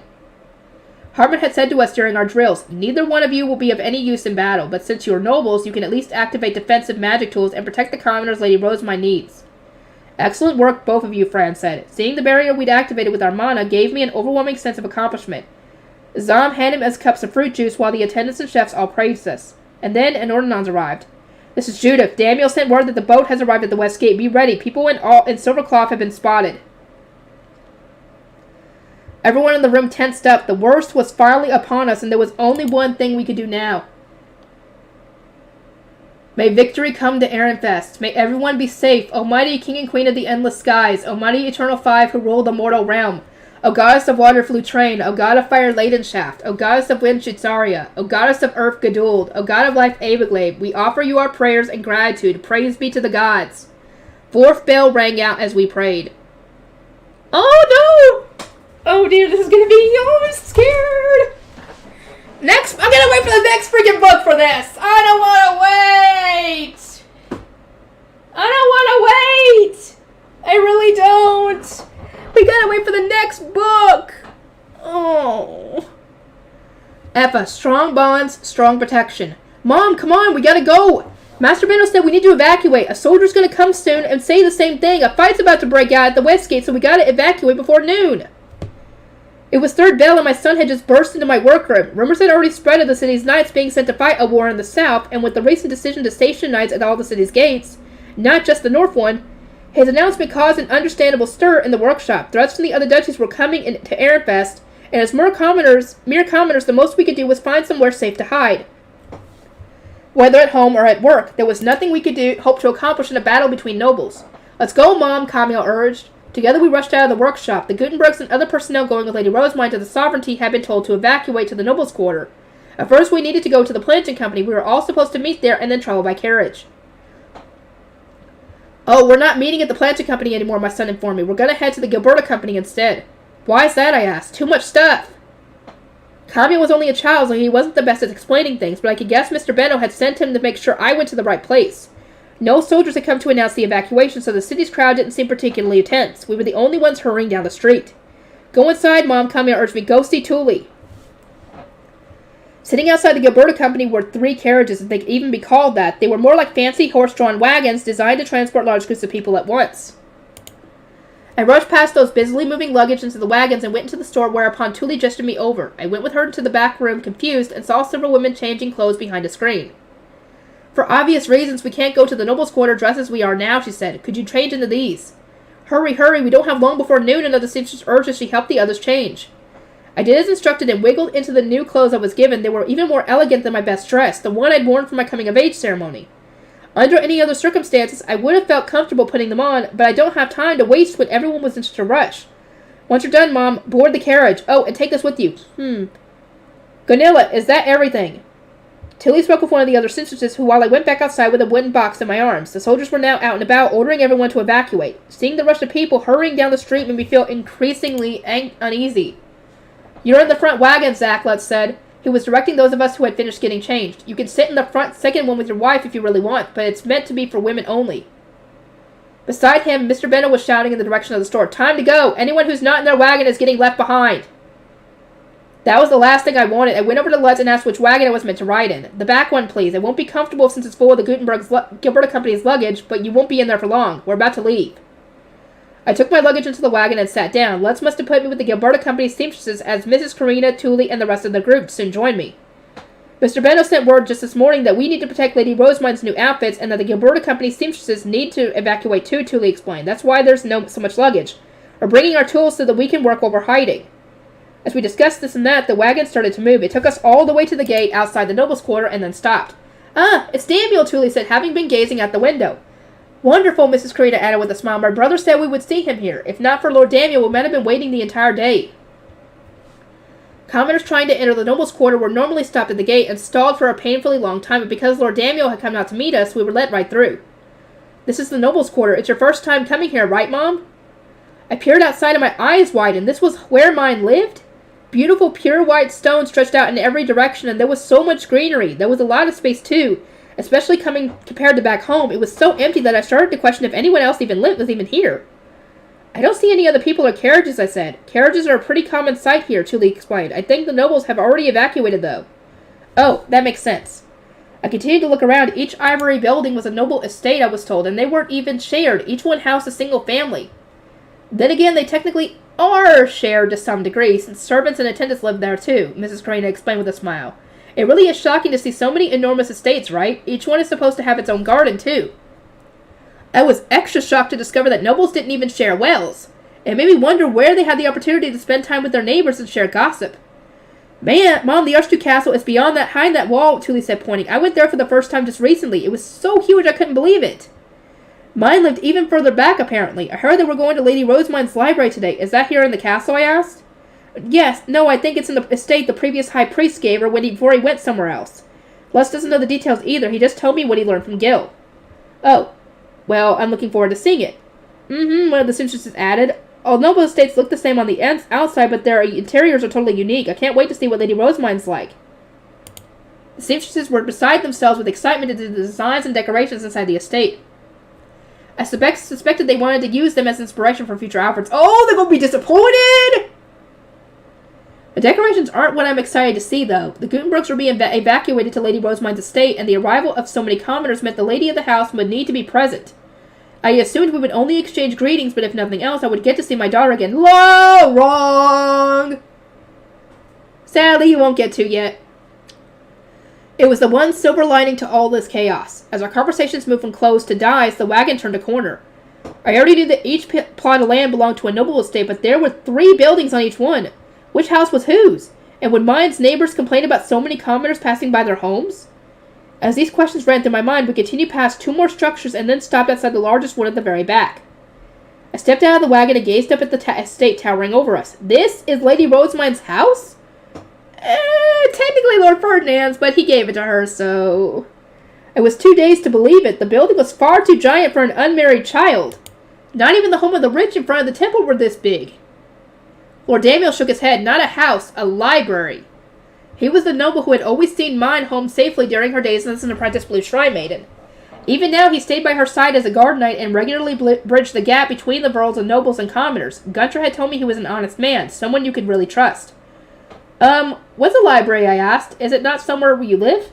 It's a place used to store books you've collected, like a way of organizing them so they're easy to access. You could sleep in one, but since Lady Rosemine spends her time in the castle or the temple, she doesn't actually live in hers. It's a house for books? That didn't make sense to me at all. Mine had always been obsessed with books and paper and whatnot, but I never expected her to use the giant house the high priest had given her for this. It was already like that anyway, so... She must have been causing so much trouble for those around her. Mom, hurry, Camille called out from halfway up a long set of stairs. Lord Daniel urged me on as well, as I started making my way up. You are Lady Rosemine's personnel and the Gutenbergs, I assume. Do come in, a young man said as he opened the estate's door for us. His mannerisms and way of speaking made it obvious he was a noble, which rooted us all to the spot. We hadn't expected a noble attendant to welcome us. I understand your surprise, but could you go inside, Lord Daniel said dryly. He had just come up the stairs behind us. Is Lady Rosemine not here? Mr. Benno asked. I should like to greet her before intruding upon her estate. I don't know what the expectations were when meeting with nobles, but judging by how hesitant he seemed, meeting the lord or lady of a household must have been a very big deal. She is absent, Lord Daniel replied. Members of the Archducal family must fight to protect their duchy in times of war. She's already leading a detachment of knights on the front lines. Oh, the Gutenbergs all gasped. I did as well. It hadn't even crossed my mind that we might be invited to an estate while its lady was away. And never in all my life had I expected mine, who was still only a young woman, to lead troops in the battle. Oh, you have no idea! Y'all haven't even seen how she looks now. Oh my god, I can't wait for that reaction. Her father's gonna have a conniption.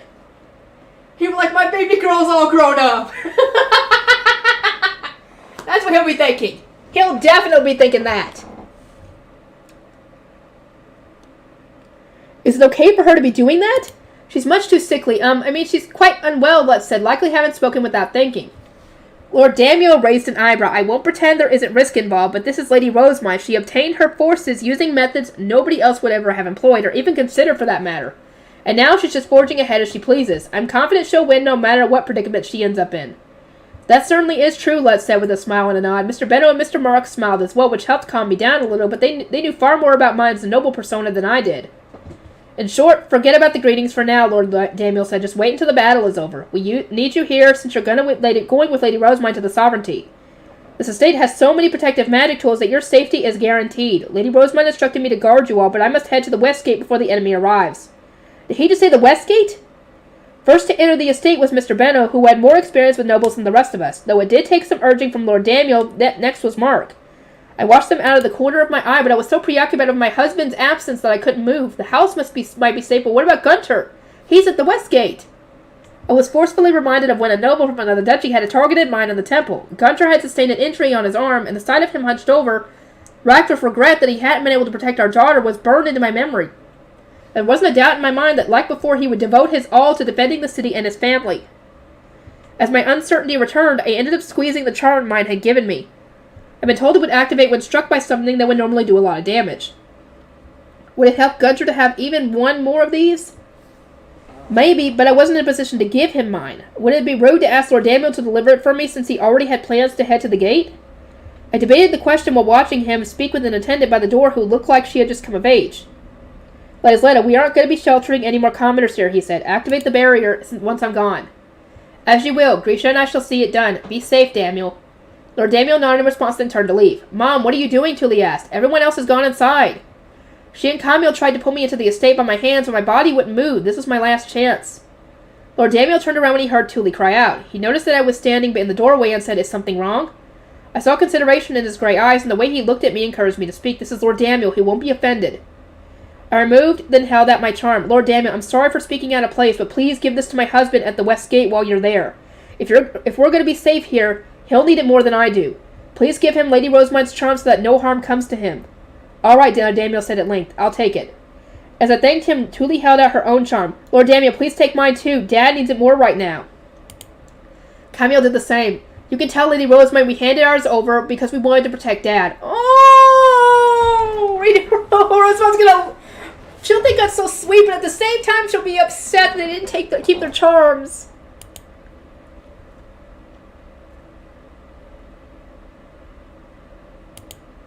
It would be my honor, Lord Damiel said, accepting our charms with a gentle smile. Now, if that's all, I must be heading to the west gate. Hurry on inside. With that, he climbed onto his high beast and flew away. Come home safe, Gunter. I pray that you don't end up in danger. Once we were inside, the young man from before closed and locked the door behind us. The others were waiting for us in the entrance hall. Lostbaum, if you would guide them the rest of the way, we will activate the magic tools, Lady Lesletta said to the young man, Lord Lostbaum, before heading further into the house with Lady Grisha. They were going to use the magic tools Lord Damiel had mentioned to keep us all safe. After watching the two girls leave, Lord Lostbaum had the rest of us through the estate. Please take care not to venture upstairs, for that is where the master chambers reside.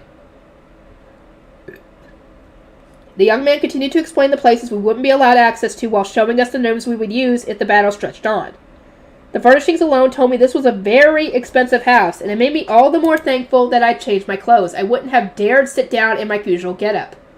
Those are the Gilberta Company. Please bring Lady Rosemine's outfits here, Lord Lostbaum said. We have prepared a room in which you can sew. Thank you, Mrs. Carina replied. Then she looked at the mountain of luggage before being brought to the estate and paused. Allow us, Zach said. There's not much else for us to do here, so just say the word if you need us.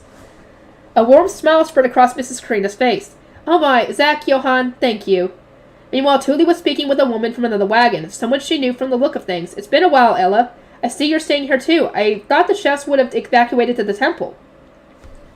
I was on leave to have my son, the young woman replied, holding onto the baby in her arms. I came here with him and my mom. I doubt I'll see you again before we leave, so until then. Ella gave her baby to her mother before approaching our guide.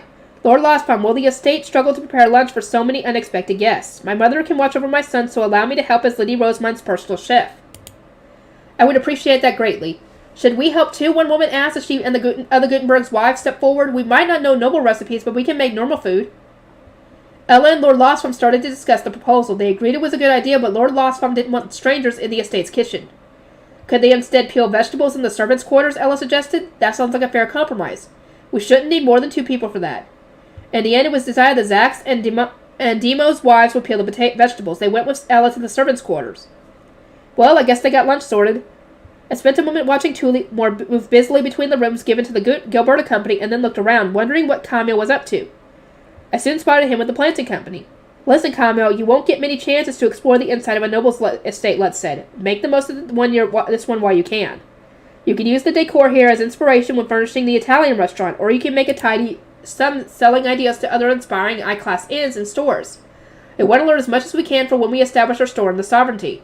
Right, my son replied. Then he got straight to inspecting the house's decorations. Let's give a light smile before turning to Lord Lothsfam. If you would allow me to ask, where might the books be? I've been making new Ehrenfest-style ones at Lady Rosemine's request, but we rarely have the opportunity to see traditional books. If you are especially careful not to dirty or damage them, I could show you where they are kept. Believe me, I won't let anything happen to those books, Lutz replied, his expression gravely serious. I've seen how Lady Rosamine gets when someone doesn't treat them with respect. Her eyes change color and everything. Looking back, I couldn't help but chuckle. Mine had always been such a nightmare at times like that. Mom! Tilly called. Mrs. Craner wants a hand. If you don't mind, we've done everything we can to help Dad stay safe, so let's keep ourselves busy for the time being. I went with my daughter to the sewing room, which was now packed with tools. Large pieces of cloth and a whole bunch of unfinished clothes were spread out over boxes. This is a lot, I muttered. Just how many outfits are you making? Mine had gone through an enormous growth spurt. I noticed it immediately on the day of Camille's baptism. But not even that could justify the sheer volume of clothes being worked on. It was way too much for any one person to wear, so maybe some of them were for other customers. Oh, shoot! Did they already see her? Wait. Did they already see her growth spurt? I could have swore that the growth spurt happened. Then she went to meet with Sylvester. They ended up having a meeting about the invasion thing, and then she got the last 12 from Ferdinand, and then they all left. Am I forgetting something? But not even that could justify the sheer volume of clothes being worked on. There was way too much for any one person to wear, so maybe some of them were for other customers? As well as our own work, we brought some of the clothes entrusted to neighboring workshops, Tilly answered. Lady Rosemine's order was too large for the Gilberta Company to manage alone. Oh, Mrs. Crana, when can we expect the fitting? Not until the war's over, but I suspect they'll want to arrange it as soon as they can. There really isn't much time before the Archduke Conference. Mrs. Crana paused her work to look at me. You can sew, yes? Can I rely on your assistance? My eyes widened in surprise. I was a decent seamstress, sure, but only in comparison to my neighbors. I was a dyer by trade, so I'd never sewn clothes meant for a noble. Should I really be working on an order like this, I asked. I wanted nothing more than to help make clothes for my beloved daughter. But the archducal family demanded perfection. A single mistake risked devastating the Gilberta Company's reputation. Given the time constraints, we don't have much of a choice. Besides, keeping busy should put you more at ease than sitting around with nothing to do. Can we count on you? The design's right here. My hands trembled as I took some cloth and the design document from Mrs. Karina, but I did my best to study them as I got to work. I was using borrowed tools, and Tully was making a hairpin beside me. I poured my heart and soul into every stitch, praying that both mine and Gunter would return home safe. Oh, here we go. Here's Gunter. How much more are we getting here? Jesus Christ! Hey, Gunter, the West Commander shouted. Today's shipment is here for you. Bring the apprentices along. Right, just give me a chance to plug my nose. Because I had agreed to leave Ehrenfest with Lady Rosamine, I needed to put in my notice with the city's garrison. They demote me to the rank of captain again in preparation for my departure, which was expected to happen at the end of spring, so now I spent most of my time looking after the apprentices. Seriously? Another shipment, they asked, when I told them the news, all grimacing. It was hard to blame them. Necessary or not, our work was exhausting. We all took a moment to plug our noses, then covering our mouths with cloth, we grabbed the newly delivered barrel. God, it reeks! Do you know we don't know that? Shut up and get moving. And as I told those of us at the West Gate to start collecting excrement, which we were expected to dump on the heads of any invaders who tried to force their way into the city. Oh, I wish that they had gone. I wish they had gone through the gate. I would have loved to see them getting dumped with poop. Oh my God, Georgie would have had a freaking hissy fit on that one. Come on, why didn't they do that? That would have been awesome. That would have been hilarious. Woo! But then they would have all paid for it. They would have all paid for it! badly! I guess that's probably why they didn't do that. Who tried to force their way into the city. Of course, that was only the first step of our battle plan. People dressed in silver were immune to the mana attacks nobles used, so weakened commoners had been told to ready our weapons and join the battle. Those knights have it easy, one of the apprentices griped. All they have to do is give an order. We're the ones who actually have to collect this crap. Literally. Literally. Hard to believe a noble came up with a plan like this, another added. They must have been a real monster. I'd say that was Rosemine's idea. And stayed silent, trying to focus on the job at hand. If no ordinary noble would come up with a scheme like this, then it probably came from mine. I really didn't know how to feel about that. Nah, it couldn't have been mine. My adorable daughter would never have come up with such a disgusting idea. Back home, she'd always been obsessively clean. I mean, yes, it would have come from her. Of course she'd think of something outside the box like this. Oi, don't complain about the nobles when there's a chance one might hear you, I warned. Lady Rosamund and Lord Damiel might be protecting us, but don't get cocky. Annoy the wrong noble, and your head might roll before word even reaches them. The apprentices fell silent. It wasn't rare for nobles to kill commoners over the slightest inconvenience. They also knew I was speaking from experience, since my daughter had, for all intents and purposes, died at the hands of an arrogant noble.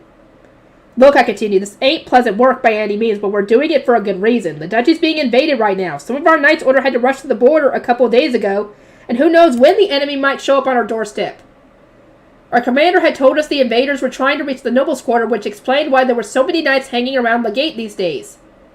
They were so suspicious of anyone trying to get into the city that even merchants here on business from other towns were being thoroughly inspected. Plus, the knights said they'd tell us if anything big happens. How much of an improvement is that? Not too long ago, they wouldn't have given us commoners a second thought. Slowly but surely, the city of Ehrenfest was changing. Lord Damiel was keeping us in the know, and the knights were paying attention to all the gates, not just the north one. I glared at the apprentices, wanting them to realize how lucky they were, and they all winced in response. This is the part where you tell us Lady Rosamund's the only one who would have do this much for commoners, right? One of them asked. We get it, and she cleaned up the whole city. Seems like there are plenty of considerate nobles these days. I was told they invite merchants to the temple for business meetings. And you know who made that happen, I demanded. Lady Rosamund, the High Bishop. Yeah, we know how much you worship her, Captain. How about we just work in silence? We won't complain anymore. Thank you. The apprentices shut me down the moment I tried to focus our conversation on Lady Rosamund. I really wanted to brag about my daughter some more, but few people actually care to listen because they don't know she's your daughter. If they did, they would understand you bragging about her so much. But nope, as far as they know, your daughter's dead. Once we moved the waste, we removed our shirts and started scrubbing ourselves as quickly as we could. The water was still cold at this time of year, but how else were we supposed to get rid of the stench? You lot, a passing knight called. He must have thought we were taking a break. Can you tell me when the ship from Liesgang is due to arrive? I glanced over at my apprentices before I replied. There are several that came here from Liesgang. Some arrived yesterday. More will come today. I normally start appearing around noon. I was doing my best to sound proper, but as I always did in situations like this. That doesn't help. Tell the guards to be especially suspicious of anyone coming in from Liesgang. Do you understand me? The knight spoke sharply and with a tense look in his eyes. Our enemies must have boarded a vessel at Liesgang. I was reminded of the Eastern commander whose communication error had allowed that noble from another duchy to worm his way into the city. The faster we inform the others, the better. I'll go spread the word, I told the apprentices. If anything happens while I'm gone, start the evacuation. You all know which streets you're meant to cover, right? Triple check them. Something tells me the time's finally come. I gave my body a quick wipe, then rushed to inform the commander, not even bothering to put my shirt back on. You're going in shirtless. Dude, I gotta see that. Because I'm sure with all the training he's done, he's probably not too bad. There's a ship about to arrive. Anyone who's free, watch the gate. Each time a boat came into view, the crowd at the gate swelled. We've been instructed to keep an eye out for anyone who carried themselves like a noble, or more importantly, arrived dressed in silver. Even the slightest cause for concern had to be reported to the knights. This one's meant to be carrying a lot of rich merchants, right? Sounds like the perfect place for nobles looking to blend in. Keep a close eye on them. Some cheap ships prioritize their merchandise, forcing the people on board to cram themselves into quarters and the like, whereas more expensive ones had dedicated rooms for their passengers. The vessel now docking, which had come from Liesgang, was full of rich merchants, so I went without saying which category it belonged to. You boarded at Liesgang, but where are you from? I asked the first of our new arrivals as they reached the gate. If you're a merchant, show us your guild card. And what store are you here to do business with? Nobles weren't always easy to distinguish from servant-swarmed merchants, so it was important to gather as much information as we could. Uh-oh. This is it! I am Lago, a Gerlach merchant, the man replied in short order, then showed me his guild card. I deal in plants and came to discuss selling spring herbs as an ingredient for dyes. The ship containing my merchandise should arrive around noon. For now, I intend to visit Vita's apothecary on the main street and the ink workshop. I am going to be staying at the Doltus Inn, as I always do. I recognized this Lago guy. I'd seen him several times before, and the answers he gave all checked out. It was rare to see him without any servants or attendants, but a lot of merchants assigned their personnel to the ship carrying their product. I nodded and let him through. Don't let him through! Don't let him through! Oh, fuck. The next merchant waiting outside that entered, I gave him the same set of questions as the first and carefully inspected his servants in case any of them were nobles in disguise. The line's long enough already, and there's another ship arriving at noon? Today wasn't going to be easy. I tried to psych myself up, and that was when third bell rang. It wasn't much later than a knight arrived and ordered us to evacuate the commoners. They had it on good authority that the ship due to arrive at noon was carrying invaders. Nobody had seen our suspects disembark, so we needed to be on high alert. Gunter, take the apprentices and start your rounds, the commander instructed. We'll get ourselves ready for a fight. Following our orders, the apprentices and I sprinted outside. It was standard procedure to head straight to the other gate to spread news of the danger, but that wasn't necessary this time. The nobles were keeping each other up to date using white birds. Remember your sections, I shouted. We started with Wales, telling the workers and residents gathered there to evacuate. My section was the area around the central plaza, which included the city's guilds. But I spread the news to anyone and everyone I saw along the way. There's a ship of enemy nobles headed straight for the city. It's going to be dangerous here, so make sure you're home before fourth bell. Don't go outside until the fighting's over. I did my best to hurry along the parents enjoying the plaza and the apprentices running errands. Some merchants were setting up their food stalls, but I told them to put their wares away and rush home as soon as they could. This won't be some harmless tussle between drunks, I said. Nobles are going to be shooting magic at each other. The knights have said they'll try to lead the enemy to the nobles' quarter, but that doesn't mean it won't be dangerous. And they certainly won't compensate you for any damage to your merchandise, so pack it away and go. Next, I threw open the doors of workshops along the street and shouted inside, your jobs aren't more important than your lives. Close up shop and either hunker down or go home. There's a dangerous ship arriving at noon. It was quite a ways away from the main street, but I also stopped by Effa's workshop. To my surprise, it was empty apart from a few people, and all the work tools had already been put away. Oh, is that you, Gunter? Thanks for coming, but we're one step ahead of you. Your boy told us to evacuate a while ago. As it turned out, Camille had known about the situation ahead of us, and my darling wife had already evacuated. I heard from Lady Rosamund's personnel and the planting company were being located together, and while I wasn't sure where they'd gone, there wasn't a doubt in my mind that they were safe. I could join the fight without having to worry about them. By the time I finished circling the buildings by the plaza, the main street was swarmed with people heading home. As I called out for them to be careful, my eyes wandered to the temple gate in the distance. Was that where mine was now? Or was she in the castle? Neither! Not the moment, neither! Given the circumstances, I sincerely hoped that she was safe. Still, nobles from another duchy, huh? I was hit with a wave of bitterness as I remembered the day mine was taken from me. What if something like that happened again? The very thought made my entire body tense up. Yeah, this time I'll stop them at the gate. They're not getting in my city. Too late! They're already in! Fuck! I really hope that if Georgine actually manages to get to the Foundation, that Sylvester is in a chair, sitting there waiting for her. She'll be teleported and be like, hello, sister. Oh, boy, I really kind of hope that is the case. Because he's supposed to be guarding the Foundation, so where else would he possibly be?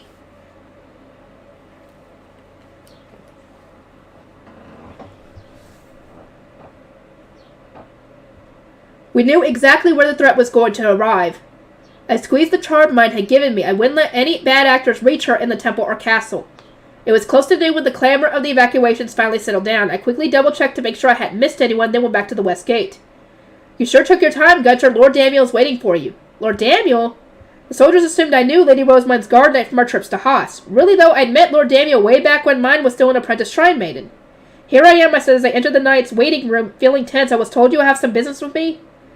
Lord Daniel had been going over something with the knights when I arrived, but he said right, and came over to see me. We exited the room together to speak privately.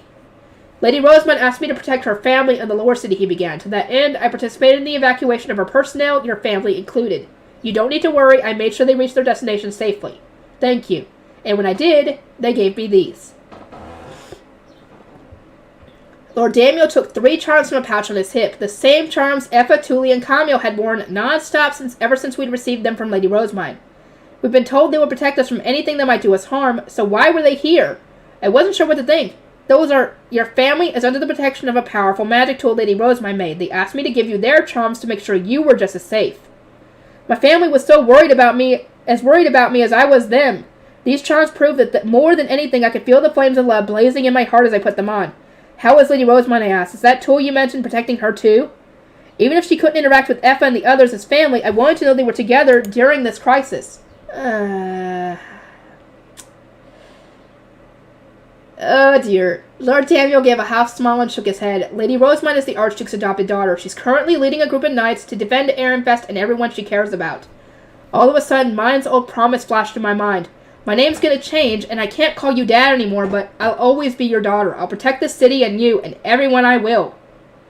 She'd chosen to become a noble to protect us, and it was because of her sacrifice that we'd managed to live this long without being torn apart by the nobility. And now she'd literally charged into battle for us. I couldn't be more proud. That's my daughter. I assumed you'd be worried about her. I thought that she was trying so hard to keep her promise to protect the whole city was enough to bring a tear to my eye. She was fighting to protect her family. Stay safe, Gunter, for Lady Rosemine's sake as well as your own. Fight well, and may Ungriff guide you. I couldn't help but notice the concern in Lord Daniel's voice. Mine was the reason we'd met in the first place, and it seemed that my being a commoner hadn't stopped him from worrying about me. Thank you, I said, wiping the tears from my eyes. The family's message has been received loud and clear. Let's protect the city together, and may Ungriff guide you too. I stood up straight and tapped my fist twice against my left breast. As a retainer serving the Arctic's family, Lord Daniel was going to be on the front lines, fighting a far more dangerous battle than any of us soldiers. We won't fail, he replied, tapping his chest twice in response. Together with the other soldiers, I readied the waste we'd gathered and got in position. There's the ship, I said. The ones from Leisking were big and therefore easy to recognize. We kept a close eye on the passengers as they disembarked. I see silver cloth. They're wearing something under the capes. Are those dogs with them? Just as we'd been warned, some of the passengers are wearing silver cloth. That must have been the intruders hoping to target the Archducal family mine's enemies. Come on already. Wait, dogs? No! Those are either... Dang it, what were they called? Wolf Daniels, whatever the heck they called, or those are Turnisper fawns. Oh, please tell me they're not Turnisper fawns. They'll be screwed if they are. They were moving so slowly, it was driving me crazy. Leckel, the soldier standing in wait beside me, twitched with impatience. Don't dump it yet, Leckel, I said, urging him to resist his temptation while fighting back my own. If we strike too early and miss, we won't get another chance. These are nobles we're dealing with, remember? They can use high beasts and magic. Our job is to drop waste on them and tear away their silver clothes. Make it count. The last thing we wanted to do was get cocky and start assuming we could take these nobles on ourselves. They had tools and magic we commoners could never dream of. Fourth bell rang as our silver cloth visitors reached the gate. By some strange coincidence, or maybe even fate, the city had marked the start of our battle. I'm going to protect the city and my whole family with it. Finally! That one was a long one! Jesus Christ! Oh, I think they're going to realize that it was close up. Follow your heart. Oh, great. Why is Detlinde having to be in this one? I wonder, how long will it take me before your mana runs dry, Detlinde mused a lot. I do hope I can obtain the Grutershite before then. She shot me one last glance before leaving the room, her shoes clacking on the hard ground as she went. Oh, this is Ferdinand's point of view, okay. To that fool, neither the royal decree nor my status as an Archduke family member meant anything. I should have never operated into the assumption that she was a noble. Not when she only ever followed her own desires. Had I accounted for that, I probably would have had the upper hand right now. I could have taken her to a back room, stripped away her mana-resistant silver clothes, removed her veil that presumably had silver thread woven into it, and incinerated her Veronica-esque face with the hottest fire magic I could produce. Yes! Yes, do it! Do it! Please! Please! To my frustration, that option was no longer available to me. Letizia had struck me with poison. It must have been especially potent, as despite my antitoxin and the protection circles within Rosemine's charms, my body was completely paralyzed. Yeah, it was effective, because it would have been an instant death for you had she not done that. Detlinde did call it instant death poison. I understood that Letizia had been manipulated, but that did not stop me from feeling sincerely disappointed in her. I said to her that Roswitha's disappearance was most likely the result of a scheme, and that she should stay well away from it, but her ignorance had led her to oppose me anyway. By falling for the enemy's trap and participating in a murder, she had gone from being someone who deserved an education but needed to be shielded from a malice to a fool who ignored orders and acted without rhyme or reason. This is useless. Completely useless. Letizia's young age was no excuse. Even as a child, Wilfred had been punished for entering the ivory tower without permission and for attempting to rescue a prisoner. The duchy had been caught in a schism at the time, but that did not change the fact that he had nearly been disinherited over it. Letizia was a member of Ahrensbach's archducal family. To make matters worse, she had come here without parents and stepped straight into the firing line of two powerful enemies eager for her elimination.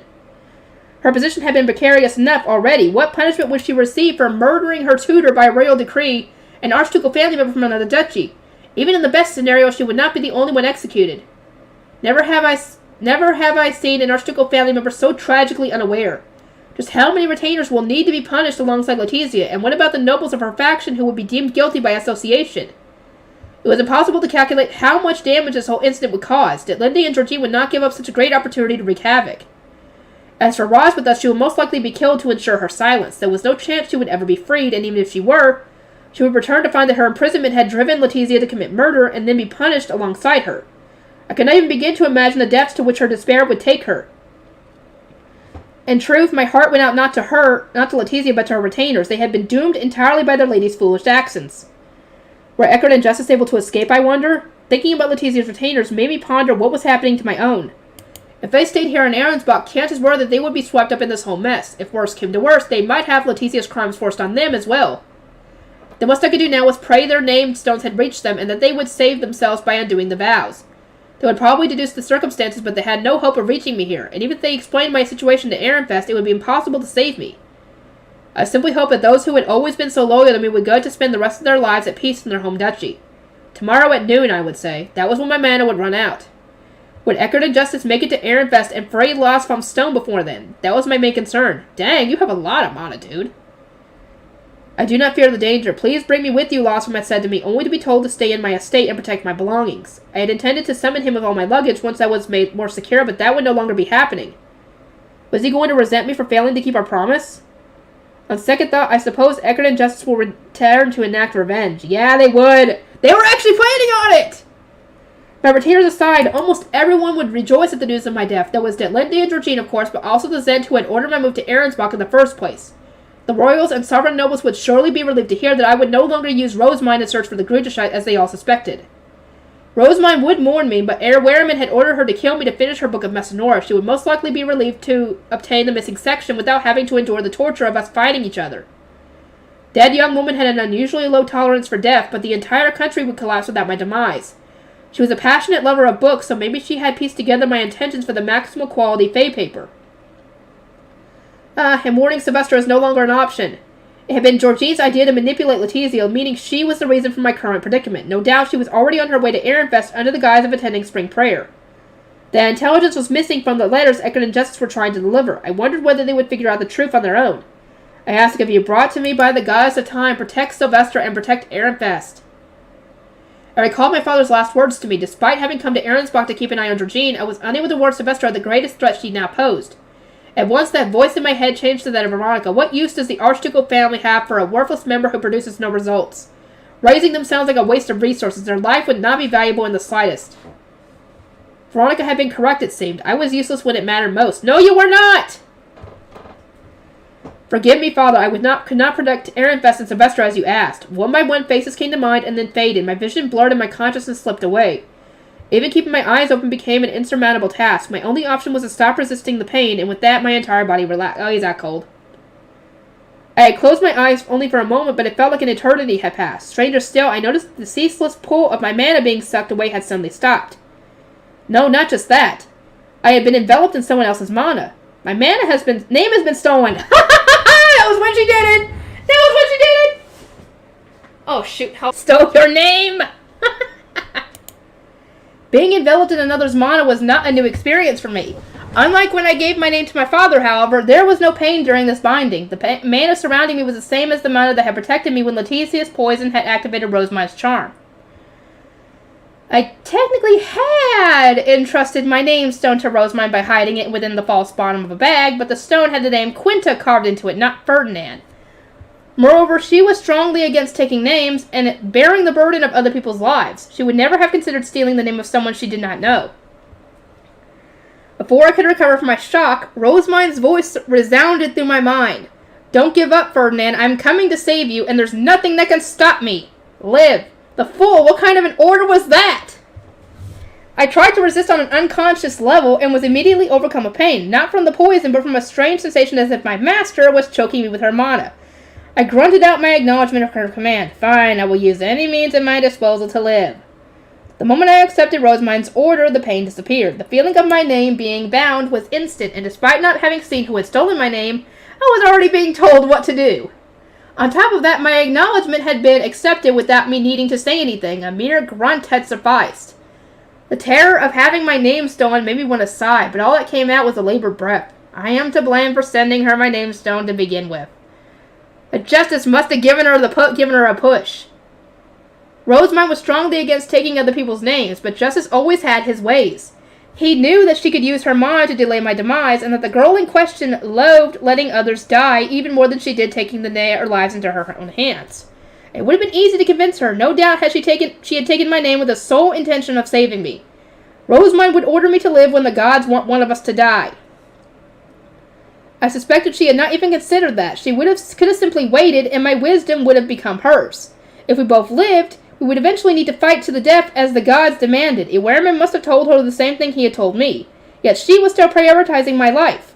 As always, I could describe her only as a fool, who acted according to her emotions. Well, duh. At the same time, though, I was relieved to know she did not want my death. She still saw me as family, or at least to some degree. Still, she commands me to live, does she? As the shock of my name being taken faded, so too did my consciousness. Glimpses of the past started to wander into my mind. You will be able to live as you please. You have the freedom to follow your heart, find a dream, and shape your own life, said the woman who had given me the name Ferdinand in the Adulta Sevilla. I had been told she was my mother, but at the time, the very concept had been foreign to me. In my mind, she had also only ever spoken to me on that one occasion. During that one exchange, my mother had told me I would be able to lead my own life, but I had not known what it meant to live freely or to have dreams. My whole existence had been spent preparing to become a face stone, and not once had I considered what I could do if that fate never came. Lady Ermhelde, what is a dream? I had asked upon being moved to Ehrenfest. She was my guardian at the time of my father's paternal half-sister. She had passed away before my baptism, but if she had lived, she would have been my father's second wife and my noble mother. Lady Ermhelde had touched her pale, loosely bound hair and thought. It is a desire for things to be a certain way. Is there anything you wish for, Ferdinand? I think I can live freely now with my own dreams, but what are my dreams? It sounds to me like you do not have any at the moment. You may not know them now, but you will one day. Once you have found the things you desire, live to make them come true and protect them. Lady Ermhelde had answered in a kind voice and tried to stroke my cheek as she answered, but her movements were somewhat awkward. She was not used to interacting with children. Smiles had been such a rare sight for me at the time that I recalled staring into her golden brownish eyes, awestruck. In the end, what did I desire? Maybe because I was on the border between life and death, memories that had previously been pushed to the farthest reaches of my mind resurfaced. I had been with Lady Ermhelde only for a short while, so I didn't remember much about her. For the most part, I recall what people had told me about her once she was gone. Lady Ermhelde, why am I here? Because someone wishes for you to live, Ferdinand. My own wish is for you to keep living, grow up healthy, and one day meet that person. I still did not know whom Lady Ermhelde had wanted me to meet. I guess the person you would fall in love with or something? Maybe? But the memory of our exchange had always been vivid in my mind. It had served as a great source of comfort when Veronica had continually called me a blight on Ehrenfest. In the Adulta Sevilla had been nothing more than a face stone. I suspect I will die without ever seeing this person. Lady Ermhelde wanted me to meet. Don't know if you already met that person. As my mind continued to wander, I suddenly noticed that the magic circle was draining less of my mana. That was probably because Rosamund had ordered me to live and was surrounding me with her own mana. As frustrated as I was by that my name had been stolen, this certainly would delay my death in some degree. Though I would not consider that as a reason to be hopeful. It would mean a slightly extended lifespan, but not my survival. The poison had yet to be completely removed from my system, yet so I was still unable to move. I was more likely to be finished off than saved, especially when the only ones currently capable of entering this place were Letizia, Detlinde, and Georgine, those who wished me nothing but harm. If only I could move my hands. Although my staff was sealed, I still had magic tools at my disposal. Rosamund's charms also had a purification circle. If it could somehow stop the mana flow out of me and change my tools, I would actually be able to purify the poison. I tried to move my hands. They merely trembled, but it must have worked to some degree. The magic circle began draining even less of my mana. It was a decent start, but alas, that was the end of my resistance. My vision grew darker until the world around me had completely disappeared. I awoke to a sudden flood of water. Oh, Rosemine's doing. The merciless waves swallowed me and threw me up. That's there! There! It would have moved him. Threw me up in the air, leaving me unable to breathe. It had all happened so suddenly that I couldn't even begin to comprehend what was going on. Have they at last come to finish me? That was my initial thought, but the water lasted only a few moments before it disappeared. I came out the other end dry as a bone, which meant it must have been a wash-in. Even in my dazed state, I was still able to piece together that much. As I coughed and sputtered, I realized the caster had probably been trying to cleanse the room of poison. It was much easier to breathe all of a sudden. And that sound... Is that sound? I could tell that someone had entered, but I could neither move my head nor open my eyes. My ears must have been damaged as well. I was having to rely solely on the vibrations of what I discerned to be footsteps. The weight of each one made it clear that this was no mere child. This would mean that it was Detlinde or Georgine, I suppose. Whoever it was, my executioner moved me before pouring some liquid into my mouth. My hand was no longer on the replenished circle, and at once mana flowed into my magic tools and charm instead. Any last trace of the old poison were cleansed, and whatever poison had just been administered to me would soon meet the same fate, assuming it was of the normal variety. A tense moment passed as I waited for all to leave my system, feeling my mana flow through me once again, until another more intense liquid was poured into my mouth. What is this poison? I spat out the vile liquid, and using as much strength as I could muster, moved my wooden body enough to pin down my... Are you even awake at this point? Are your eyes even open? Because I don't even think he even noticed who it was. To pin down my attacker, Rosemund had ordered me to live. I needed to eliminate any threats by whatever means necessary. Who are you? I demanded, narrowing my blurry eyes in an attempt to focus them. I could not tell which of my 3 potential attackers had come to finish the job. Looking back at me were 2 wide golden eyes. The word Rosemine reached my ears, and while it was ever so faint, the voice did sound somewhat similar to hers. The figure before me looked nothing like her, though, and above all else, Rosemine would never have been granted access to this room in the first place. Impossible. Rosemine is only this tall, I said, still on guard but trying to relax the chains I had intended to choke her with. My body did not move as I wanted, however. It would be a while yet before the purification process finished, as my still pained gasp made apparent. What? How is it impossible? The woman shouted, sitting up so suddenly that she drove the chain into her own neck. Ugh. Yes, that certainly is Rosemine. The moment I was convinced of that fact, the retention and suspicion that had driven me disappeared. I flopped onto my side and stared at Rosemine, who had tears in her eyes and was spluttering to no end. She had changed too much for a basic remark such as, "You certainly have grown." It looked like she had aged 4 or maybe 5 years all at once, which was anything but a normal growth spurt. She had also become so beautiful that I struggled to believe my eyes. It was a transformation so abnormal that it could no longer be understood through human reasoning, so the gods must have intervened. Doi! It was clear as day that a wereman favored Rosemine over me. Yeah, because she went there through the actual way you're supposed to go to get the Book of Messinora. You just bombarded it with the freaking magic circle with face stones. Something must have happened during her trip to the Garden of Beginnings that would explain this almost artificial beauty she had suddenly acquired. It appeared to me that her features were perfect in the most literal sense, lacking any of the distortion or asymmetry that normally developed over the course of one's life. I could only sigh that she would sully this literal gift from the gods with her unseemly behavior. Have you lost your mind? I asked. You fool. Her sudden decision to move straight into the chain that stretched across her neck had not been the only issue. From visiting a wereman to rescuing me against my will to accessing this room through some means I could not even begin to fathom, her every move exposed her as a fool. Look, I already know that I took things a little too far. Please don't get all sanctimonious about it. Even now, she was so oblivious to her own faults that she described her actions as a little too far. Any lingering feelings of aggression faded as I realized she was completely unchanged on the inside. Still, there could be no doubting her identity. Rosemine was so dense that she had yet to realize I had deliberately attempted to choke her. She was also wasting her beauty and stubbornly refusing to give up on anything she cared about. There were all grave flaws for a noblewoman to have, but for some reason they did not displease me. I wonder why. Is it because you can't move that you feel the need to run your mouth? She asked. I run my mouth because of the manner in which you administered the antidote. And if you want me to take your complaint seriously, I would advise wiping that great big smile from your face. Despite my warning her time and time again to keep her emotions hidden, Rosamund was as easy to read as ever. She was clapping her cheeks at the moment, trying to regain some composure, but it was doing very little to help her case. I'm glad you've recovered enough to grumble, she said, her golden eyes wrinkled in an ear-to-ear grin. Would I have rejoiced if she had lost that straightforward stare during her growth spurt? As soon as you're better, I expect some head pats, your sweetest, very good, and maybe even some hugs. You can also pinch my cheeks if you want, so please get better soon. I could not bring myself to critique her unusual display of simultaneously crying and smiling. It seemed that I cared more about her unchanged personality than her beautifully developed appearance. And this is the person I'm expected to kill to complete my Book of Messinora? I recalled the Wehrman's instructions and returned to my senses. There had been some things one simply could not escape from. In the first place, I said there was no need for you to come to my rescue. Justice must have given you my message, so why are you here? To what end did you come? It would have been far more intelligent of her to let me die, thereby saving Jurgen Schmidt with as few deaths as possible. That was what Wehrman desired, and it would have been much easier on Rosamund than an outright duel to the death. And yet she had never even considered leaving me to die.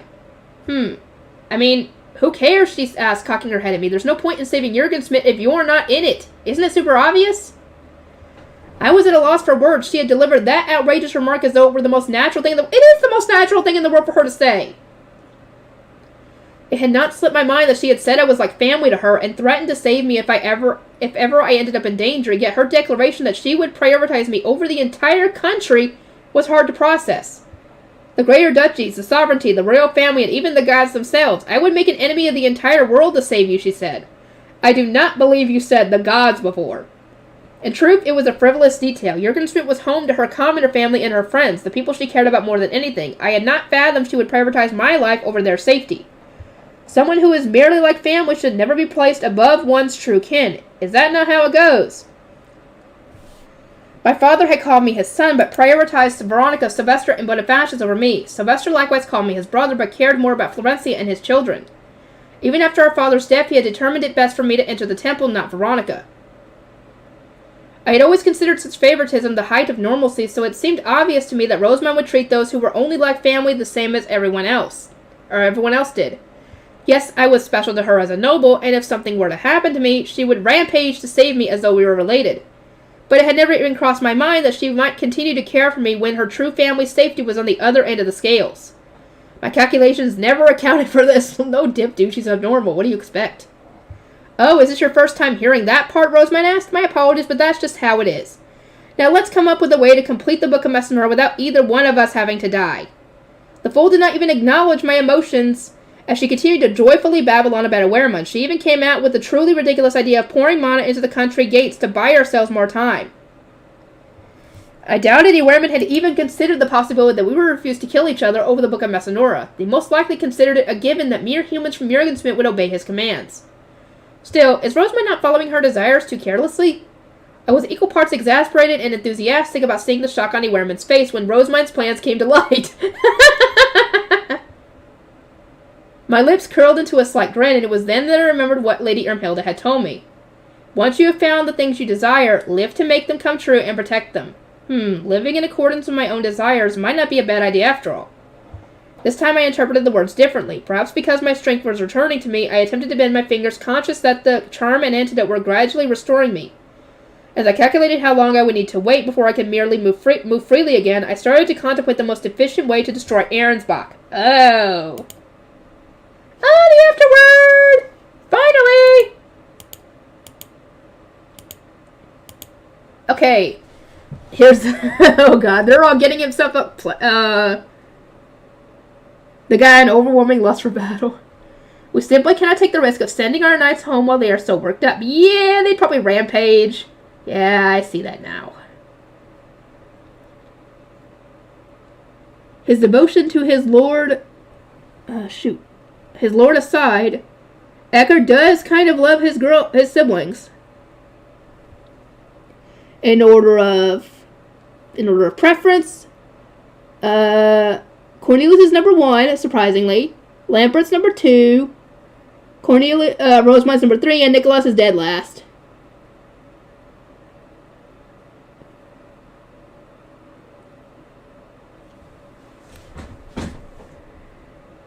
But then, I will save Lord Ferdinand by any means necessary.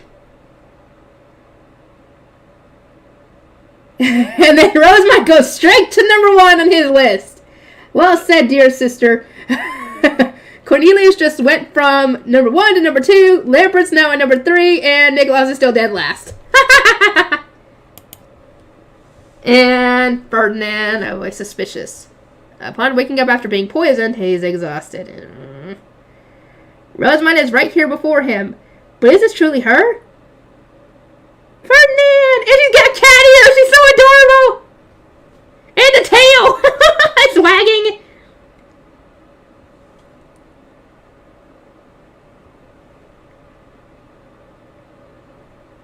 She's like, I love books!